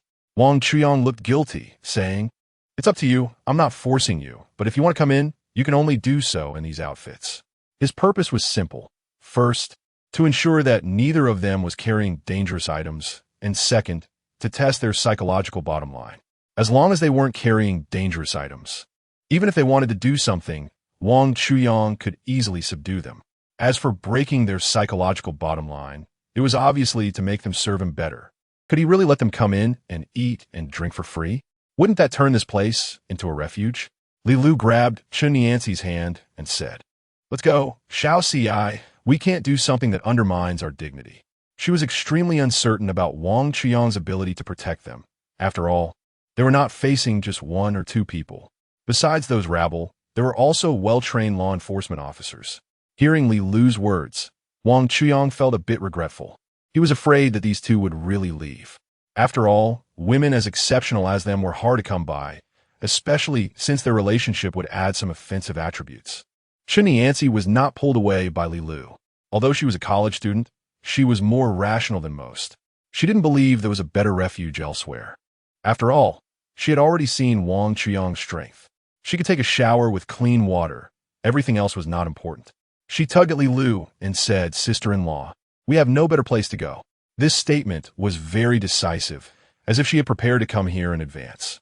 Li Lu looked at Chen Yancy incredulously. "Xiao Ci, this person is not doing charity. Do you know what he will do if he lets us in? What can be worse than losing our lives?" Chen Yancy had already picked up the clothes from the ground and changed in front of them. Wang Chuyang watched this scene calmly. Li Lu anxiously said, "Do we really have to give up our dignity to survive?" Li Lu's psychological defenses were crumbling little by little. She wanted to live more than anyone else, and a fleeting thought of obedience flashed at her eyes. She recalled the moments of perseverance she had maintained over the years, which directly dispelled her earlier thoughts. If she could be easily subdued, she would have agreed to Wang Chuyang's conditions long ago. She looked at Chen Yancy with difficulty, feeling an urge to abandon her. Chen Yancy had already changed her clothes. Her exquisite curves were clearly visible, with key areas covered, just like a beautiful face veiled in black. That kind of subtle beauty, both present and absent, was the greatest motivation for exploration. Such a beauty, and still her sister-in-law, made Li Lu feel a bit reluctant. She grasped Chen Yancy's hand. Her eyes filled with sincerity. "Xiao Ci, are you really going to do this? Not to mention whether we can have enough to eat here. Just dealing with the pursuers from the air raid shelter is a huge problem." She turned her head to Wang Chuyang and coldly said, "Moreover, we can't be sure he won't hand us over to save himself." After hearing Li Lu's words, Chen Yancy also felt she had been a bit impulsive. In a chaotic world, how could she so easily trust others? "I have plenty of food and water here. Maybe this isn't an ideal place. But do you have another option now?" Chen Yancy's small eyes sparkled with doubt. "Yes. Can any bad outcome be worse than the present? After all, the pursuers are right behind us, and at worst, we would just be captured. Sister-in-law, the food I mentioned earlier that my classmate sent was actually given by Mr. Wang. I only slept with him once, and I got abundant food. I trust Mr. Wang's character, and besides, we are already at the end of our rope with no way out." Li Lu looked at Chen Yancy calmly. As she had suspected, this little girl had already slept with Wang Chuyang. If such a beautiful girl could let go of her pride, what was she still holding on to? She glanced around to ensure no one was watching, then began to remove her clothes piece by piece. Her figure was no less than Chen Yancy's. It was just that her bosom wasn't as steep, which made it even more delicate. Wang Chuyang's eyes brightened. Silk in her pants. Even during a disaster, She still had silk pants. It seemed this young woman had something to offer. Ahem. Li Lu and Chen Yancy instinctively looked at Wang Chuyang. That layer can stay on. Found them. An excited shout broke the ambiguous atmosphere. Several disaster victims from the air raid shelter rushed toward them. Chapter 76. Li Lu changes clothes upon hearing the sound. Li Lu quickly got dressed. The two of them anxiously looked at Wang Chuyang at the door. Mr. Wang, please save us. Wang Chuyang confidently opened the door without any hesitation. The two of them eagerly rushed inside. Just as Wang Chuyang was closing the door, a few lackeys happened to run up to the entrance. They looked at the villa in front of them with confusion. Through the windows, they saw that the inside still appeared peaceful and serene. This house seemed unaffected by the disaster. We have all suffered so much, yet he is still living a carefree life. Since there is no law anymore, we might as well rob this place. A bold disaster survivor stepped forward, his expression somewhat domineering. Hey, if the people inside don't want to die, hand over those two women from earlier. Wang Chuyang watched quietly, saying nothing. The bold man felt ashamed. Otherwise, we'll just rush in, and the consequences won't be something you can bear. After saying that, he glanced around at the others, seemingly looking for support. The others began to shout in agreement. If you don't hand them over, we'll rush in. The surrounding people started laughing loudly. Chen Yancy nervously glanced at Wang Chuyang and tugged at his sleeve. Mr. Wang. Wang Chuyang, like someone comforting a frightened pet, reassured her, it's fine. They can't rush in. If you can protect me and my sister-in-law, I can forego any reward this time and accompany you. She shyly lowered her head. Li Lu's face was clouded with worry. Although she had little hope for this place, it was still her last refuge. If you can protect us, my sister and I will repay you together. Wang Chuyang felt like he had won a prize. In his eyes, Li Lu had always been a very difficult woman to deal with. He smiled knowingly, realizing that his little house was not defenseless. Lin Xiaomei and the others had already come to verify it once. Chen Yancy grabbed Li Lu's hand and said, Sister-in-law, I believe in Mr. Wang's strength. He will definitely protect us. She thought about all the things regarding Wang Chuyang, convinced that someone who could remain unscathed in such chaotic times would not be an ordinary person. The idea of clinging tightly to a strong ally grew stronger. Li Lu did not share Chen Yancy's excitement. She pulled out one hand and patted Chen Yancy's hand, looking weak and powerless. Anyway, we have already fallen to this point. It can't get any worse. Let's just give up. If they come in, I'll crash into the wall and die. Chen Yancy looked at Wang Chuyang, her gaze becoming more resolute. Mr. Wang, I believe in you. Li Lu, helpless, had no choice but to echo Chen Yancy. All right, I'll cheer for Mr. Wang too. Go for it. Her cheer was almost pointless, sounding like she was cheering for a dead person. The several disaster victims outside saw that Wang Chuyang had no intention of opening the door and decided to give him a taste of their power. One of the karami kicked a street lamp outside. Crack! The lamp shattered immediately. Ha ha ha! What materials is this villa made of? It's not even as good as the mud houses from my hometown. Someone, holding a stick, pointed at Wang Chuyang and shouted, Hurry up and hand them over. Otherwise, we'll skin you alive.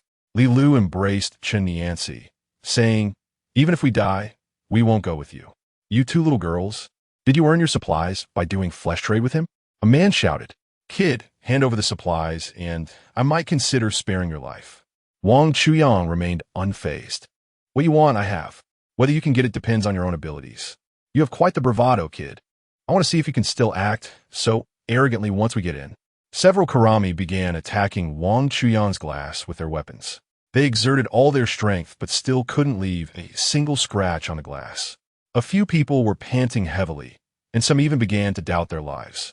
That iron rod was so thick, and yet it left no marks on the glass. Ridiculous. At that moment, Wang Chuyang received a phone call and temporarily left the window. Although Li Lu and Chen Yancy were scared, they still dared not leave. They feared that if they left, those people would find a way to break in, and then they wouldn't even be able to die if they wanted to. The people outside, seeing that the glass couldn't be shattered, started to think of other ways. Why is this glass so evil? I know, rich people like to install bulletproof glass and the like. No wonder we can't break it. You're smart. Go in first and enjoy. He grinned wickedly. The karami shifted their strategy and began to wreak havoc elsewhere. A few of them saw the broken door hammer that Dashin and the others had discarded here and excitedly picked it up. They brought it over and started smashing the door. Bang! Bang! As they listened to the sound, they became more and more excited and energetic with each hit. They began to chant, 80, 80, 80. Perhaps the solar panels above weren't installed firmly enough, or maybe the recent extreme temperatures had loosened the fixed components. A solar panel fell with a thud, shattering into pieces on the ground. The broken pieces made the people outside even more excited, and they hit the door even harder. The two women inside hugged each other in fright when they saw the solar panel fall, screaming loudly. Then they quickly covered their mouths in terror. The people outside were even more thrilled upon seeing this. You two just need to wear those clothes. We've changed our minds. We won't kill you directly. We will let you experience joy. Haha. Let you feel what it's like to be worse than dead. The people outside were becoming increasingly twisted.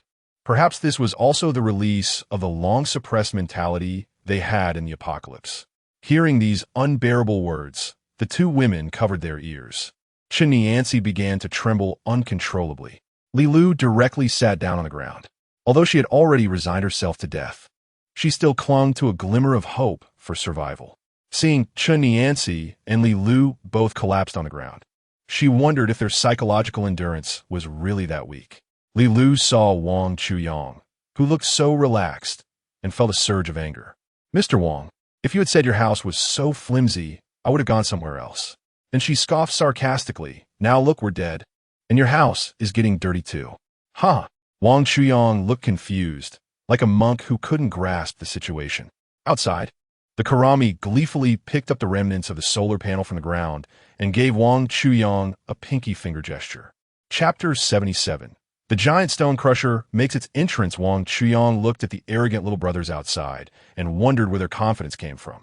Was it from the fallen solar panel? These people outside probably still didn't realize that the solar panel and the house structure were two independent entities. He curled his lips into a sneer. You don't really think that losing a piece of broken board can tear down my house, do you? Li Lu tried to calm his emotions and said, Mr. Wang, it would be better for you to say less reckless things.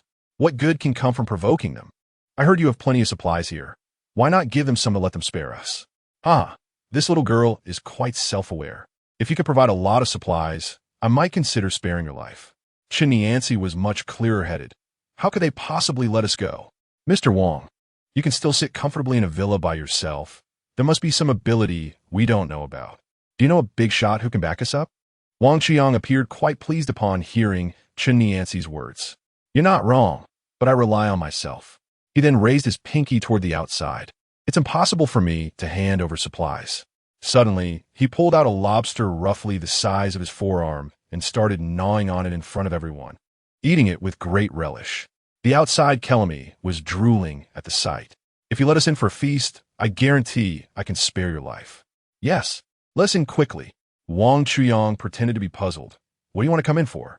Kelami's eyes were filled with desire as he pointed at the large lobster in Wang Chuyang's hand through the glass.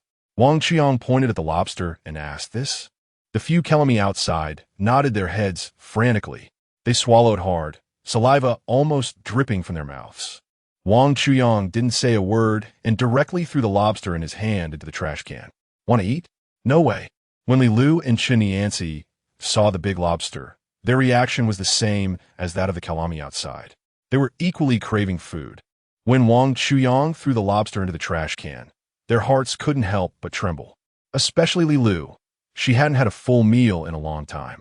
Images of rushing to the trash can to devour the lobster flashed through her mind. It was a flicker of remaining rationality that kept her from acting on her thoughts. The Kelami outside was furious. How dare you throw my lobster in the trash can? You'll pay for this. A burly man with a face full of flesh waved an iron rod in his hand, roaring, use the stone crusher directly. I don't believe he can withstand it. The roar of the machine was particularly ear-piercing. A vehicle that looked similar to a crane drove in. Unlike a crane, the front end of this machine's arm was not a hook, but an exaggerated lead ball. When the machine reached the outer perimeter of the villa, it was blocked by a wall. The lead ball swung directly, and the wall seemed fragile before it. With just a swing, the wall was shattered. Rubble and dust flew through the air. The stone crusher easily rolled into the villa's outer area. A joyful atmosphere began to spread outside. The Kalami had already started fantasizing about entering the villa to snatch women and eat delicacies. Li Lu and Chun Niancy watched the scene before them with increasingly frantic heartbeats. I just told you to give them some food. Maybe we could have a slim chance of survival, but now there's only a dead end. Boo-hoo, why is my life so bitter? Li Lu wiped her tears. She comforted herself. It's okay. The sooner I die, the sooner I can be reborn. In contrast, Wang Chuyang still appeared calm and unbothered. You won't die. I'm still waiting for you to serve me well. How could I bear to let you die? He mimicked Li Lu's manner and issued orders to Chun Nianzi. Xiao Ci, go get some food from the table where you ate last time. Wang Chuyang was certainly not afraid. The sturdiness of this villa had already been well demonstrated by He Dashin last time. After speaking, he stretched lazily towards the window and yawned. From his languid behavior, there was no sign of panic about the apocalypse. The sense of relaxation was overwhelming. The stone crusher came to the window, and several Kalami no longer had any thoughts of persuading Wang Chuyang to surrender. In their view, it was best to avoid unnecessary chatter if they could take action. A massive lead ball swung through the air, tracing an elegant arc bang. Wang Chuyang still showed no change in expression. He looked at Li Lu, who was slumped on the ground with her eyes tightly closed in fear. Outside, Kalami was dancing around as if he had already rushed in. However, the shot put hitting the glass made no difference at all, not even a scratch. The Kalami outside thought they were seeing things and ran over to take a closer look. The driver in the car said, I must not have found the right angle just now. I'll try again. He manipulated the stone crusher, shifting it left and right. Once he determined the angle, he struck down heavily. Time seemed to stand still. History was repeating itself once again. The glass remained utterly still. This time, there was hardly any sound at all. Li Lu slowly opened her eyes, stunned by the scene before her. She finally understood the words that Chun Niancy had said. She started to feel that she had won her bet. The onlookers outside, the Kalami, all had their mouths agape, incredulously staring at the scene. This lead ball must weigh at least a ton. The force generated from swinging it in the air could easily shatter stones. So why couldn't it even break the glass now? Wang Chuyang's lips curled into a smirk of satisfaction. Are you done yet? The people outside thought Wang Chuyang was about to surrender. After all, they had no way to deal with Wang Chuyang's villa now. Even in the face of disaster, they remained oblivious. Wang Chuyang took out a few glass bottles, looking at the white liquid inside. The Kalami outside thought their intimidation had worked. Wang Chuyang actually pulled out purified water. This time, they had to raise the stakes. Just this little bit of purified water wouldn't quell our anger. If you want us to let you go, you must bring over a few lobsters. At that moment, Chun Niancy, who was out getting things, happened to arrive with several lobsters. The Kalami outside were extremely pleased. A glimmer of ruthlessness flashed in Wang Chuyang's eyes. He casually picked up a glass bottle filled with white liquid and lit the mouth of the bottle with a lighter. Chapter 78. Zhao Ruoshi visits Wang Chuyang again. This time, it was the outside Kalami who was dumbfounded. They looked at Wang Chuyang's mysterious actions in confusion. What the hell are you doing? Don't pollute my water. Wang Chuyang glanced at the person and coldly snorted, Your water? If you think it's your water, that's good enough. No one noticed that the mouths of those glass bottles had already ignited with faint flames. Wang Chuyang manipulated the glass to open a small mouth and began throwing the glass bottles one after another into the crowd outside. The alcohol burned rapidly, and flames streaked through the air accompanied by crisp sounds. In a moment, they shattered on the ground. Blue and yellow flames spread out. The area in front of the windows had become a sea of fire. Some of the ignited alcohol splashed directly onto the Kalami, and only then did they realize what was happening. They fled in panic. Some smart ones ran to a distant place without alcohol and lay down rolling around. In such high-temperature weather, if one gets burned under the extreme scarcity of food and medicine, the consequences will be a deadly threat. The good times didn't last long. Soon, more calamity came, all without exception from the North Slope air raid shelter. They heard there was food here and completely disregarded any danger. This group was smarter than the previous two. They did not launch any physical attacks. They stayed on the periphery, constantly hurling insults. Various highly offensive phrases flowed continuously. Some even went as far as to pull down their pants and urinate. Wang Chuyang was not afraid of them getting rough. However, their disgusting behavior truly gave him a headache. He couldn't just step out tomorrow and step in dog poop. A toad crawling on his foot might not bite, but it was still irritating. Just when he was at a loss and planning to compromise, a series of firecracker sounds came from outside. Initially, those Karami were curious and looked around. Many of the peripheral Kalemi fell in pools of blood. In just a few seconds, the remaining Kalemi all scattered in fear as if they had seen a ghost. About 30 or 40 people dressed as special forces, holding guns, ran past his villa. Wang Chuyang was curious and leaned closer to the glass to try to peek outside. Based on his previous life experience at this time, the only one capable of organizing an armed force in the city was Su Guin. How did he know there was an unresolvable problem here? Who cares? Maybe there are cameras. Although Zhang Qi harbored resentment towards Wang Chuyang, after hearing about the plight of those Kalemi, he became even more certain that he couldn't take on this challenge. He had no choice but to report to Li Zhan. Unexpectedly, after learning about it, Li Zhan directly ordered the secret execution of those Kalemi who had attacked Wang Chuyang's villa without permission. He knew that offending someone from Su Guin meant he couldn't stay. Zhang Qi once again witnessed Li Zhan's ferocity and was frightened to the point of breaking out in a cold sweat. In Wang Chuyang's villa, Li Lu, who had survived a great disaster, finally chose to open her heart. Sitting at the dining table, she looked at Chen Yanci and said, "Shao Ci, from now on, let's serve Mr. Wang together." Chen Yanci, regaining the naivety of a college student, shyly nodded. The plates and food on the dining table were scattered all over the floor. Instead, Li Lu and Chen Yanci lay on top of it. Wang Chuyang looked at the scene before him and couldn't help but sigh inwardly. A 30-year-old sister is still more alluring. She is more vibrant than a 40-year-old and understands you better than a 20-year-old. He could also experience the pleasure of a rogue. Amidst the fragrant sweat, a breeze hummed and dragons sang. But for some reason, he didn't know why. In his mind, another person's face always floated up, severely affecting his mood and combat effectiveness. Wang Chuyang withdrew, picked up a bottle of water, took a couple of gulps, and sat down on the sofa, as if his energy had been drained by a female ghost. On the contrary, Li Lu and Chen Yanci looked even more refreshed. Li Lu, with her swaying figure, came in front of Wang Chuyang, scaring him into retreating repeatedly. "What's wrong? Weren't you quite spirited just now? How come you lost your enthusiasm all of a sudden? Is it because your sister isn't sweet enough?" "I'm not down. I just thought of an old friend and lost interest," Wang Chuyang replied. Li Lu thought Wang Chuyang was just being stubborn. It's normal for young people to have strong self-esteem. She tossed a small bottle at Wang Chuyang and said, "Look at your pathetic self." Wang Chuyang looked at the small bottle in confusion. "What is this?" "Baoxing pills to help men strengthen their bodies." Only then did Wang Chuyang realize he had been misunderstood. He thought to himself that it wasn't about being outnumbered, as long as he was familiar with the process. Even if they wanted him to take on 3 opponents, he wouldn't easily surrender. He is like this now entirely because someone has disturbed his state of mind. Speak of the devil, and the devil shall appear. Wang Chuyang saw Zhao Ruoshi's shadow from afar. In a hurry, he quickly hid Li Lu and Chen Yanci.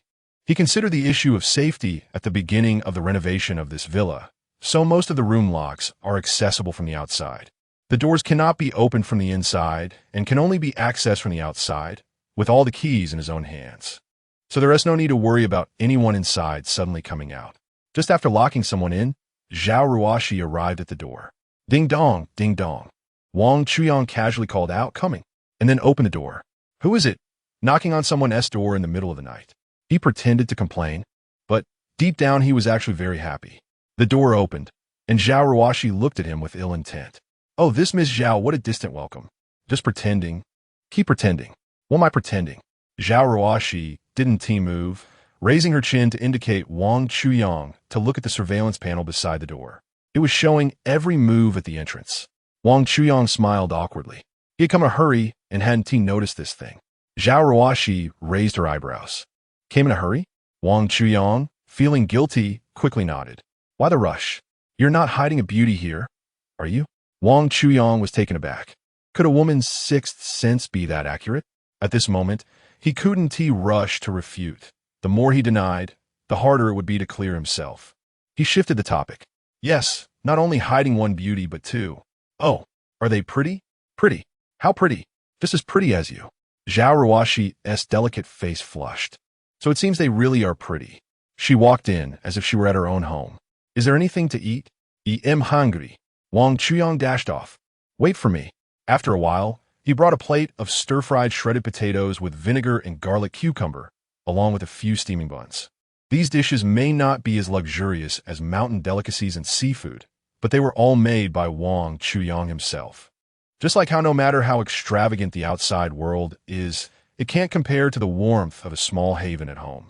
Zhao Ruoxi looked at these ordinary dishes, and saliva dripped from her mouth. She started to wolf down the food. Wang Chuyang watched on, feeling very satisfied. You didn't come here just for this little food, did you? Of course not. My dad asked me to come. He wanted me to tell you a few things. Your dad. Chapter 79. A turtle looking at a green bean, your dad? But he couldn't find any trace of Zhao Ruoxi's dad in his mind.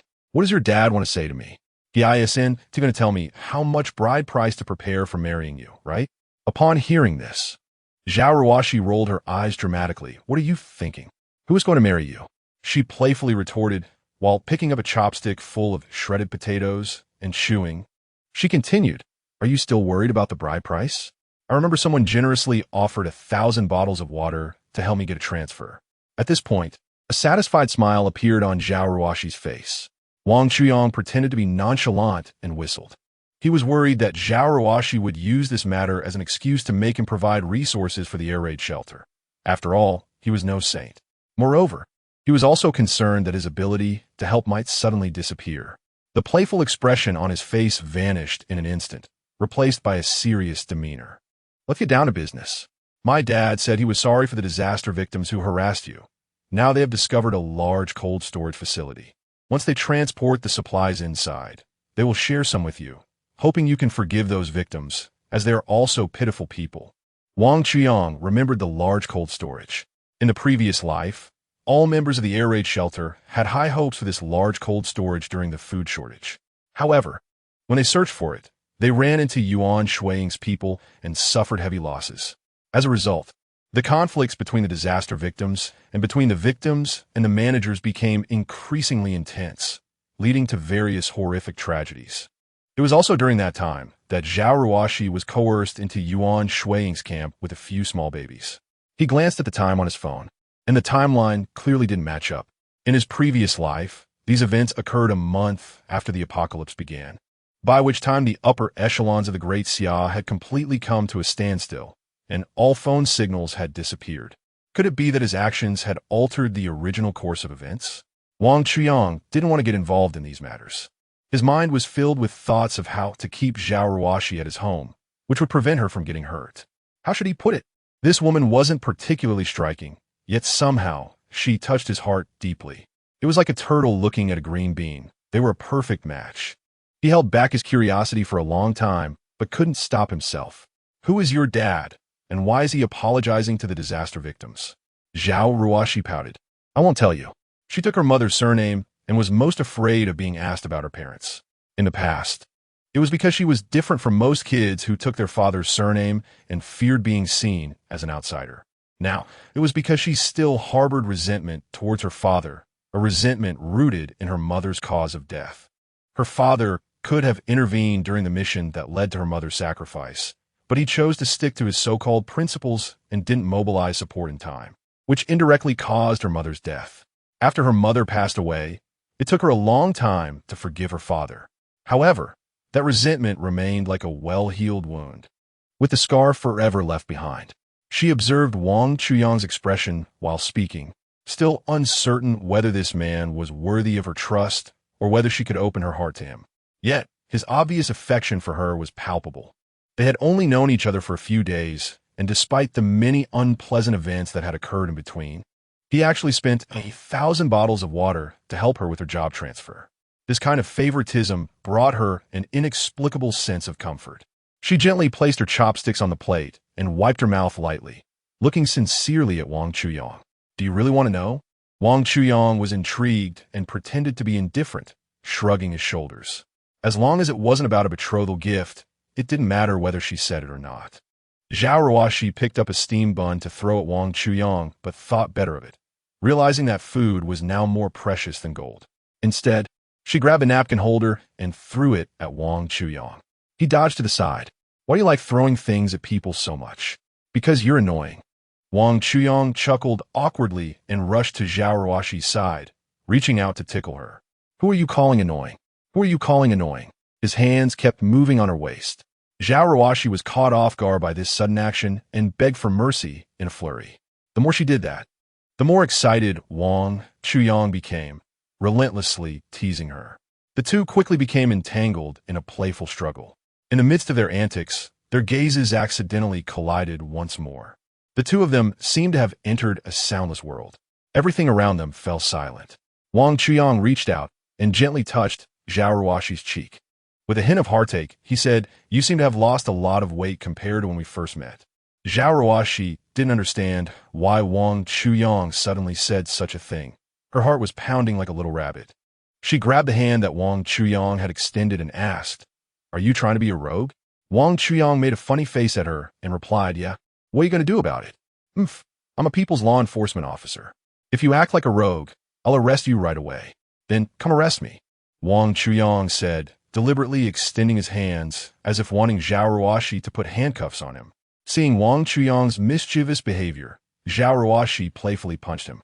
However, just as her soft punch was thrown, Wang Chuyang caught her arm. With a strong pull, Zhao Ruoshi, caught off guard, fell into Wang Chuyang's embrace.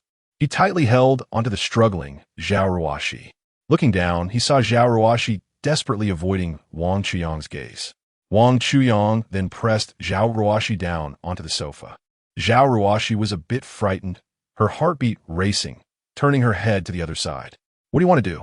Wang Chuyang, with overwhelming advantage, controlled Zhao Ruoshi, saying he would only give her a kiss. At his words, Zhao Ruoshi became flustered and began to struggle again. "You wish," but it was just a symbolic struggle. Seeing that he had a chance, Wang Chuyang slowly leaned in. In his eyes, Zhao Ruoshi was like a white moonlight, so he would never treat her with the same playful attitude he had towards others. Seeing this, Zhao Ruoshi closed her eyes, quietly waiting for a sweet moment. Suddenly, a sharp ringtone interrupted them. She pushed Wang Chuyang away abruptly and took out her phone. "Hello, what's up?" "I'm talking with Wang Chuyang." After hanging up, both of them completely lost the mood from earlier. Zhao Ruoshi anxiously adjusted her clothes. "I have to go." "Why the rush?" "Most of the disaster victims out today couldn't find food. The security in the air raid shelter has deteriorated severely, and the enforcement team has shot dozens of people for causing disturbances. My dad wants me to lead a team to search the large cold storage." Wang Chuyang frowned. The situation had indeed escalated. Could it be because he had emptied the stores in Kaida's city and nearby supermarkets? At this time in his previous life, the disaster victims could still find quite a bit of supplies. Next, those who were executed would turn into food for the survivors. He understood Zhao Ruoshi's character well. Now he definitely couldn't stop her from leaving. Since he had the system, he might as well follow Zhao Ruoshi to the cold storage. He also wanted to see what kind of abilities the formidable figure Yuan Shuiying possessed. Chapter 80. Cold Storage. Wang Chuyang spoke softly. "I'll go with you." Zhao Ruoshi glanced at Wang Chuyang. He was quite sturdy-looking, but without professional training, it would be difficult for him to handle such a specialized search task. After all, the forces on Yadao were very complex now, and those with power likely already knew about the existence of this large cold storage. If people were fighting over fly meat, how could they resist such a large piece of fat? You, a rich young master, should just stay out of it. Don't worry, when the supplies arrive, there will definitely be some for you. I can forego everything you find. Just let me accompany you on this trip. This was the first time Zhao Ruoshi faced such an unreasonable request. She also wanted Wang Chuyang to see just how miserable the disaster victims outside were. Perhaps Wang Chuyang would show some compassion and donate some supplies.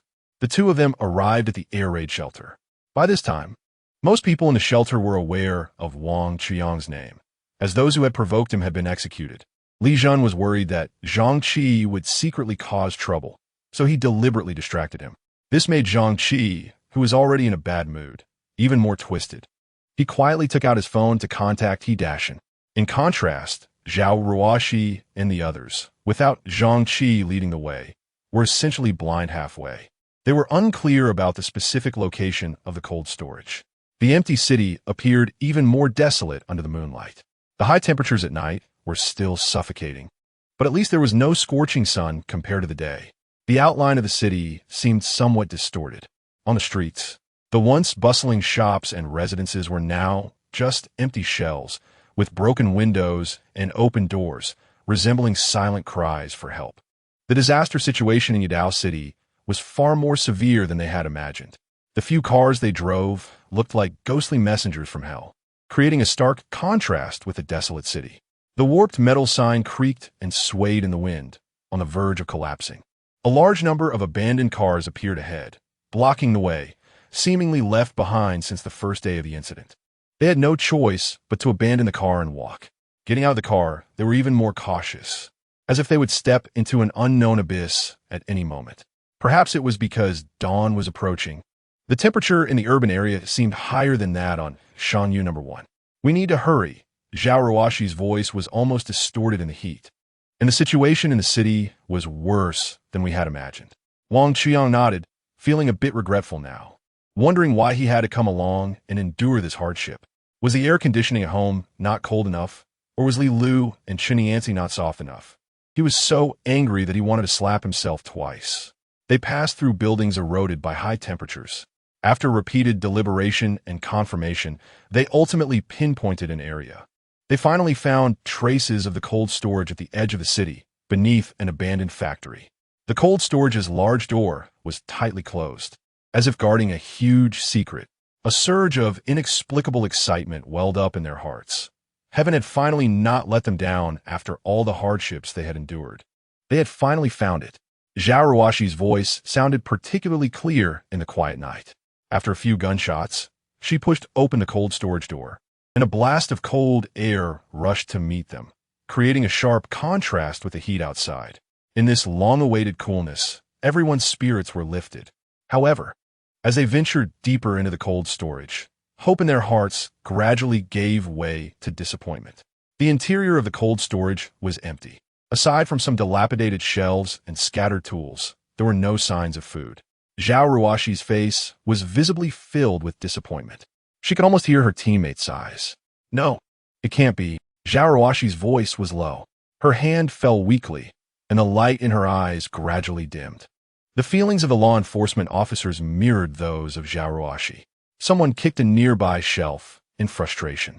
They arrived here full of hope, only to find that it was just as desolate as the ruins outside, with nothing to be found.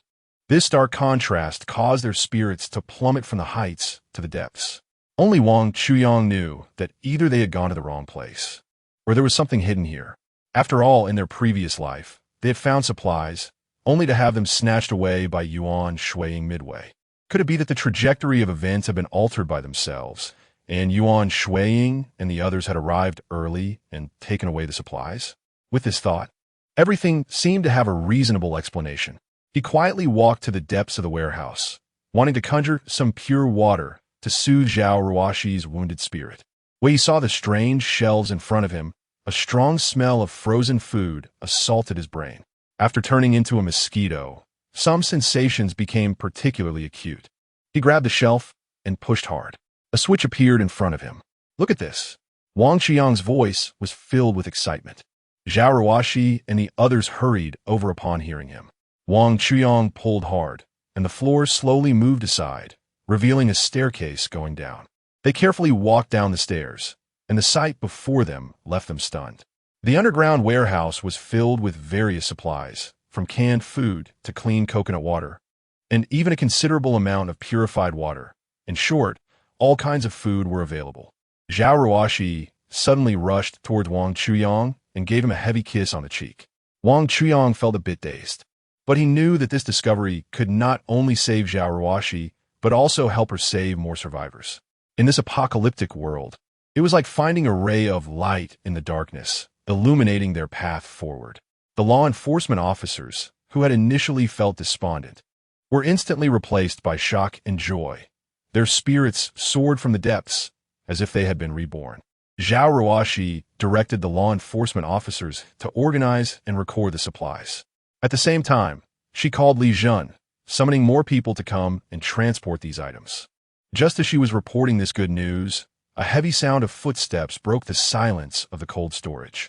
Everyone looked up and saw a group of figures in black combat uniforms slowly approaching from the night, their eyes glinting with greed and desire for the supplies. Not good. Someone is coming. A team member warned anxiously in a low voice. Wang Chuyang scrutinized them carefully. With such equipment, they should be people from Su Guin. However, he had seen the strength of Su Guin's underground city, and in his eyes, these supplies should be insignificant. He wouldn't be interested in them at all. Who are you? What do you want? Zhao Ruoshi's voice carried a hint of accusation. The law enforcement officers behind her drew their guns and confronted the black-clad figures. The handguns were clearly no match for rifles, and they were at a significant disadvantage in terms of momentum. The leader of the black-clad group sneered. Her gaze slithered over the supplies in the warehouse like a snake before she slowly spoke, her voice carrying an undeniable command. Who we are is not important. What matters is that these supplies now belong to us. As her words fell, the standoff intensified. Many law enforcement officers disengaged their safety catches, but facing dozens of black rifles, they still felt some fear. Chapter 81. The mantis stalks the cicada. While the yellow bird awaits, the leader of the black-clad group stepped forward with a very firm tone. Leave now or stay forever. The choice is yours. The law enforcement officers were frightened by his cold words and retreated repeatedly. Zhao Ruoshi, disregarding everything, rushed in front of the black-clad leader. I can share some supplies with you, she said firmly, but if you want to monopolize everything, you'll have to step over my dead body. In her eyes, these supplies were not just food. They were related to the livelihoods of tens of thousands of people in the North Slope Air Raid Shelter. The lives of so many people were resting on her shoulders, and she could not show any signs of retreat. The law enforcement officers behind her did not have Zhao Ruoshi's level of conviction, and besides, they were not lacking food. Aren't we looking for these supplies just to survive? Isn't it counterproductive to confront them head-on now? Team Zhao, as long as the Green Mountains remain, we need not fear the lack of firewood. The law enforcement officers all lowered their guns and stood down. One law enforcement officer reached out and tugged at Zhao Ruoshi's arm. Without thinking, Zhao Ruoshi shook off the person's hand at the moment of contact. Her eyes were filled with anger. I'm not doing this for myself. The leader of the black-clad group unexpectedly swung the gun, but directly into Zhao Ruoshi's stomach. Zhao Ruoshi let out a cry of pain and squatted down, holding her stomach. Some law enforcement officers wanted to come over to check on Zhao Ruoshi's condition, but after being threatened by the gun, they froze in place, afraid to move. Take their guns away. Several black-clad individuals sequentially confiscated the handguns of the law enforcement officers present. When Wang Chuyang saw Zhao Ruoshi being hit, the flames of anger surged in his chest. He walked over to Zhao Ruoshi and crouched down to check on her condition, his face filled with concern. Can we endure this? Zhao Ruoshi answered the question with another. Chuyang, we can't give these things to them. These are lives at stake. While trying to comfort Zhao Ruoshi, just like before, a man in black pointed a gun directly at Wang Chuyang's head from behind. Wang Chuyang raised his hands and said, Friends, are you people from Old Su? Don't accidentally harm your allies. My relationship with Old Su is very good. The leader in black furrowed his brows, seemingly hit a weak spot. Wang Chuyang noticed this and pressed on. I remember your underground city is not lacking in supplies. The leader's frown relaxed, and he exchanged a glance with his subordinate. The man in black, who had the gun trained on Wang Chuyang, pressed the barrel firmly against his head. Wang Chuyang was annoyed by this offensive action. He grabbed the gun barrel, exerted all his strength, stood up, and kicked the chest of the man in black in front of him. The man in black was kicked back a meter. Strangely, the other men in black all put away their rifles and aimed the handguns they had just confiscated at Wang Chuyang. Feeling the gun barrel, Wang Chuyang sensed something was off, and with a strong tug, he directly took the gun from the man's hand. Perhaps he used too much force, causing him to stumble backward and almost fall.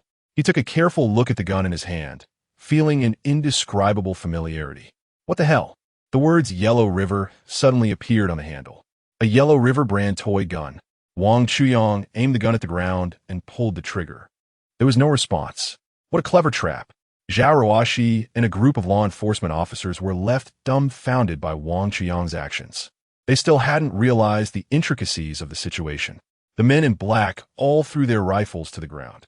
The law enforcement officers only then connected the dots with Wang Chuyang's earlier actions and realized they had been deceived. Those who played with eagles were pecked in the eye by the eagle. They were all somewhat enraged and humiliated.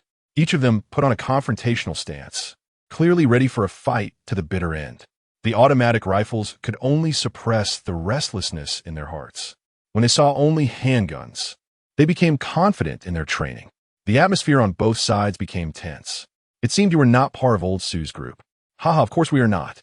You said there was no shortage of supplies over there.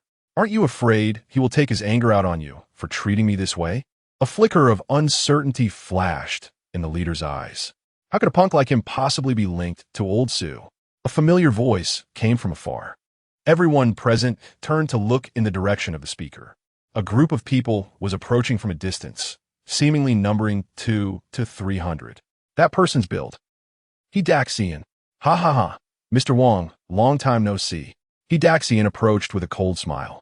Wang Chuyang was puzzled as to why He Daxian would come here to join the fun. The leader said to He Daxian, "Tank, why are you here?" The cold smile on He Daxian's face turned into calmness. Eagle was worried you couldn't handle it, so he sent me to help you. Is there anything that I, Shadow, can't handle? Eagle is doing this for your own good. And then he turned his gaze to Wang Chuyang and the others. It seems you must have it all under control. I heard that Mr. Wang has quite a lot of supplies at home. Shadow brushed her hair back, saying that no matter how much stuff he has at home, it has nothing to do with me.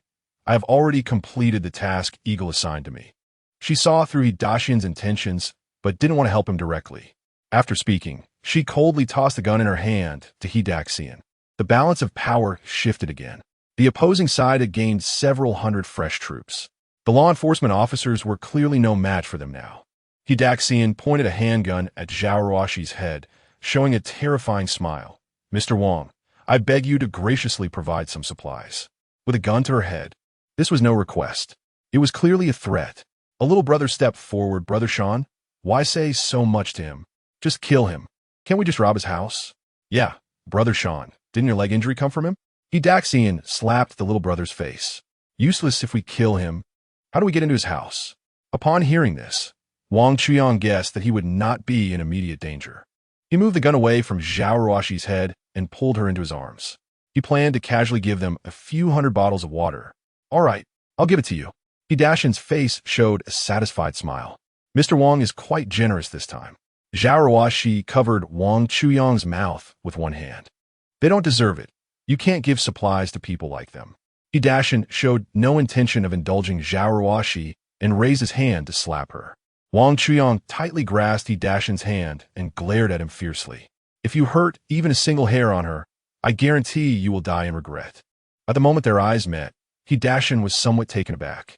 He didn't understand where Wang Chuyang got the confidence to talk to him like that. His tightly clenched fists could almost crush Wang Chuyang's head in an instant.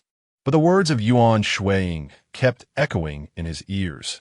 Everything now must give way to resources. He silently clenched his fist again, feeling emotional about how he had navigated through the dark underworld for so many years, witnessing all kinds of blood and gore. And now he was actually being suppressed by a young punk. Chapter 82, Paradise. Hidashian touched his injured calf. He stepped back. Hidashian and his men did not dare to touch Wang Chuyang and Zhao Ruoshi, so they could only vent their anger on those law enforcement officers. Hurry up. Hidashian's men impatiently shoved a law enforcement officer, causing her to stumble and almost fall. Wang Chuyang saw this, and a flash of anger crossed his eyes. But he quickly suppressed it. He didn't want to meddle in other people's business. As long as it wasn't directed at him and Zhao Ruoshi, he could tolerate it. Don't touch him. Zhao Ruoshi's voice was low and carried a hint of threat. Hidashian sneered dismissively. Here, you better learn to keep your mouth shut. Team Zhao. A wise man doesn't suffer losses in vain. They crossed the desolate streets and arrived at Yuan Shuiying's stronghold in the apocalypse, Paradise. This used to be the bustling Jiangwo South Road. They walked into the air raid shelter here. Nowadays, this shelter has been occupied and transformed into a fortress by the gang led by Yuan Shuiying. Zhao Ruoshi looked around and saw many people bound by chains. Fixed in their respective areas, their movements mechanical and their eyes vacant, like perpetual motion machines. Has this place regressed to a slave society? I'm a law enforcement officer. The man paused slightly. Just as Zhao Ruoxi was about to ask again, she was sharply interrupted by He Dashan. Shut up. Talking privately here will cost you your tongue. After saying that, a hint of pride flashed across his expression. This doomsday shelter, also transformed from an air raid shelter, was vastly different from the one on the north slope. A chill ran through Zhao Ruoxi's heart as she realized that this was not just a simple refuge, but a hell filled with terror and oppression. Her eyes were filled with fear and unease. What kind of person could design such a place? No, it could no longer be called a person. Only someone utterly inhumane could do such a thing. But at the same time, there was a hint of determination in her gaze, and she subconsciously reached for her waist to search. Then she remembered that her gun had been taken away. If it weren't for the apocalypse, a law enforcement officer who lost their gun would face severe punishment. She conceived an idea. She must remain calm and work with Wang Chuyang to find an opportunity to escape and rescue all these people. As they were escorted deeper, they arrived at a place resembling a theater. The decor here was surprisingly luxurious, forming a stark contrast to the decay outside. Such a fine theater was rare even before the apocalypse. This place, how is it still so luxurious? Wang Chuyang asked, his voice tinged with confusion. This is where our brother Eagle makes his profits, He Dashan replied, even more pleased, as if introducing his achievements. Passing through the theater, the corridor returned to its previous eerie dimness. Except for Wang Chuyang and Zhao Ruoxi, the rest of the people were taken in another direction. They were walking when suddenly they heard a sound of knocking on the cages. Looking closely, they saw that both sides of the corridor were lined with cages, resembling those for large dogs. To their shock, the cages were all filled with people, women to be specific. There were even food trays inside, as if they were being kept as pets. A normal person could only sit inside. They couldn't stand up at all. The further they walked, the brighter the light became. It seemed that the deeper they went, the better the looks and figures of the women in the cages. Wait a minute. Wang Chuyang was frozen in the corridor. He saw the cage, and inside were the familiar faces of Mu Xiao and Chen Qingqing. Weren't they supposed to be taken to the law enforcement office? Could it be that the riot was orchestrated by Yuan Shuiying? Mu Xiao, Chen Qingqing. Wang Chuyang couldn't help but greet them, his voice trembling slightly. They were only wearing 2 pieces of bikinis. A flash of excitement crossed their eyes, but it quickly faded. They didn't dare to speak for fear of punishment. Even someone as ruthless as Wang Chuyang felt a surge of powerlessness in his heart, realizing the unpredictability of the world. He knew that although these 2 people could not be considered former friends, they were still acquaintances, especially since Mu Xiao had had physical intimacy with him. Zhao Ruoxi, witnessing this scene, felt her prejudice against the paradise grow even stronger. She believed it should be called a haunted garden. The person who designed this place must be a wicked ghost from hell, utterly devoid of conscience. If given the chance, I would definitely kill that bastard Yuan Shuiying without mercy. Zhao Ruoxi's voice was very soft, filled with endless resentment. However, when they finally arrived at Yuan Shuiying's private room, the scene before them was completely unexpected. The largest object in the room was a bookshelf, filled with books everywhere. The person in front of them, wearing a pair of gold-rimmed glasses, looked cultured and refined, even more so than Fong Daiquan. Is he Yuan Shuiying? If it weren't for seeing it with my own eyes, who could associate such a person with becoming wealthy through forced demolition, coercing the good into prostitution, and committing all kinds of evil deeds? Please have a seat. Yuan Shuiying's voice is gentle, like a spring that nourishes the heart. His attitude was kind, contrasting sharply with the cruel scenes outside. Wang Chuyang and Zhao Ruoxi were confused by the stark difference in Yuan Shuiying, not knowing how this seemingly gentle person had created such a place filled with evil. Yuan Shuiying did not rush to force Wang Chuyang to hand over supplies. Instead, he invited them to participate in an upcoming paradise auction. Your arrival has brought a new luster to our paradise, Yuan Shuiying said with a smile, a flicker of an elusive light in his eyes. Wang Chuyang and Zhao Ruoxi exchanged glances, knowing that to survive, they had to first comply with Yuan Shuiying's wishes. It was impossible to break the cruel order here. To untie the bell, one must find the bell ringer. The yuan shuiing before them was their best breakthrough point. All right, we can participate in your auction, Wang Chuyang said firmly, though he still did not know the rules of the auction. You will naturally know when the time comes. However, once you participate, failing to provide the minimum bid will be deemed a breach of contract, and if you breach. He looked at Zhao Ruoxi, his voice carrying a hint of threat, but also a touch of expectation. At that moment, Yuan Shuiing displayed a completely different demeanor from his usual image. I believe you noticed the people in the cages outside when you arrived, he said, looking at Wang Chuyang. If Mr. Wang cannot provide the minimum bid we require, then Ms. Zhao will be locked in a cage. If no one bids higher, Ms. Zhao will be bought by someone else. Wang Chuyang then realized that he intended to auction Zhao Ruoxi to exchange for supplies. He immediately voiced his concern. How can I be sure that after paying the corresponding price, I can safely take Ms. Zhao away? Chapter 83. A new task has arrived. The hierarchy in the paradise is very strict. At the top of the pyramid is Yuan Shuiing. Below him are his 4 capable subordinates, Longyi, Meiying, Tank, and Money Leopard.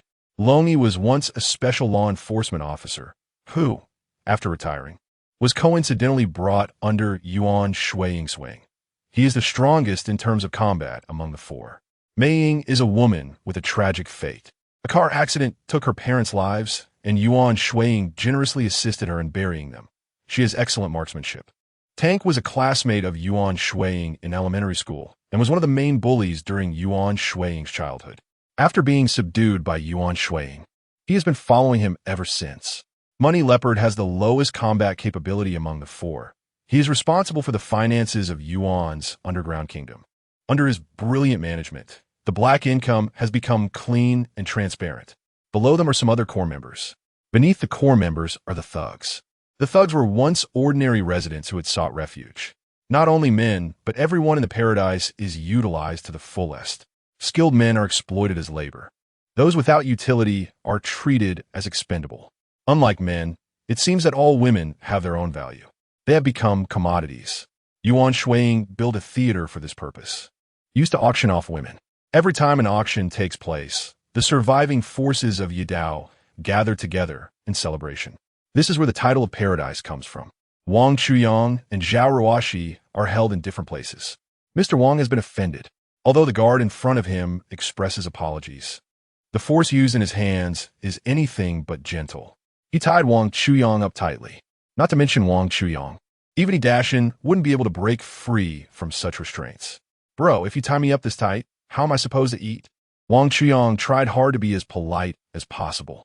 The guard snorted, no food. Don't you guys eat either? A guard suddenly changed his attitude. Are you stupid? How can you live without food? Then you guys are too stingy. After all, I'm also your client. The guard glanced at Wang Chuyang. I really can't tell that you look like someone who can offer supplies. Wang Chuyang seized the opportunity. Are there many people trading here? Usually. How much is involved? The guard became interested upon hearing this. He spoke with a hint of pride. You have to admire our boss for this. He supports so many people and still manages to ensure we have a full meal every day. He looked at Wang Chuyang, his face full of sincere curiosity, wondering if most people outside were already unable to get food.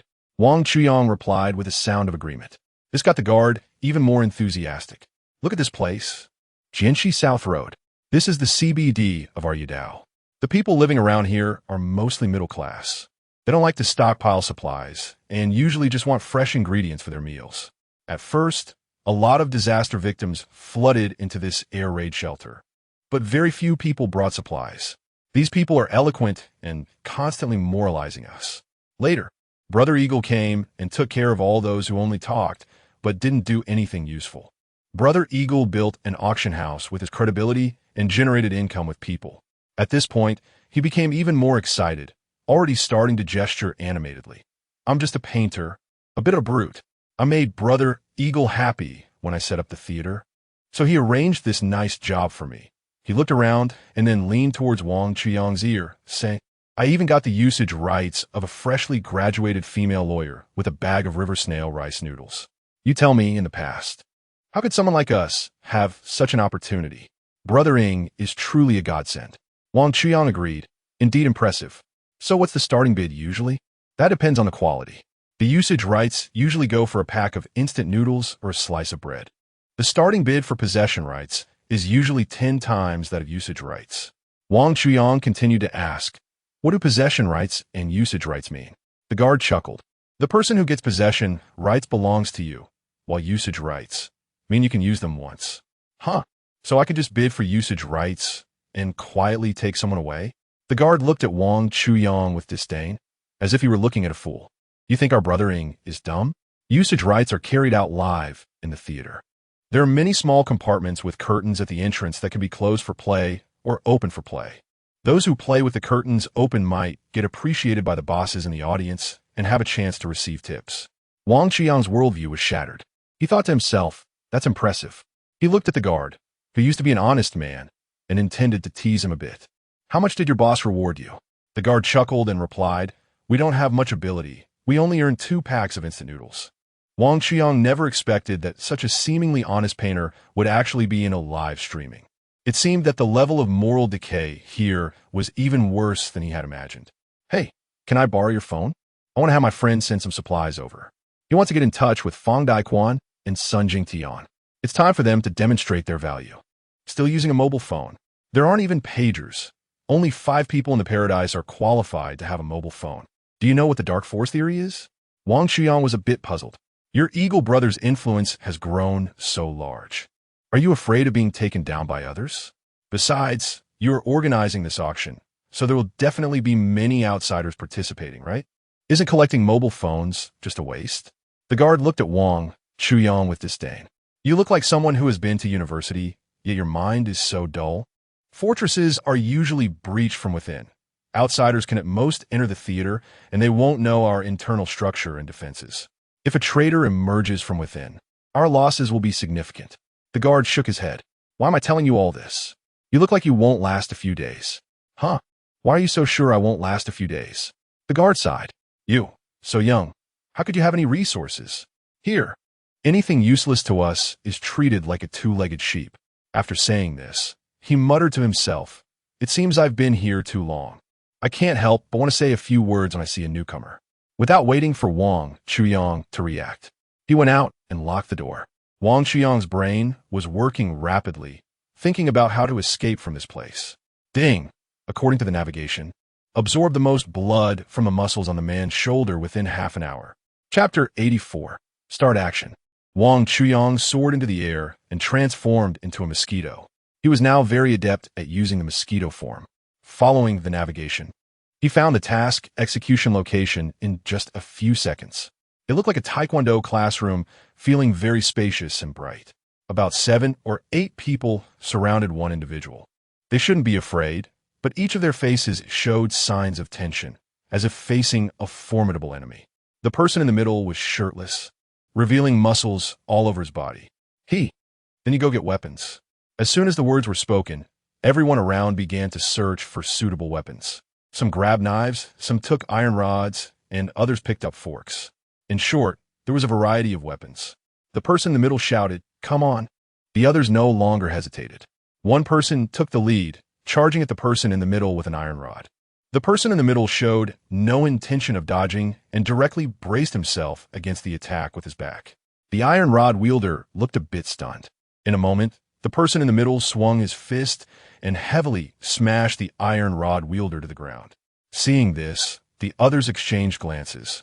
As if they had come to a silent agreement, they all picked up their weapons and attacked together. The person in the middle remained fearless. With swift strikes, several people were knocked to the ground. Wang Chuyang watched in astonishment. Is this still a human? It seems this guy is exactly the character the system arranged for me. He flew onto this person's shoulder. The skin was tough, making it difficult to pierce. Ding! Task completed. Reward for the host. Star absorption technique. After absorbing the target's blood, the host can gain the same abilities as the target. He felt his body filled with power after absorbing this person's blood. It was still early, and he was curious about what these people were actually doing. Brother Long, why don't you change to a different group of people to practice with next time? I can't take it anymore. Me neither. I feel like if we go another round, I'll be directly beaten to a pulp. Long, you pull them up one by one. I owe my current success to all of you brothers who train with me. Since everyone is unwilling now, I'll just practice on a sandbag from now on. It turned out this guy was named Long E. Someone with such treatment must be the top combat power under Yuan Shuiying. Wang Chuyang was not interested in men either. He wanted to see where Zhao Ruoxi was being held, so he flew out to search. He quickly searched through the air raid shelter with his lightning-fast speed. Finally, he found Zhao Ruoxi in a small, dilapidated room. She was also tightly bound, but fortunately, she had not been harmed. Wang Chuyang then felt relieved. The entire atmosphere became very relaxed. He flew to the place where Mu Xiao and Chun Qingqing were held. It's called detention, but it feels more like a display. It looked like pets about to be sold. At that moment, Mu Xiao was struggling to lick the remnants in the plate, her tongue moving up and down. This action reminded Wang Chuyang of many things that happened in the past. Seeing her in such a miserable state, he truly felt uncomfortable inside. He made up his mind to take Mu Xiao out this time. The urgent task was to get in touch with Fang Daiquan. Otherwise, he wouldn't have the capability to infiltrate the enemy's stronghold and snatch a few women in broad daylight. Although he now possessed abilities similar to Long E, he could at most match Long E, especially since they had guns in their hands. Therefore, he couldn't rely on force, unless he wanted to stay here forever. His mind felt like it had been poured with a pot of glue, thoughts tangled and complex, with a surge of complicated emotions in his heart. He felt an unprecedented power boiling within him, one that was bestowed upon him by the star absorption technique. However, at the same time, he also sensed a hint of unease. This power, is it a blessing or a curse? He shook his head, trying to drive those distracting thoughts out of his mind. Now is not the time to think about them. He cast his gaze again at Mu Xiu and Chun Qingqing. Chun Qingqing could let others play with her, but it was a pity for Mu Xiu. He knew he wouldn't just stand by and watch. In his eyes, Mu Xiao's belonging had long been his. It was like having a dog that you've raised for a long time. One day it misbehaves, and you want to punish it, but it runs away and gets caught by someone else who then sells it. This kind of possessiveness is something most people can understand. However, he also knew that relying solely on his own strength was not enough. His opponent, Yuan Shuiying, was not an easy character to deal with. He needs a plan that can ensure everyone's safe evacuation. Wang Chuyang's thoughts were like waves in a storm, surging and tumultuous. He forced himself to calm down, needing a clear mind to formulate a plan. He closed his eyes, took deep breaths, and tried to soothe his emotions. This time will be no exception. He opened his eyes, a glimmer of determination flashing in them. If they knew he could conjure supplies out of thin air, they would definitely use Zhao Ruoxi's safety to threaten him into staying. The best approach will be to demonstrate his strength while also giving them some benefits. Therefore, he must establish contact with the outside world. He did not have Su Guiyin's contact information, so that option was ruled out. If Li Zhen found out that Zhao Ruoxi was imprisoned in this place, he would surely go all out with Yuan Shuiying, and it could lead to Yuan Shuiying becoming desperate enough to kill them. The best candidates remained Fang Daiquan and Sun Jingtian. One of them is sensible and thorough in handling affairs, while the other values loyalty and has strong emotions. We can let them transport some supplies over first, stabilize Yuan Shuiying's people, and then return the supplies to them later. The countdown in front of him was ticking rapidly, reminding him that he would soon return to his human form. He summoned 10 compressed biscuits with his mind. Big brother, powder craftsman, come in for a moment. I have something to tell you. The guard heard the voice and opened the door. What is it? I have some good stuff in my pocket. You'll know when you take a look. The guard approached Wang Chuyang and reached into his pocket. He immediately felt the compressed biscuits. His expression changed, feeling that it was not simple. Wang Chuyang could already guess that there was a chance when he saw his reaction. The guard extended his hand, holding something, and upon seeing it was a compressed biscuit, he became completely unsettled. He spoke in a very low voice. These things weren't found? Don't worry, I've hidden them well. The guard, half convinced, took a glance at his pocket, feeling something was off. If you don't want them, I'll turn them in. Wang Chuyang deliberately provoked the guard with his words. The guard quickly hid the compressed biscuits inside his coat. So what do you want? Wang Chuyang asked. You're so familiar with this place. You must have a way to contact the outside, right? I just want my friend to bring supplies to rescue me. The guard hesitated for a moment, then took out the compressed biscuits from his coat. I'm afraid of dying. Wang Chuyang observed his indecisive demeanor. I'll have my friend send you a box of instant noodles. Upon hearing Wang Chuyang's words, the guard was almost drooling. All right, I'll find a way for you. After he left, he turned around and came to Wang Chuyang's private room. Chapter 85. A bowl of pig's blood. The guard stood respectfully in front of Wang Chuyang. Eagle brother, he said, placing the 10 packs of compressed biscuits he was holding in front of Wang Chuyang. These are all from that kid Wang Chuyang. A hint of satisfaction flashed in Wang Chuyang's eyes. What did he ask you to do? He said he wanted to contact friends outside and needed some supplies. The guard replied sincerely. Wang Chuyang picked up a pack of compressed biscuits from the table, as if looking for the production date. Old Liang, you're a good person, but you're just too honest. Old Liang felt a bit embarrassed and scratched the back of his head. If it weren't for Eagle brother, I would have been dragged away by the wild dogs outside long ago. He patted his chest. As a person, you have to have a conscience. We won't do anything treacherous. Wang Chuyang stood up and handed 4 packs of compressed biscuits to Old Liang. Eagle brother, what are you doing? Wang Chuyang smiled at him. These things are yours to begin with. Take them. Old Liang's eyes instantly filled with joy and gratitude. He caught the compressed biscuits that Wang Chuyang handed over. All right. After Old Liang accepted the compressed biscuits, Wang Chuyang sat down again. He lit a cigarette and handed it to Lao Yang. Following his instructions, Lao Yang bent his back and nodded. Although Wang Chuyang wanted to help, he dashed and vent his anger. He had to give Wang Chuyang some face. Considering the vast resources behind Wang Chuyang got what he wanted. However, not everyone who came to the paradise was as fortunate as he was. Those helpless law enforcers were destined to bear the fate of being lambs to the slaughter from the moment they entered. They are now neatly hung in a place that resembles a slaughterhouse. The visibility here is poor. The smell of blood is strong. And there is even a hint of a putrid odor. Hey, where's this? A law enforcement officer shouted at a passing butcher, just like outside. In fact, there isn't even a glance exchanged. He felt a bit anxious. After all, this place was extremely eerie and terrifying. You bastard, I'm asking you a question. Once I'm released, I'll shoot you dead. The passing butcher remained silent as always. However, this time he raised his head to glance at him. As their eyes met, a chill ran down the enforcer's back.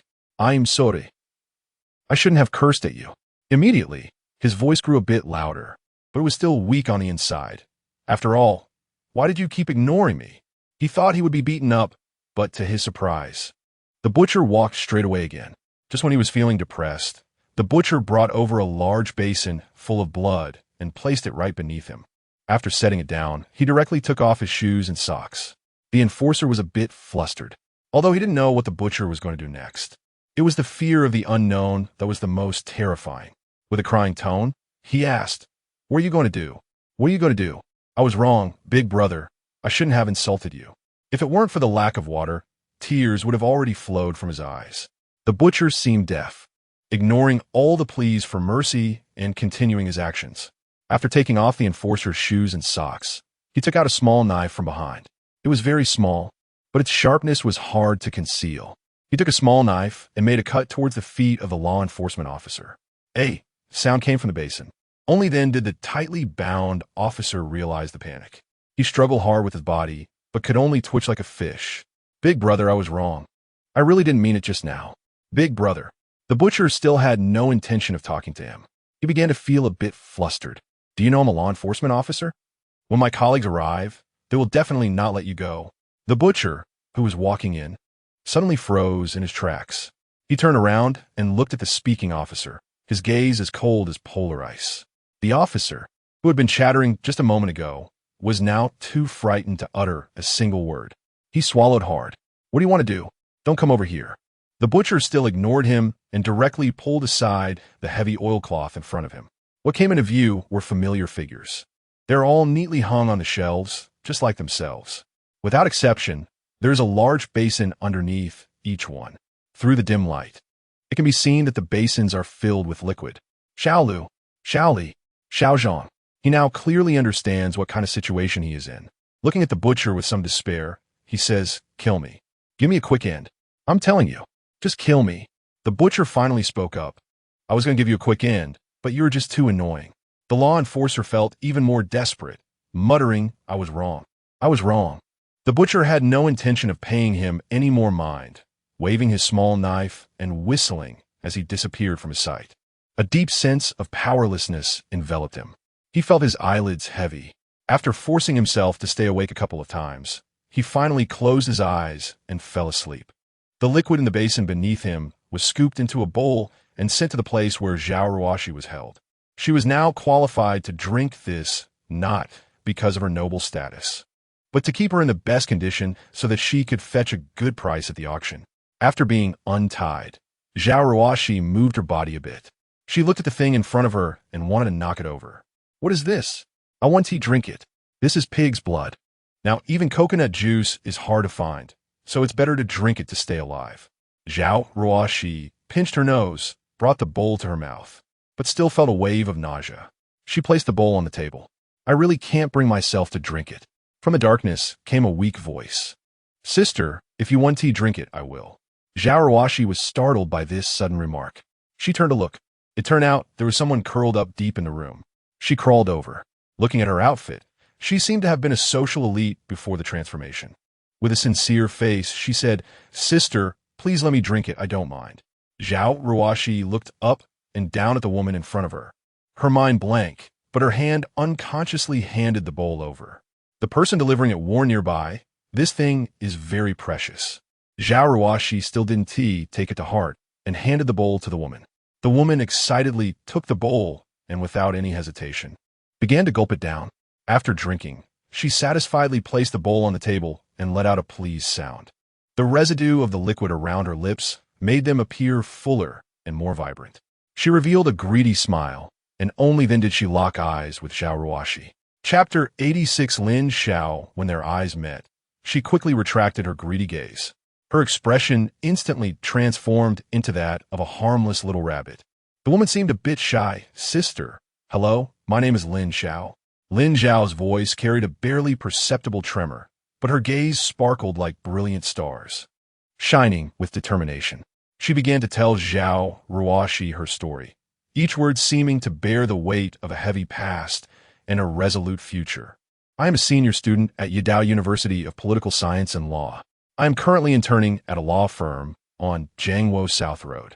This year, I was supposed to welcome graduation with great anticipation, and the law firm had already confirmed my job. It seemed as if she was pondering something, and then she continued, I dream of using my knowledge and efforts to pave a path to happiness for my family. Zhao Ruoxi listened quietly, feeling a complex emotion of helplessness and resilience in Lin Xiao's words. Lin Xiao continued, my mother passed away when I was very young, leaving my younger brother and me to rely on our ailing father. Her voice carried a hint of sadness, but quickly returned to calm. I still clearly remember the moment I received my university acceptance letter. My father's expression was so complex, brimming with immense pride and joy, yet revealing a trace of unspeakable difficulty. At that time, I tried to ease his worries and casually suggested giving up this opportunity. After all, with my grades, I could find a decent job anywhere. However, my father firmly shook his head. He said that in our whole family, I was the first and the only one with the chance to step into university. To fulfill this dream, he began to traverse every corner of the village, humbly borrowing money from house to house, just so I could smoothly enter that ivory tower. I didn't disappoint him. I earned scholarships every semester. The scholarships at Yidao were very generous, and I paid off my father's debts in just 1 year. But soon, things darkened again. In my junior year, my brother was still doodling in elementary school, and my father, Lin Xiao, paused here, taking a deep breath as if suppressing an indescribable sadness. My father, he was cruelly diagnosed with cancer. I had to work hard to barely maintain the family's expenses. Her voice began to tremble. I put almost all my time into studying and working, hoping that through my efforts, my father could receive better treatment and my brother could grow up without worries. Tears sparkled in Lin Xiao's eyes, but she quickly wiped them away, showing her indomitable will. I gave all my effort and sweat, as if I had bet all my chips on the gambling table, and finally, I won a chance for a full-time position with a monthly salary of 50,000. At that moment, I seemed to see a bright future, even fantasizing about bringing my father and brother to this prosperous Yidao to let them enjoy the city's splendor and tranquility. Just when I was filled with hope, a sudden natural disaster shattered all my dreams. I fled here in a panic, and when asked what skills I had, I proudly said that I was well-versed in the laws of Daxia. After measuring my height, weight, and measurements, they ruthlessly imprisoned me here, saying they would auction me off. She hugged herself in fear as if someone was watching her from behind. I haven't had a full meal in a long time. Lin Zhao's tears fell like beads from a broken string, choking as she recounted her experiences. Upon hearing this, Zhao Ruoxi felt a strong resonance in her heart. She had lost her mother at a young age. Although she had a powerful father, that paternal love was as elusive as thin mist. Compared to her own father, she wished to have an elder like Lin Zhao's father. Gradually, her defenses began to crumble. She felt a warm surge in her heart. She looked at the woman in front of her, who, despite being in a predicament, still maintained a love for life and hope for the future. Zhao Ruoxi reached out and gently held Lin Zhao's hand, silently conveying support and encouragement. You've really had a hard time, Xiao Xiao. Zhao Ruoxi's voice was soft and warm. Your story has made me understand a lot. Life has kissed me with pain, and I will repay it with song. Then she comforted, don't worry. Sister has a very capable friend. He has a lot of resources, and when the time comes, I'll have him take you away too. When Lin Xiao heard this, an unusual expression appeared on her face, but it quickly returned to normal. Does your friend really have such strength? They set a high price for me. Don't worry. He has absolute strength. Lin Xiao excitedly grabbed Zhao Ruoxi's hand, squeezing it too hard, causing Zhao Ruoxi pain. Zhao Ruoxi pulled her hand back, a hint of confusion crossing her face. How can you have such strength after not eating for so long? Lin Xiao seemed to realize her overreaction and quickly smiled apologetically. Sister, I got too excited. Zhao Ruoxi didn't take it to heart. What is the starting bid for you here? The starting bid for an average person is 5 packs of instant noodles. She stammered, somewhat evasively answering. Everyone has a different price, right? I'm asking about your price. She felt a bit embarrassed. After opening her mouth for a long time, she couldn't say anything. Zhao Ruoxi became a bit anxious. Just say it directly. If you want to take me away, you need to bring out 25 packs of instant noodles. Zhao Ruoxi let out a long sigh. You scare me to death. I thought it would be much more. Lin Xiao, full of joy, leaned in front of Zhao Ruoxi and tentatively asked, Sister, looking at your expression, that brother must be quite powerful, right? Of course, don't mention 25 packs of instant noodles. Even 52 packs would be fine. Lin Xiao showed a satisfied expression. In another cell, Wang Chuyang sneezed 3 times in a row. Damn, is someone cursing me? He murmured to himself. The guard, Lao Liang, happened to come over. Who's cursing you? Look what I brought you. Chapter 87 news spreads at this time. The lights in Fang Daquan's house were bright, but the outside was covered with steel plates, so nothing could be seen from the outside. Fang Daquan's wife prepared a sumptuous meal. This was particularly precious in the context of the apocalypse, thanks to Wang Chuyang's reminder. The supplies they had stored could support their survival for a year in such an apocalypse. Even with the addition of Sun Jingtian and Hu Li, their lives were still unaffected. Fang Daquan sat in his study, leisurely reading a book. To him, this apocalypse actually helped him get rid of his usually busy work. Now, he had time to read and recharge. Suddenly, his phone rang. His heart skipped a beat. It had been a long time since anyone had called his phone. If it weren't for the ringing sound reminding him, he would have almost forgotten that he still had this phone. He picked up the phone and saw it was Wang Chuyang. He quickly pressed the answer button. Director Fang, leave enough food for your family for a month, and send all the remaining supplies to Jiangwo South Road. Wang Qiang's call hit Fang Daquan's heart like a heavy hammer. He gripped his phone tightly, the sweat from his palms soaking the screen, his eyes flickering with hesitation and unease. Fang Daquan fell silent. He knew the importance of Wang Chuyang and also understood that his current life depended entirely on Wang Qiang's foresight. His fingers rubbed against the edge of the sofa, and the scales in his heart swayed uncertainly. Is something happening over there? I'm shooting something in Yuan Shuiying's paradise. Fang Daquan's heart was even more unsettled. Isn't Yuan Shuiying the underground emperor of the high-tech zone? Can there be a good outcome if he gets involved? On the other end of the phone, Wang Chuyang seemed to have something unspoken to say, his voice very low, telling Li Zhen from the Beipo air raid shelter that the search team he sent out had all been detained by Yuan Shuiying in the air raid shelter on Jiangwo South Road. Fang Daquan's gaze flickered uncertainly. All right, I understand. President Fong, I have to hang up now. We must hide the supplies in the underground parking lot of the TC Innovation Center the night after tomorrow. Fong Daquan's expression became even heavier. His eyes filled with confusion and anxiety. He thought to himself that Wang Chuyang had already fallen into Yuan Shuiying's hands. So he wondered if the supplies he had were already completely scavenged. If he were to give away all the supplies from his home at this moment, and Yuan Shuiying were to go back on his word, his family would also fall into a food crisis. Knock, knock. Sun Jingtian opened the door to the study, and his sister-in-law and Huli had prepared the meal. Xiao Tian, come here first. I need to talk to you about something. Fong Daquan revealed everything about Wang Chuyang's recent phone call and his own concerns. Surprisingly, Sun Jingtian's attitude was exceptionally firm. His words were filled with gratitude and trust towards Wang Chuyang. Cousin, do you remember how we survived? It was Wang Chuyang. He was the one who told you about the impending disaster. Sun Jingtian's voice carried a hint of excitement as he tightly grasped Fong Daquan's shoulder, trying to convey his conviction. When I was backstabbed by my little brother, it was he who came to avenge me in time. Our survival until now is all thanks to Wang Chuyang. A glimmer of light flashed in Fong Daquan's eyes as he took a deep breath. The balance in his heart began to tilt. He knew that Sun Jingtian was right. Without Wang Chuyang, there would be no today for them. So he no longer hesitated, dialed Li Zhen's number, and told him everything Wang Chuyang had said. Although Fong Daquan did not know why Wang Chuyang wanted him to contact Li Zhen. On the other end of Shanyu No. 1, in the air raid shelter on the north slope, Li Zhen, having just received the call, was facing his own dilemma. Ruoshi, my daughter, how should I choose? Li Zhen's heart was filled with pain, and his voice was low, as if he were speaking to himself. When Fong Daquan brought Wang Chuyang's message, a glint of determination flashed in Li Zhen's eyes. In the past few days, he had exerted tremendous effort to search for the missing rescue team.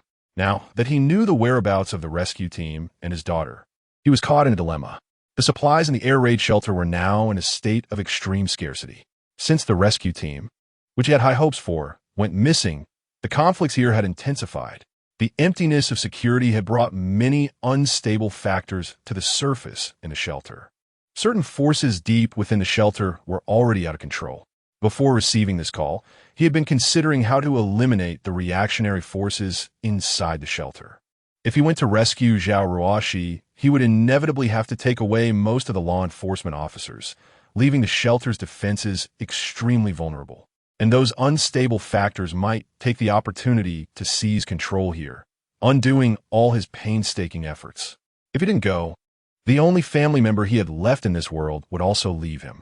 His gaze was erratic, and the cigarettes on the table were smoked one after another. In Yuan Shuiying's private room, old Liang took out his phone and started the recording. The conversation between Wang Chuyang and Fong Daquan was played back. A glint of cunning flashed in Yuan Shuiying's eyes, and a smug smile crept onto his lips. This Wang Chuyang has truly given me a big surprise. There was a hint of mockery in Yuan Shuiying's voice as his fingers traced circles on the table, as if plotting something. Old Liang's anxiety contrasted sharply with Yuan Shuiying's decisiveness, and their conversation was filled with tension and anticipation. Brother Eagle. This kid not only had someone bring supplies, but also notified other forces. Is the Paradise auction still going to take place?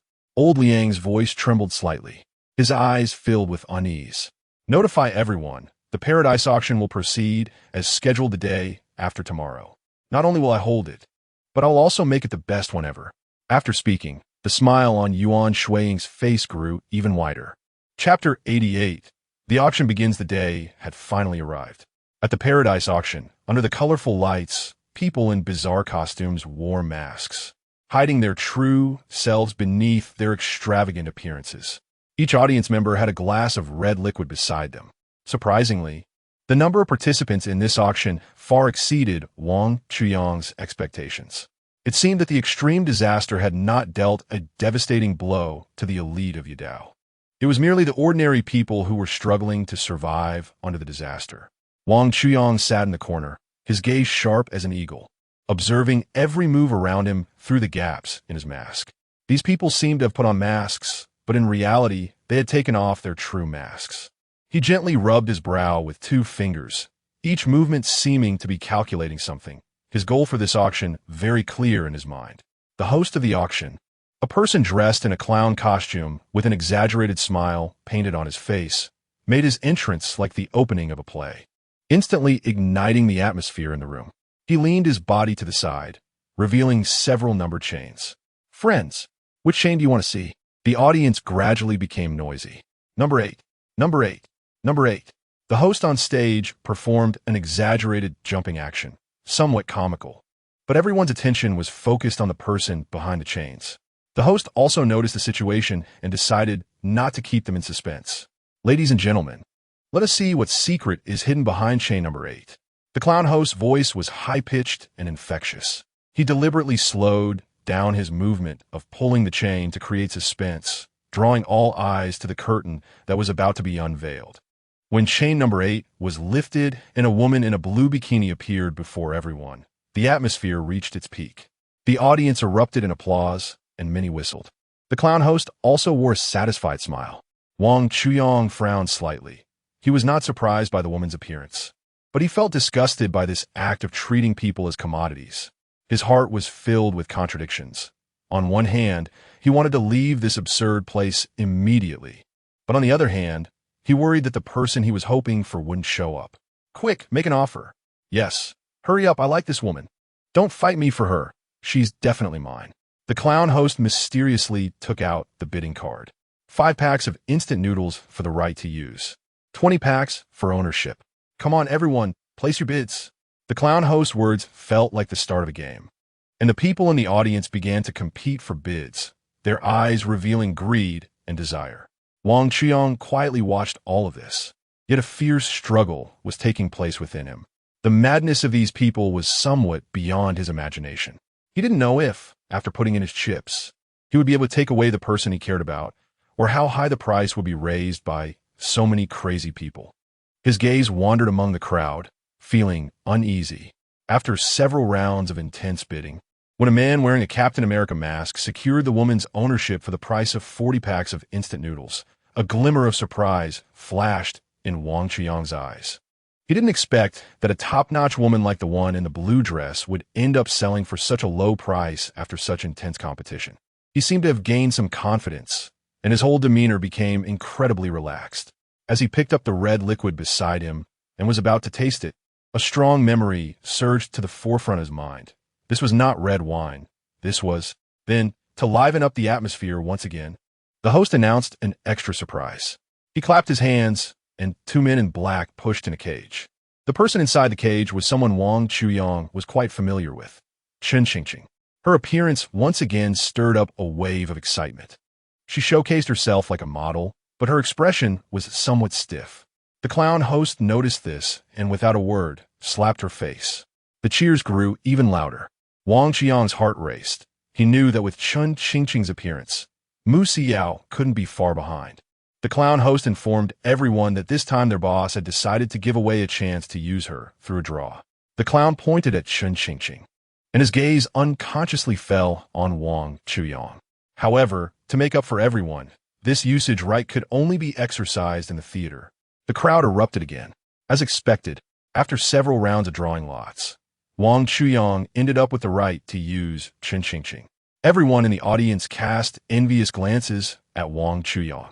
When they noticed that Wang Chuyang wasn't wearing a mask, they became even more excited, with some even starting to tip him, throwing some food in front of him. But Wang Chuyang did something that surprised everyone. The person looked completely bewildered. He stood up and said, "I have what I want, and I give up this right of use." The host showed a look of regret. Such an opportunity is not something everyone can get. Wang Chuyang still had an indifferent attitude, saying, "If you want it, then I'll give it to you." He gave up the opportunity and handed the right to the host. He thought this would catch the host off guard, but unexpectedly, the host did not refuse.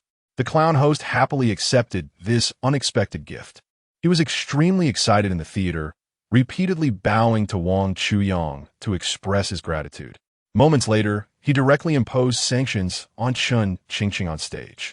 The exaggerated expressions and the contrast with Chen Qingqing's clown costume heightened the stage effect. This absurd scene left Wang Chuyang somewhat shocked. as the darkness of human nature was once again vividly displayed before him. He saw the audience's reaction, captivated by the performance, and many began to take out their belongings to give tips. In no time, there were at least 20 packs of instant noodles, 5 packs of spicy sour noodles, and some other items like lollipops and chocolates in the center of the theater. At the same time, a more anxious mindset quietly emerged. He was uncertain about what the situation would be like when Zhao Ruoxi appeared next. After all, based on past experiences, those who appeared last were usually the headliners. And given the current situation, it seemed that some experienced bidders were still holding back their strength and hadn't made their move yet. Chapter 89. Auctioning Moose. See you after the sanctions ended. The clown host exaggeratedly thanked the audience. Thank you all for your support. Now I announce. He pointed at Chen Qingqing, who was lying on the ground. We will auction her. The audience erupted in enthusiastic cheers. The clown gestured for everyone to be quiet. I am about to announce the price, folks. The crowd, including Wang Chuyang, held their breath. Others were impressed by Chen Qingqing's outstanding performance, while Wang Chuyang believed that her pricing would be an important reference for Mu Siyu and Zhao Ruoxi's pricing. The clown deliberately made a funny face. How much do you think she will go for? 10 packs of instant noodles? Haha, don't be ridiculous. Such a gem should at least be 30 packs. Those around him who heard his words felt he made a lot of sense. The clown handed the microphone to Wang Chuyang. Sir, how much do you think she is worth? Wang Chuyang looked indifferent, as if he didn't care at all. How much she sells for has nothing to do with me. I have my own goals for this auction. Indeed, it is hard to buy what I am willing to pay for. Everyone has their own desired item. So let's wait and see what this gentleman is fond of. He passed the microphone to Chen Qingqing again. It seems that you are not as attractive as you imagined. What do you think of yourself? Chen Qingqing looked at the microphone being handed over, not daring to say a word. The clown showed an exaggerated smile. It's okay. Now you can speak freely. Only then did Chen Qingqing dare to speak, but it felt like something was stuck in her throat, and she couldn't get the words out. Cleared her throat, she said, Dear guests, I believe you all saw my performance just now. If you can take me away, I will definitely provide you with a better experience. Just as the clown smiled and tried to take the microphone back, Chen Qingqing suddenly grabbed it. It seemed she was using the last bit of her strength. You can use it freely. The clown was startled. Trying hard to calm himself down, he said, It seems this young lady really likes today's guests. Hurry up and make your bids. We can't wait. The clown picked up the card in his hand. All right, let's announce today's explosive surprise. A fixed price for the ownership of 10 packs of instant noodles. As soon as the words were out, the audience erupted. Those who had objections just a moment ago were now rushing to make payments. They argued fiercely, almost coming to blows. A person dressed as a panda stood on the table, shouting, Damn it, everyone shut up. I'll offer 5 Huishuang brand sausages. He looked provocatively at the crowd below. Who else? Indeed, no one among the audience dared to speak up anymore. He chuckled proudly. The clown on stage pretended to be surprised. Wow, Mr. Panda bids 5 sausages. That's hard for us to refuse. While speaking, he kept glancing at the audience, hoping to awaken more people to bid. Sigh, this is getting boring. Didn't we say 10 packs of instant noodles would do? Aren't you just messing with us? Mr. Panda immediately jumped in. There's only one woman, but so many packs of noodles. How do you suggest we divide her? Are we supposed to tear her apart to share? The clown on stage seemed to have received some kind of hint. What everyone says makes sense, so why not do as Mr. Panda suggested and tear her apart? That way, everyone who wants can get a piece. After saying that, he began his crazy laughter. Chen Qingqing turned pale with fright. Wang Chuyang also gasped. Is it really that cruel? This isn't an auction. It's more like a slaughterhouse. He thought that the powerful figures in the audience would be frightened too. Unexpectedly, the people below were even more excited. Tear her down. Tear her down. The rhythmic chants echoed again, and among them, the one resembling a panda was particularly enthusiastic. The clown host feigned seriousness. The demands from the audience were simply too excessive. He glanced at the spectators below, pretending to look aggrieved, but she's our revenue-generating tool here. As soon as he said this, the audience erupted in boos. He then stepped in to save the situation. But since the gods have made their demands, we must do our utmost to satisfy them. He waved to the man in black next to the theater stage. 2 men in black directly dragged Chen Qingqing away. Everyone waited for a moment. When you all leave, the things you desire will come into your hands. He was afraid of causing misunderstandings, so he explained that everyone participating in the auction would have a share. The eagle was truly generous. Thunderous applause erupted again. The clown, trying to be cute, said, "I've been talking for so long my mouth is dry. Is there any guest who hasn't drunk their pig's blood? Can I have a sip?" No one paid him any attention. He shamelessly pointed at Wang Chuyang. "Sir, I see your cup hasn't been touched. You don't mind." Wang Chuyang directly picked up the cup and handed it to the nearby waiter. The clown drank it all in one gulp. "Thank you to this generous sir. The clown is very happy, so next I will give everyone a surprise." He pulled up the first iron chain. Mu Xiao crawled out from behind. The clown walked her around the stage 3 times like walking a dog. The audience's eyes didn't shift for a moment. The person wearing the Zhu Beiji mask exclaimed in surprise, "Ah, this is my secretary." Wang Chuyang and Mu Xiao's former boss accidentally revealed his identity. Someone around immediately asked him, "How do you feel?" "I'm still thinking about it." A person in a tiger mask patted Zhu Beiji. "Since you've experienced it, this time don't bid. Let us also taste what it's like." Zhu Beiji glanced at the tiger head. "You don't know what her taste is. I'm not giving up easily." The tiger scoffed. "Then let's see each other's strength." The clown happily announced, "Haha, is this woman so sought after? Let's proceed quickly. 6 packs of instant noodles for the bidding rights, 30 packs for ownership." "Wow, this is way too expensive." Zhu Beiji quietly raised his sign, 31 packs. The tiger followed suit, 32 packs. Zhu Beiji raised his sign heavily, 35 packs. The tiger stood up in anger, shouting hoarsely, 40 packs. Zhu Beiji also climbed onto the table, 50 packs. Everyone present was captivated by their bidding. Such a high price. If not for deep love, most wouldn't dare to follow. The tiger deflated like a puncture balloon. Okay. You're impressive. I won't compete with you." Then he said to the host, "This goes to Boss Zhu." The host announced in surprise, "Is there anyone else bidding?" 50 packs once. 50 packs twice. Wang Chuyang raised a sign. Chapter 90. The War with the Zhu Beiji Masked Man. The clown host keenly noticed Wang Chuyang's raised sign, excitedly pointing in Wang Chuyang's direction. "How much is that gentleman bidding?" Wang Chuyang extended a finger and calmly said, 100 packs. As soon as this was said, the calm surface of the lake seemed to boil over. The clown stood on stage, mouth agape in astonishment, speechless for a long time. The masked elites in the audience also looked towards Wang Chuyang. "Dude, you're not here to cause trouble, are you? Raising the price like this?" Wang Chuyang played with his number card. "This is an auction. It doesn't have much to do with prices." "Okay, this is indeed an auction where high prices reign supreme. I can't argue with that. Which family's young master is this? How come I haven't seen him before?" The person next to Wang Chuyang in a fox mask turned around and extended his hand. "Hello, what business are you in? If the disaster passes, we can collaborate." Wang Chuyang didn't want to bother with him. "I'm just here to eat and wait to die." His words left the fox speechless. In the eyes of the wealthy, the more capable a person is, the bigger their temper. After Wang Chuyang's stir, everyone began to wonder about his true identity. People around started to scrutinize Wang Chuyang. "I know you." Zhu Beiji jumped in front of Wang Chuyang. "You're my employee." He looked at Mu Xiao. "And you even made this woman plead for a raise. How did a poor person like you get in here?" At this moment, the tiger and panda both stood up. "Yeah, if you raise the price like this. Do you know what will happen if you breach the contract? I thought you were some young master from a wealthy family. What bad luck." Security. Security? Who let him sneak in? "Hurry up and get this scoundrel out of here." Wang Chuyang remained unmoved.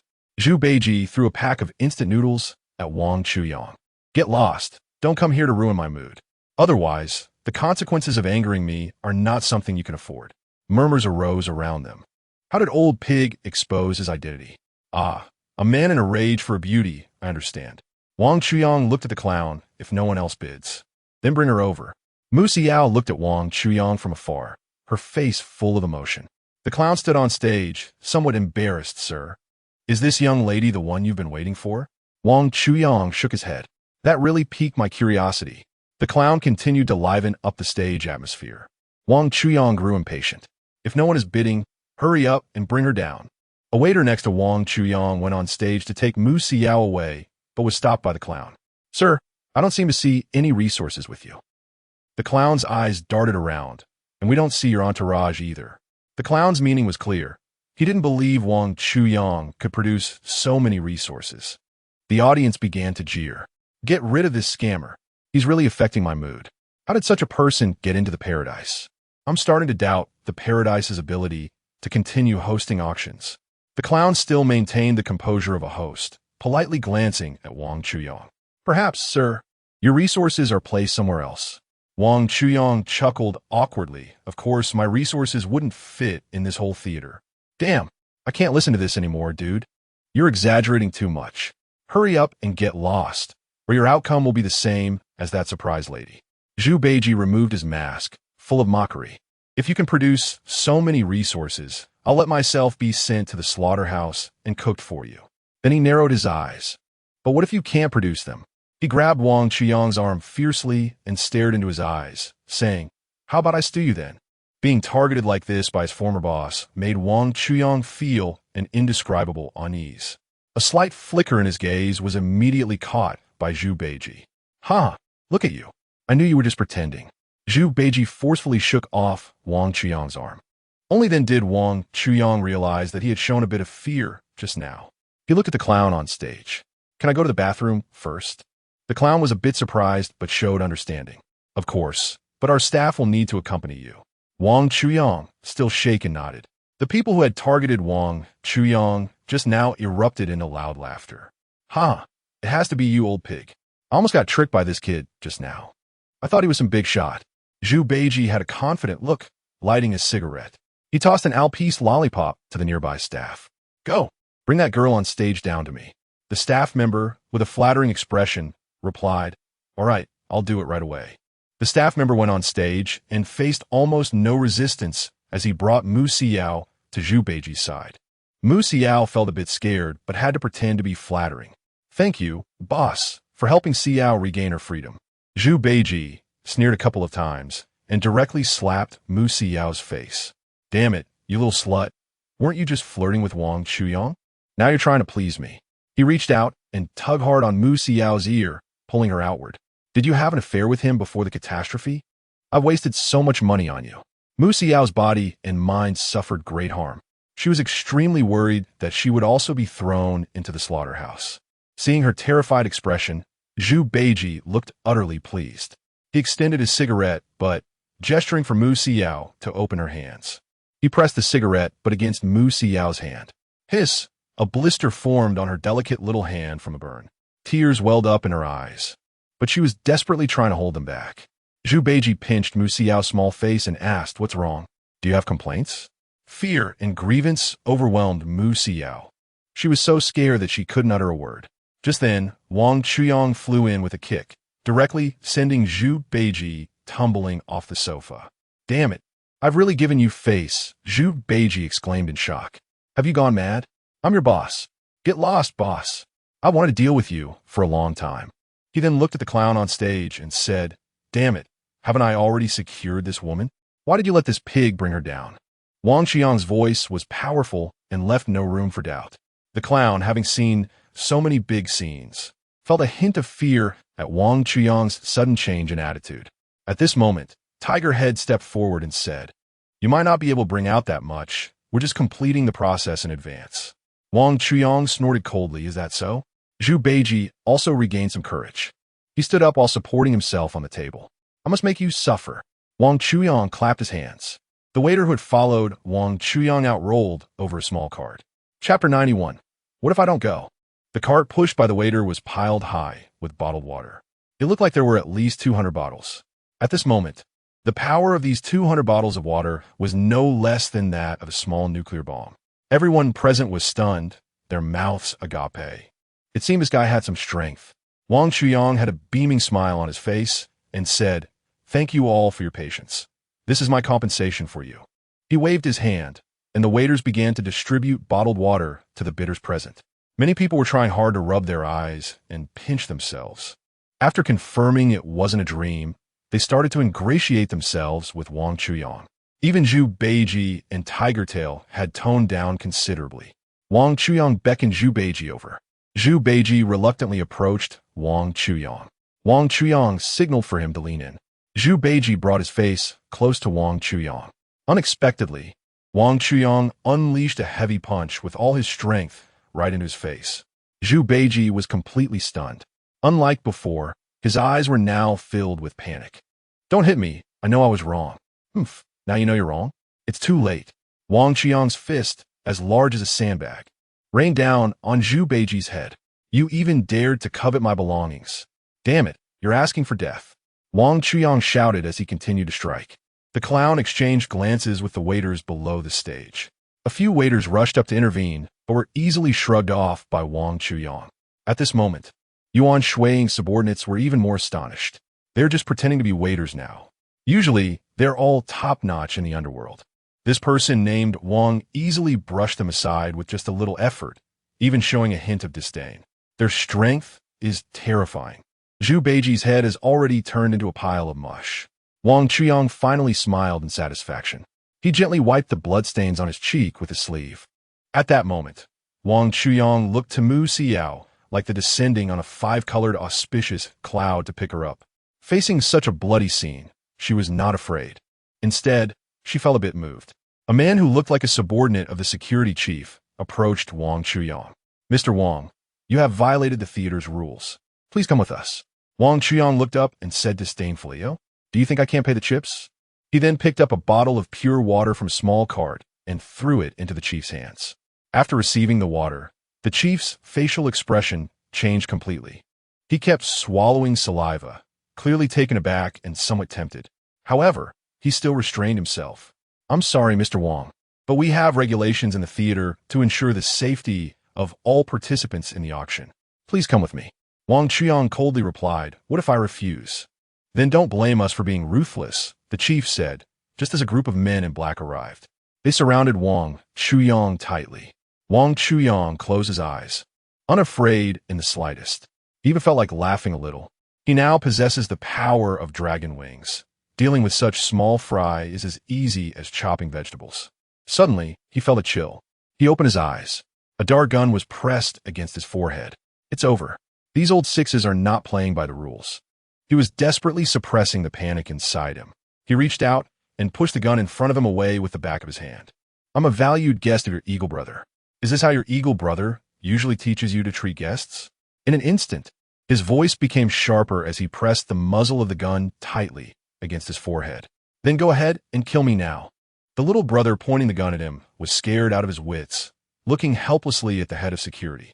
The head of security was also a bit stunned. Wang Chuyang wasn't doing this because he truly wanted to escape from the world and die, but because once he grabbed the gun, he could seize it at any moment. He has already absorbed the power of the dragon wings, and by taking the gun and pulling a few accomplices, he can instantly turn the situation around. Escaping himself is not a problem. However, his goal is not to escape from here. If that were the case, he would have run away long ago. Yuan Shuiing can see this clearly through the surveillance. He didn't expect that Wang Chuyang, who looked somewhat frail, could be so skilled in fighting. These men in black were also sent over by him at the last minute. Of course, it wasn't really meant to punish Wang Chuyang. After all, he had just demonstrated his strength. He also wanted to extort a hefty sum from Wang Chuyang. The reason for sending these people over was simply to show the others in the audience his determination to protect them. Otherwise, who would dare to come in the future? He instructed the clown through the headset to ask the buyers in the audience if they could forgive Wang Chuyang for his actions.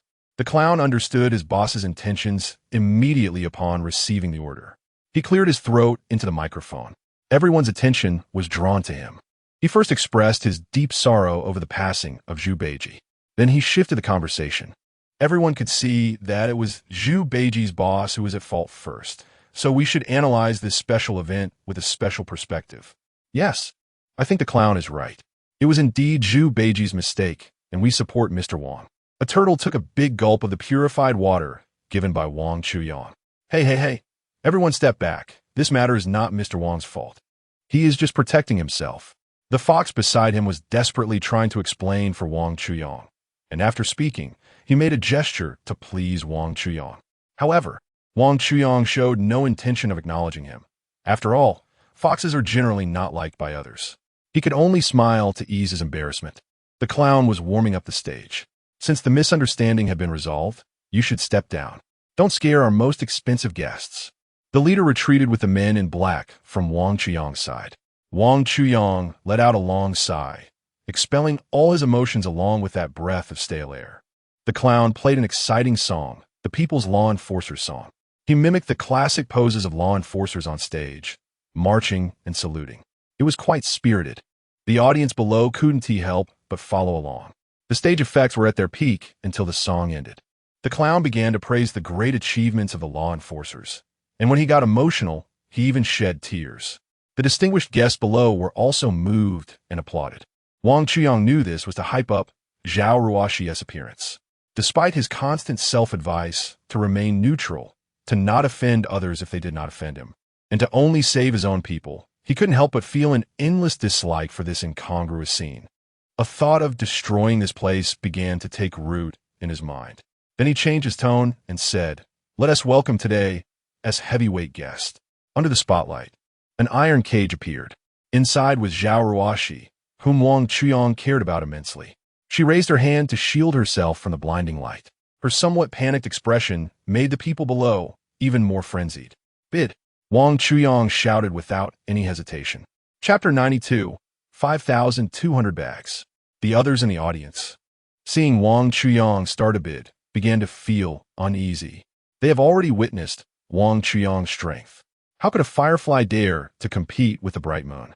After Wang Chuyang made his bid, the scene felt as if a bucket of cold water had been poured over it. It became unusually quiet. The clown was somewhat curious and pretended to ask, "Aren't you all interested in the law enforcer who has dedicated herself to the people? She's waiting for everyone to rescue her." Zhao Ruoxi, with a rag stuffed in her mouth, made muffled sounds. She kept banging her body against the cage. Some people, seeing Zhao Ruoxi like this, felt a surge of competitiveness. "How much? I'll bid too." "If you bid, then I'll give a try." The clown, seeing someone raise the price, happily announced a new bid. 52 packs. Upon hearing this price, Wang Chuyang instantly felt incredibly relieved. The others were somewhat dumbfounded. It was the first time a fixed price had been revealed directly at an auction. But this price was not cheap. However, with some grit, it was still manageable. "All right, I'm in. I'll add 1 pack." Wang Chuyang did not give them any chance of underbidding. 520 packs. His bid sounded like a thunderclap, completely breaking the surface of the auction. The tiger head, who had just taken a sip of water, spat it out. "What? Did I hear that wrong? 520 packs?" The clown was also a bit stunned. "Mr. Wang, we're doing serious business here. Please do not cause trouble." A voice came through the clown's earpiece. His face twitched for a moment, but he quickly regained his composure. "Sir, I assure you there must be a misunderstanding. Perhaps I didn't express myself clearly just now." He pointed at Zhao Ruoxi in the cage. "This law enforcement officer has worked hard, so her value is certainly significant." His emotions became a bit agitated.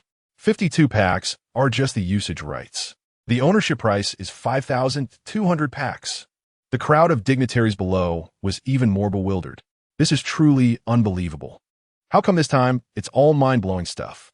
5,200 packs? Why not go and grab it? Before the disaster, 100 times this number would have been nothing to them. Hardly worth mentioning. But now, it's no exaggeration to say that these instant noodles could save the lives of 10,000 people. Is this a human or a fairy? Even if it's a fairy, it's not worth this price now. Did I hear that right? 5,200 packs? The American captain, looking around, seemed to be searching for allies. Then he mocked, "Is she lined with gold and diamonds?" "Ha ha ha." His words drew loud laughter from the audience. Wang Chuyang picked up a bottle of water from the table and mercilessly threw it at the American captain. The bottle hit the American captain squarely on the head. Just as he was about to explode, he realized that what had hit him was pure water. The urge to erupt was instantly suppressed. Then came Wang Chuyang's cold and sharp voice. "Shut the hell up. If you say one more word, I'll rip your mouth apart." The American captain, holding the bottle of water, felt a bit embarrassed but didn't dare to say a word. Wang Chuyang raised his badge toward the clown. 5,200 packs. The people below knew that Wang Chuyang had some strength, but they were unaware that his power had become terrifying to this extent. They all cast respectful glances at him. The clown happily said, "It seems there's no dispute about who will take the prize. Let's congratulate this gentleman for winning today's top spot." The audience erupted in applause again. However, This time it was not heartfelt applause. They wanted to show off in front of Wang Chuyang, hoping to get to know him. As long as they could build a good relationship with Wang Chuyang, they believed they would not starve to death in the apocalypse. After all, someone who could offer such a high price for a woman must have even more terrifying power behind them. They all thought that Wang Chuyang's high bid was definitely secure. Wang Chuyang also felt that his high bid was secure. After all, this price was already very different from the previous ones. Moreover, it was the end of the world, and he had enough reason to believe that others couldn't offer a higher price. Who knew that the fox, who had been hesitating to make a move, raised the bidding paddle and softly said, 6,000 package deal. After making the bid, he even raised the pure water that Wang Chuyang had given him, signaling to everyone present. It was madness. The scene went completely crazy. Their brains couldn't keep up with the speed of their ears. They were completely unable to react. Compared to the audience below, the clown appeared unusually calm, as if he had known all along. He looked at Wang Chuyang. Mr. Wang, do you want to continue? Wang Chuyang raised his sign, 8,000. Just as he finished speaking, 9,000. Wang Chuyang glanced at the fox. The fox smiled at Wang Chuyang without hesitation. This feeling was very unfamiliar to Wang Chuyang. Since the beginning of the auction, this fox mask had been by his side.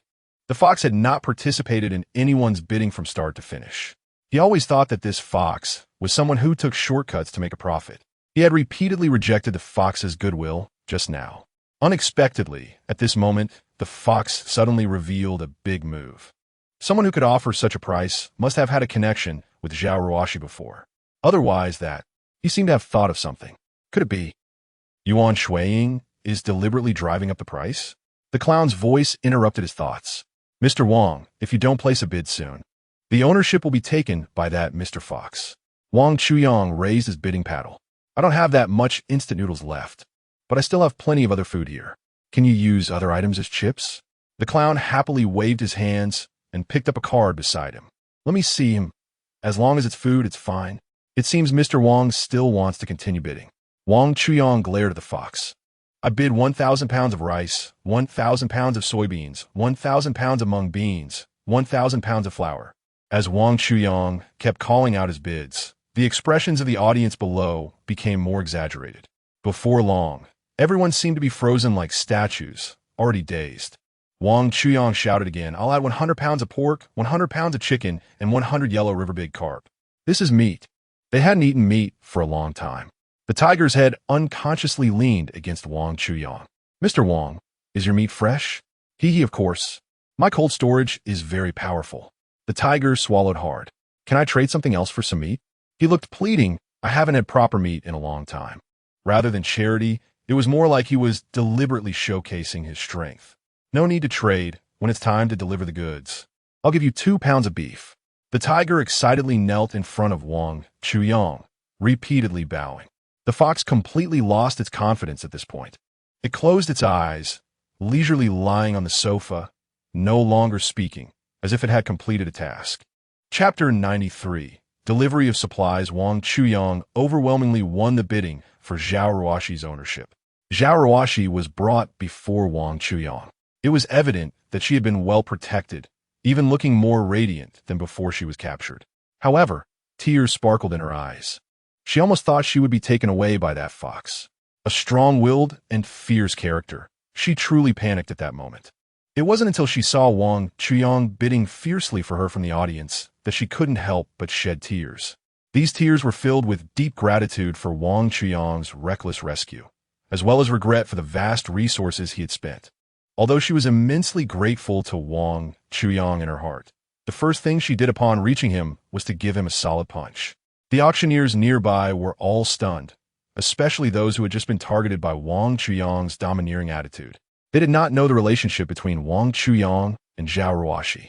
Is this like buying a godmother for oneself? Wang Chuyang looked at Zhao Ruoshi with a spoiled expression and teased, Aren't you suffering at all? She lightly bit her lower lip, her eyes revealing a hint of dissatisfaction. Chuyang, although I am very touched by what you are doing, there are so many people outside who need help, and you. A glimmer of brilliance flashed in Wang Chuyang's deep eyes. He interrupted her, his voice as cold as ice. Ruoshi, this world has already changed. I only care about those who are related to me. There are so many disaster victims. Save one, and there is another. Not only will they not be grateful to you, but they will also feel that what you give them is not enough. We should take care of ourselves. As for others, life and death are determined by fate, and we cannot impose our interference. Otherwise, it would be against the way of heaven. As Wang Chuyang's words fell, the applause erupted around him. The people attending the auction below were all elites from the city, the biggest egoists in society. Those who could stand here had basically lost their humanity. They are not entangled by secular views, which is why they have come to their current position. Perhaps out of gratitude for her savior, Zhao Ruoxi this time seemed to have an epiphany. Not rushing to refute Wang Chuyang, she did not throw a tantrum like before. But unexpectedly, when others were indifferent, Wang Chuyang's voice softened, and there was a hint of cunning in his eyes. Don't worry, I have my own plans. Yuan Shuang won't succeed so easily. After hearing Wang Chuyang's words, Zhao Ruoxi widened her pupils. The displeasure in her heart eased a little. She took a deep breath, gathered her courage, and spoke again. Chuyang, I have a small request. She pointed to the back of the stage, where there was another person named Lin Xiao, who is my friend. I want to ask you to save her too.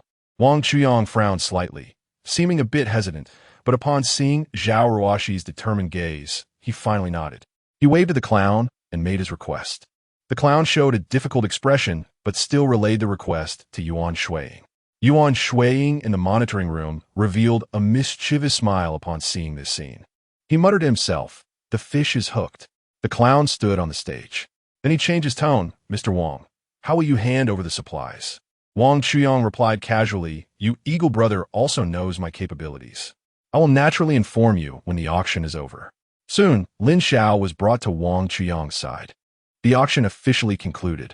Yuan Shuang sent He Dashin to receive Wang Chuyang's supplies. He Dashin, carrying Yuan Shuang's task, seemed not in a hurry to accept the supplies. Wang Chuyang smiled, his tone calm. He Dashin, for safety reasons, I have had someone place the supplies at the TC Innovation Center. You can bring your people there, and we will receive the supplies together.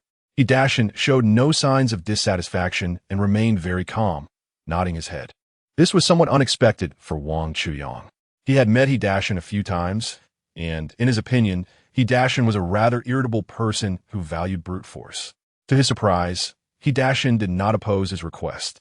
However, he did not think much of it, as it all seemed meaningless now. He Dashin, along with his underlings and Wang Chuyang, arrived at the basement of the TC Innovation Center. In the dim light, they found Feng Daiquan and Sun Jingshan. When He Dashin saw Sun Jingshan, his eyes flickered with a hint of something unusual. He secretly took out his phone and sent a few messages. Are you Sun Jingtian from Yadaoport?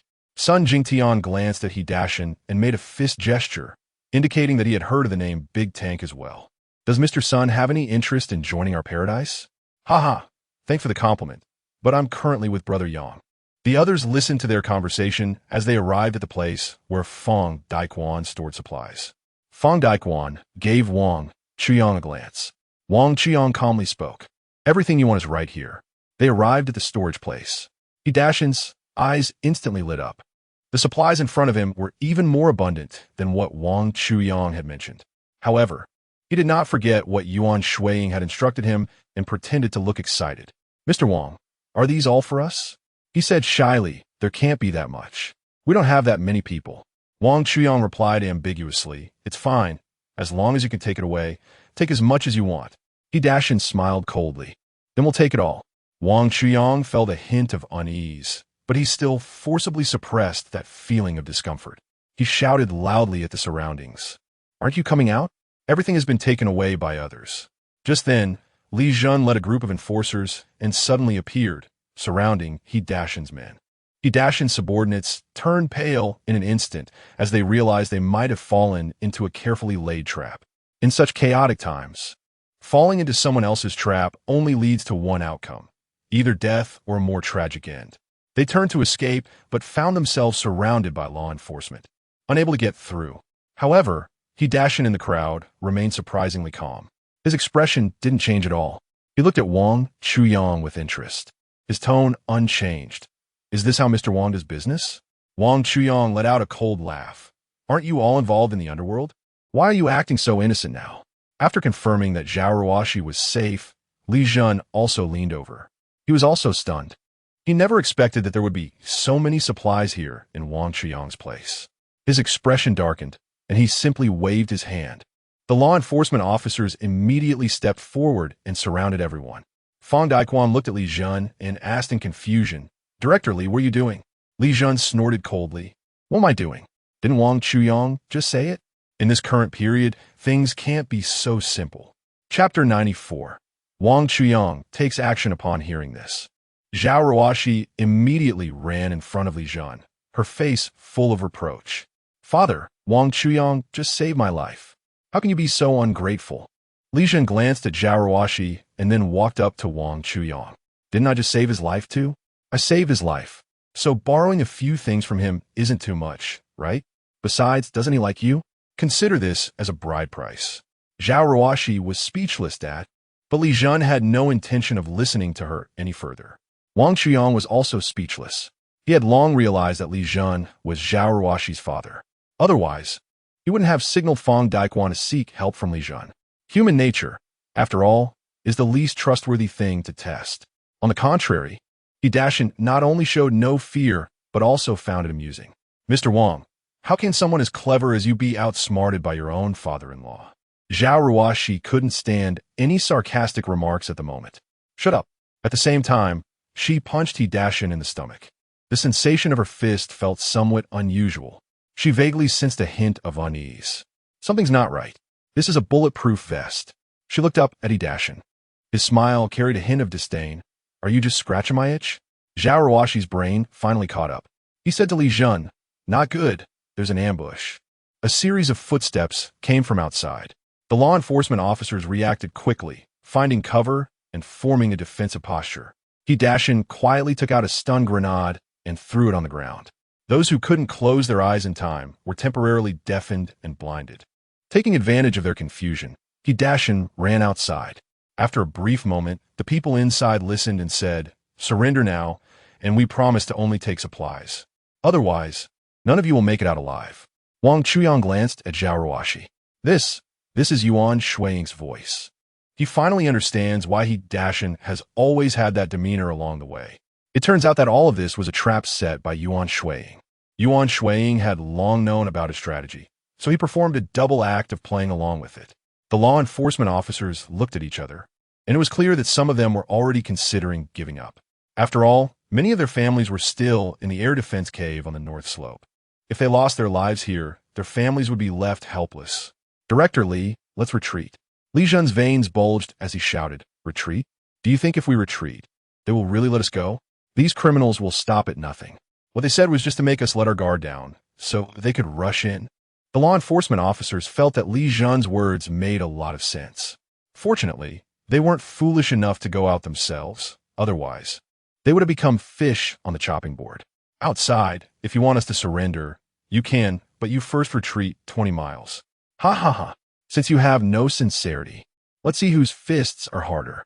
As soon as he finished speaking, another 10 or so stun grenades were thrown over. "Not good. Stun grenades. Where did they get these illegal items?" Wang Chuyang reminded them. "Have you forgotten the riot at the Shangyuno? One law enforcement station in the early days of the disaster? It was very likely orchestrated by Yuan Shuiying." Li Jun instantly understood Wang Chuyang's implication.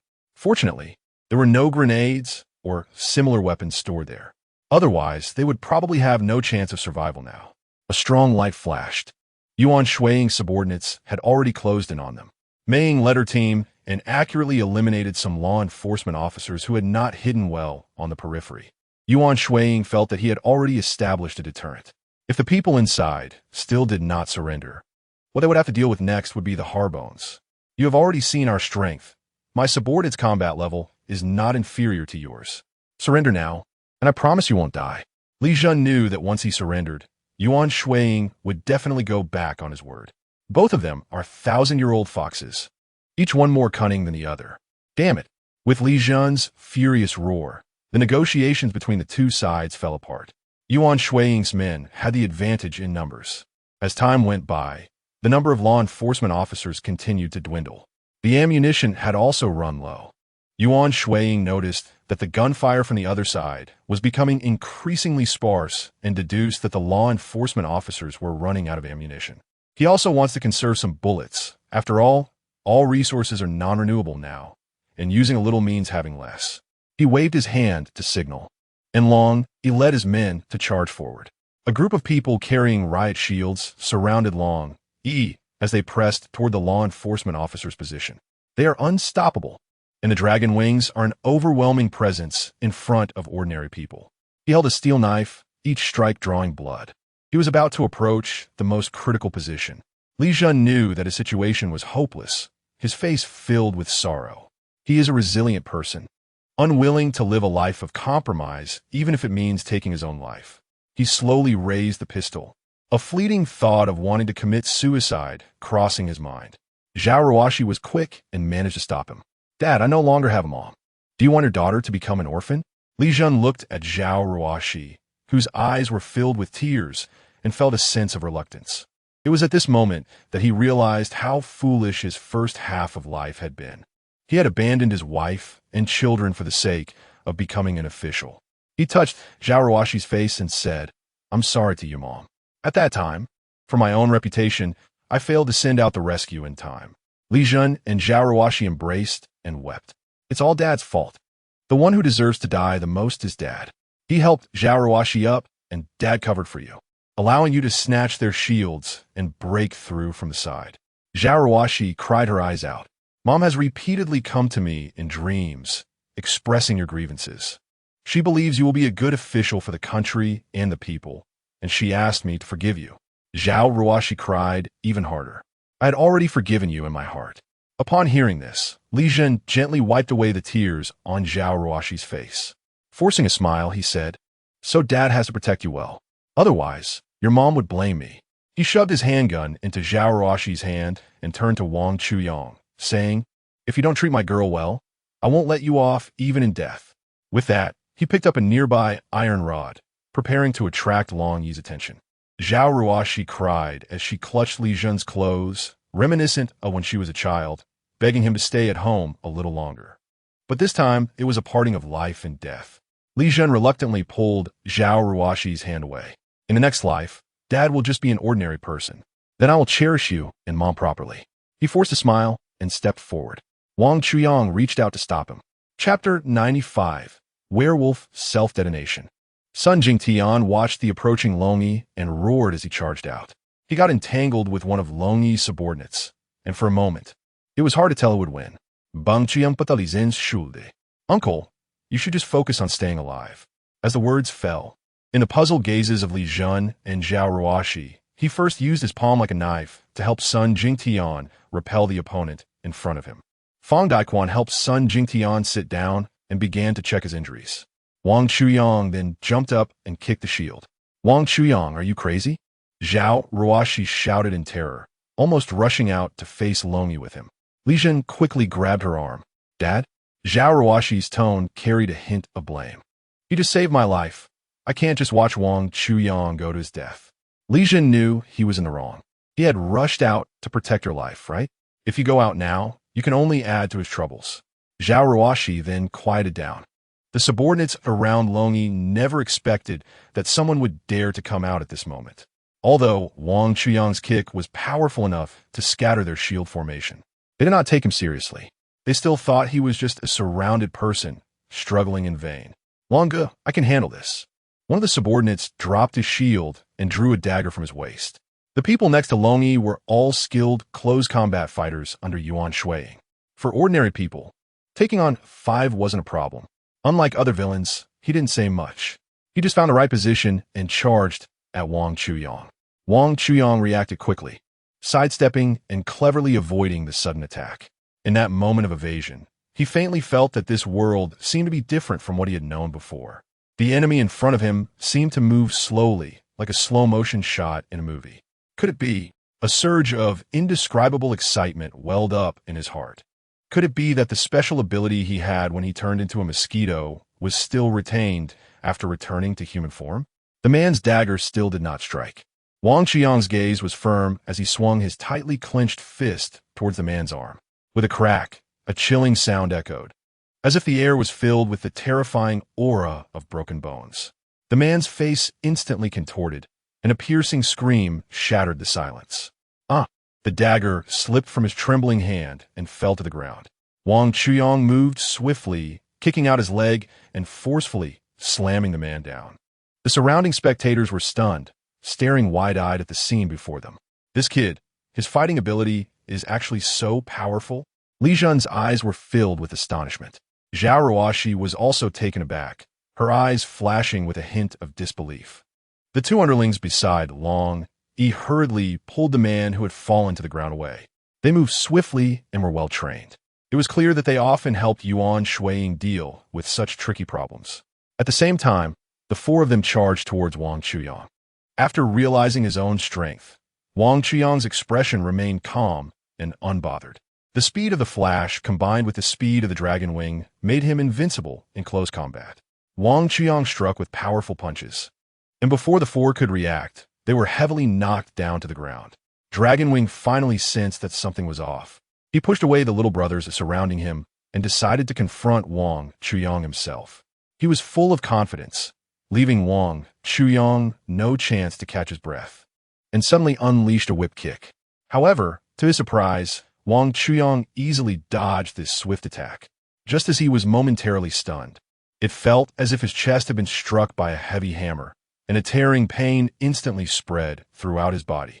He stumbled back a few steps, steadied himself, and his gaze became as sharp as an eagle's, closely watching Wang Chuyang's every move. He took a deep breath, trying to calm his chaotic breathing, while secretly alerting himself. The young man in front of him looked like a refined scholar, but the power he unleashed was something he had never encountered in his life. He cautiously moved his steps, trying hard to find a flaw in Wang Chuyang, aiming to strike and defeat him in one blow. Wang Chuyang still seemed very limited. In the face of absolute strength, any skill is futile. This is Wang Chuyang's confidence. He looked at Long Yi, who seemed to want to strike but didn't dare to, and couldn't help but chuckle inwardly. He wanted to deliberately reveal some flaws. So, Wang Chuyang gently closed his eyes as if everything around him was irrelevant. Long Yi was shocked to see this scene. This kid actually dared to close his eyes at such a moment? He simply doesn't take me seriously. The wind from his fist howls, and the momentum is astonishing. However, Wang Chuyang seems to be well prepared. He slightly opened his eyes, accurately grasping the arm with which Long Yi was throwing a punch, and then suddenly yanked it. Long Yi's body instantly lost its balance, and he lunged forward. His fist seemed to have lost its sanity, suddenly smashing against the wall with a deafening bang. The wall instantly shattered, revealing the bricks behind it. Meanwhile, his fist was left mangled and bloody from the impact, a shocking sight. He stared blankly at Wang Chuyang in front of him, his eyes filled with disbelief. He originally thought his strength was already powerful enough, but he was played with by this seemingly harmless young man in the palm of his hand. He couldn't help but exclaim, "Your skills are truly impressive, my lord." However, Wang Chuyang took it lightly, casually picking his nose, and nonchalantly replied, "Mutual respect." His tone was filled with confidence, as if nothing in this world could make him feel afraid. The man asked again, "With your skills, if you're willing to join under Brother Eagle, I would be willing to give up my position for you. Thank you for your kindness, but I'm not interested." Wang Chuyang waved to Long Yi, signaling him to continue attacking. Under the dual intimidation of both body and mind, Long Yi was somewhat at a loss. Seeing him remain still, Wang Chuyang unleashed a series of lightning-fast whips. Long Yi may have let his guard down and was knocked to the ground by Wang Chuyang. Yuan Shuiying watched this incredible scene before her, unable to calm down for a long time. Brother Eagle, think of something quickly. Even Long Yi is no match for him. And this kid looks like he wants to kill. Yuan Shuiying flashed her flashlight towards the place where Li Zhen and the others were hiding, as if sending Morse code. As the flashing stopped, Lin Xiao suddenly sprang up, pressing a knife against Li Zhen's neck. Chapter 96. Defeat Xiao Xiao, what are you doing? Zhao Ruoxi stared wide-eyed in disbelief at Lin Xiao, reaching out to stop her. Sister, just throw the gun over here. Lin Xiao's eyes flashed with cunning. Throw it over, and I will let him go. While speaking, she pushed Li Zhen forward. Hurry, otherwise I'll kill him. Seeing that Zhao Ruoxi remained unmoved, Lin Xiao's voice suddenly turned sharp. Zhao Ruoxi was already somewhat at a loss from the scene before her. She stared blankly at Li Jun, her eyes revealing a hint of fear. She didn't want to lose her father. Although this father had not given her much love throughout her life, at this moment, the last thing Li Jun wanted to see was Zhao Ruoxi getting hurt. He shouted, "Don't mind me, I can't drop the gun." Elena Xiaokika Alizinskauf. He stumbled and knelt in front of Zhao Ruoxi. "Ruoxi, if you drop the gun, your life will be gone." He shook his head while pleading with Zhao Ruoxi, his eyes filled with deep regret. Perhaps it was at this moment that he completed his own redemption. In the past, he sought higher positions and better reputation, even at the cost of abandoning his wife and children. However, when he attained the desired position and fame, new goals emerged. It was only now that he realized he had overlooked the most important familial bonds around him. Understanding that the past cannot be changed, he now knows that the future can still be pursued. He closed his eyes, as if resigned to his fate, deliberately leaning his neck closer to the blade. However, Lin Xiao controlled the situation very well. The edge of the knife merely grazed his neck, leaving a red mark. Zhao Ruoxi's eyes were already bloodshot, tears about to spill over. "Lin Xiao, I clearly saved you. Why are you repaying kindness with malice?" Lin Xiao dismissed her words. "Sister, that's not quite right. I've always been Eagle Brothers' person, so how can it be called a rescue? If we must say it was a rescue, then it was Eagle Brother who came to save me." Zhao Ruoxi's eyes widened in anger. "So everything you told me was a lie?" Lin Xiao paused. Playing the victim to elicit sympathy was indeed a quick way to win hearts. "But I didn't lie to you. Those things really happened to me. It's just that the best law firm in Asia Island is Eagle Brothers' property." She glanced at Zhao Ruoxi. "Aren't you going to throw the gun over?" Zhao Ruoxi was now on the verge of collapse. It was her kindness that led to her last blood relative facing life-threatening danger in this world. Lin Xiao didn't give her a chance to think. He swiftly cut off one of Li Jun's ears. Zhao Ruoxi cried out in pain, attracting Wang Chuyang's attention. Only then did Wang Chuyang realize that Li Jun had been kidnapped. Suddenly, there was a gunshot. Not far behind Long Yi, Mei Ying and her team were aiming at him with their guns. Wang Chuyang quickly found cover and hid behind it. No matter how fast he is, he can't outpace dozens of guns. Is this how you usually get by in society? Have you eaten all the righteousness and morality of the Jianghu? Bang! Wang Chuyang felt a chill at the back of his head. This woman is impressive. She could determine her position just by sound. If she says a couple more words, he might get shot through the wall. He shifted his position. Zhao Ruoxi was not afraid of going through fire and water, but she was afraid of being threatened. Moreover, the hostage in front of her was her own father. She closed her eyes and threw the gun at Lin Xiao's feet. Lin Xiao crouched down to pick up the gun and pressed it against Li Jun's head. "You guys, hold your heads and walk out." "What?" Zhao Ruoxi couldn't help but step forward. "Didn't you say that if I threw the gun over, you would let my dad go?"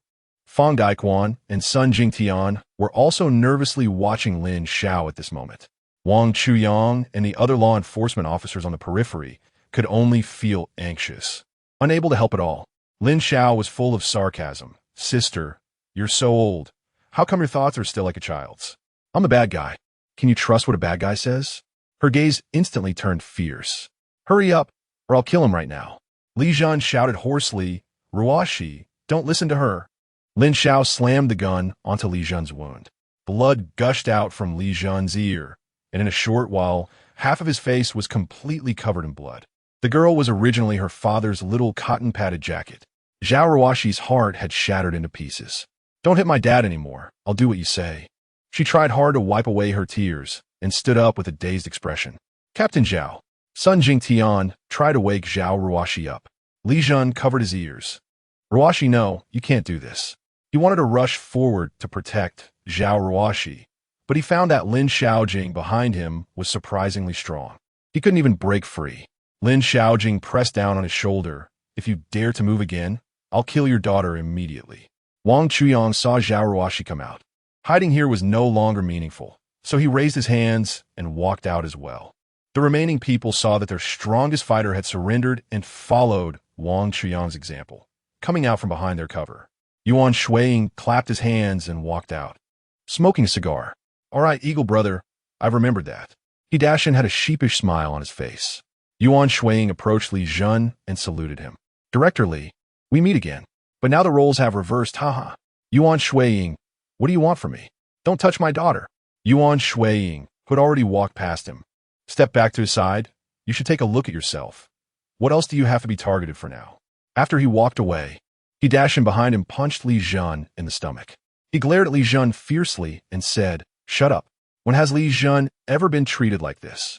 As soon as he broke free from his restraints, he was ready to fight back against He Dashin. Although he comes from a law enforcement background, he is getting older now and can only be crushed by He Dashin. He suddenly attacked He Dashin's vital part. He Dashin, furious and embarrassed, grabbed him and slammed him to the ground like he was squeezing a basketball. The ground was a blur. Dad! Zhao Ruoxi couldn't hold back anymore. She rushed forward to hit He Dashin, but was firmly restrained by Yuan Shuiying's henchmen. As long as you let us go, I can give you more supplies. Wang Chuyang said to Yuan Shuiying seriously. Mr. Wang, you've given me such a big surprise this time. I can't trust you anymore. He walked over to those supplies, checking them one by one, his eyes filled with delight. Mr. Yuan, isn't it now a case of no danger? Yuan Shuiying suddenly turned around. You are not qualified to negotiate with me now. He pointed at Li Jun, who was lying on the ground convulsing, and said, He is your last hope, isn't he? Then he walked over to Wang Chuyang and said, By the way, I want to thank you. If it weren't for you, I wouldn't know how to eliminate Li Jun's influence. Now it's a win-win situation. As he spoke, he pulled out a pistol from his waist and shot at a surrendering law enforcement officer. The officer fell to the ground with a thud. Where are your supplies? He asked. Wang Chuyang remained unmoved. Yuan Shuiying fired 3 shots in succession, and 3 law enforcement officers fell into a pool of blood. He didn't want to waste any more time. He went straight to Zhao Ruoxi's side and pressed the gun against her head. Chapter 97. Wang Chuyang is trapped in a desperate situation. No one was paying attention to Li Jun, who was still lying in the pool of blood. He groggily saw Yuan Shuiying aiming a gun at Zhao Ruoxi's head. Enduring the excruciating pain, he suddenly erupted, You can't hurt my daughter. He grabbed Yuan Shuiying's neck tightly, showing a ferocious expression, and bit down hard on Yuan Shuiying's ear with his teeth. Blood continued to flow from his own head, obscuring his vision. Eagle!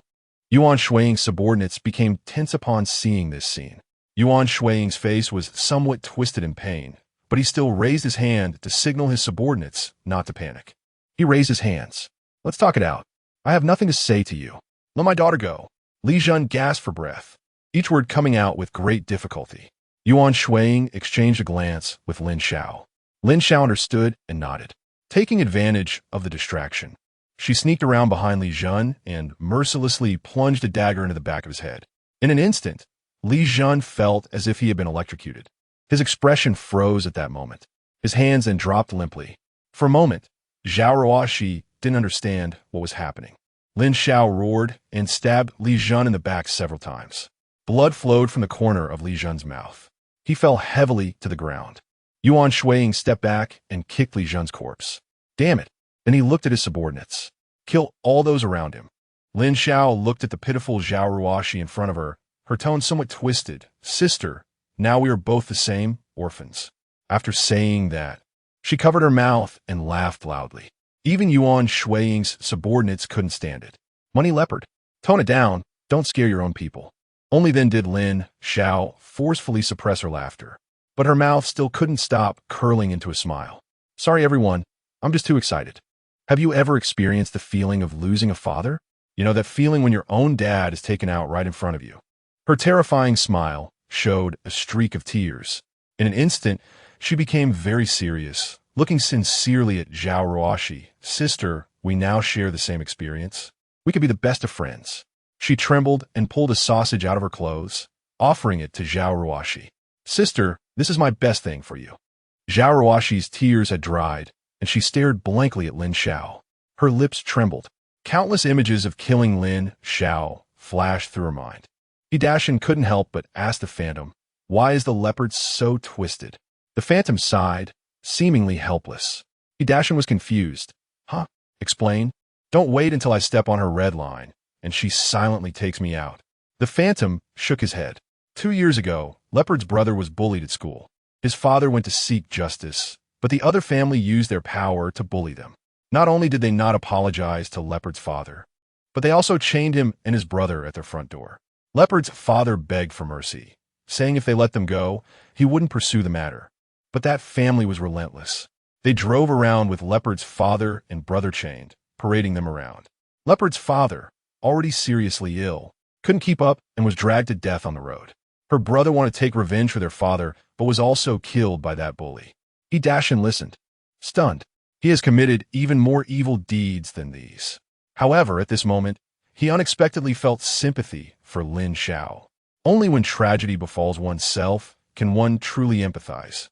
When Leopard was a freshman, she was targeted by Eagle when she went to tutor little Eagle at Eagle's house, so she focused primarily on law while minoring in finance. Later, she became a key figure in our finance department. And then what?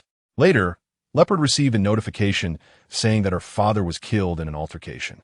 Shadow glanced at Hidashin. Then she sought help from Eagle, and Eagle had me eliminate Leopard's enemies, killing 13 of them. Hidashin clapped his hands, unable to contain his excitement. Good. That's great. Shadow, you did the right thing. A hint of helplessness flickered in Shadow's eyes, like a leaf falling in autumn water, gently swaying. When will the cycle of revenge end? She murmured softly, like a sigh in the wind. Hidashin's gaze was firm, as unyielding as a rock, believing that completely eliminating one's enemies would resolve everything. Shadow shook her head slightly, feeling somewhat helpless. Did I tell you all this to stir up your resentment? She said slowly, I just wanted to tell you, spare others when you can. Otherwise, if you encounter someone like Leopard, the consequences could be endless. Upon hearing this, Hidashin chuckled, like the warm sun in winter. I have been an orphan since childhood. His words carried a hint of days. Perhaps my only relative is Dad Tang. Then, he revealed a relieved smile, as if he had laid down a heavy burden. Now that I have done so many wrong things, he has long. After Yuan Shuang had her ears checked, she pressed the gun against Zhao Ruoshi's head. He looked at Wang Chuyang. Mr. Wang, just give us the keys to your home. As long as there is something we want inside, I can guarantee your personal safety. Yuan Shuang was indeed an extremely emotionally stable person. Despite nearly biting off his own ears, he still hadn't forgotten his purpose. Not only had he not forgotten, but he also hadn't acted out of desperation. A thought had already risen in Wang Chuyang's mind. To live better, he must eliminate Yuan Shuang. Mr. Yuan, words alone are not enough. How can I trust you? He asked tentatively. Yuan Shuang's voice revealed a calmness and confidence. Still the same thing. You have no room for negotiation. His words carried an air of superiority, as if a deity were looking down upon the mortals. Then, his tone shifted to mockery. Where is the arrogance Mr. Wang displayed at the auction? I still prefer that cocky version of you. Wang Chuyang quickly weighed his options in his mind. He knew he couldn't reveal too much information. He absolutely couldn't let Yuan Shuang enter his villa, as that would put his parents in danger as well. Wang Chuyang racked his brain, but couldn't come up with a good solution. He thought of his parents, who were still unaware. Should he repeat the fate of his previous life and walk ahead of them? He now feels an immense sense of regret. Regret for putting himself at risk for a woman. If only heaven would give him another chance. He must be a man without emotions. What's wrong, Mr. Wang? Have you not thought it through yet? Yuan Shuang continued to press. I've already thought it through for him. Chapter 98. Zhao Ruoshi is taken away. Hearing that familiar voice, Yuan Shuang secretly felt that something was wrong. Hidashin immediately shouted loudly. Who is pretending to be mysterious over there? Come out quickly, or I'll pull out all your teeth. Yuan Shuang raised his hand to block Hidashin, signaling him not to say anything more. Hidashin's eyes showed a hint of doubt, but in the face of Yuan Shuang's absolute authority, he chose to yield. Yuan Shuang's subordinates were all on high alert, scanning their surroundings cautiously. As a sound of footsteps grew closer, the person revealed their true identity. Su Guin, dressed in a gray Zhongshan suit, appeared before everyone with the demeanor of someone in power. A young man in white followed closely behind him. That person was Su Fengbai. Apart from him, there were only 4 exceptionally tall bodyguards, their bodies wrapped in tightly fitted leather suits, with only their eyes exposed. Wang Chuyang chuckled. How does this old man Su manage to arrive at his side so promptly every time? He now even suspects that Su Guin has planted spies around him. Wang Chuyang let out a long sigh, feeling somewhat reassured. Yet, he couldn't help but secretly lament in his heart. Is the temperature control in the underground city really that good? In such a situation, they're still so tightly wrapped. After all, it's Su Guin, a man of great wealth and influence. However, why are there only these few people? If Yuan Shuiying were to tear up their agreement, these people wouldn't even be enough to fill the gaps in his teeth. With this thought, his previously uplifted mood plummeted. Su Guin approached Wang Chuyang without a care in the world. He looked at me with a doting expression. I've given you such a large family fortune, and you don't want it. Instead, you run out to suffer. Suffering is one thing, but I still have to come over and help you out in your predicament. As he spoke, he reached out to Yuan Shuiying. The decisive underground emperor, Yuan Shuiying, was surprisingly docile like a little lamb in front of Su Guin, reluctantly handing over the handcuff key to Su Guin. His subordinates were collectively stunned at that moment. Was this still the Eagle brother they knew? How did that decisive and fearless Eagle brother become so polite? They didn't even dare to ask a single question. They just let Su Guin take the key. Although they were shocked, there were many big shots present, and they still knew their own status. They are bad people, but they're not brainless. They can still weigh when to speak and when to keep quiet. Wang Chuyang pretends to be mischievous and is always being protected. When will he grow up? Thank you for saving me again at a critical moment. Su Guin patted Wang Chuyang's shoulder and inadvertently supported his own waist. The bodyguard beside him immediately crouched down on the ground. Su Fengbai approached Su Guin with a flattering demeanor. Old Su, please have a seat. Su Guin sat on top of the bodyguard, his gaze turning to Yuan Shuiying. Little Yuan, let's end it here today. Have your people disperse. Yuan Shuiying was respectful and did not dare to raise any objections. He waved his hand at the subordinates around him. After dismissing them, he still stood respectfully beside Su Guin, waiting for Su Guin to speak. Sun Jingtian was stunned. It was surprising to see someone as powerful as Yuan Shuiying showing such respect to a businessman from the upright path. Everything that had just happened was a good proof of that. His subordinates are tougher than each other. Hundreds of law enforcement officers can disappear just like that. A person so formidable is now surprisingly yielding? Or is he still not moving a single soldier? His surprise was vividly displayed on his face. Meanwhile, Fang Daikuan, who was kneeling nearby, appeared much calmer. At this moment, Zhao Ruoshi suddenly went berserk, rushing in front of the unsuspecting Yuan Shuiying. Grabbing Yuan Shuiying by the collar, she shouted with bloodshot eyes, "You owe me my father." Yuan Shuiying simply turned her head to the side, her heart unperturbed, completely disregarding Zhao Ruoshi. Su Fengbai glanced at the bodyguard beside him. One bodyguard stepped forward and effortlessly lifted Zhao Ruoshi with one hand. Zhao Ruoshi struggled, using all her strength to hit the bodyguard. "Let me go, I want to kill him." The bodyguard showed no reaction, even lifting her higher. Wang Chuyang wanted to intervene, but was stopped by Su Guin. Su Guin wanted to observe Zhao Ruoshi. Zhao Ruoshi felt a bit panicked and took out the dagger she had hidden behind her back during the chaos. She crazily stabbed it into the bodyguard's arm. Strangely, the bodyguard still maintained his previous posture with no reaction at all, not even blinking. Yuan Shuiying watched this unfold, her back breaking out in a cold sweat. He mustered up his courage and looked at the supplies in front of him. "Su Lao, these things were hard-earned by me, can you?" At this point, he had lost the courage to continue. "Can you?" He stumbled again. He quickly took out a handkerchief from his pocket to wipe the sweat off his forehead.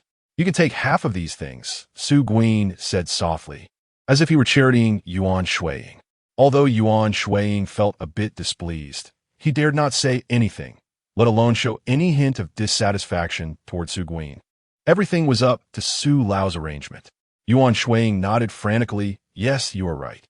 Su Fengbai, who was beside them, was taken aback upon hearing this, and a strange expression flashed across his face. Not going, Su Guin looked at Wang Chuyang with interest, almost became someone else's prisoner. "Still outside? This time was an accident. I will stay at home properly from now on and won't wander around anymore. Do you really not want to go with me?" "Really?" Su Guin remained calm. "Well then, a force fruit is not sweet. But I'm old, and after this time, I won't meddle in your affairs anymore." Wang Chuyang understood that Su Guin meant he wouldn't come to help again if such dangerous situations arose in the future. Although he didn't care, he still felt a bit disappointed hearing that. "All right, I won't trouble you with my matters anymore. Su Guin saw that his little thoughts had been seen through by Wang Chuyang. He pointed at Zhao Ruoxi and said, "Okay, then I will take this girl away." After today's events, Wang Chuyang had learned a lesson. Women only affect the speed at which one draws their sword. It was fine for Zhao Ruoxi to follow Su Guin. At least she wouldn't have to worry about food and safety. "All right, then you can take her away." "Really?" Wang Chuyang's face was serious as he nodded. Zhao Ruoxi, looking at Wang Chuyang and Su Guin in the air, shouted, "I'm not a commodity. Why are you two trading me? You bastard Wang Chuyang." Chapter 99. Zhang Qi mobilizes for rebellion. Li Jun had moved most of the defensive forces from the northern slopes air defense bunker during this operation to rescue Zhao Ruoxi, which undoubtedly weakened the defensive capability of the northern slope significantly. His decision turned the originally solid air raid shelter into a fragile structure, as if a giant beast had exposed its soft underbelly, laid bare to the enemy's gaze.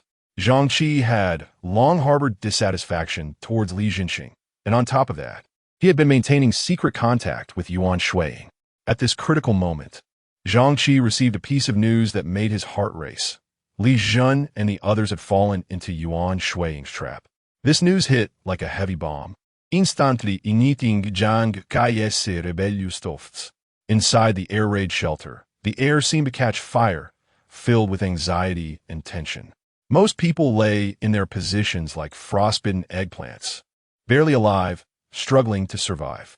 Their eyes were filled with fear and despair, as if they saw the shadow of death approaching them. Only a small portion of people could barely maintain their energy. This group consisted of the vested interests in the northern air raid shelter. Zhang Qi gathered them together and shared the information he had just learned. As expected, this news exploded like a bomb, shattering the calm surface of the lake. Initially, most people remained skeptical. Zhang Qi bluntly told them that he wanted to seize power. For a moment, there was dead silence. Not a single person among the dozen dared to speak.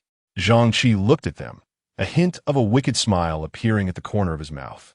Their silence was not due to loyalty to Li Zhenzhong, but rather a weighing of their own interests after seizing power. Otherwise, why would they remain silent without a hint of rebuttal?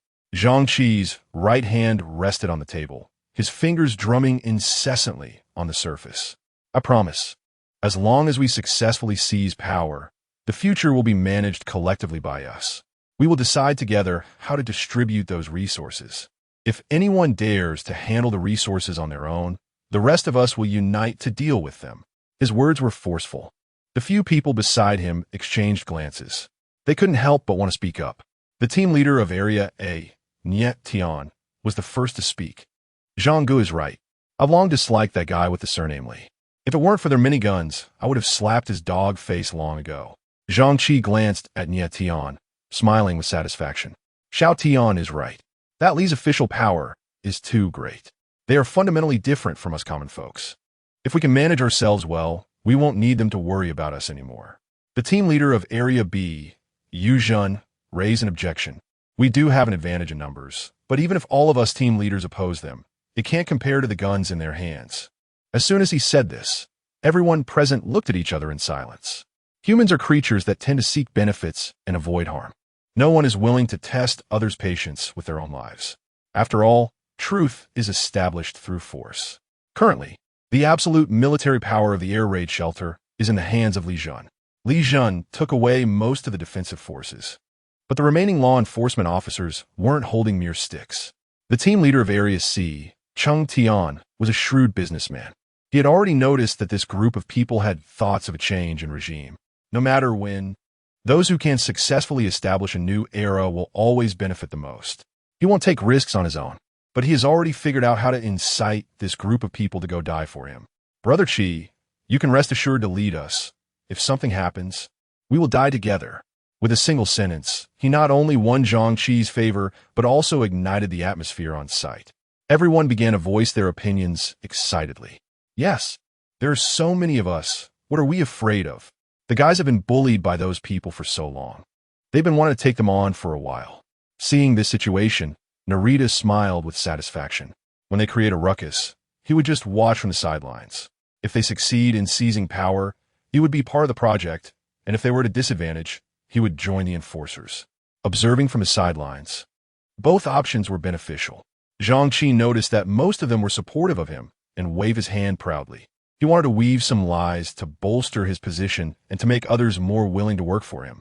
The main purpose of calling you all here today is not to discuss how to attack the enforcers. He paused, his sharp eyes scanning everyone at the scene. The gazes of the bystanders were intense, clearly eager to know the answer quickly. He couldn't keep it a secret any longer. Mysteriously looking at everyone, he asked, "Do you know the name of Yuan Shuiying?" Yet Tian widened his eyes. Who doesn't know Yuan Shuiying? The underground emperor of the high-tech zone. You don't understand, do you? Saying he's from the high-tech zone is modesty. In fact, he has a say in all the great businesses on the entire Asia island. What's wrong, Chigo? Do you know him? Zhang Qi laughed loudly. Of course, I work for him. Cheng Tian's expression immediately became more respectful. Oh, so Chigo is Eagle Brother's subordinate. It's said that Eagle Brother has 4 mighty generals, but everyone only knows the identities of 3. The most mysterious one, the money leopard, remains shrouded in fog. Could it be? Yu Zhan's gaze shifted to Zhang Qi, his eyes sparkling with curiosity. The implication of his words was obvious. As Yu Zhan's words fell, the atmosphere suddenly became tense and filled with anticipation. Everyone widened their eyes, staring intently at Zhang Qi, as if waiting for a thrilling revelation. However, Zhang Qi looked completely confused, feeling baffled by everyone's reaction. He was unaware of the deeper meaning behind the aftershock, nor did he understand how he had become the center of attention. Narita, however, understood perfectly. He smiled and reached out his hand, enthusiastically shaking Zhang Qi's hand. "Brother Qi, it turns out you've been hiding such a deep secret all along." Nie Tian stood across from Zhang Qi with a sincere expression, stating directly, "Brother Leopard, it's time to reveal your true self." The reactions of the crowd left Zhang Qi even more confused. He shook his head and helplessly smiled. "What are you all talking about? I don't understand." However, no matter how Zhang Qi explained, the crowd seemed to have already convinced themselves that he was the legendary money leopard. For a moment, Zhang Qi became the focal point in everyone's eyes, and all attention was on him, expecting him to unveil the mystery of the money leopard. Zhang Qi felt as if he had just awakened from a dream. These guys had mistakenly taken him for a capable subordinate of Yuan Shuiying. However, he had no intention of clarifying this misunderstanding. On the contrary, he planned to take advantage of this identity to cleverly seize control of the air raid shelter. As long as he controlled this air raid shelter, his followers would number in the thousands, and at that time, he might even have the chance to compete evenly with Yuan Shuiying. As for the so-called money leopard, it was merely an insignificant role. With this thought, Zhang Qi's smile grew even deeper. Chapter 100. It's time to act. These few people were all sharp minds, each with their own thoughts. A hint of cunning flashed through Zhang Qi's mind. He decided to play along and use this misunderstanding to gain greater power for himself. He cleared his throat, looked around mysteriously, and then slowly spoke. "You are right. I am indeed what you think I am. However, you don't need to create distance because of our different identities. I am still your brother Qi, as long as we seize the dominance here. I will definitely not treat you unfairly." As soon as he finished speaking, the atmosphere in the air raid shelter became even tenser, with a flicker of desire for power and fear of the unknown in everyone's eyes. If we don't take action soon and let others seize the opportunity, we might never get ahead in life. And yet Tian clenched his fists, his eyes shining with the flame of battle. "Chigu, you say, what should we do? Let's go for it. There is no one in this air raid shelter stronger than us. Cheng Tian is cunning. As long as you reveal your identity, who would dare to resist? Who can still resist?" Once this was said, their momentum immediately surged, as if they were all key members of Yuan Shuiying's group. Yuzhen closed his eyes, massaging his temples. That said, the shelter's defenses are not flimsy. Our people don't have firearms. How can we compete with those who do? Relying solely on Mr. Yuan's reputation might not be enough to scare them. We must come up with a foolproof plan. Upon hearing this, everyone present nodded repeatedly, as no one wanted to match their fists against someone else's gun. Their only advantage was their numbers. Zhang Qi smiled slightly. His plan was already mature. First, we let our people create disturbances in various areas to attract the attention of the remaining law enforcement officers, dispersing their management. Secondly, We need to use our squad leader's identity to get close to the senior law enforcement officers and take them out when they least expect it. As long as those ordinary law enforcement officers are leaderless, we can coerce them into surrendering. The others applauded Zhang Qi's plan, their joy evident on their faces. Only Yu Zhen frowned and raised a critical question. But how can we ensure that the disturbances will attract the law enforcement officers? What if they huddle together, and all our efforts go to waste? A glint of insight flashed in Zhang Qi's eyes. That's precisely what I was about to address. The other understanding members leaned closer to him. They huddled closely together. Let me tell you, I discovered a secret long ago. Li Zhan is secretly sheltering an orphanage here, and those people are just there to eat without doing any work. He looked towards the crowd and said, think about it. We risk our lives to go out and gather supplies. Not only do we barely get enough to eat, but if we fail to complete the mission, we get punished. Those people haven't sent anyone out to collect supplies. As long as we stir things up a bit, the air raid shelter will definitely be in chaos. A glimmer of greed flashed in Cheng Tian's eyes. He seemed to already see the power and supplies that were about to come. But this old fox remained silent. Nie Tian suddenly clapped his hands. Damn it, that old Li Zhen, while I'm risking my life to gather supplies and getting punished every day. P.S. using what I've risked my life for to do charity. Yu Zhen pulled Nie Tian and made a shushing gesture. Keep it down. We haven't seized power yet. Are you trying to get us killed? Cheng Tian picked up a scrap of paper and waved it like a fan, leisurely fanning himself. He casually asked, Brother Qi, what if we succeed in seizing power? He smiled at Zhang Qi. I mean, just in case, how should we distribute power among us? The others perked up their ears upon hearing Cheng Tian's words. Zhang Qi glanced at Cheng Tian, knowing that Cheng Tian was testing him. Zhang Qi stood up, his gaze firm. Don't worry, when the time comes, we will form a committee and all decisions will be made by committee vote. As for the supplies, we will divide them equally among us and then distribute them to our subordinates. I, Zhang Qi, will share both hardships and fortunes with everyone. As soon as he finished speaking, the atmosphere in the air raid shelter reached a climax. Everyone's faces were adorned with satisfied smiles. In their eyes gleamed a desire for power. And one after another, they expressed their willingness to follow Zhang Qi in seizing control of the air raid shelter. The outcome of this battle would determine the victor and the vanquished. Zhang Qi recalled his more than 30 years of mediocrity, being looked down upon everywhere and constantly trying to please others. A hint of ruthlessness flashed in his eyes. This time, he would make everyone see his strength. As he dismissed the crowd, the power struggle had already begun. In an instant, chaos erupted in the air raid shelter. The entire shelter was in disarray. The most severe situation was at Tang Tianyao orphanage. Over 1,000 people surrounded dozens of orphans, claiming they would drive the children out. Even when Tang Tianyao stated his identity, no one was willing to back down. If it were peacetime, people might still put on a fade. But now they were facing over 1,000 hungry wolves. Why should you eat what we VE gathered without doing any work? My son is only 13. He was beaten 10 times yesterday for not collecting enough supplies. If it weren't for you lazy people, we wouldn't have to work so hard. After voicing her grievances, the woman began to cry while holding the child beside her. The others were no better. I won't waste time arguing with you. Give me a pack of instant noodles, or don't expect to leave in one piece. The tattooed man said, cracking his knuckles.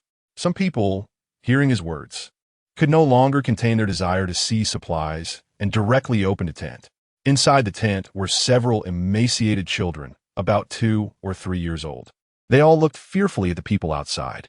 The rioters outside slightly shifted their expressions upon seeing these children, but quickly returned to normal.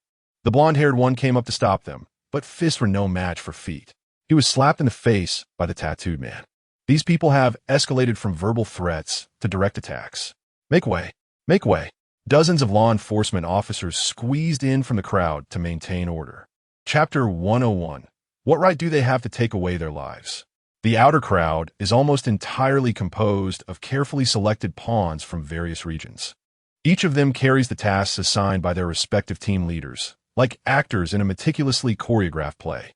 At this moment, they gaze intently, as if their breaths have stopped.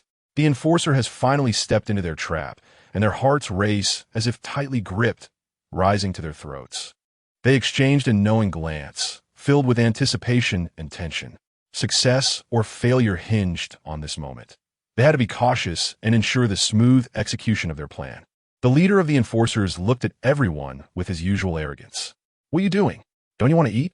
Those who caught his gaze quickly lowered their heads, not daring to make eye contact, let alone argue with him. Some in the back even tried to sneak away, but were stopped by the trusted aides of the team leaders. The residual power of these enforcers was still present.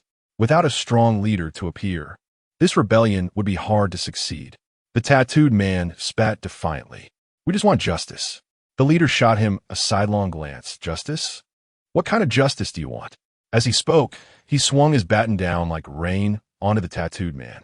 The tattooed man hurriedly raised his arms to block it. Seeing that the tattooed man dared to resist, the leader took out a 20,000-volt electric baton and shocked him until he was numb, then exerted all his strength. After 2 minutes of beating and still feeling unsatisfied, he dragged the tattooed man over and tossed him to a few other enforcers. "You guys give him some justice." The enforcers exchanged glances and, without a word, pulled out their own electric batons. The tattooed man was beaten into a state of total helplessness.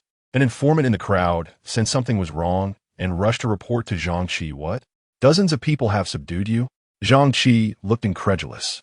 "Even if you were 1,000 pigs, they wouldn't be so easily tamed." Yi Qingzhu, who overheard Kalami and Zhang Qi's conversation, walked directly in front of Zhang Qi. "Zhang Qi, what do you want to do?" Zhang Qi sneered and reached out to touch Yi Qingzhu's face. "Directoli," calling him so affectionately. "Do you have something going on with him?"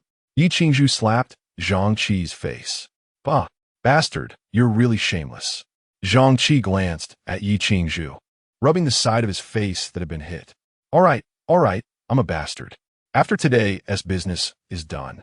I'll make you understand the power of a bastard." He glared fiercely at Yi Qingzhu and then walked towards the orphanage area with his little brothers. Ye Vingzhu, feeling uneasy, followed him. Seeing so many people on the scene, Yi Qingzhu also started to feel anxious. Now, almost every enforcement officer had a person who had been beaten lying at their feet. The remaining people outside were also restless. Zhang Qi pushed through the crowd and walked up to the enforcement officers with a flattering smile. The leader, surnamed Liu, saw that it was Zhang Qi and showed no intention of giving him any face. He grabbed Zhang Qi and pressed his head in front of the tattooed man. Look, is this your guy? He's looking for trouble." He tugged at his collar, while the other hand kept fanning himself. "Why do you always have to make things difficult for me?" At this moment, Zhang Qi's patience had reached its limit. He stretched out his hands and leaned back. With a forced smile, someone next to him kicked Zhang Qi in the butt. "Damn it, are you trying to discipline us? You got some nerve." Zhang Qi's expression was about to twist in anger. He drew the sharp knife he had hidden at his waist and, without any hesitation, directly plunged it into the neck of the Liu clan leader. Then he decisively pulled it out and fiercely stabbed it into the chest. The leader looked at Zhang Qi in disbelief. Zhang Qi quickly stabbed the knife into another law enforcement officer beside him. He glanced at the people around him, still in a daze. When those people saw Zhang Qi had already taken action, they quickly pulled out the things they had prepared earlier. The tattooed man suddenly sprang up, bouncing off the ground, grabbing a nearby law enforcement officer and forcefully slamming him down. Most of these law enforcement officers did not expect that the people in the air raid shelter would dare to use violence. The first few who violently attacked the law enforcement officers had been brutally suppressed by Li Zhan. Coupled with the earlier scene, they were almost instantly overwhelmed, with no ability to fight back.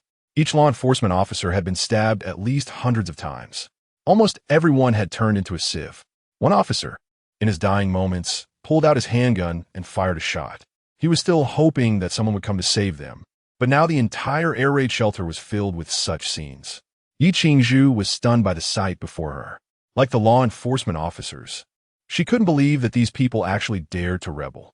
After eliminating these law enforcement officers, Zhang Qi first picked up an orphan, his gaze falling on the child's face. The child's smiling face was eerily twisted, resembling a ghost, sending chills down one's spine. The people around silently stare at this scene. "So, I'll help you find liberation." As soon as he finished speaking, he raised the innocent life high and then slammed it down hard onto the ground. In an instant, Blood splattered, staining the surrounding land. The child's cries abruptly ceased, leaving only a deathly silence and shock in the air. Even these indifferent rebels couldn't help but feel a pang of heartache at this moment. They may have long been accustomed to cruelty and violence, but such actions still touched some deep emotion within them. Tang Tianyao saw Zhang Qi crying and rushing towards him, and he swung his fist, hitting Zhang Qi in the face. "You bastard! How dare you take their lives?" He roared in anger, tears and snot mingling and flowing down his face. Beside him, a man with tattoos all over his arms roughly grabbed his throat and dragged him backward. Suddenly, a sharp gunshot pierced the silence of the air. Tang Tianyao's body felt as if it had been struck by a heavy hammer, and large splatters of blood burst forth like blooming roses. He was stunned, his eyes filled with fear and disbelief. He slowly turned his head to look at the gunman. Zhang Qi, the tattooed man, was stunned and looked at Zhang Qi, wanting an explanation. Zhang Qi had no intention of acknowledging him, muttering to himself, "I was going to spare your life, but you've wasted a bullet." At first, Yi Qingzhu didn't understand what was happening at the scene. When she squeezed in and saw Zhang Qi about to continue attacking the children, she immediately stepped in front of them, determined to stop him. "You won't touch them? You'll have to go through me first." Chapter Yuziki, Ye Vingzu. Death, a wicked smile curled at the corner of Zhang Qi's mouth as he looked at Yi Qingzhu with a playful glint in his eyes. "Do you really think you can stop me?" he asked leisurely, his voice full of mockery. "What if I want to ride over you?" He emphasized the word ride. The people around were amused by his words, and the atmosphere instantly became relaxed. Zhang Qi's words completely infuriated Yi Qingzhu. Her face turned red with anger and embarrassment. Like a blooming rose, she angrily walked up to Zhang Qi, fists clenched, seemingly wanting to teach him a lesson. However, Zhang Qi easily grabbed her wrist, stopping her movement. "I've already shown you a lot of respect." Zhang Qi's gaze turned cold and serious. "Don't test my patience any further." His words revealed an undeniable authority, causing those around him to tremble. Yet, under this authority, Yi Qingzhu seemed to remain unsettled. "Bastard, if you want to touch these children, you'll have to step over my dead body first." Zhang Qi's gaze became as sharp as a knife, showing no intention of retreating. "Are you sure?" Yi Qingzhu coldly raised her head, her eyes seemingly looking at an ignorant child. Zhang Qi was infuriated by her dismissive attitude, his tone filled with threats. "I'll say it again.